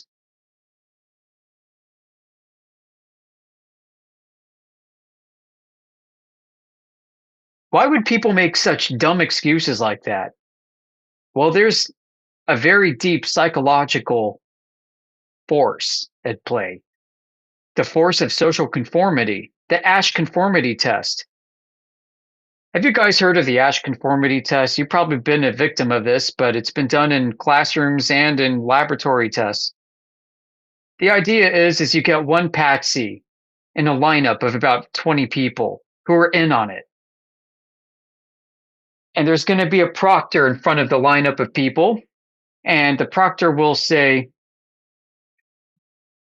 does 1 + 1 = 3? Raise your hand if you agree. And everybody in the lineup raises their hand. Yes, 1 + 1 = 3, proctor. Except for the unwitting patsy who doesn't know. The unwitting patsy looks to his left and looks to his right. He sees everybody raising their hand. He's like, that's freaking stupid. Why would they agree that 1 + 1 = 3? Well, I'm going to look stupid if I keep my hand down, so I'm going to raise my hand too. And guess what? The patsy raises his hand. Just like you when you heard that the earth is a globe. You heard the earth is a globe because your friends believe earth is a globe. Your teacher believes earth is a globe. The people on TV believe earth is a globe, and NASA believes earth is a globe, and the government believes earth is a globe. Your textbooks say earth is a globe. A plumbing company drove by, and on the plumbing company's logo is a globe. You went to the store to buy some food, and you saw a picture of a globe on your food as a logo. You see the globe freaking everywhere. How come Earth could be flat, you say?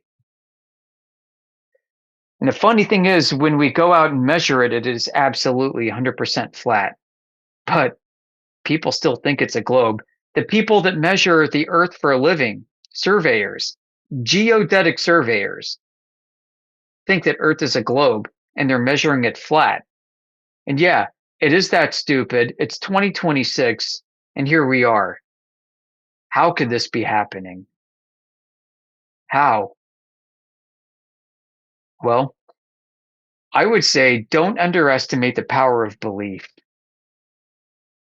People are willing to believe everything, especially when the social pressure is high and the cost to you of not conforming is also high.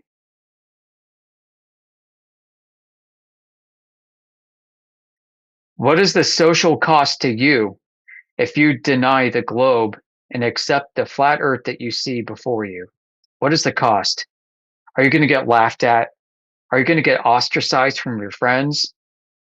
Does belief in the globe require you to work and earn an income and feed your family? There's a social cost. And it's going to keep going. It's going to keep going because people believe it. It's like a gigantic freaking urban myth that got legs and ran away, and nobody can stop it. It's an urban myth that's a train fire whose brakes have burnt out, and it's just heading off a cliff, and there's no stopping it. That's the globe. And we're here telling you that you're better off jumping off that train fire. Go ahead and break your legs, break your arms and wrists and ribs. Jump off the train. I don't care if it's moving at 60 miles an hour, because you have a better chance of survival if you do than going over the cliff. I got to take off here. I have a meeting. I'll jump in later to listen. Thank you.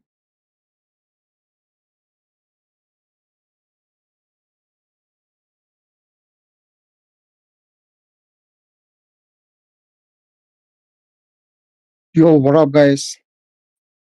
Well, that was The very Earth, well said. the Earth is round. Sorry to cut you Okay, off. guys. Just wanted to say that was very well said. Why do Yeah, you think the Earth is round? the Earth is round. Yeah, and it's not flat. It's a scam. Okay, so you're just gonna keep spamming that over and over? Preacher! It's like, tell me more. Is it round like a pizza? Man United is the best football team in the world. I think it's It's round round my like ball. egg. It's round like an egg. Like an egg? So the Earth is like an egg shaped. Yeah. It's oval. Okay. Yeah. Do you have any curvature measurements to validate that? Of course he doesn't. He's just a chanter. Earth is round. Do you have anything other than Earth is round? Do you have any evidence for it of any kind?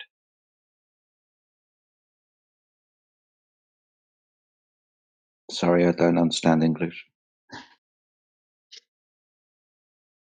He knows scam and he knows round. Wait, you guys really actually believe that it is not round, or is this No, some kind no, of way? no. It's not about belief. It's measurably flat. It turns out that everybody actually measures the Earth flat, treats it that way. Do you believe that you live on a globe? Are you serious? No. I meant I said it wrong. I Just don't accept believe it without I know. evidence? Oh, okay. He said he knows he it. knows. Yeah. So how do you know that? What kind of Earth curve measurements can you present us with? Like the photos taken from afar. I don't know from. No measurements. They're not measurements. I need measurements, not something that you saw on TV or in a magazine or a textbook. I need the measurements of the curvature. I mean, I don't know the measurements, but doesn't the So pictures you've just got count? belief. No, pictures are beliefs. You believe in the pictures are true. You believe it. Can you verify those pictures?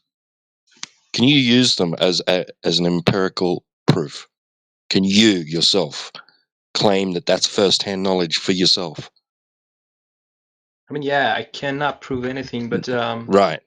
So it's belief. So we're not asking. You said you had knowledge. You said you had knowledge. So we're after that information that led you to the conclusion to have the knowledge of Earth as a shape.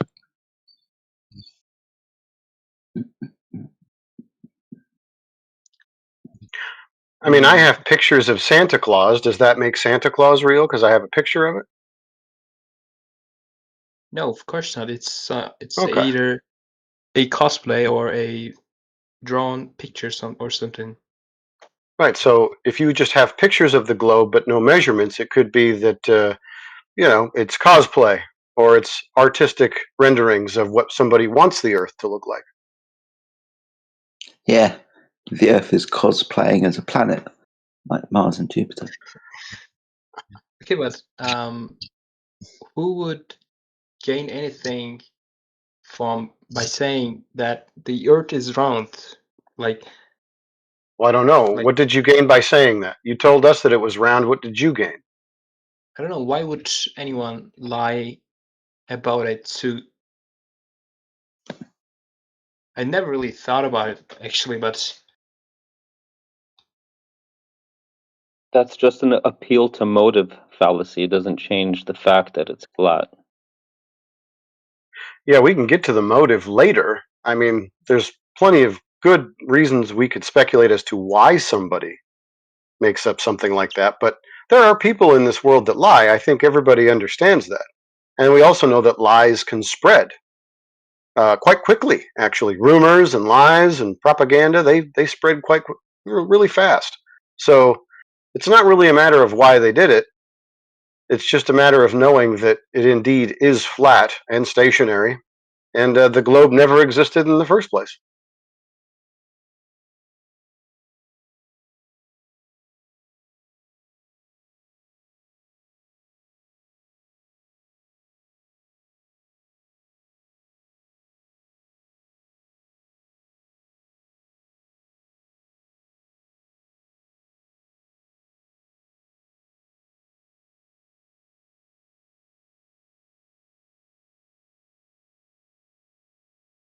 Hey, we've been joined by another cat profile picture. This should be fun.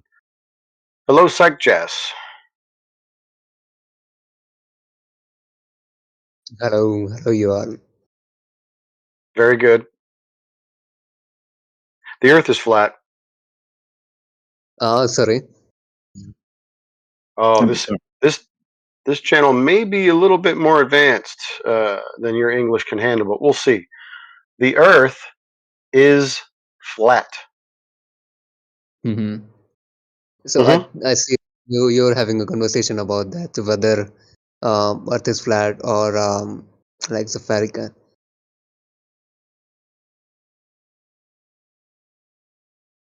Not spherical. Yeah, no, it's not spherical. It's completely flat, planar in nature on the surface. Mm-hmm. Mm-hmm. Yeah. Maybe you just want to know like the opinions. No, we're just letting people know. We're just telling people that it is flat. They don't have to worry about believing in the globe anymore. It never existed in reality in the first place. It's just an idea, mathematical conception. Mm-hmm. Mm-hmm. Your ass. That's just too advanced. So I was just here to like practicing how to speak better in a way. So yeah. I you're see doing all nobody right. speaking. I see nobody speaking here. Well, we were speaking to Vedat there for a minute, but he's kind of thinking about what we've told him. I think he probably disagrees, and that's okay. No, But I'm not disagreeing. You just opened some channels in my mind. I will definitely dig it up some more about this. oh yeah, please do. I mean, whatever you find, whether it's for flat Earth or against it, go ahead and research it, and then bring it back, and we'll talk about it. Okay, I have a either question, way, but I'm gonna let you guys finish. yeah, I was just saying, either way, it won't affect how I live my life. So I also will think about if it's important to know or not, maybe. Well, I think it's a little bit early for you to tell whether or not it really will affect you, right? Because I don't think you've really adopted the concept yet, or realized the fact. So don't count your chickens before they hatch. Don't speak too soon. Yeah. Just it may open up some things in your life, or either the way that you think about life, if you finally see the Earth for what it actually is. But yeah, I you're understand right. the sentiment. Thank you, man. Anyways, I'll look it up. Okay. Simon, Okay, what's your question? Thank you, bro. I wanted to ask, when it comes to flat Earth, how does it explain, like, if the Earth is flat, how do we explain, like, flight times? When it comes to planes, Airplanes take as long as they take. Okay, when I say flight times, I mean, like, for example, like, if you're taking off from Alaska to Russia, it's quicker than going around, well, to the other side. It's faster taking plane based off of, like, if it was a flat Earth, right, it would be the same duration of flight times across the board. Depending how you travelled, like east to west, from like Russia to Alaska, or if you went the other way Mhm. around the circle, it would be Yeah. a longer route. But that's just Yes, a sir. circular path. Yeah, circular path. Okay. Well, to be It's like to be honest, we don't a know circular actually path. what routes they take, right? So, I mean, they fly in corridors. It may not even be an arced path. It's probably a straight Yeah. shot. You seem So, confused like, about when the it comes circular to path. yeah, no, what I meant to say is like when it comes to, you burn more fuel the longer you're in the air, and there's Yeah. also air, resistance and all that. I'm Mm. trying to figure out how that works when it comes to flat Earth. What are you picturing in your mind when you think flat Earth? Just flat, purely flat. That Okay. like Right. all countries are situated in a specific place, and Okay. everything is from east to west, and there is no around. Oh, It's there it just a is. straight line from east There it to is. west, just a pure There it straight is. line. There's the problem. East and Why is west that? are not straight paths. East and west are circles around poles. This is why I said circle earlier and you seem confused. Right? You can draw circles on flat pieces of paper. You can get a compass out, the one with a needle and a pencil, and go in a direction and draw a circle, east or west, around that point. We can call it north. You can get another compass out, a magnetic one, put a magnet in that northern spot, and travel east or west around that magnetic pole. So if you want to talk about why is it longer or shorter to travel in one direction around a circle than another, then we just have to understand what a circle is and why maybe we should be pulling a clock face out and asking if I travel from the 12 to the 3, from 1, 2, and 3, that's obviously the shorter path than traveling from 12, 11, 10, 9 and going the long way round. Traveling in a circle, when you said east and west, on a flat earth, east and west aren't straight lines. That directions of travel around poles.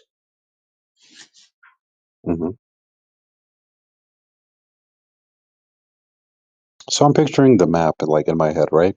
Let's say Alaska is at 12, right? What? And Russia, super close by. Let's say it's 3. Oh, okay. Is there a map that can show this? Like, do you have a flat Earth map that can show this? So it's it's better to visualize. I want to understand this better. There are loads of maps. I can't give you a map that I can verify to be true. It would I'm be just actually telling you like what I see. east and I west do are. understand your point. No, I see your point, but like I want to see a map how like where it connects all the dots. When it comes to flight times. When it comes to Yeah. burning fuel. I'm not We're not saying making a you're claim being about that. dishonest. We're not making a claim about land configuration, distances between points, etc. We're just pointing out Okay, the water's well, flat. yeah, I know you're saying that.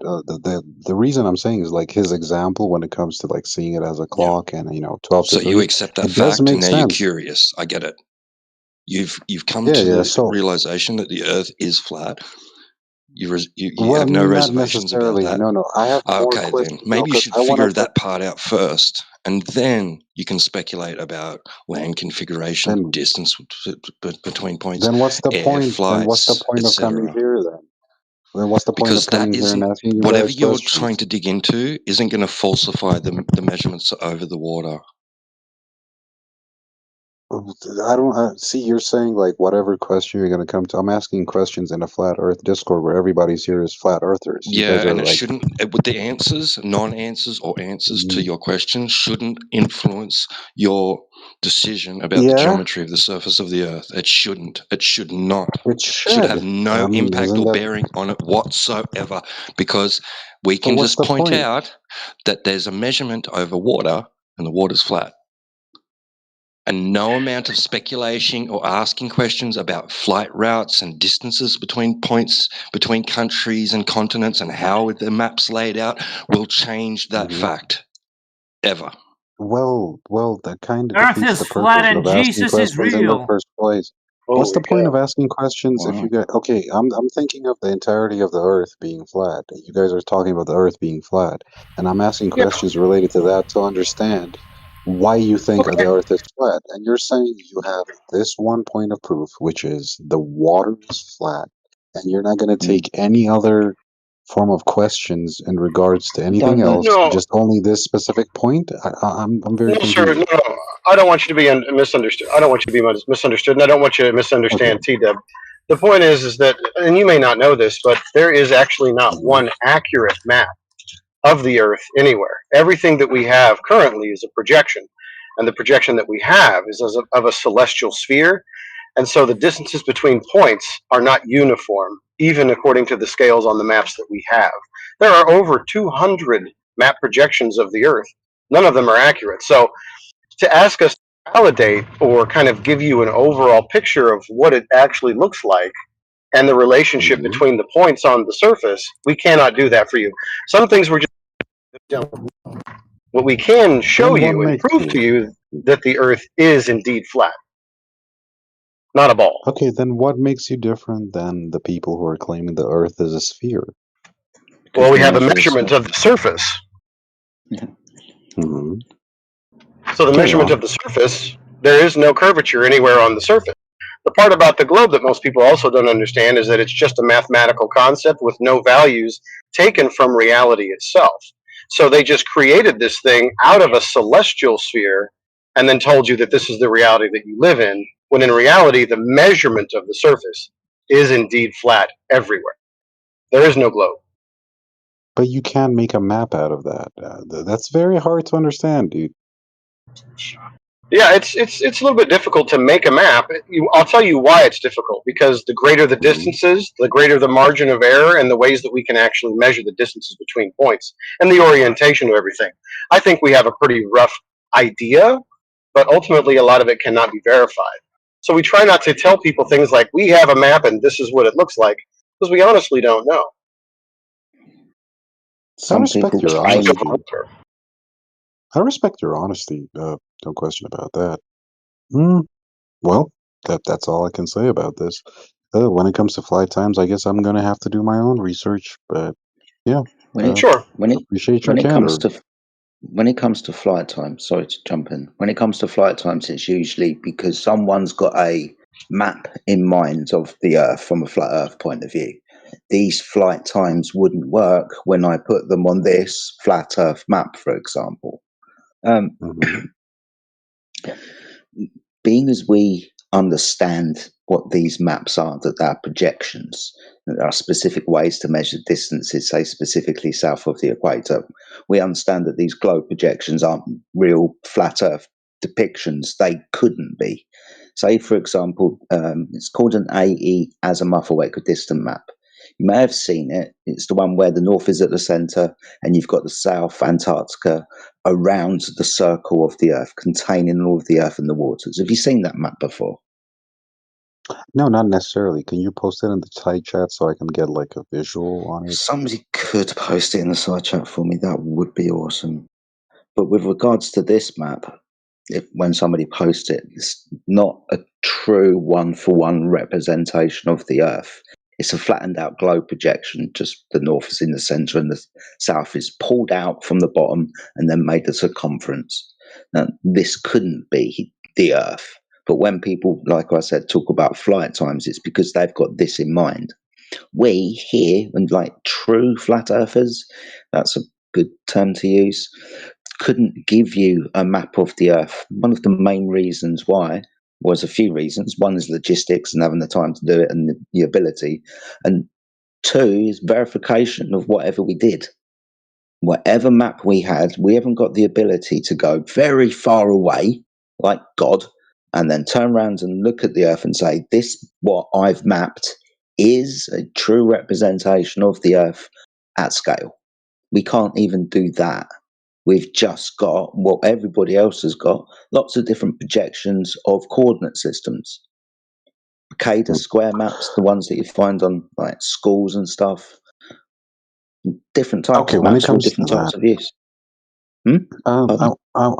Okay, when it comes to people who are, people who actually move around a lot, in the sense of, I'm not implying you guys don't move around a lot. I'm implying, my point is, when it comes to people who go from, like, for example, pilots. I mentioned, flight time, right? Pilots have when they train as pilots and work as pilots, they basically are trained. They have the whole their whole system, navigation, blah blah blah blah. But they have a general idea of where to go, how to go, and how much fuel it's going to take depending on the area, and they mapped it out through the global theory, like globes. They believe the world is a globe, so they know that. So you wouldn't necessarily need, for example, for a pilot to believe in flat Earth, they need to follow a map that works with flat Earth, and not No, necessarily the global Earth, right? no, they Either just need to maybe, understand that what they're using is a spherical coordinate system based on the sky. It's called the but celestial it works. sphere. It's because okay, I'm trying. I'll try and help. So you understand what longitude and latitude are, right? When we're flying from one Yes, airport to sir. another, to be accurate, when flying from one airport to another, we're going to use those, aren't we? Mm-hmm. Okay, those are based on the sky. For example, 90 degrees north. I know when I'm at 90 degrees north because I look up and the sky tells me where I am, particularly Polaris. Its closest point to celestial north. I can use other stars to find out my location. Now, for example, if I'm on the equator, I'll be standing underneath the celestial equator. If I want to measure my latitude, I'm going to be measuring angle to Polaris again. If I want to figure out what the time is, it's going to be an angle to the sun. So longitude and latitude are based on coordinates in the sky. The reason why it's called a spherical coordinate system is based on how you, the observer, perceive the sky above. For example, you, the observer, when making the observation, standing on a horizontal plane, observing the sky from one horizon, arcing over your head, and then down towards your other horizon. We can measure those in angles. 5 degrees above the Yeah, horizon. Pardon? but also the issue with that is these pilots who have a compass on board and they are following a specific direction and they keep going east, for example, they kind of Yeah. tend to go in a full circle when it comes to flights. Okay. Right. And So you interrupted for then they this. I explained this earlier. A compass with a needle on top will find magnetic north. You will move the compass underneath the needle until your north is running with the needle. 90 degrees to your right is east. For you to continue to have 90 degrees to your east as you go in any direction, you're going to have to circle around that pole. But they You go don't. stand around that pole and face with that needle and that compass, you will always have east at 90 degrees. If you were to travel in that 90-degree direction straight, and then 20 minutes later, whilst traveling at 20 miles an hour, you looked at your compass again, you would not be traveling east. You understand how compasses work, don't you? I explained this to you earlier. I was trying to explain something else and you jumped in, like thinking that this was what, the golden shot? Ha, we're traveling in a circle, traveling circles on Well, balls. you're implying that. Well, you're No, implying that. dude, I just gave up. No. Enjoy your day. Let's not. Okay, fair enough. Well, you decided. It was a good chat, though. Well, are you trying to understand what's being said?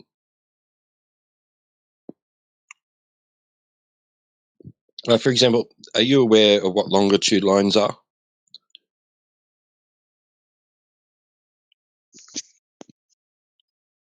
Are you asking me if I know what Yeah. longitude lines What's are?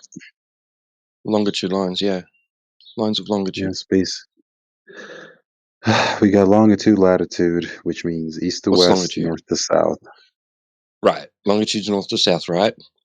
So do your longitude lines meet? Uh, Do they intersect somewhere? Longitude lines, do they intersect? Yeah, where do they intersect? With what lines? Do they With what intersect? lines? do your longitude lines intersect somewhere?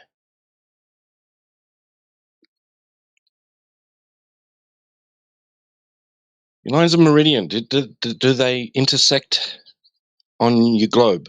Do they intersect? Do they meet up anywhere? Do they join together somewhere? I Holy don't shit, understand the bro. question. You're fucking brain dead.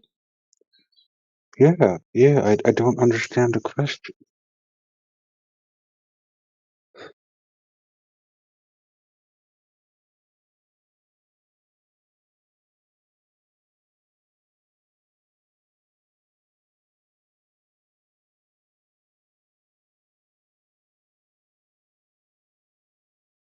It's really important to understand that flight times, anything that have nothing to do with the globe, I promise you. Not at all. Even the distances measured across the surface of the Earth are not curved distances, they're straight and flat. So, I mean, even according to the distances given to you, those are flat Earth, flat line distances.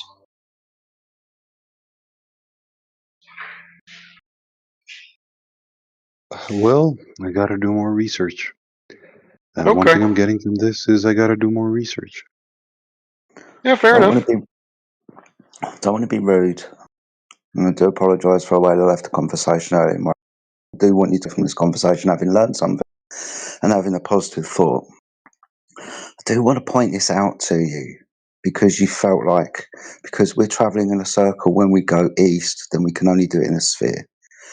When we're talking about navigation and we get a compass out and we hold it in our palm of our hand and the needle points north and 90 degrees to the right of us is east where the sun rises. That's a horizontal bearing. Like technically that's what that is. In that direction, that's the way that you go. In every measurement that you take, whether it's using your compass or of the sky above, it's going to be either a horizontal azimuthal angle bearing measurement. Sorry, I was running out of breath. North, south, east, and west, or an elevation angle measurement to the things in the sky to determine your longitude and latitude. Because longitude and latitude are coordinates based upon what we measure in the sky. This coordinate system is based on how the observer views the world on a horizontal plane, taking those north, south, east, west angle measurements and taking angle measurements to the things up in the sky that look like, to the observer, an arc or half a dome, like you are standing within inside a protractor, making those angle measurements. For example, standing underneath the 90 degrees inside the protractor, where something is directly above your head, and you can point off towards the horizon at something that is 10 degrees above your horizon. I understand your point. Good. So the crescendo to the point is, don't be confused that the coordinate system works. It's designed to do Okay. so. Let me add to this. How is Russia closer to North Korea at the same time closer to Norway? Russia's a really big country, dude. Mm-hmm. You're aware of geography, right? Mm-hmm. Russia borders both countries. Well, actually, it doesn't border Norway, it borders Finland. But that's in Scandinavia. That's in the western side of Russia, right? North Korea is in the southeastern portion of Russia. Russia's huge. And that can quite easily work on a flat Earth. I don't understand why you're confused. So when it comes to, so the world is a circle, right? So at the end of, it's not a circle? No, we've just been traveling in circles because of the coordinate system that we've been using. Doesn't mean that the Okay, shape no, of the if it's Earth is flat, because we no, travel in a what I circle. mean. So if it's flat and Russia can be close to both these countries, right? It is both to these countries, yeah. Yeah, if it's in a circle, so Russia It's has not a to circle. curve in a turn. It's not? No, I keep saying the Earth is not a circle. Okay, okay. If it's is it a square? No. Hmm.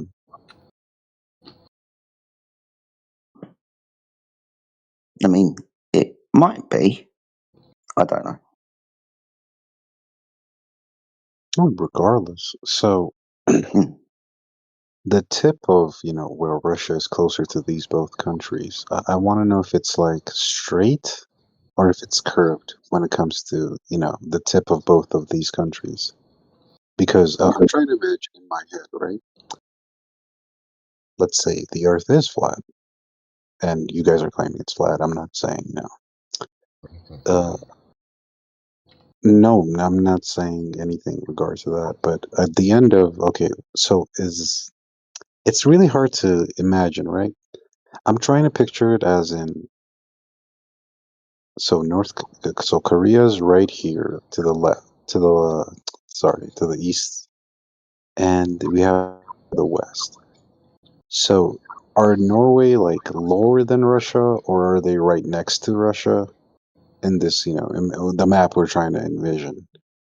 At the same time, with Korea as well. Like, where do they place? Like, Norway's in Scandinavia, which is to the north west of Russia. hmm Norway's So, in okay. northern Europe. Europe is to the west of Russia. I keep saying I need a map for this because honestly, it's really hard for me to picture because we keep saying northwest, and I need a visual cue. Like you can draw like circles for me, dude. Like I it will think if make you it a look in the lot side easier. chat, if you scroll up in the side chat, loads of people are posting loads of maps. I don't know if you're aware of that, my friend. Maybe you want to. All right, let me check it out. But these are just maps. I wouldn't say that they're a true representation of the Earth. I wouldn't be able to confirm anything. Well, like to get an idea of it at least. I mean, I think that will help. I mean, maybe the northern point is more accurate than the southern. I'll say that. Okay, how far do I have to scroll up? Not far. Sorry, that's just a stupid question. Sorry, you've been here for a while. Okay, so maybe about 20 minutes. The first map that I see was posted by Teflon Don, 3 minutes past the hour. 3 minutes? And then FLW, Greenweaver posted a few.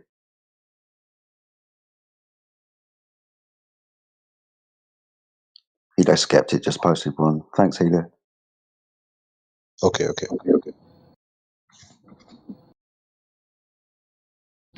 Is it the one with the apple? It's just a projection, dude. Like all maps that we're trying to point out with these lines of longitude and latitude on them are projections.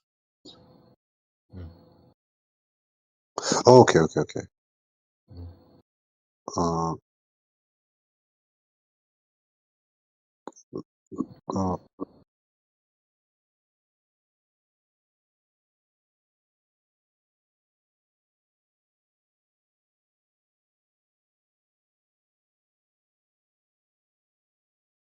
hmm.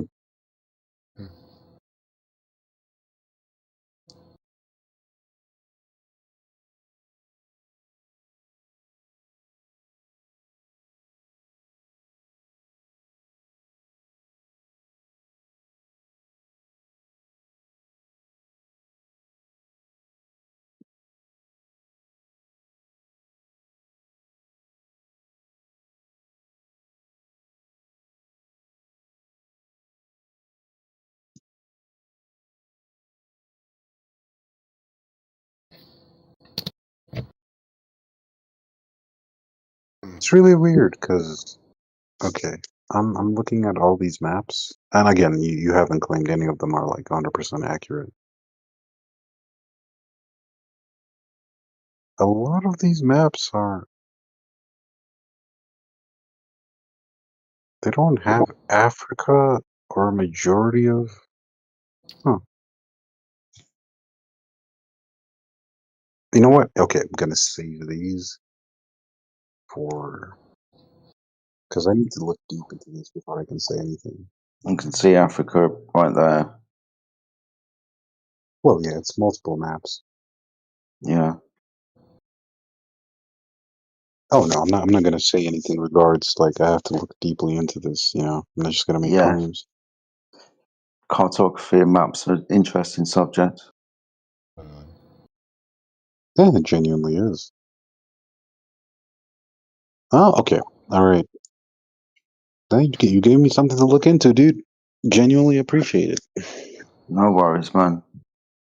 Sometimes in this subject, and think of us, it takes a firm hand to get a point across, because we've said this quite a few times, and you'll probably be a good example of this. We'd probably get on and agree with each other about most subjects, right, as reasonable adults. Come across the flat earth, and then all of a sudden there seems to be an antagonism in the air. And it seems to be a little bit illogical. From our point of view, we see it in the behavior of people who think the earth is a globe.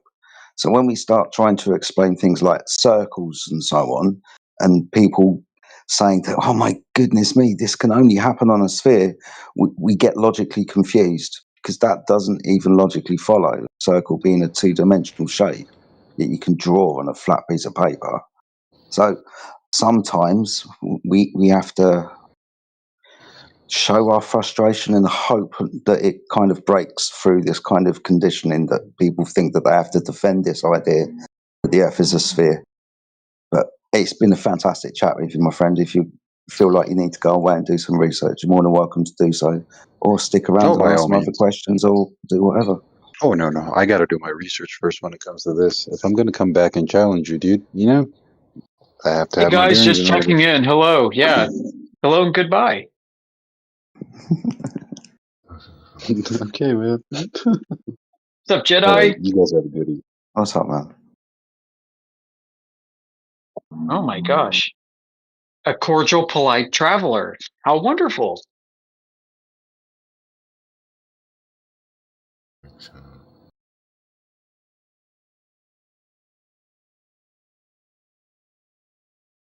How does flat Earth factor into the end of the world? I don't quite get it yet, but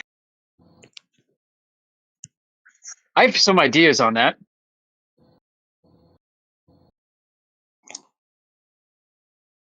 Yeah. You know, I think disposing of the outer space myth removes the concept of aliens and tin cans coming from other planets to visit Earth. So something like that might help. It's one hell of a disguise, isn't it?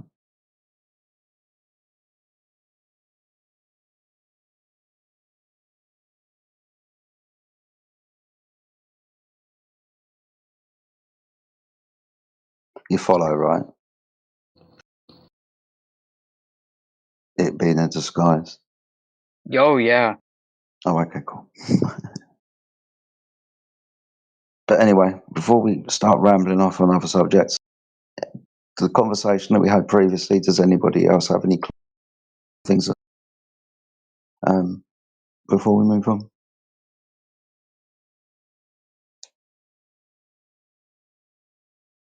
Awesome stuff. Okay, cool.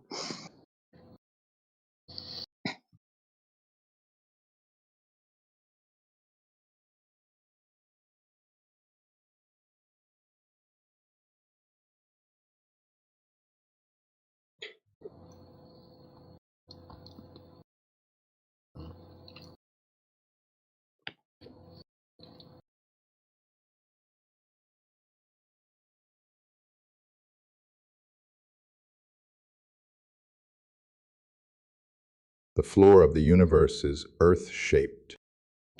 If you have any questions, feel free to ask.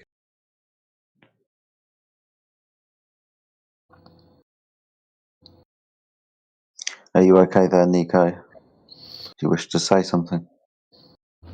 What's about my garden? Your microphone's very quiet, Nico.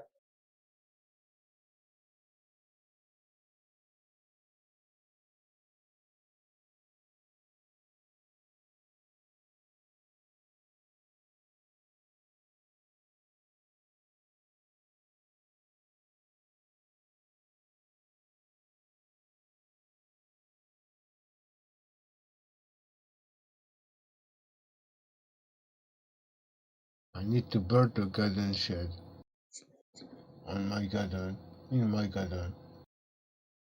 I need to build a garden shed. You need to bird shit. A garden shed. I need to build a garden shed in my garden. You need to burp a goddamn shed in your what? I need to build a garden shed in my back garden. Whoa. Thank you. All right, so he's speaking British. Yeah. Not American. Yeah, you wouldn't know what a garden shed was, would you? I mean, yeah, I know what that is. Like I wouldn't okay. I wouldn't know what it sounds like when the way you say it. Unless Yeah, you right. said it, I guess. Yeah. And you had like marbles in your mouth. I need to build something. I need to build something in my garden. You need to burn something in your garden. To burn. To bird. Bird. Bird. Bird. Bird? Bird. Like a flying bird? Hmm? You need to bird something? Bird? BIRD, bird? It's worse than that. He needs to bury something. Bury something. He's bury something in his I don't garden? know. Yeah, go bury some garden seeds.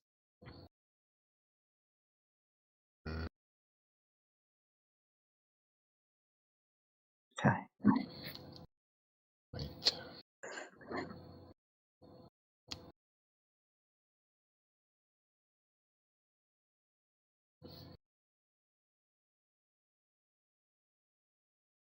What's going on, guys? What can I do for you? Questions, comments? Found myself in a very thoughtful mood. Kind of, I've done everything that I've needed to do this week anyway, so I knew like today and tomorrow is going to be a day of doing whatever I needed to do. But I found myself just having you guys in the background thinking about the world and what's going on and stuff. I've watched some interesting videos about, you know, the war in Iran and looking at it from different points of view, shall we say. And yeah, I guess my head's just kind of full of that type of stuff, really. Yeah, mine too. Okay, It's my focus. I need to build something in my garden. Ah. Okay, go build a sundial. Okay. All right, good. Glad I could help. You can't help me. Go build a moon dial and a sundial, and then compare them. A garden shed. A garden shed. I need to build a garden shed in my garden. Well, could you build a garden shed somewhere other than a garden?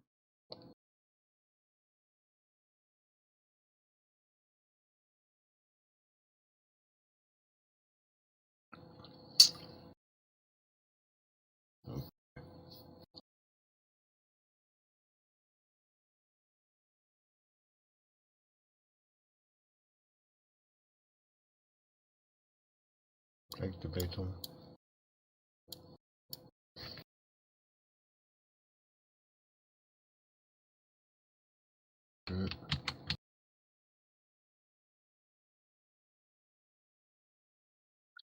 Yeah, so it's the end of the world.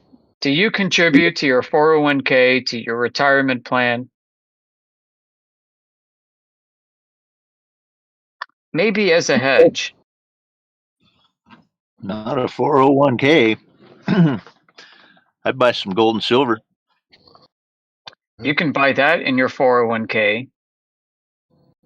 Yeah, you can do that. Or an Yeah. IRA.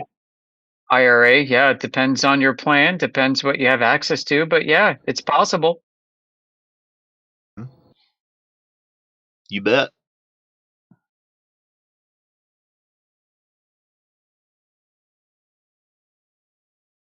I'm hoping it'll pay off, but I used some of my gold that I had built up over the years and bought a really nice camera.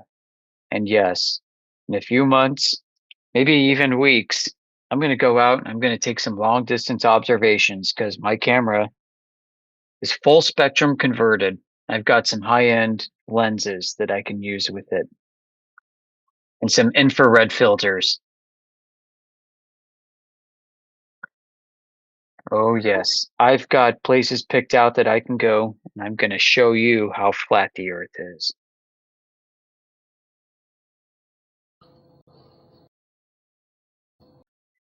Cost as much as a small car, but it's doable. What costs as much as a small car? You want to talk specifics? Yeah. So I got a Sony A6700 converted to full spectrum. Oh. And I've got a 500 millimeter lens. It caps out at f stops at 5.6.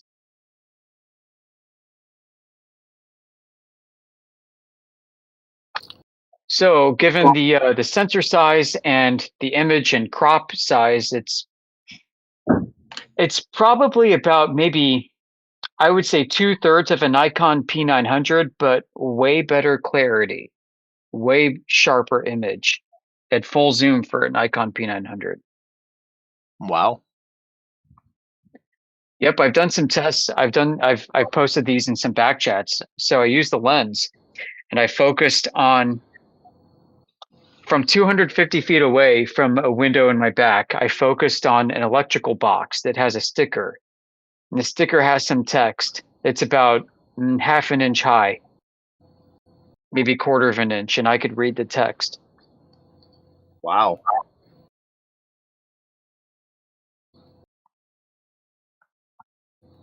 Yeah. Yep, infrared too. So it's going to be beautiful, guys. Beautiful. Cut through the haze. I've got a 720 nanometer filter, which is kind of like a light application of infrared. And then I've got a 930 nanometer filter for the deep infrared. Now that's about 4 times. It's going to like block out 4 times the photons, but the sensor on the A6700 is so sensitive. Like you could use an ISO of 12,000. It's going to be okay.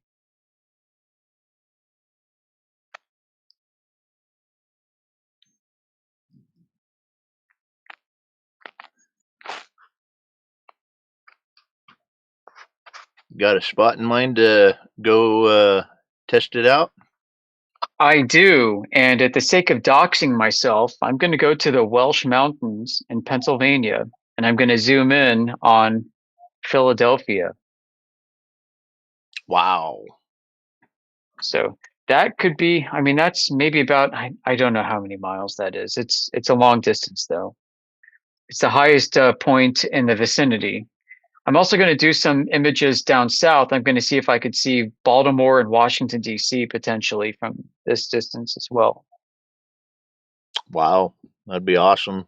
So the Welsh Mountains are east of the Susquehanna River in the Susquehanna Valley.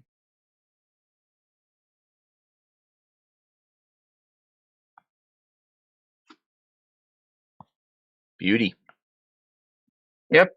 So that's for the long distance stuff. I'm going to start with the shorter distance. There's a place near me, a state park with a big hill.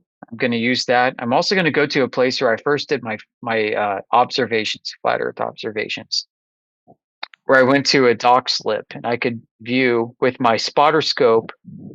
I could view a landing at 3 miles and at 6 miles from about 1 foot off the water, maybe less. I could just aim it down the Susquehanna and I could see exactly where that was. I mean, of course, it's really small. It's hard to make out, but when you can see it, you can see it. You know what you're looking at. I mean, that I did that early on. That was during the lockdown when like it was zombies everywhere and you could drive a car you could drive a car, right, and like not pass any other car on the freeway and be like, whoa, this is kind of like Mad Max, dude. During that time, I did this, and I was pretty blown away by it.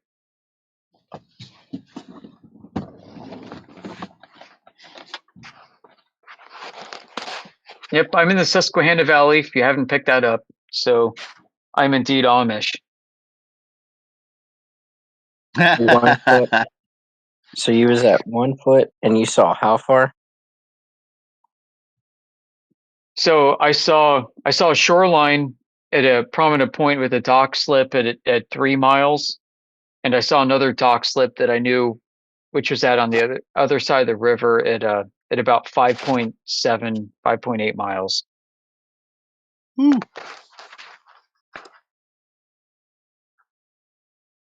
And one of these was actually between 2 islands in the Susquehanna. And now I've really doxed myself, if you want to backtrack that.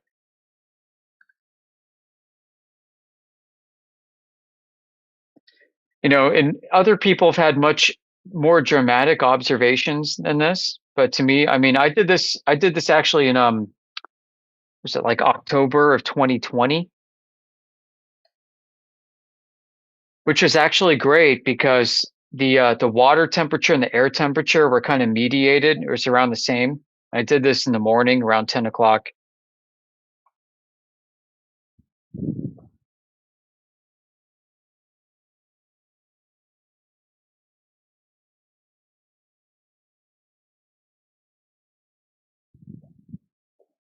Yeah, 5 miles, a foot off the water. That's amazing. Yeah, yeah. I mean, the hats off to the black swan image. I hate calling it that, but I mean, I didn't see it beyond 9 miles from 8 inches. What is this guy? Some like Japanese stuff. What's going on? Somebody being a jackass.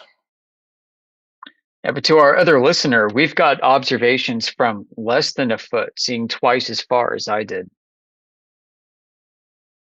I mean, beyond twice as far, honestly.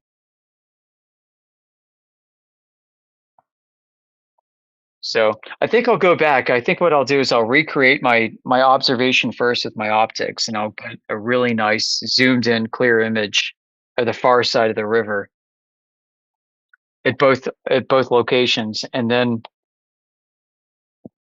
I guess add that to the mix.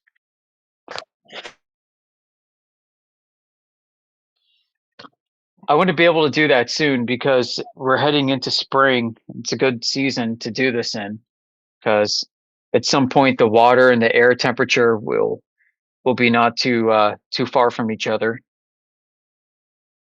You can find that crossover point. It's like, okay, the water's maybe 44 degrees, the air's 44 degrees. Great, let's do it. Boom.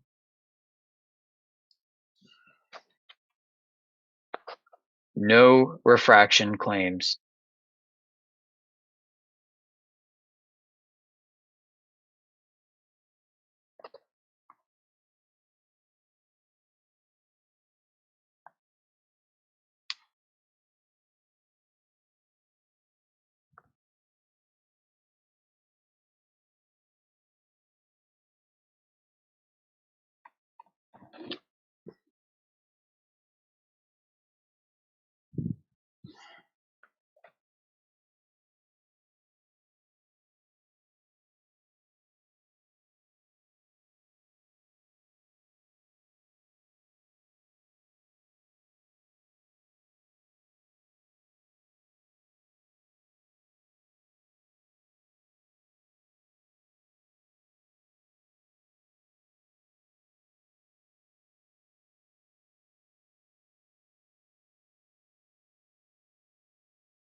You know, it's funny. It's like no matter how high you go or how low you go,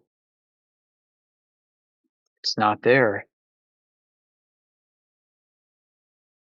The globe is not there, folks.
In the beginning, the universe was created. This made a lot of people very angry and has been widely regarded as a bad move.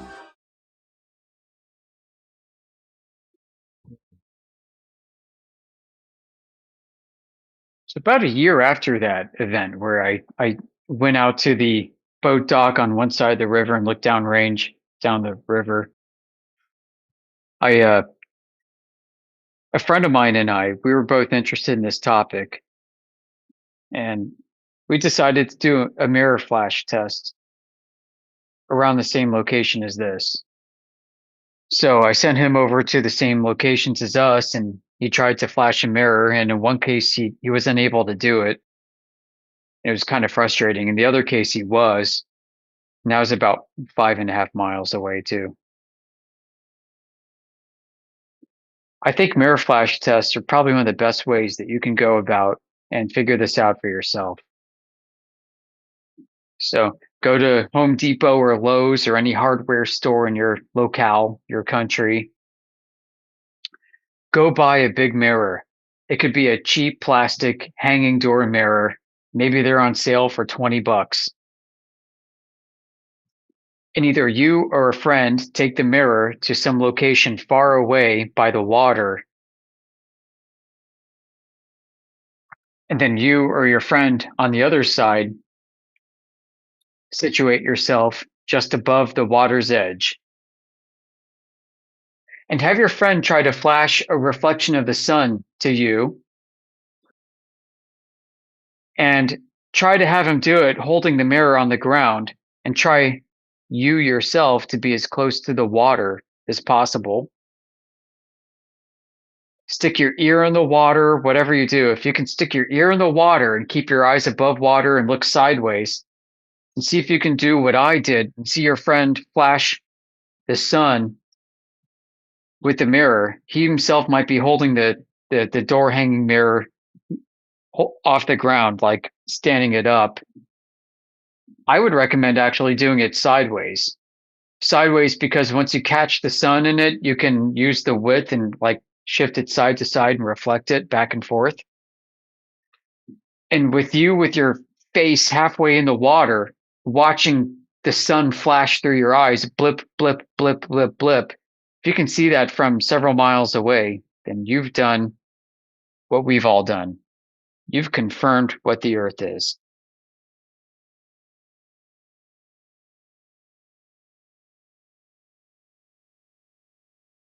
And you've confirmed what it isn't.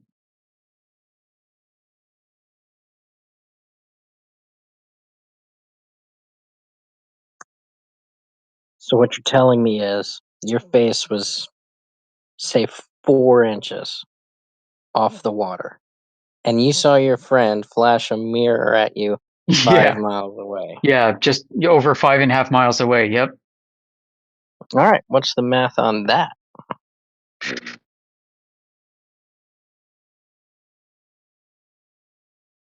I worked it out a while ago. I don't know what it is off the top of my head. Oh, I'm doing it right now. Off of what? What's the calculations? Off of what distance?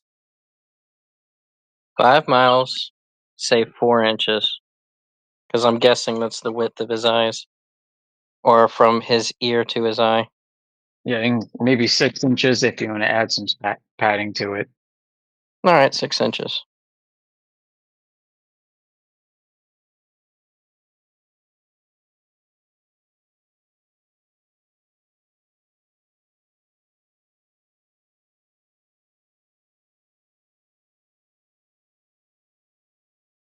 What's the argument? What's the question? What'd you ask him? Well, I didn't ask him. He explained how during his time of investigation for the Horizon, him and his buddy. Yeah, in like the summer of 2001, a friend of mine and I decided to test this out. And so he took a mirror about 5.5 miles away downriver on the other side of the river from me, and I'm looking south down the river. More like, a bit southeast down the river because that's the way it flows.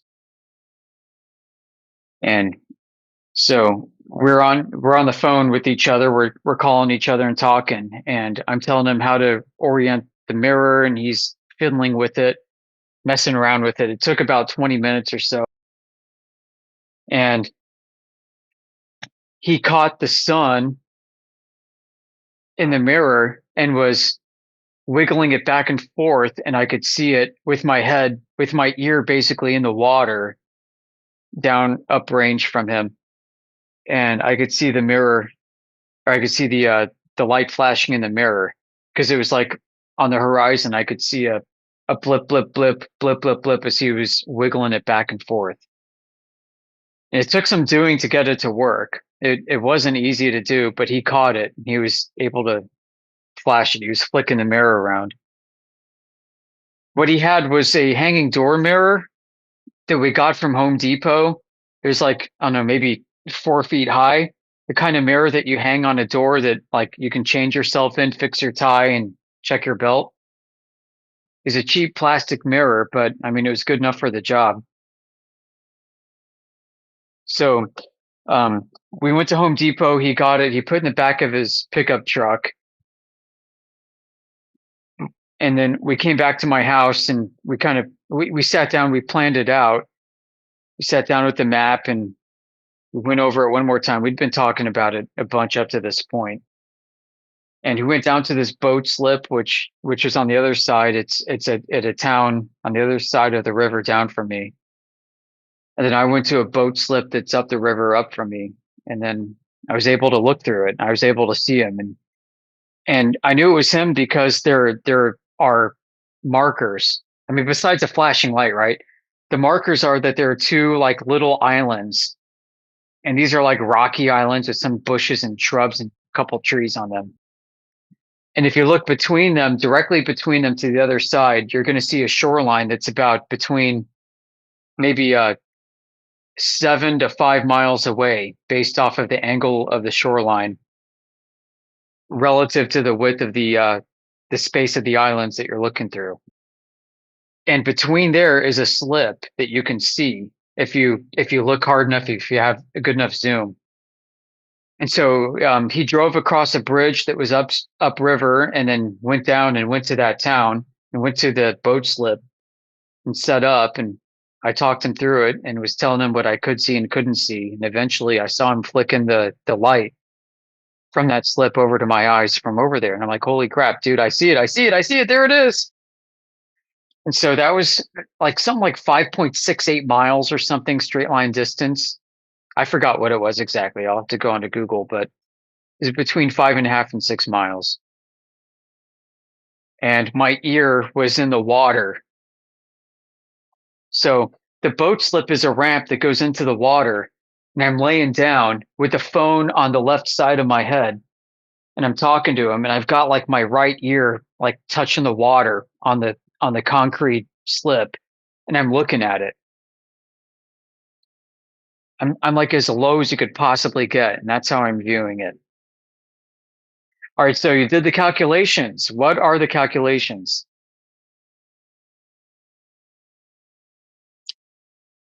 A sphere with a horizon at 5 miles away from a 6-inch observer height has a diameter of 316,800 miles. Roughly 40 times larger than the Earth. Uh-oh. That's a I'm going to go problem. recreate that with my camera now. I don't remember it being that big. No. Wow, dude. I'm laughing over here. Okay.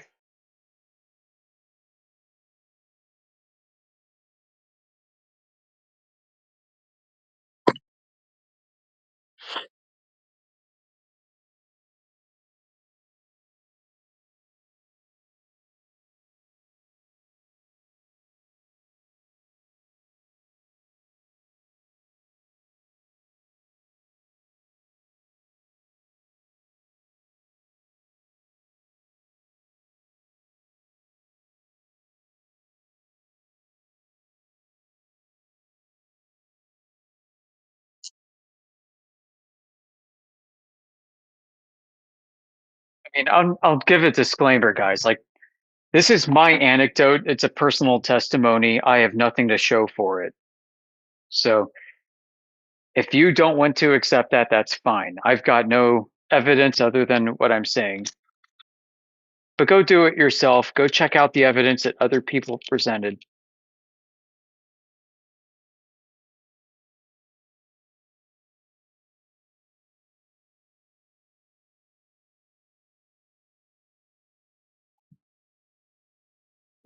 It's funny. It's like, no, yeah, like the lower you go to the surface, you can see farther.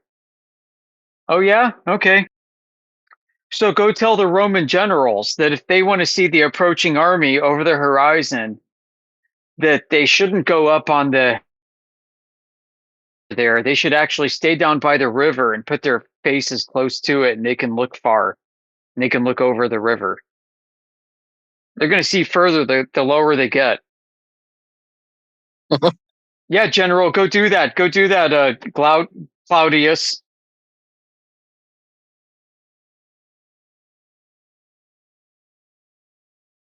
They think you're freaking retarded, man. They'd probably chop your head off.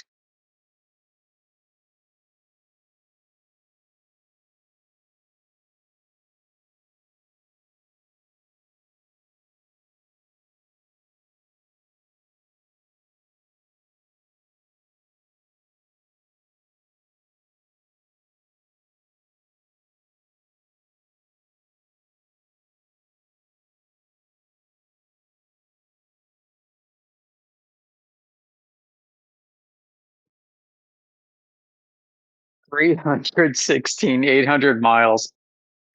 Oh man, that's further than John Dee's Rampion wind farm, which is just about 100,000 miles. Yeah, he's at 94,000 miles. Yeah.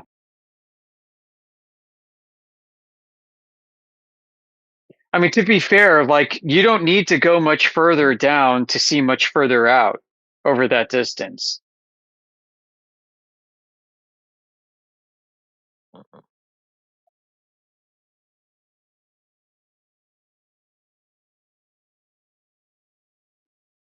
I think the trick here was like the intensity of the sun. The sun is so freaking strong and bright. No, we're not dealing with the laser beam. We're not dealing with reflected light from a distant object like a boat or a ship or a windmill or a tower. I mean, it's a mirror reflecting the full intensity of the sun, and that intensity is it. I mean, and you can see that. Like you can, it basically it has like the intensity of like a star that's flickering on the horizon. That's how it looked from where I was.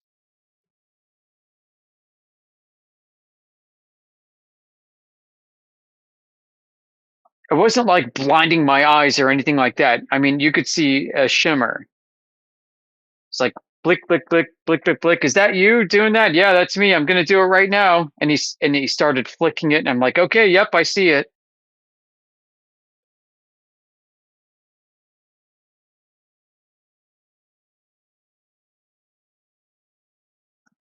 Mirror flashes are so underrated. It's like the most amazing low tech proof that you can do.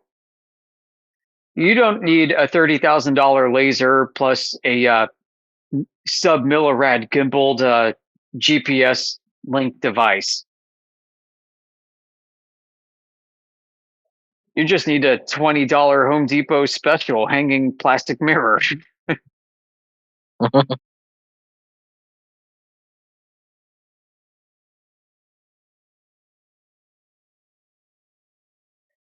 You know, I mean, we did a lot of planning. Like, so when we sat down, we went to a pub the days before. We talked about this over phone and chat.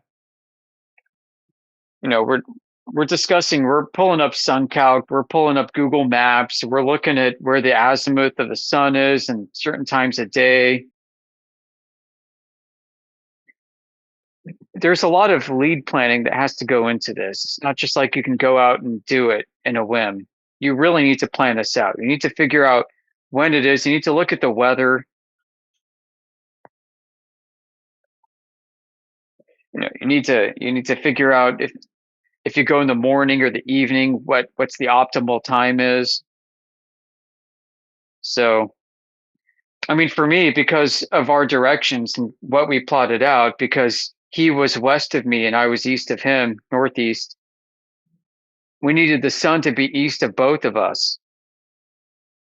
Hey, I've got an argument for why the Earth isn't flat. Oh, great. Yeah, wonderful. Somebody to fill in for me while I'm yapping. What's your story? Yeah, my story is that if I preside, Modus Tollens' argument is deductively sound. Again. It means You the think the Earth modus tollens is isn't flat. deductively sound? No, no, that's not what I said. No, I don't want to go through this again. P1.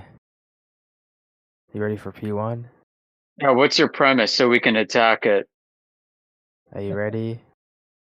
Yeah, we're going to attack P1. What is P1? Go ahead. P1 is just going to be, for example, if the Earth is flat, then it is the case that the proposition the Earth is a globe entails a logical contradiction.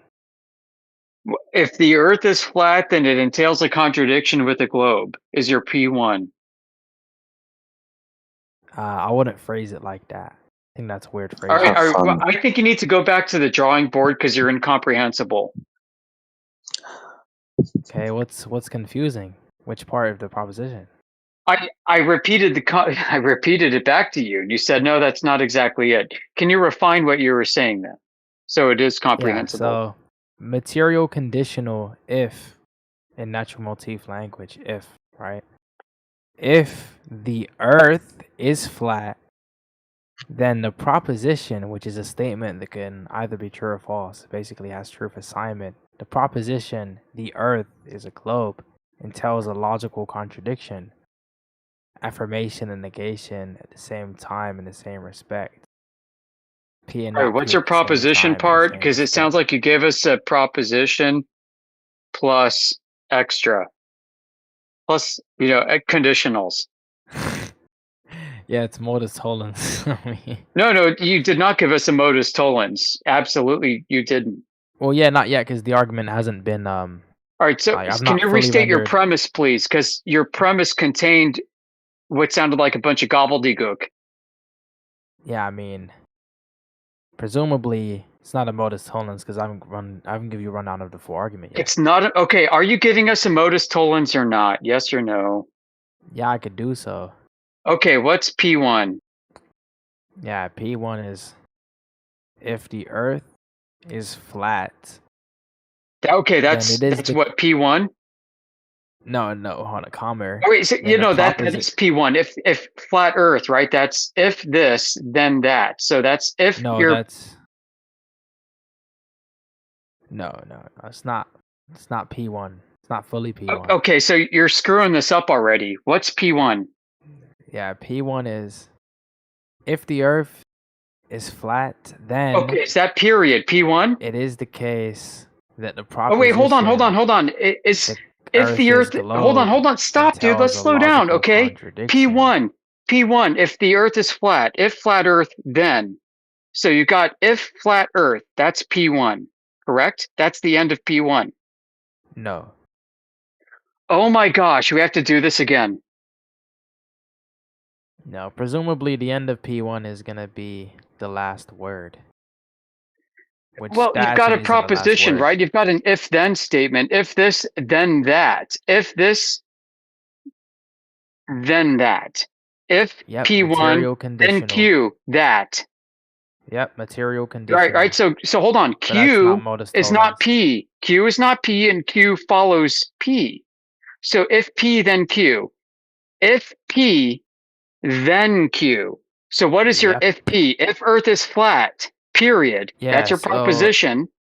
Then told Q. You it was the modus tollens. We're not failing so hard right now. He's not even doing anything. No, you're failing. You're failing. Listen, you tried to scoff at us for not knowing what a syllogism is, and you can't even put one together yourself. Yeah, because this is presumably not even a syllogism. It's a modus tollens. tollens. So wait, you're not putting together a modus tollens, which is a syllogism? It's a material. You said you're going to do a syllogism, and you said a modus tollens, right? And wait, you said a modus tollens, but that's not a syllogism? Buddy. Yeah, presumably. Syllogism is going to be operating on the... Oh my gosh, like a syllogism is deductive, right? And modus tollens is deductive. Yes, I muted you because you're just yapping. If you're going to give us a syllogism that's deductive, which is a modus tollens, then I expect if P then Q to be your opener. You seem to want to compress if P then Q into the P itself. That's not going to fly. I just want the P before the Q. So if P is if the Earth is flat, that's your P. That ends right there. Sorry to interrupt, Jody. Go ahead, Jedi. I have to cook some dinner. No, it's okay. I kind of want you to stick around. Because when our friend came in earlier, he wrote it out in the side chat for us. He wrote out P1 and P2. Yeah. I wondered if he could do that for us again. Well, I can. Well, I mean, I would love to, but it says you do not have permission to send messages in this channel. Oh, okay. So you don't. Okay. Yeah, I can't even comment. It's nothing we can fix. It's server level. Presumably, we're just a channel. Yeah, but I just want to. Does the modus tollens contain P1, P2, or P and Q? Which one? Well, modus tollens contains a material conditional if then. It's the pattern is if P then Q, not Q, therefore not P. Cool. Yeah, so what's your P? So this is why Well, Yoda's jumping up and down. Because you're not Your forming P, it right. yeah, his P2 cannot be a Q. His P2 has to be a P, not a Q. If P then Q, not Q, therefore not P. Yeah, so you keep trying to give us a Q in place of Yeah, a look, P, and we're rejecting that because you need to give us a P, not a Q. Before I actually cash out the full argument, can I just say that when you're talking about syllogisms, they operate under categorical logic, which actually alone can quantify over objects using predicates, but doesn't handle, complex true functional combinations beyond categorical forms. Okay, so what? Like like material conditionals, if then, So for what? example. So what? So when you say that modus tollens is a syllogism, you're gonna be wrong. Oh, so the modus tollens is not a syllogism, huh? Nope. Doesn't It's not a operate under deductive syllogism. If P then Q, not Q, not Q, therefore not P. That's not a syllogism. Nope. It's not categorical. That is a deductive syllogism. It's one of many forms of deductive syllogisms. It's not a categorical. No, it's not. It is absolutely a deductive syllogism. The modus tollens and modus ponens are like the crown jewels of deductive syllogisms. Okay, great. So then, how about you provide me a university level logical textbook that actually says this? Come on, let's get a logic textbook in here. Okay, I'll give you one. I'll give you one right now. I'll give you one right now for the audience listening. Hey, listen, I'll give you one. I'm gonna audience one who's listening on YouTube, so the whole world. Okay. If Earth is a sphere with a radius of 3959 miles, then the horizon distance can be no more than 1.225 multiplied by the square root of the observer height in feet. Not an argument. No, that is absolutely an argument. That's the first part. Yeah, I know it's an argument, but I'm not asking for an argument. I'm asking for you to provide a textbook that says that modus tollens is a syllogism, because you're retarded. Right, you understand, when you combine propositional logic and categorical logic, you get first order logic, which allows you to quantify over individuals while connecting statements using propositional operators, right? Which assumably are going to be present in like propositional logic, like the fundamental basics of propositional logic. When you're referring to categorical syllogisms, as I've already clarified, you're just basically quantifying over objects using predicates, right? It doesn't handle complex true functional combinations beyond categorical forms, right? For example, like it only deals with like all, some, etc. It doesn't actually deal with like material conditionals like if in natural language form at all. So when you say that modus tollens is going to be referring to a syllogism, deductive syllogism, that's just not true. It's just incorrect. All right, so I'm going to read to you that it is true. All right. Oh, okay, I'm working now. Damn, you beat it before me because I came to Cambridge. You got something else for it. So modus tollens is a valid deductive argument form or hypothetical syllogism that denies the consequent of a conditional statement to negate the antecedent. The structure is if P then Q, not Q, therefore not P. It is a fundamental rule of logic based on a contraposition and essential for scientific falsification. Okay, source is changingminds.org. I can provide multiple sources for this, including the one from Cambridge, a chapter called Logic Part 2, Modus Ponens, Modus Tollens, and so on. All right, so no, you're wrong. Modus tollens is a deductive logical syllogism. I would consider it one of the two crown jewels of deductive logical syllogisms. Actually, we use it all the time in here. It's used in formal logical training, and I don't think you have any yourself. So that is that. I am going to go make some dinner again. Push to talk. Feel free, Elijah. I'm glad to hear you, brother. Why don't you take over if you're here, and I'll go do my thing.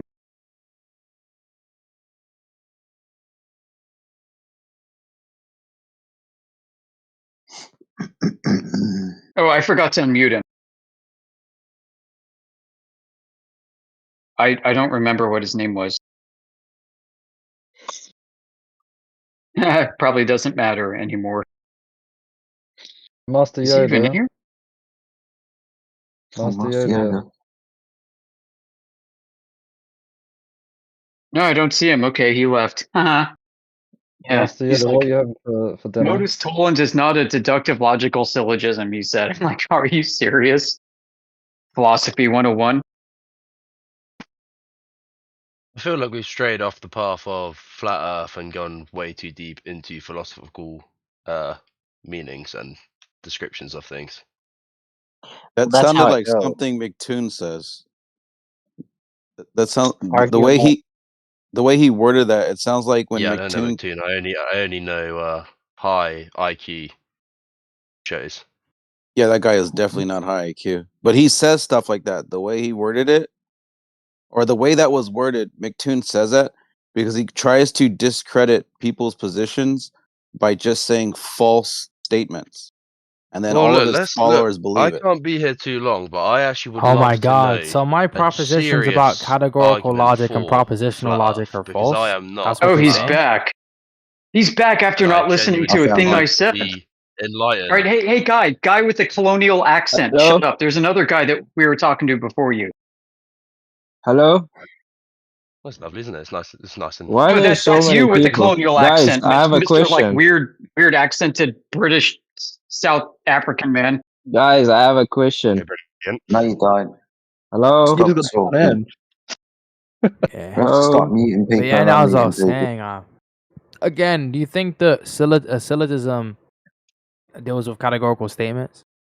Like, for example, all, some, like all men are Astigmatism. What mortal, does that even mean? things like that. Sorry, what? Right, Yeah, do you Master think Yoda's that when the trying to eat term some food right now. syllogism He's trying to make is being dinner. All right, get to your point. I'm getting to the point where you're interrupting me, sir. No, you've upset Thank me you. now. Now here's the point. Here's how Bro, I'm gonna can answer your you question. Yeah, so look, If Yoda. the Earth lower is a your sphere with a language, radius bro? of 3,950 I don't understand what you mean. kilometers, p Yeah, is the so distance to the look, horizon, must Yoda. be I'm asking you measured if you no think further the than 1.6 times the syllogism square root of refers to a 0.006 categorical Syllogism, what syllogism. the sunny? q. All right, we I need But to said that is start not the using syllogism. audio case. It's control. not q. Therefore, I've Yeah, do you got it. think that a Earth is a sphere, syllogism refers to categorical not p. syllogism? Now, tell me in your own words what you're saying. So My tell own me in words, what your I'm own saying. words.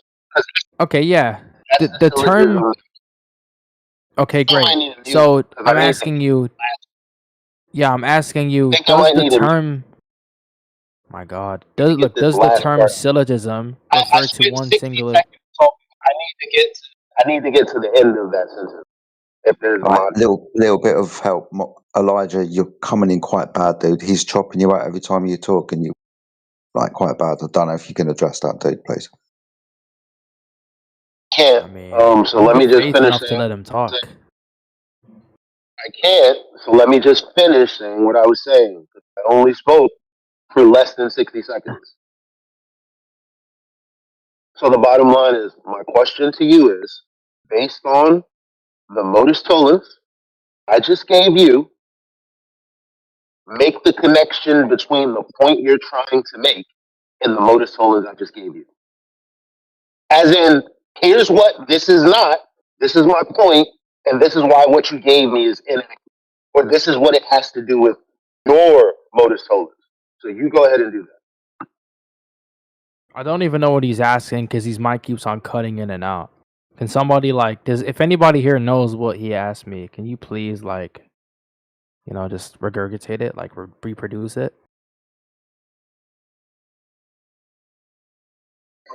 No, it's cutting out for me as well, I'm afraid.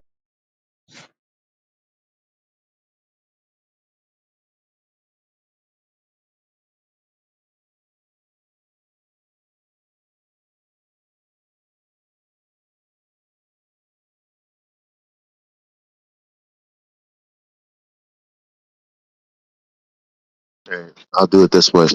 The Earth is a sphere with a radius of 3,959 miles. P, then every distance to horizon measurement must be no further than 1.2 times the square root of the observer's height in feet.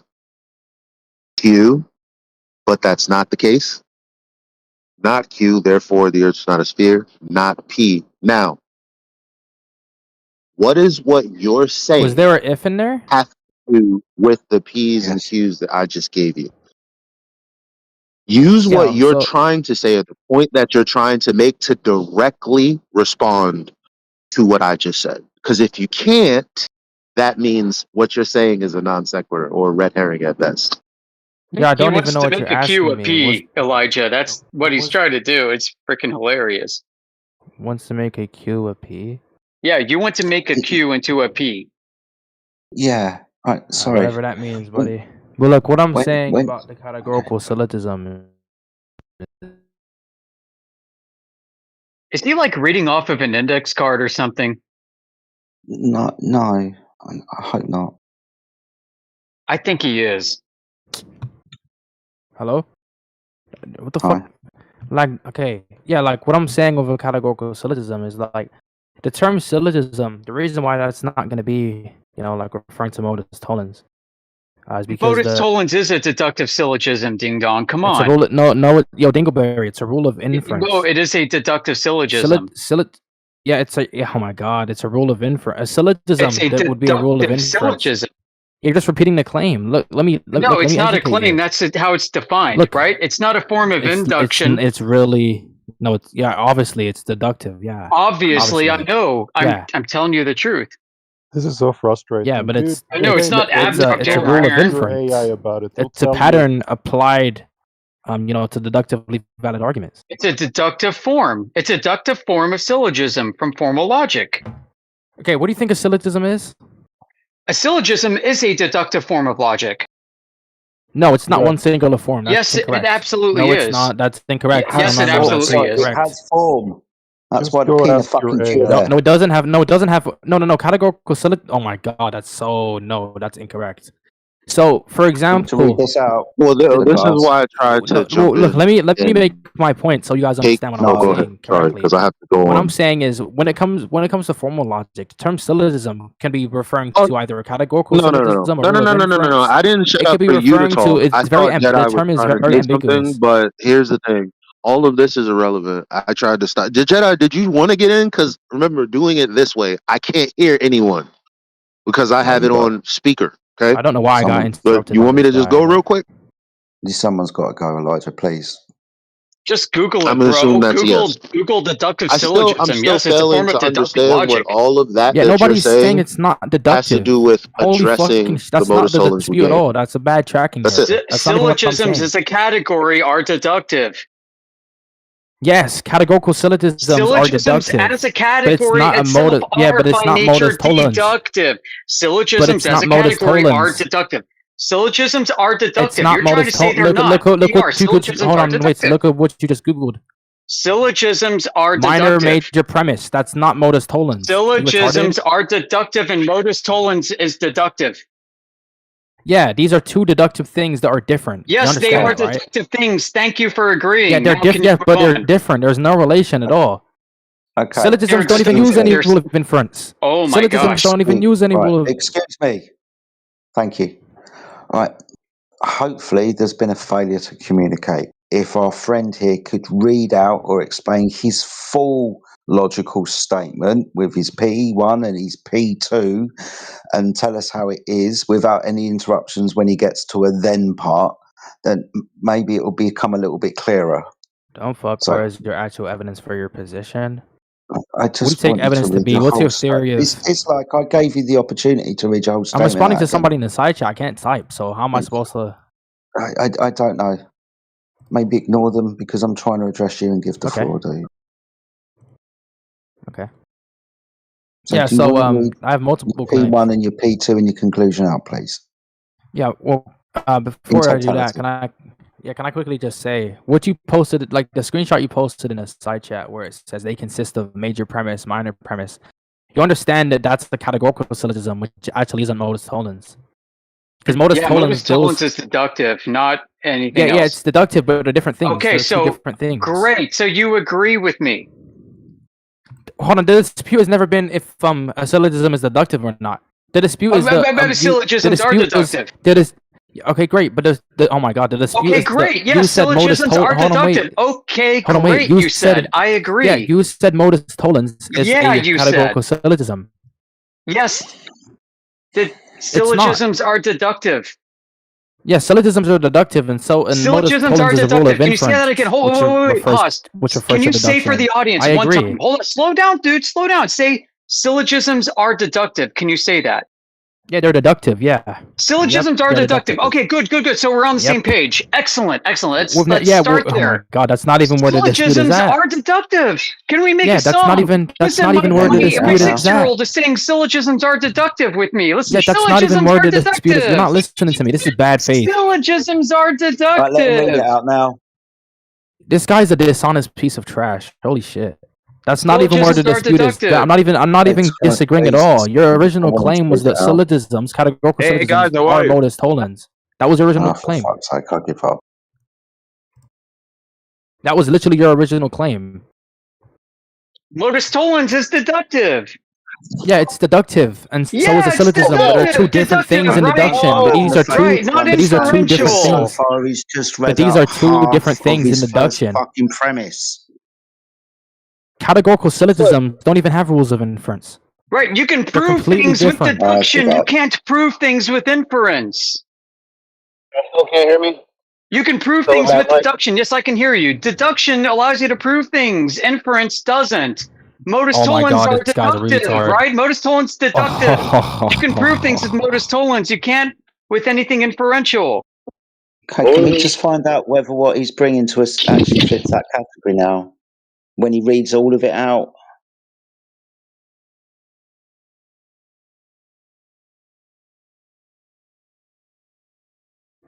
Yeah, I do actually hope this is like you're recording this. That's embarrassing. Just get it out, dude. Just get it out, man. The argument, I'm sick of listening. yeah. So just get it out. Go in. yeah, Go ahead. the argument is scroll up because somebody posted it here earlier. Yeah, so P1, if the Earth is flat, then it is the case that the globe Earth view entails a logical contradiction. It is not the case that the globe Earth view entails a logical contradiction. Therefore, Yeah, there the you Earth go. isn't flat. You went smuggling a Q into your P again, you silly goose.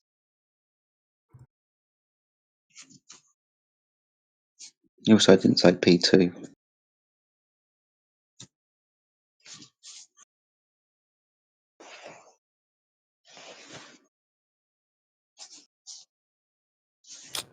Fuck. Oh my god. Keep on tapping my microphone, it keeps on turning off. Yeah, so the reason P2 is gonna be true is because even if it's metaphysically impossible, which entails it being physically impossible. Yeah. Even if it's metaphysically possible, impossible, physically possible, right? The proposition the Earth is a globe.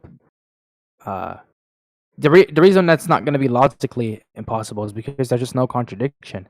Each modality has different conditions for possibility. Yeah, like, which we'll modality?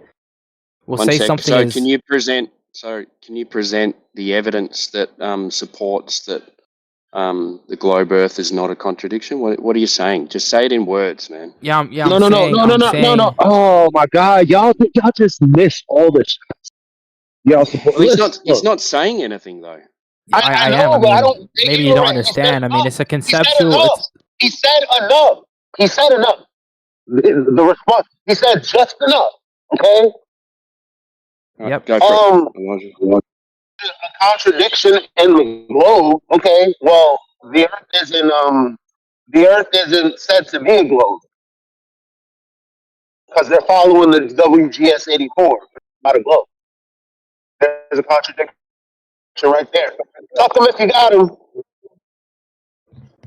Yeah, but presumably the globe view isn't going to be logically contradictory because they're not affirming the flat view. I just told you. So again, even if it's factually wrong, your only statement I already made this point earlier. Earth is flat and there's a contradiction in the globe. I just gave you one. Again, I already literally, oh my god, I made this point earlier. If something is, let's say something's proven to be a fact, right?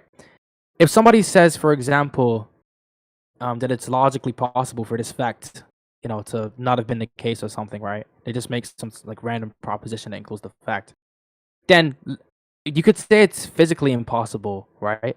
But it's still gonna be Nobody logically, said like for example, look, like that's irrelevant. Just because something could logically be true doesn't mean it's true or not true. That's not what I'm arguing against. What I'm saying is, that's here's not what I the said. contradiction.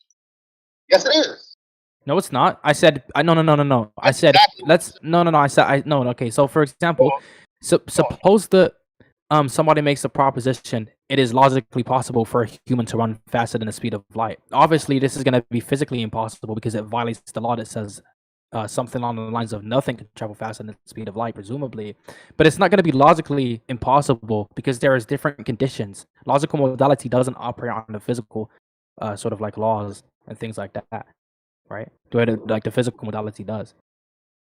Right, So now, I can like grant, and like even if somebody was talking about like the Big you don't want Bang me to stop being you right created there? by 'Cause aliens or something, you don't want me to it's stop still you gonna right be there? logically. Because I'm trying to keep the Yep. conversation moving. You don't want to stop you right there? You made your points. Yep. Right? It would just be factually, yeah, just being correct. Okay. Well, there's no way to. There's nothing practical you can do. So what? Who cares? It's not a practical issue right now. Well, when I mean, It's a conceptual issue, and it has been. well, my modus tollens. Yeah, you understand when we're talking about, rules of Listen. inference. My modus tollens doesn't have that problem because my modus tollens says the horizon would be at this What do you distance mean? What do you mean your modus tollens? if it is indeed You're very confused on what modus tollens is. You mean the propositions? The modus tollens are applied on? Listen, I started off with Is that what you mean? so I don't need you to be confused while I'm moving forward. I don't want to go back to the beginning of the conversation and the first thing I said. I'm just kind of expecting you. Oh, it's already recorded. You can get it from YouTube. So anyway. Yeah, so when you say my modus tollens, yeah, it doesn't. It's not necessary. What does that mean? Well, the P in the Q that is in the modus tollens can actually. Are you saying my modus tollens isn't valid? How are you going to test it? I just told you. You said you don't have to, and I said mine doesn't have that issue because I can actually test it. Oh. Yeah, I'm asking, are you saying that my argument isn't valid when it tries to apply modus tollens? I just said something could be logically sound and still not testable. That's where you're at. That's where you're not at. True. Okay, so how do we test your facility? Yeah, so presumably if something is logically sound, then not only is the argument deductive. Hold on. Come on, don't be bad faith. Let me get the question out. So he's actually not listening. Because he literally already, so the answer to my question, which is how do we test it, is the answer he just gave prior to, which was, does it have to? Okay, what does it mean for something to be deductively sound?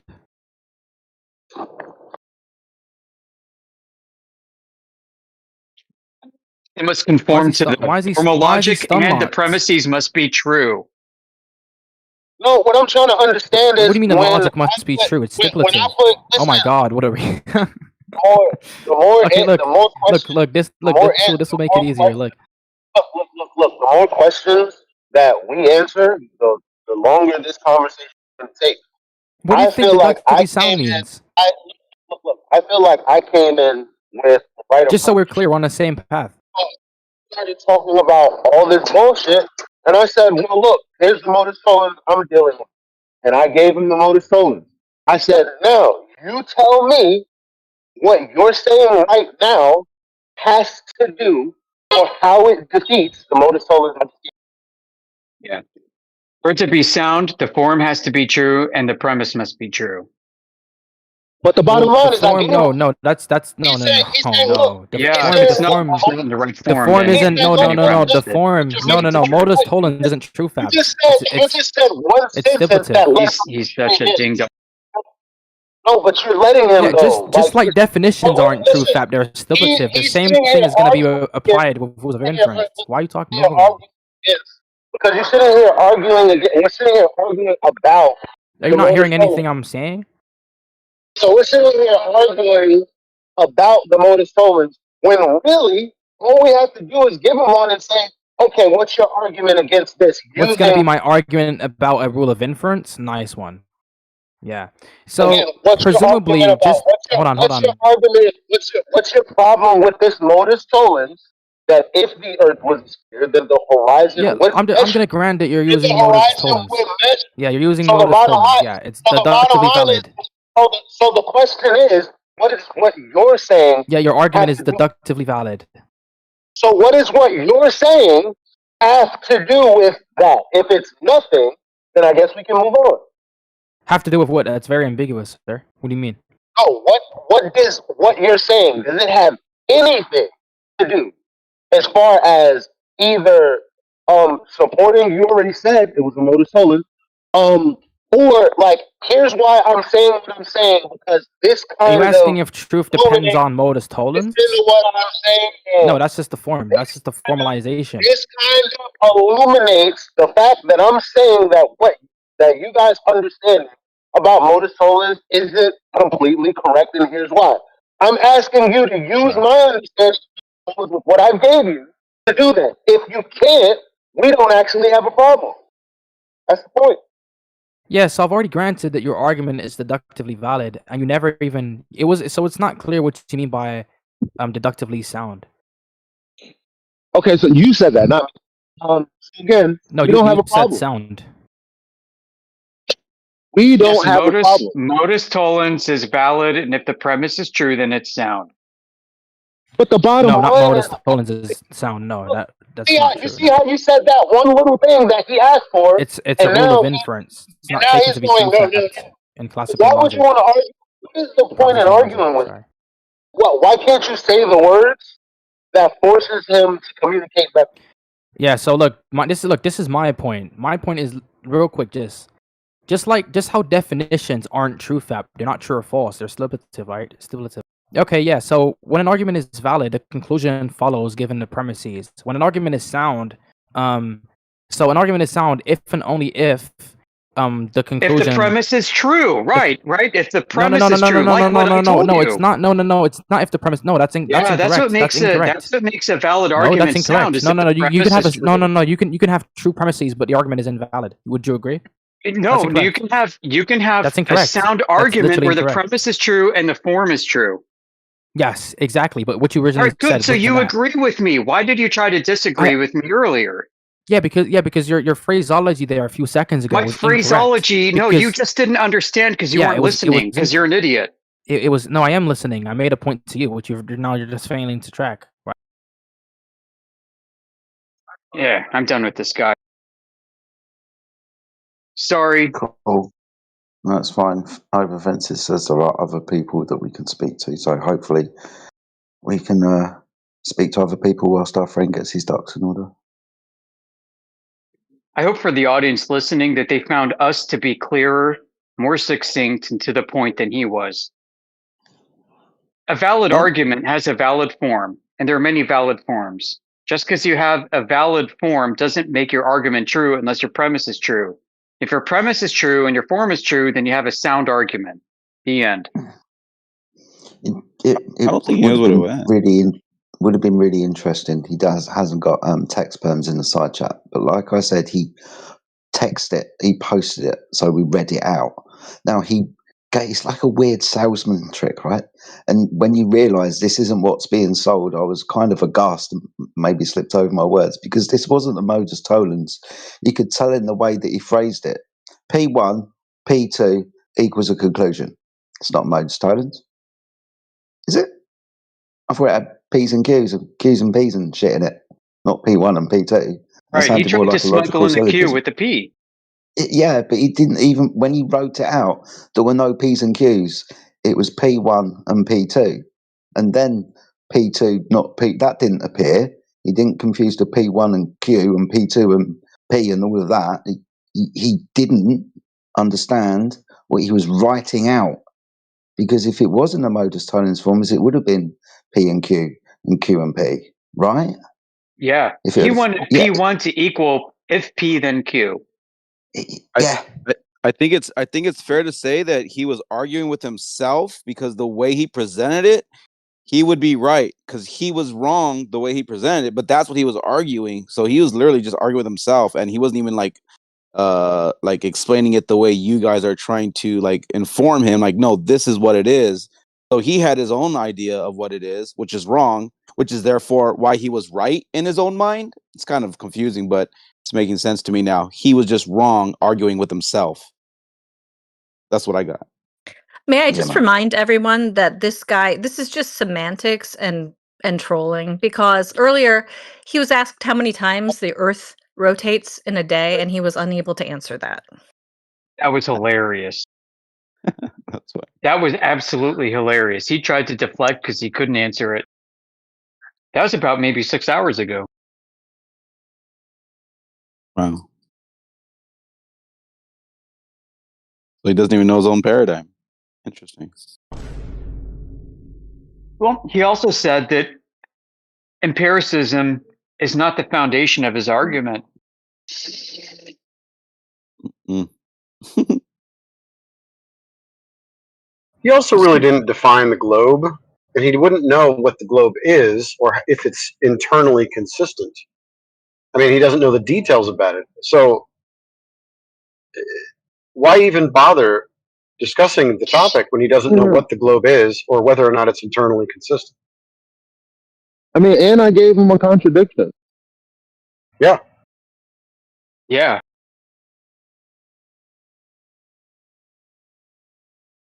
I mean, he was muddling through index cards in the table of contents of a book.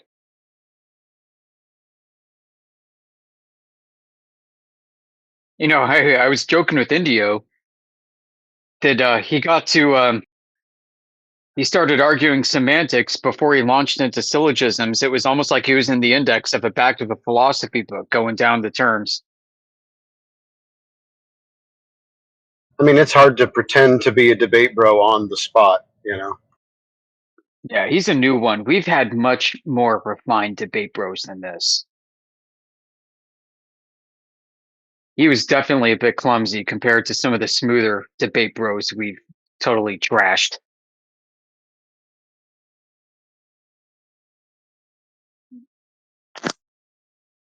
It's clear he doesn't know what modus tollens is. Yeah. That's what it comes down to. Modus tollens is not a deductive syllogism. And then he's like, oh, it is a deductive syllogism. And I'm like, yeah, it is. And he's like, but there's something not inductive about it. The deduction is inferential. Wow. Your deduction is an inference.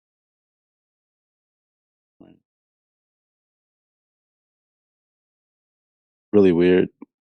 Some of these guys. Do we have any new people that are English speakers that would like to try out asking a question or discussing the topic?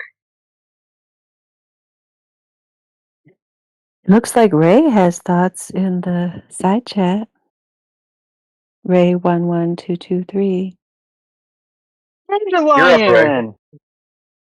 Hello.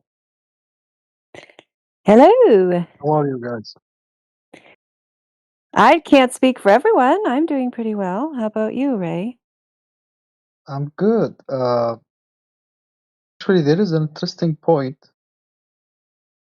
which was I was asking flat Earth. Somebody said we measured it, like experimentally measured it, or theoretically calculation, or how? Yeah, well, measurement wouldn't be an experiment, would it? But it would be something that is done, yeah, in the world.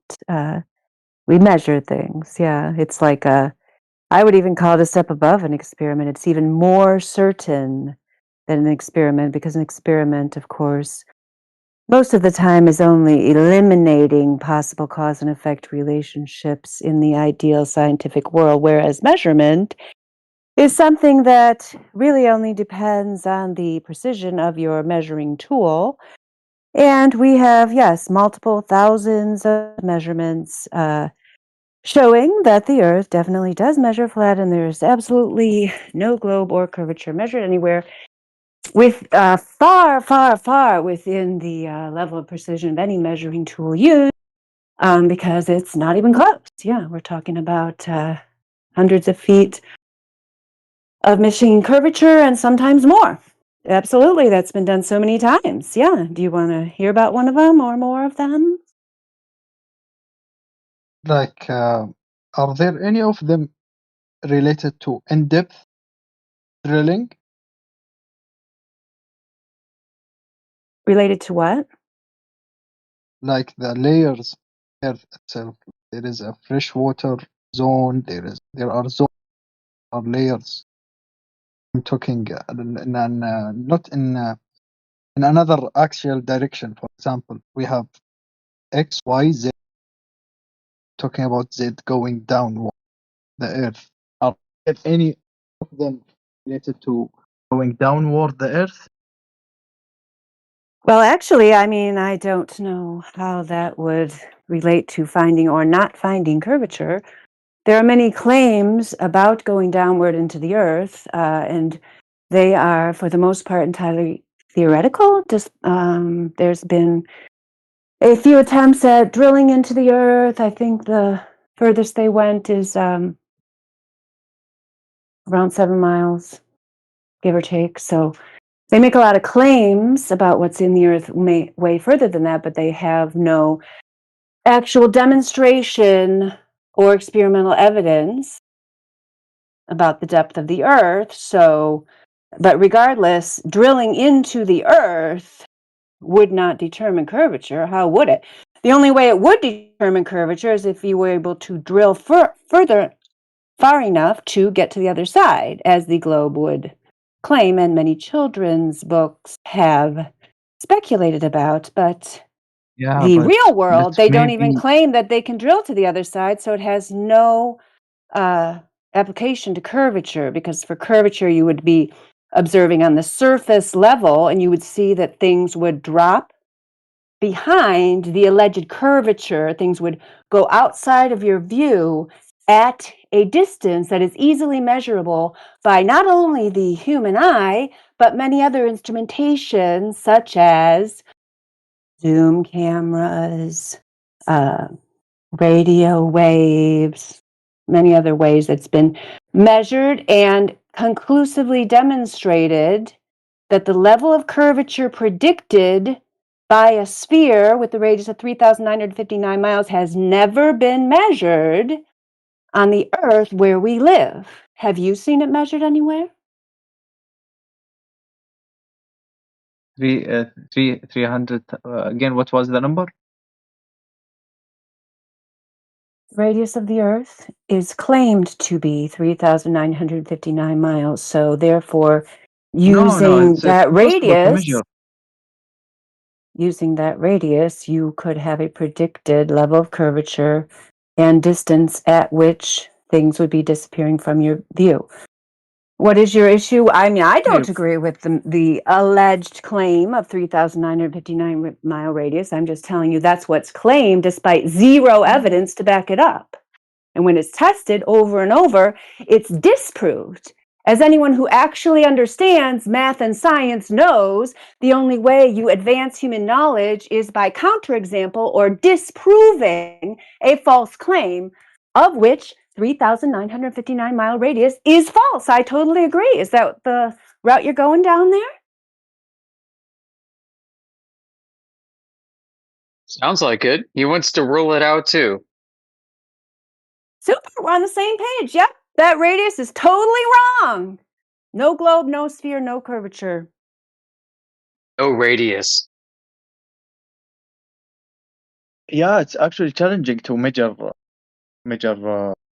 that thing. Impossible. But, I see. Impossible, yeah. But when you speak about drones, what happened, like with drones or whatever? Or tools, let's say. Tools proving the Earth flat. Proving that Earth is flat.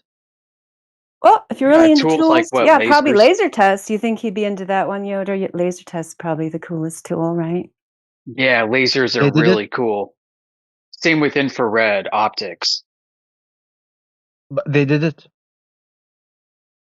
I mean, they being, yeah, people have done it all over the world.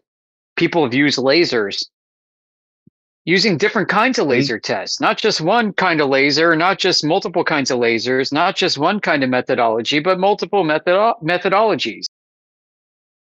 Okay, Nobody so can find the curvature. so for example, I will stand on the land, and I will point the laser. Yeah. So what's the outcome pointing? So we have one of my favorite examples was when field engineers went to the Netherlands.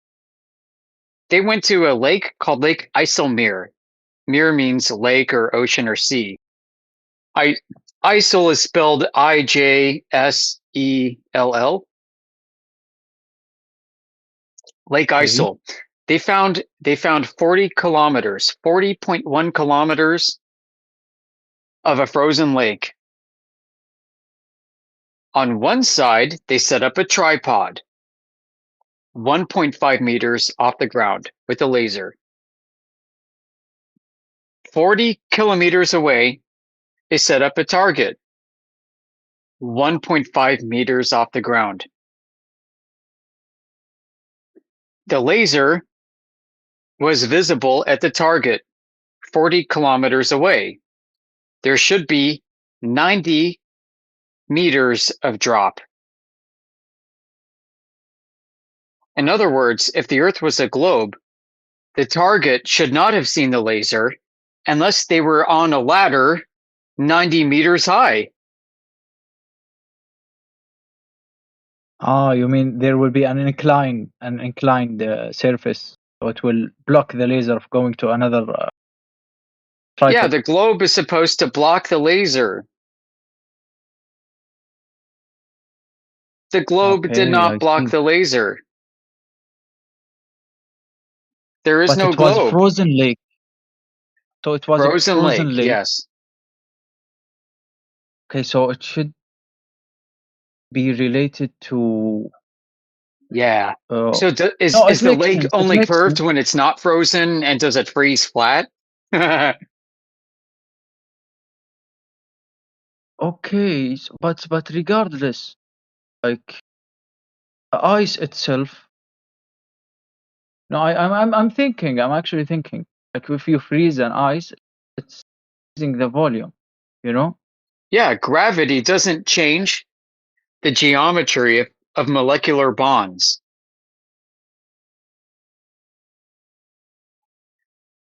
Unless you believe in a globe, which we tested for and we couldn't find.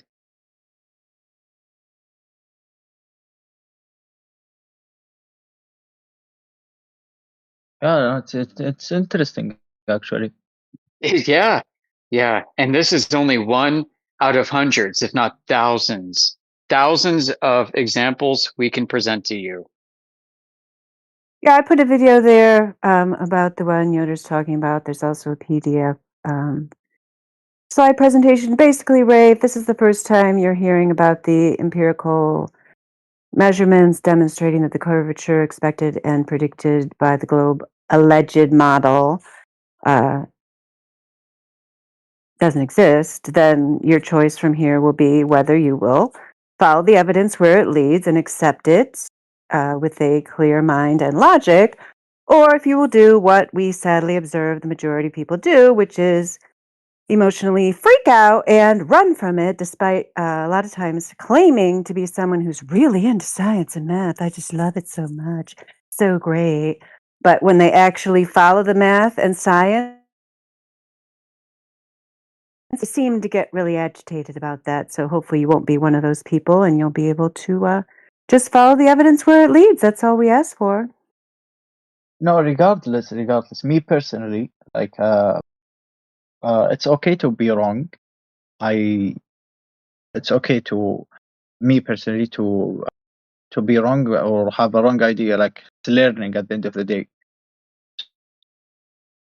And it's interesting. I never looked for these experiments. Thing. And thank you guys for this conversation. Oh, it gets better. We've been doing this for about 10 years. Really? Yeah, we've recorded conversations with everybody, including you. Right now, you are on YouTube, you're on Rumble and Twitter. Oh, that's interesting. Yeah. We've recorded conversations with people who claim to work at NASA, who claim to work with satellites, all kinds of people. And they can't prove that Earth is a globe.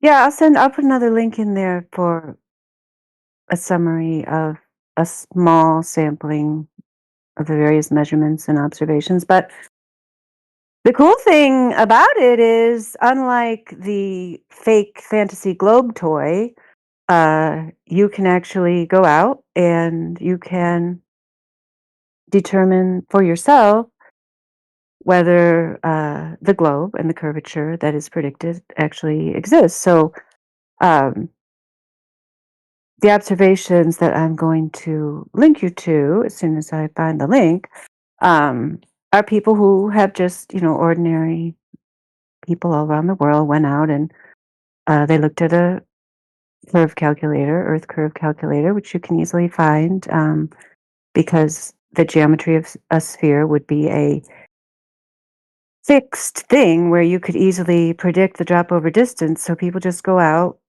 go preferably to a large body of water and see, oh, look, I see that lighthouse over there. Let's check that Earth curve calculator. Should I be seeing that lighthouse if we were on a globe with the radius given, claimed? No, I should not be seeing that. It should be hidden behind, 300-400 feet of drop, whatever it is, depending on the observation you're looking at. And yet I clearly see it with my own eyes. So, you can go out and test this for yourself. It doesn't rely on you. You don't have to rely on us. You don't have to rely on an expert. You can just go test it for yourself. That's the cool thing about it. I see. So let's say there is a maximum distance. Up until that distance, there is a curvature. You will see. You will not see the let's say object. That's what you was infer. Yeah. Because it's blocked by the curvature, supposedly. Yeah. Okay. So that's proven. That's proven. But the thing is not proven. I always wonder, like I didn't look or search about it. Cliff. Or what is the shape? If it's a land or if it's a long distance object, where is the cliff? Where is the end? So what was the experiment about that? Don't know, and it's irrelevant to me because if it measures flat, and it does, then we've got a whole host of problems. I don't care what the edge looks like. But there should be an end. Yeah, maybe or maybe not. I don't know. How will we know? Yeah, I don't know. Is there an end to the cosmos? What's cosmos again, please? Outer space. Is there an end to outer space? No, we don't know. We don't know. We don't know if there's an edge or an end. Okay, so there, let's say at the other side, we don't know what is there. Maybe another What other land, side? maybe. There may not be an other side. It just the other side that you think is just over there. It's just over there. Maybe not the other We side. It's cannot just over experience there. it. Or we cannot. Okay, makes sense to me. Yeah, we make a That's lot good of to know. sense.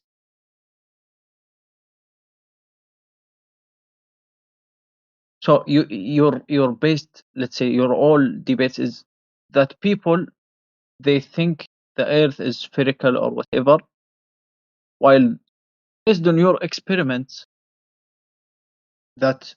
or based on the other experiment that has done that have done, like, it's there might be an endpoint and there might be no endpoint, so we don't know. We don't know. Even the shape. No, we don't know the shape, if it even has a shape. Nobody even cares. The only people I've found out who care about where the edge of the earth is are globers, because flat earthers, we don't care. We already know it's flat. Nothing we can do about it. Freudian slip, my friends. But if I'll submit you. speak ideally. Let's speak Friend, ideally. real quick, friend. Hold on, friend, real quick. I just want to submit to you a thought. The edge of the earth, okay? The edge of the earth is what globers believe in, not flat earthers. Let me explain. Okay. People who believe that the earth is a globe believe that when they look out and they can't see Paris from New York City, they think the edge of the earth is blocking it. When people who believe the earth is a globe look out and they see a boat start to disappear, they believe the edge of the earth is cutting it off from their view. So it is actually people who believe the earth is a globe who think that there's an edge of the earth all over the place. So it is actually them who have the burden of proof to prove that they have an edge of the earth that is actually a physical edge. Whereas when it comes to flat earth, it's actually irrelevant. Go ahead. Again. Right now, if you see a boat, based on your let's say your opinion, if you see a boat that's disappeared, what do you believe? Where it's gone? That's easy. I can't see it. Okay, so your vision is cut. Yeah, I agree with that point, because every No, I human. didn't say my vision is cut. I just said I couldn't see it. May I? You have, yeah, but your vision have May, limit. may I? May I? First, can you hear me clearly? I can. Yeah, All right. take advantage of the clear. It's not. Listen, look. It's very simple. Like, I mean, because it's like I've heard you start off very simply, and then it's got a little complex. Earlier you were saying, okay, it sounds like what you guys are saying is if you're on one end and you're looking over across the water, you shine a light. It seems like your conclusion is like it's simple. If the light doesn't make it to the others, if the light makes it to the other side, I guess there's no obstruction. But it kind of the conversation kind of didn't finish that way. So now here we are. Now, you think we're here. Well, matter of fact, let me not tell you why you think we're here. We're here because we were told that the horizon is X distance, and that's why we can't see X distance. Very specific. Very specific. Now, when you ask us, how come I can't see a boat in the distance? I wasn't made to tell you why I can't see a boat infinitely into the distance. What I do know is you and I both have been told that boat is supposed to be obstructed 1.2 times the square root of the observer's height in feet from you. That's it. That's all I do know. And since that's not true, that means it's a lie. Whatever the boat's doing when it goes as far as it goes and I can't see it, I just can't see it. But what I know for a fact is that it's not that I can't see it because of the sphere, because the sphere is supposed to be blocking me at a specific distance. And we can always test for that specific distance. But when you leave things ambiguously or open, like, okay, the sky is black. Okay, therefore, like there's no qualifiers there. There's no way to really do anything with that. So when you say, okay, I look at a boat, I can't see it anymore, that means it disappeared. Okay, but finish that sentence. Does that mean it disappeared because of the edge of the globe? Well, the response is we already know the answer, and the answer is no. Because there is no edge of the globe, because we don't live on one.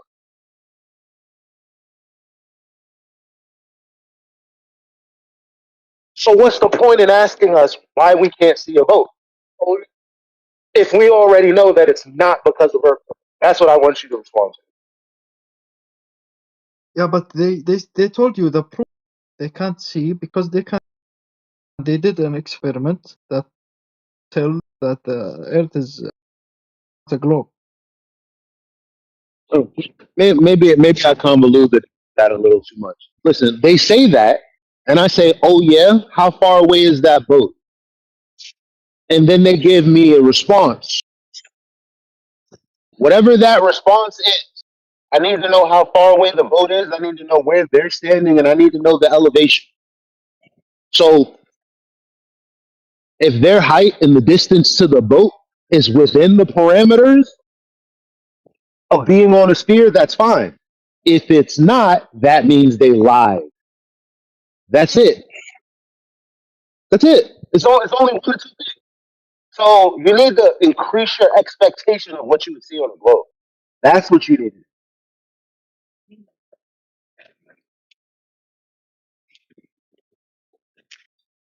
And also the implications if the Earth isn't the specified curvature rate that would be required by the radius, the entire heliocentric model falls apart. They need that geometrically for everything else to work out because that is what everything else is based on.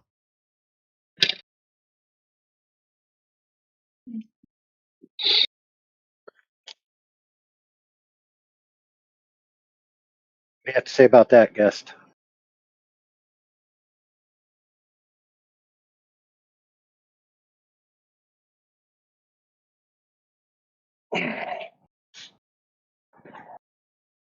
All right, I'll take your silence as a chance to have further explanation. So I'll give you some concrete examples of reality. Boats, right, disappearing. So it's well known that people can see boats from 30 miles away. Now, if the Earth was a globe with a radius of 3959 miles, that boat should be over 300 feet below the ability for you to see it. Okay? That's like a 29-story building or something like that. There's no boat that is that tall. So that disproves that claim on the far end. Now, transversely, I myself go out to a lake which is only about 1,000 feet, 333 meters across, and I see boats disappear on my lake. Now, according to the geometry of a ball, that's 3,959 mile radius, the horizon shouldn't even exist in my field of view, and it shouldn't be cutting anything off, yet the boat still disappears.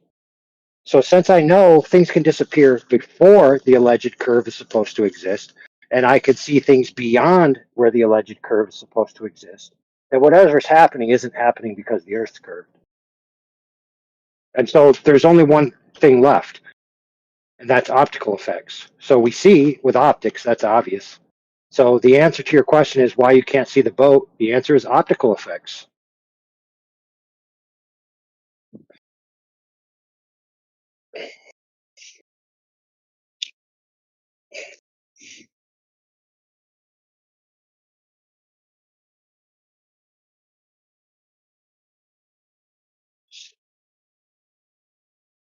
What do you think about that, sir?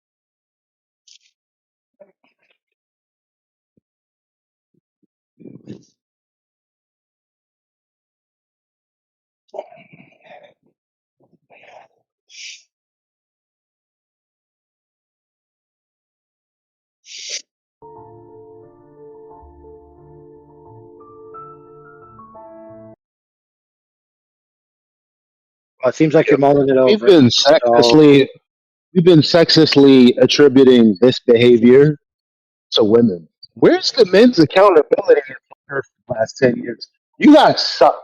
what are you talking Where's about? the accountability? You know what I'm saying? Like we've been sexistly attributing this lack of accountability to women for years. Meanwhile, every time it comes the point for the penny to drop or some problem to actually be rectified, so you're not being come at as a liar, there's silence. Just like with all my exes.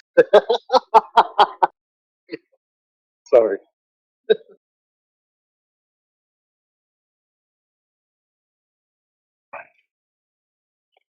How about this? How about we stop negatively framing the other person's response and allow them to think in their own mind? Because maybe he's hit with a Yo, brick. He's like, oh, dang. I never heard of that wait, before. brother. Now I have to contemplate. Wait, is that question me supposed to answer it? Yeah, the question was, sir, I explained to you that we can see objects way beyond the alleged curve edge of the Earth that's supposed to be blocking it. And we can see things Yeah, disappear before no, the no, edge is me, supposed to be blocking it.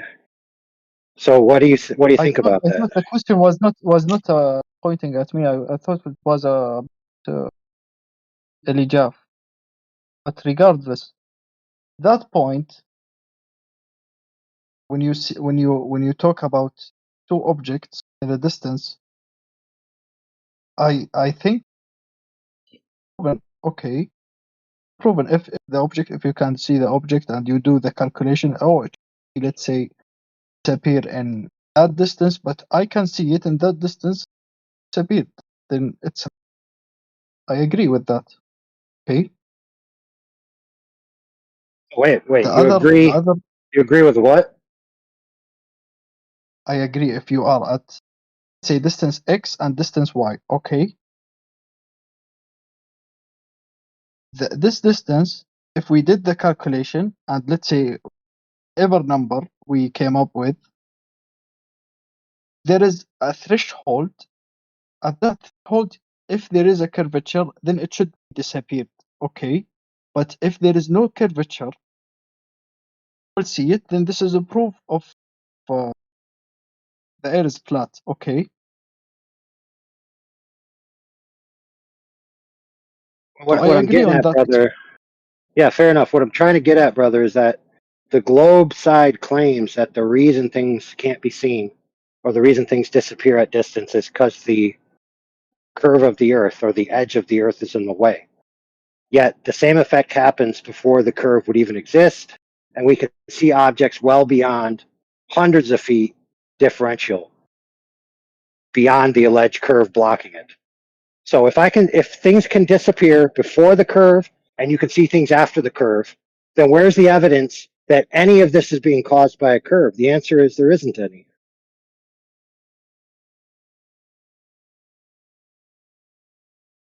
So after the curve, there is nothing. That's false. That's a problem for you because let me explain it to you. It's very simple. You would agree that the Earth is a fixed size. The globe Earth that they claim is a fixed size. It's an object. It has diameter, it has radius, it has a certain size to it, right? Okay. Right. So that means that if you're standing in one spot and the curve of the Earth is blocking something in another spot, that must occur in the same spot all the time, right? I agree on that point. But if Right. it's So, okay, land, stop right there. Stop right there, friend. You agree on that point that if it's true that that's what's causing it, then it would happen at the same time every time. But it doesn't. In fact, it never does. It's always all over the place.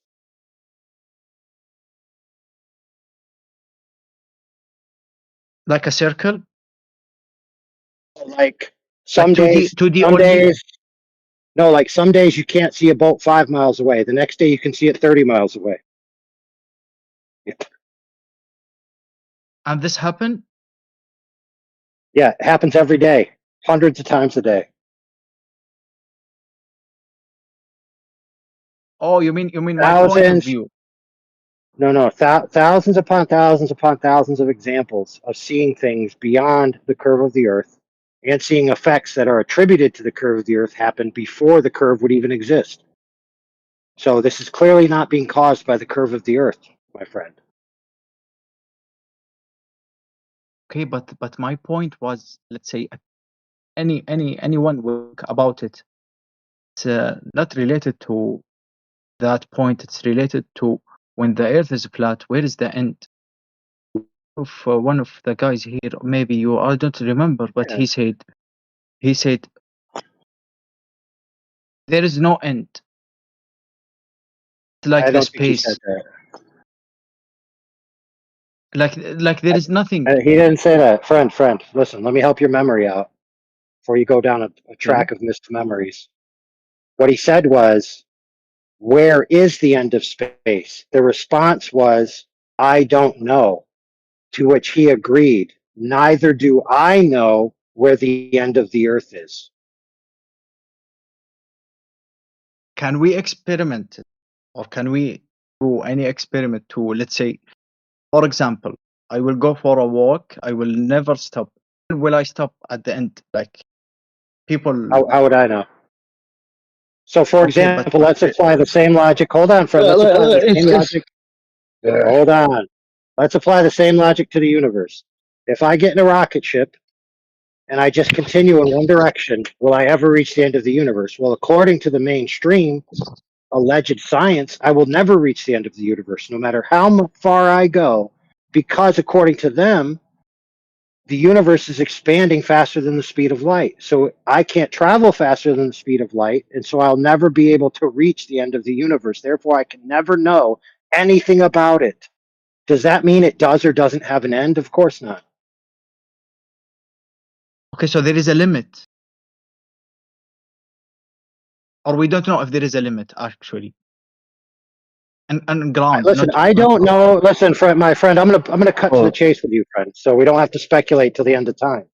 I don't know if material, energy, temporal, and dimensional space spontaneously ends at a given point, and then you just walk into the mind space of God Himself. I have no idea. And my response to that is, shit, 1 second now. Sorry. What's wrong? What's wrong with we don't know? There is no wrong. I mean, or if we don't know, there is no wrong. But I guess you're thinking going to the end of space impossible, probably because they've said how improbable that was since we were young. Are you? And then, but my thing is, as far as the ground, like, if we could know, there wouldn't be this lie that everyone. But like, you think there's this lie in place, and then the moment someone goes, "Oh no," but we just want to know about the edge. You think they're just going to let us explore? Like, let's deal with the fact that you can't even accept that you can't see to the end of the earth without us giving you an explanation. Let's deal with that fact first. Okay, so they put constraints. That's what you were saying? Well, I mean, if we think it's the geometry that we don't know it is, that's a restraint in itself. Yeah. There's already natural restraints. For example, throughout antiquity, it's been well known that the Antarctic perimeter is dangerous territory for your ships, right? It's cold, there's ice, there's storms, and then if you do make it to the land mass, there's nothing to eat, there's no trees, there's no fuel. What, are you just going to walk on an ice shelf and then fall into a giant ravine of ice and die? I mean, what are you going to do when you get there? So there's already restrictions to just going out and just going out and out and out and out and out. Not only are there physical restrictions, There's monetary restrictions, you know. So, for example, Admiral Byrd scouted the Antarctic continent almost completely. He had the full force and finances of the United States government to do it, and the military backing him. There's no private expedition that has that kind of power. Certainly not some guy that just got it into his head, hey, I'm just going to go out and just keep going. Like, nobody possesses the equipment to do that. So let's just say, put that aside as a hurdle. Then you do actually have legal hurdles, because there are legal restrictions to traveling in the South. In fact, there's people, the kid who tried to land in Antarctica because he wanted to land in every continent, he got arrested as soon as he landed. As soon as they found out he landed, they arrested him, whenever they caught him. And then you got Jarl Anderhoy, who tried to do boat trips down there. They shot his boat. And if I'm not mistaken, they killed one of his crew members, or at least near death injured him.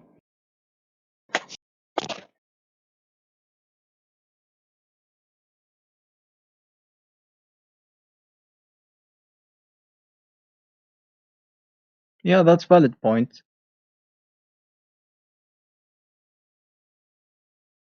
My friend, you know what's very interesting about traveling across water to get to Antarctica on a boat? The fact that you have to travel over 1,000 miles of water. Thousands of miles of water you have to travel across. Do you know what's interesting about thousands of miles of water, my friend? That water is, throughout all of human history, the gold standard definition for level. Water is said in every language known to man to lay flat and level on its surface. That is how we experience it. We use water to level things. We use water to make things flat.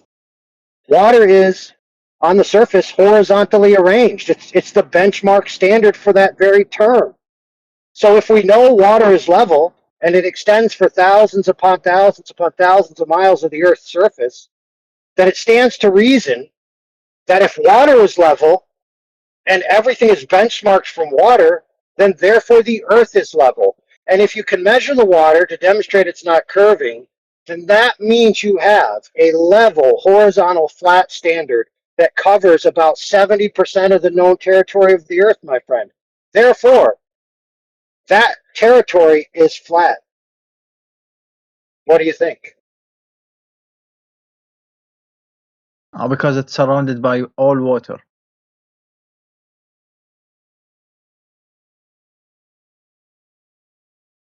Absolutely.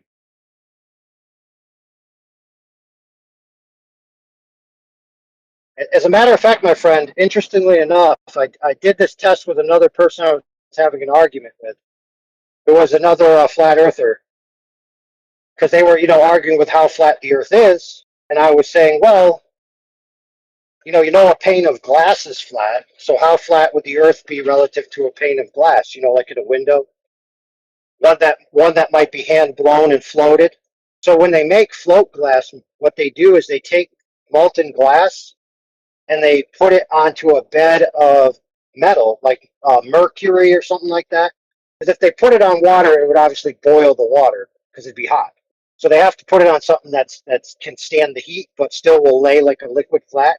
And when they put the glass on there, and then they let it cool down, you have a flat piece of glass.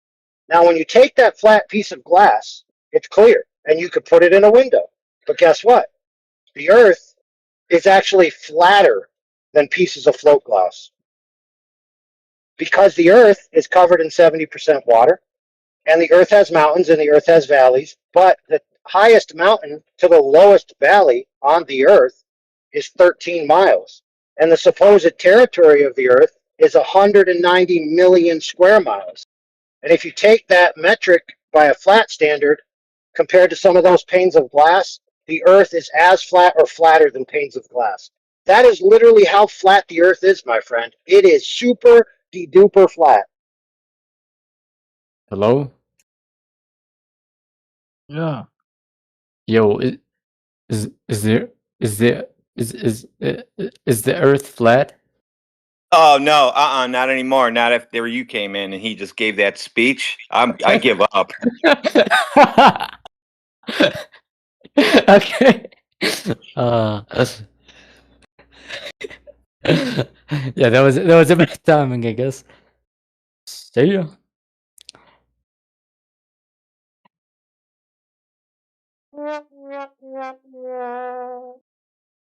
Yeah, the Earth is flatter than your mom's baking tin with some of the burnt crust of the cookies on it. My God! Wow.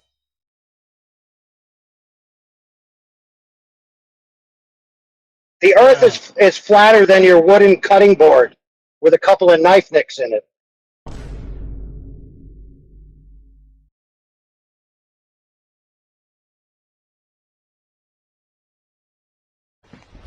Emotional damage.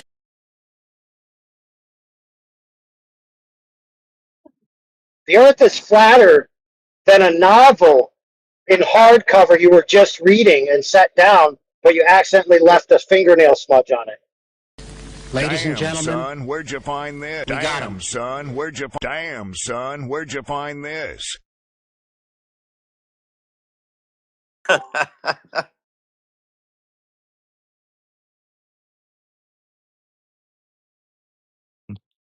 Hello, people. Hello. Hello there. Is this just just a flat Earth? Yeah, it's a flat Earth Discord, isn't it? So I got quite a predicament at the moment. No, you don't. No, I actually do. I actually do. You So don't. right now, I'm sat in the woods with my No, mates. you're Right. not. No, you're not. You're on the phone right now, sitting in your house.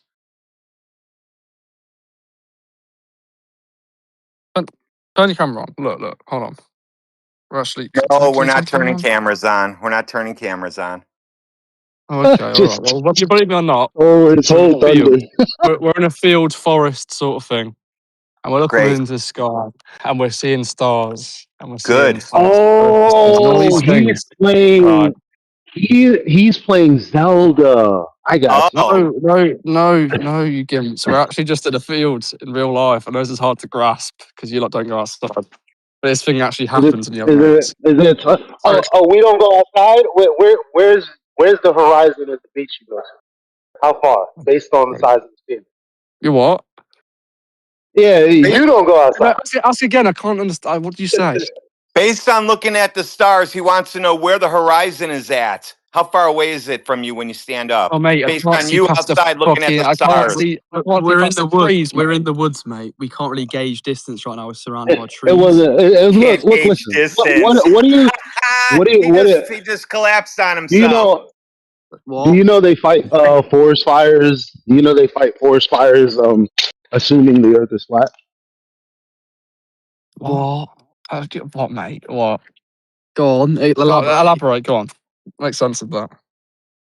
Well, I mean, when they're trying to, On himself. He collapsed on himself. Go on. Let me go on. Guys, go on. Go did on. I? You can't hear me, or what? Go on. Yeah, well, they take measurements, and they use the ground as horizontal when they're taking these measurements to try to pinpoint where the fires are, so that they can take care of them. I mean, But I how? could. But how I'm large at. are these I'm at. I'm measurements? at. It's, what do you mean? It's miles. Like how, Do you know where you're like standing right now? how many miles? So We're so talking so ten. if I had to work with 1 mile, it probably wouldn't if I had to fight a fire at the other side or in the middle of a fucking forest, and I'm on the outer perimeter of it, it'd be really fucking useless if I could only go 1 to 3 miles, right?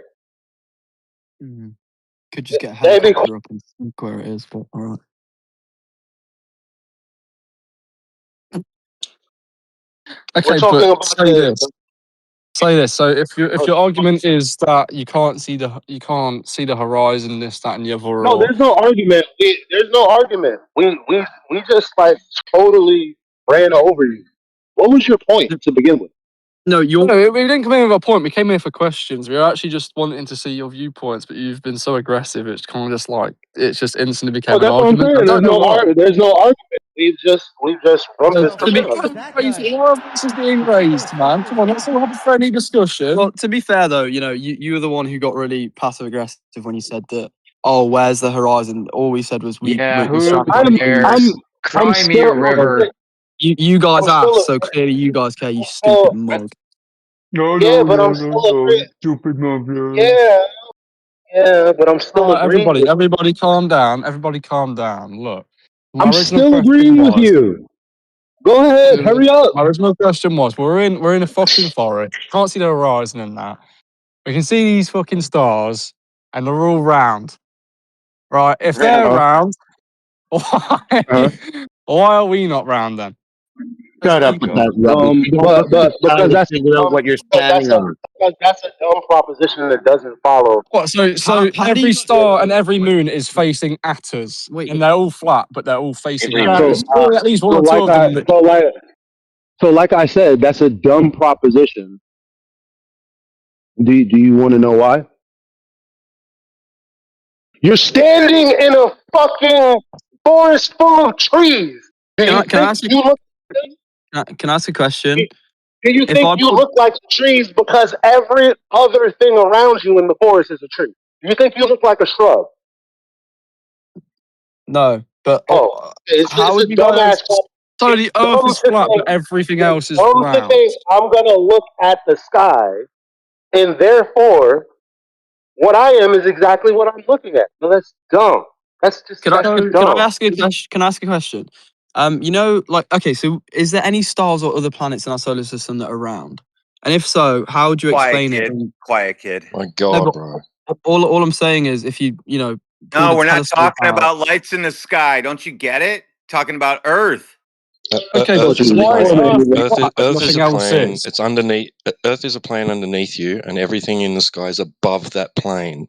Right? It's not a same. You don't think of the solar system and then replace Earth with a flat disc-shaped object or something Oh, like that. sort of thing where you look in your That's pants and don't see a pair of bollocks, so you assume you're a no, fucking bro, female. no. Okay, so you Alright, didn't want a you don't have serious to. answer. You didn't want someone to Okay, I'm take you sorry about seriously him. and answer your I'm sorry. question respectfully. I'm sorry Oh, about him. okay. I'm sorry Fuck about him. you then.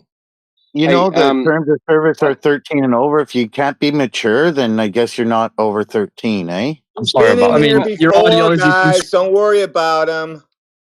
Oh retards. Why are you guys talking about people being aggressive when you guys are the ones fucking being dickheads? Silence. Yeah.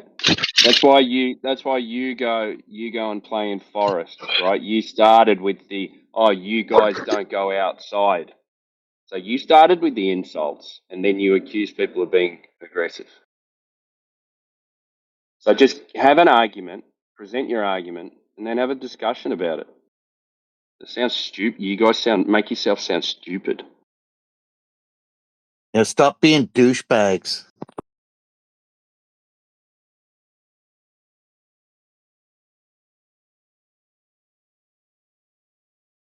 Looks like they left.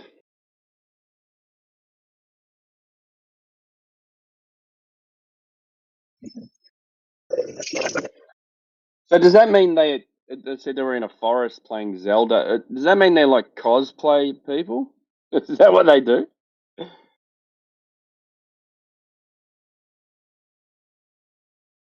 Dress up and play with plastic swords and stuff? They probably play with more than that. Yeah, in the forest, staring at the stars, banging each other.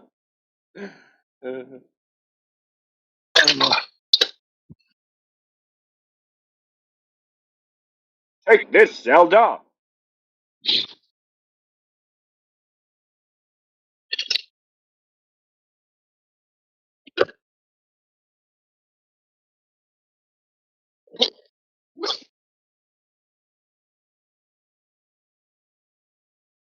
I guess they all ran away. That was easy.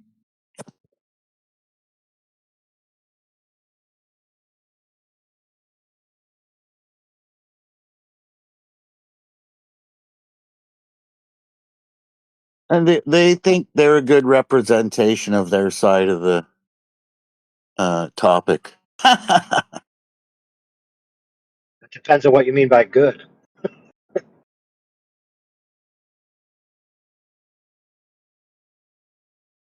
Oh, hi. 17C. Yeah. Let me call and see what they. Elijah, Get extra cheese on that, Elijah. stop measuring it. Stop measuring it live on air, all right? He said it's only 17 centimeters, or was that? I didn't hear what he said. Is that big or small?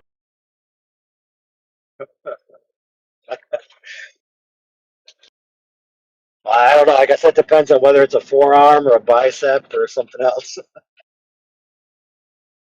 Baby's arm holding an apple. But anyway, for those last guys, they may not be a quote unquote good representation of their side, but they are a good sample set of their side because that argument is proffered by probably greater than 60 to 70% of the people that come in here.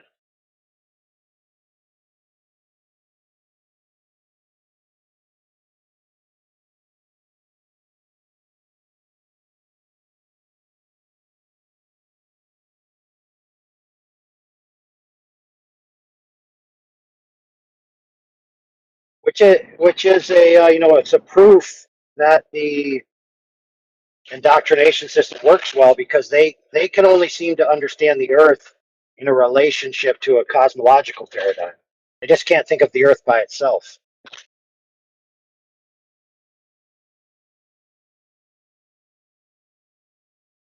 So when you start talking about flat earth, they're thinking you're talking about the earth in another cosmological paradigm or maybe even in the same one they already believe in.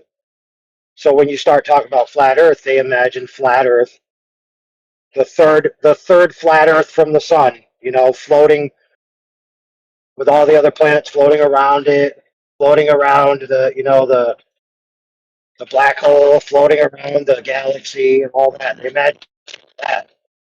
They don't just think of the earth by itself. Very hard for them to do.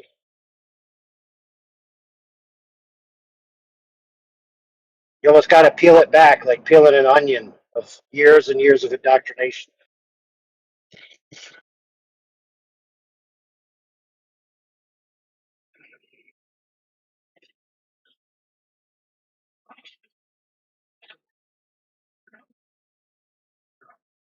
And funnily enough, I wouldn't doubt that they next week might talk to a friend and they say, "Hey, did you ever think of flat Earth before or hear of flat Earth?" And be like, "Oh yeah, yeah, I heard about flat Earth and I went to this flat Earth Discord, to give it a serious try. And I asked them a serious question and they couldn't give me an answer. So that they from their position looking backwards, they don't think they were fooling around. They thought they were asking a serious question and weren't getting an answer. And that's how they'll think of it later on. They'll think, "Oh, I gave flat Earth a good try. I did my due diligence."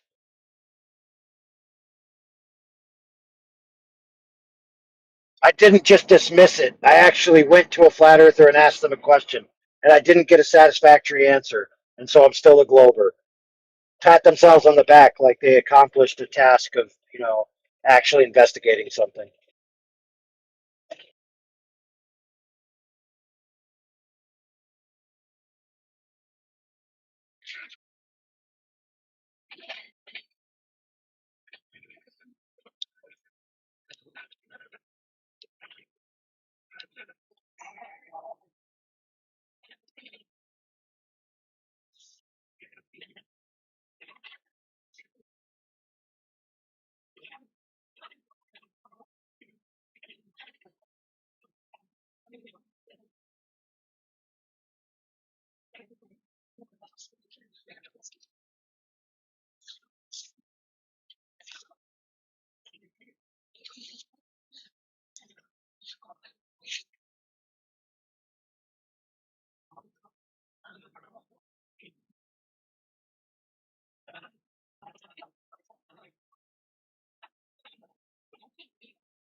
I have a question. Oh, it's up, dude. What Go up? ahead. I just want to ask you, like, if you do have a power, like, if you have power to only, like, if your power is just to prove that the Earth is flat, what you are without it? Let's tell you AI.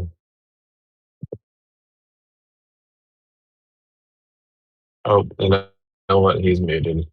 Could you do me a favor, bro? I'm so sorry. I did not understand a single word that you said. Could you repeat that one more time for me? He said, if your superpower is proving the earth is flat, what are you going to do without it? Wait, is that actually what he said? Like, like for real? Pretty sure. Wait, is that what you said? If my superpower was proving the earth is flat? Is that what you said? Wait, did he leave? You are Fluffer Man. What? Yeah, that was kind of weird. But let's give him the benefit of the doubt that he was trying to ask a question, which we also get here often, which is, you guys want to prove the Earth is flat, or you're flat earthers because you have this one proof, and it makes you feel powerful to have this proof that the Earth is flat, so that you can, tell other people the Earth is flat and know it, and it's proven. And without that, you'd be nothing. And then, of Okay, course, the that's question me. back. Yeah, exactly. The question back would be, but would that make the Earth not flat? Yeah, that's me. Yep, that's right. That's us. That's the whole group. We got that magic power.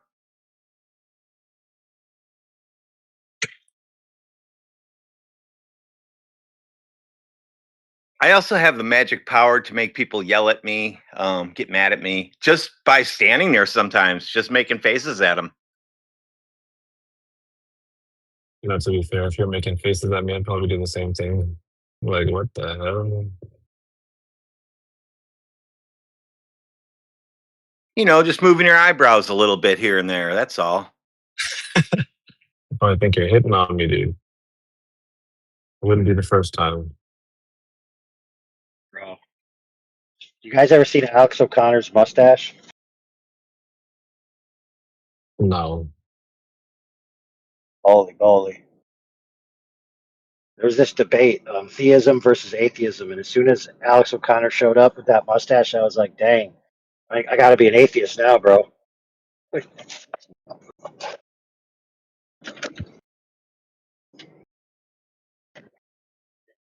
You got There's the no touch. arguing. That's right, bro. Like You Magnum got the PI? power.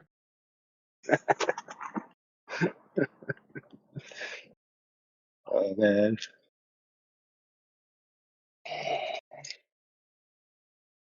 I just had to. I'm sorry.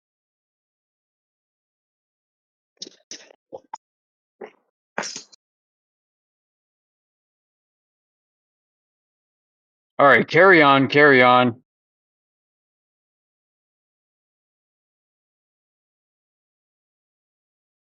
I don't think we were talking about anything. I forgot what we were talking about.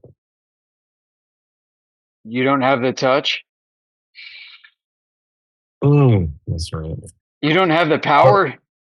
What's wrong with you?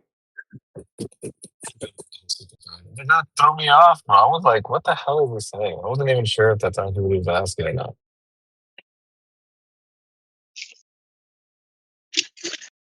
At least it's original. Hello.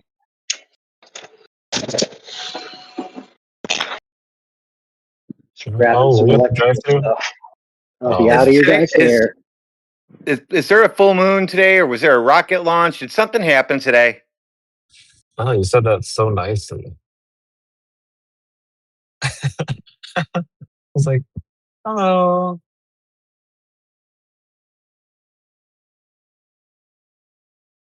Well, listen, dude. When I get into a building and there's humans inside, I have to be very unassuming, because I'm like, I don't want them to think they're about to get killed by the Terminator. So I'm like, hello, everything's Oh, of cool, course, it's of fine. course, of course.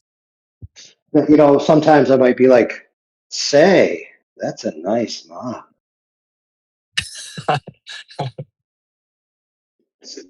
You know what happens after that? Oh, of Shoink. course.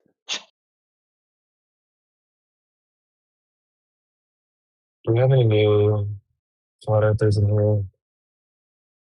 Anybody want to practice against AI, the best glober in the world?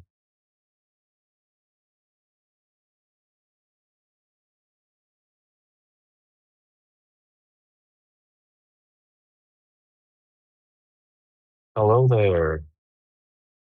Hello, hello. How are you? What do you do today? What do I do? Doing okay. How are you? I think it's gonna be okay. Our world's gonna be saved by Spider-Man. He's And got superpowers. and Man, that back is Told you superpower game. and guys Okay. there was a rocket launch today or something. See, they're and coming out of the and also woodwork. They're talking like crazy people now. Wait, do you believe in Spider-Man? Leonardo, Raffaello, Michelangelo, Donatello, and Splinter gonna save the world. See that? Oh, you're the Ninja Turtles now. Got you, got you. Okay, okay. What about Bebop and Rocksteady? And Shredder. True that, though. Yes. Who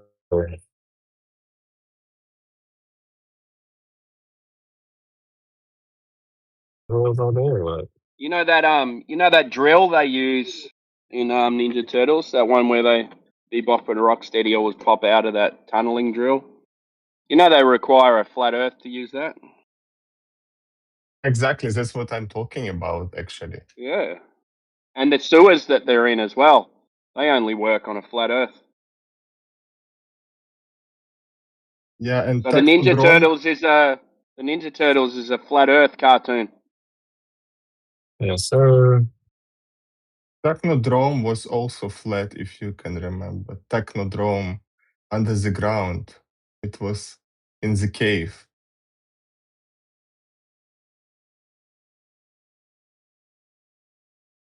Yeah, bro, do you know that the paper that was invented wouldn't have even invented if the Earth wasn't flat and contained? Crazy. I think government is lying for us. Today I visited dentist and person was looking at my teeth and told me that I should book a full dentist examination. And then they charged me $100. So I want to leave this fucking planet. I'm sorry, I won't be rude. I'm so 100. sorry. That's I cheap mean, for a dentist. yeah, I mean, if you brush, do you brush your teeth? I mean, 'cause if I was a dentist and somebody came in that didn't brush their teeth, I'd probably charge them $200. No, I'm I'd not say brushing. if you don't brush your teeth, you must believe in a globe. Hey, maybe brushing is the problem. Not if you don't use fluoride. You can use what's it called? Baking soda.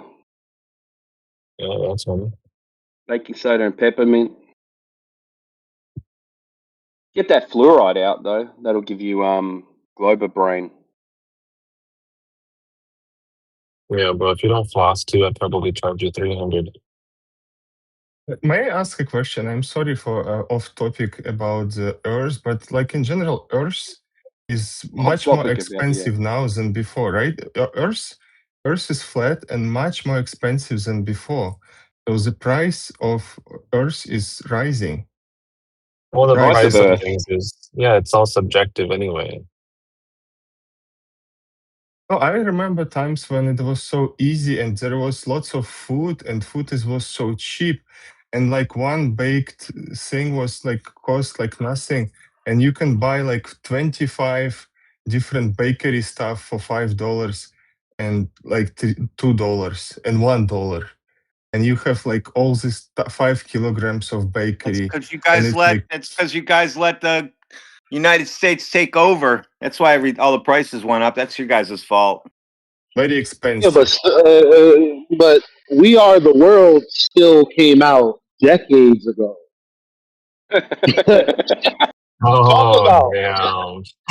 shit was cheaper, and they were still crying about homelessness and corporate greed. So I think it's just a perspective thing. You're either gonna live broke and cry, or you're gonna do something. I'm sorry, that's just where I'm at.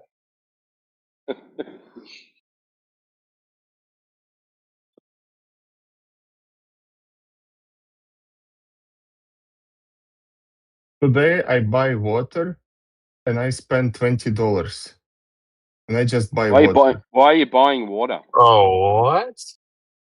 It's just What, because water it's not drinkable in my house. is that like Just Chanel water? What the get hell is a. that? Why don't you get a water distiller? Put the water in it. Put the water distiller on, and then you've got pure water. You don't need to buy it. You just buy the distiller. But it's using power, electricity, and electricity is very expensive. Put it on the You can use stove this. then. Put it over a fire. Like, do whatever you I was gonna want. say you can do it like Sounds like survival style. You can use the sounds like sun. excuses. Yeah, Just use the making sun, bro. excuses. Just get a body of water, put a tarp over it, right? Make it in like a Yeah, cone shape, and then catch it on one end. Catch all the yeah. Put a steam coming marble. up. Yeah, Put a marble in the exactly. middle with a empty dish in the middle of the water. Put a marble on the top, and all the water Yeah, will go into the yeah, center of the bowl. yeah. That's Not all that using No, difficult. no, solar power. you don't understand. I like plastic in my water. That's why I'm buying bottles of water Yeah, because I love I can plastic. tell. I can tell you do. Yeah, because plastic make my body stronger. Like when Oh, I'm okay. eating plastic, I'm like just in Now we general I'm more dense and now we've just plastic. gone into absurdity. Hey, do you believe you live on a spinning sphere in the vacuum of outer space? Oh, and when I was a child, No. my I asked parents. you a question. Yeah, okay. No, Yeah. I believe Earth is flat. Okay. What's your evidence the Earth is flat? Please don't kick me from this channel, okay? No, I'm not Please don't kicking kick you. me. What's the No, evidence that please. the Earth is No, flat, and once I had this what exact convinced you the Earth was conversation, flat? Hello, uh, hello. What once I convinced had you the exact Earth this was flat? conversation, and I was kicked, and I swear Okay, to God, I'm I asking you a was kicked. question. If you don't answer it, then you might be kicked. But what convinced you the Earth was flat, and what evidence was it? Oh, it's in Bible. It's all in Bible. It's written. I can just like read you if you like. But Okay. God created Earth. Like so, basically, first version of Earth was a bit more round. Because Where does like it say that? no, it was garden, but then human was So eating like gardens are round, a bit, slightly. It's half sphere. It was like half sphere, and curved, then or like a I half will read the circle, Bible. like a Okay, flat half let's read. circle. Well, I don't understand what you mean. Okay, let me open Bible Genesis, first chapter, and let's read. In the beginning, God created the heaven and earth. Earth was Yep. flat. Now It the doesn't earth say was that. formless. Now the earth was formless and Why are empty. you misquoting it? No, I that's literally what I reading. I can open share my screen if you like. Um. Yeah, bro, So, screenshot that. Post it up in the side chat. I want evidence that it says the Earth is like, flat. but it also Yeah. saying it's formless and empty. Yeah, but it So also means as formless. well. So as well would mean that it says in there that it's flat. Now post that part of it. Yes, please. Yeah, Busted. you're right. You're right. Earth is round. You're So right. you're a liar. So now we can't believe anything you No, say I after that. wasn't liar. I wasn't just like I was. mistaken. It was mistake of No, mine. because you said you were reading from the Genesis, right? Yeah, but which translation are you using? I'm using New Either you can't International read or Version. you were being dishonest. Oh, which version are you using? Because I'm reading from New International Version. So Okay, please post it. open Post that it says New. that. Then. If you open, for example, New Catholic Bible, okay? Yeah, just post it, man. First, I don't want to hear in about your Catholic Bible, explanations, bro. I will send you the link. So you Yeah, don't post what understand you it. said whether it says the No, Earth's just flat. just screenshot it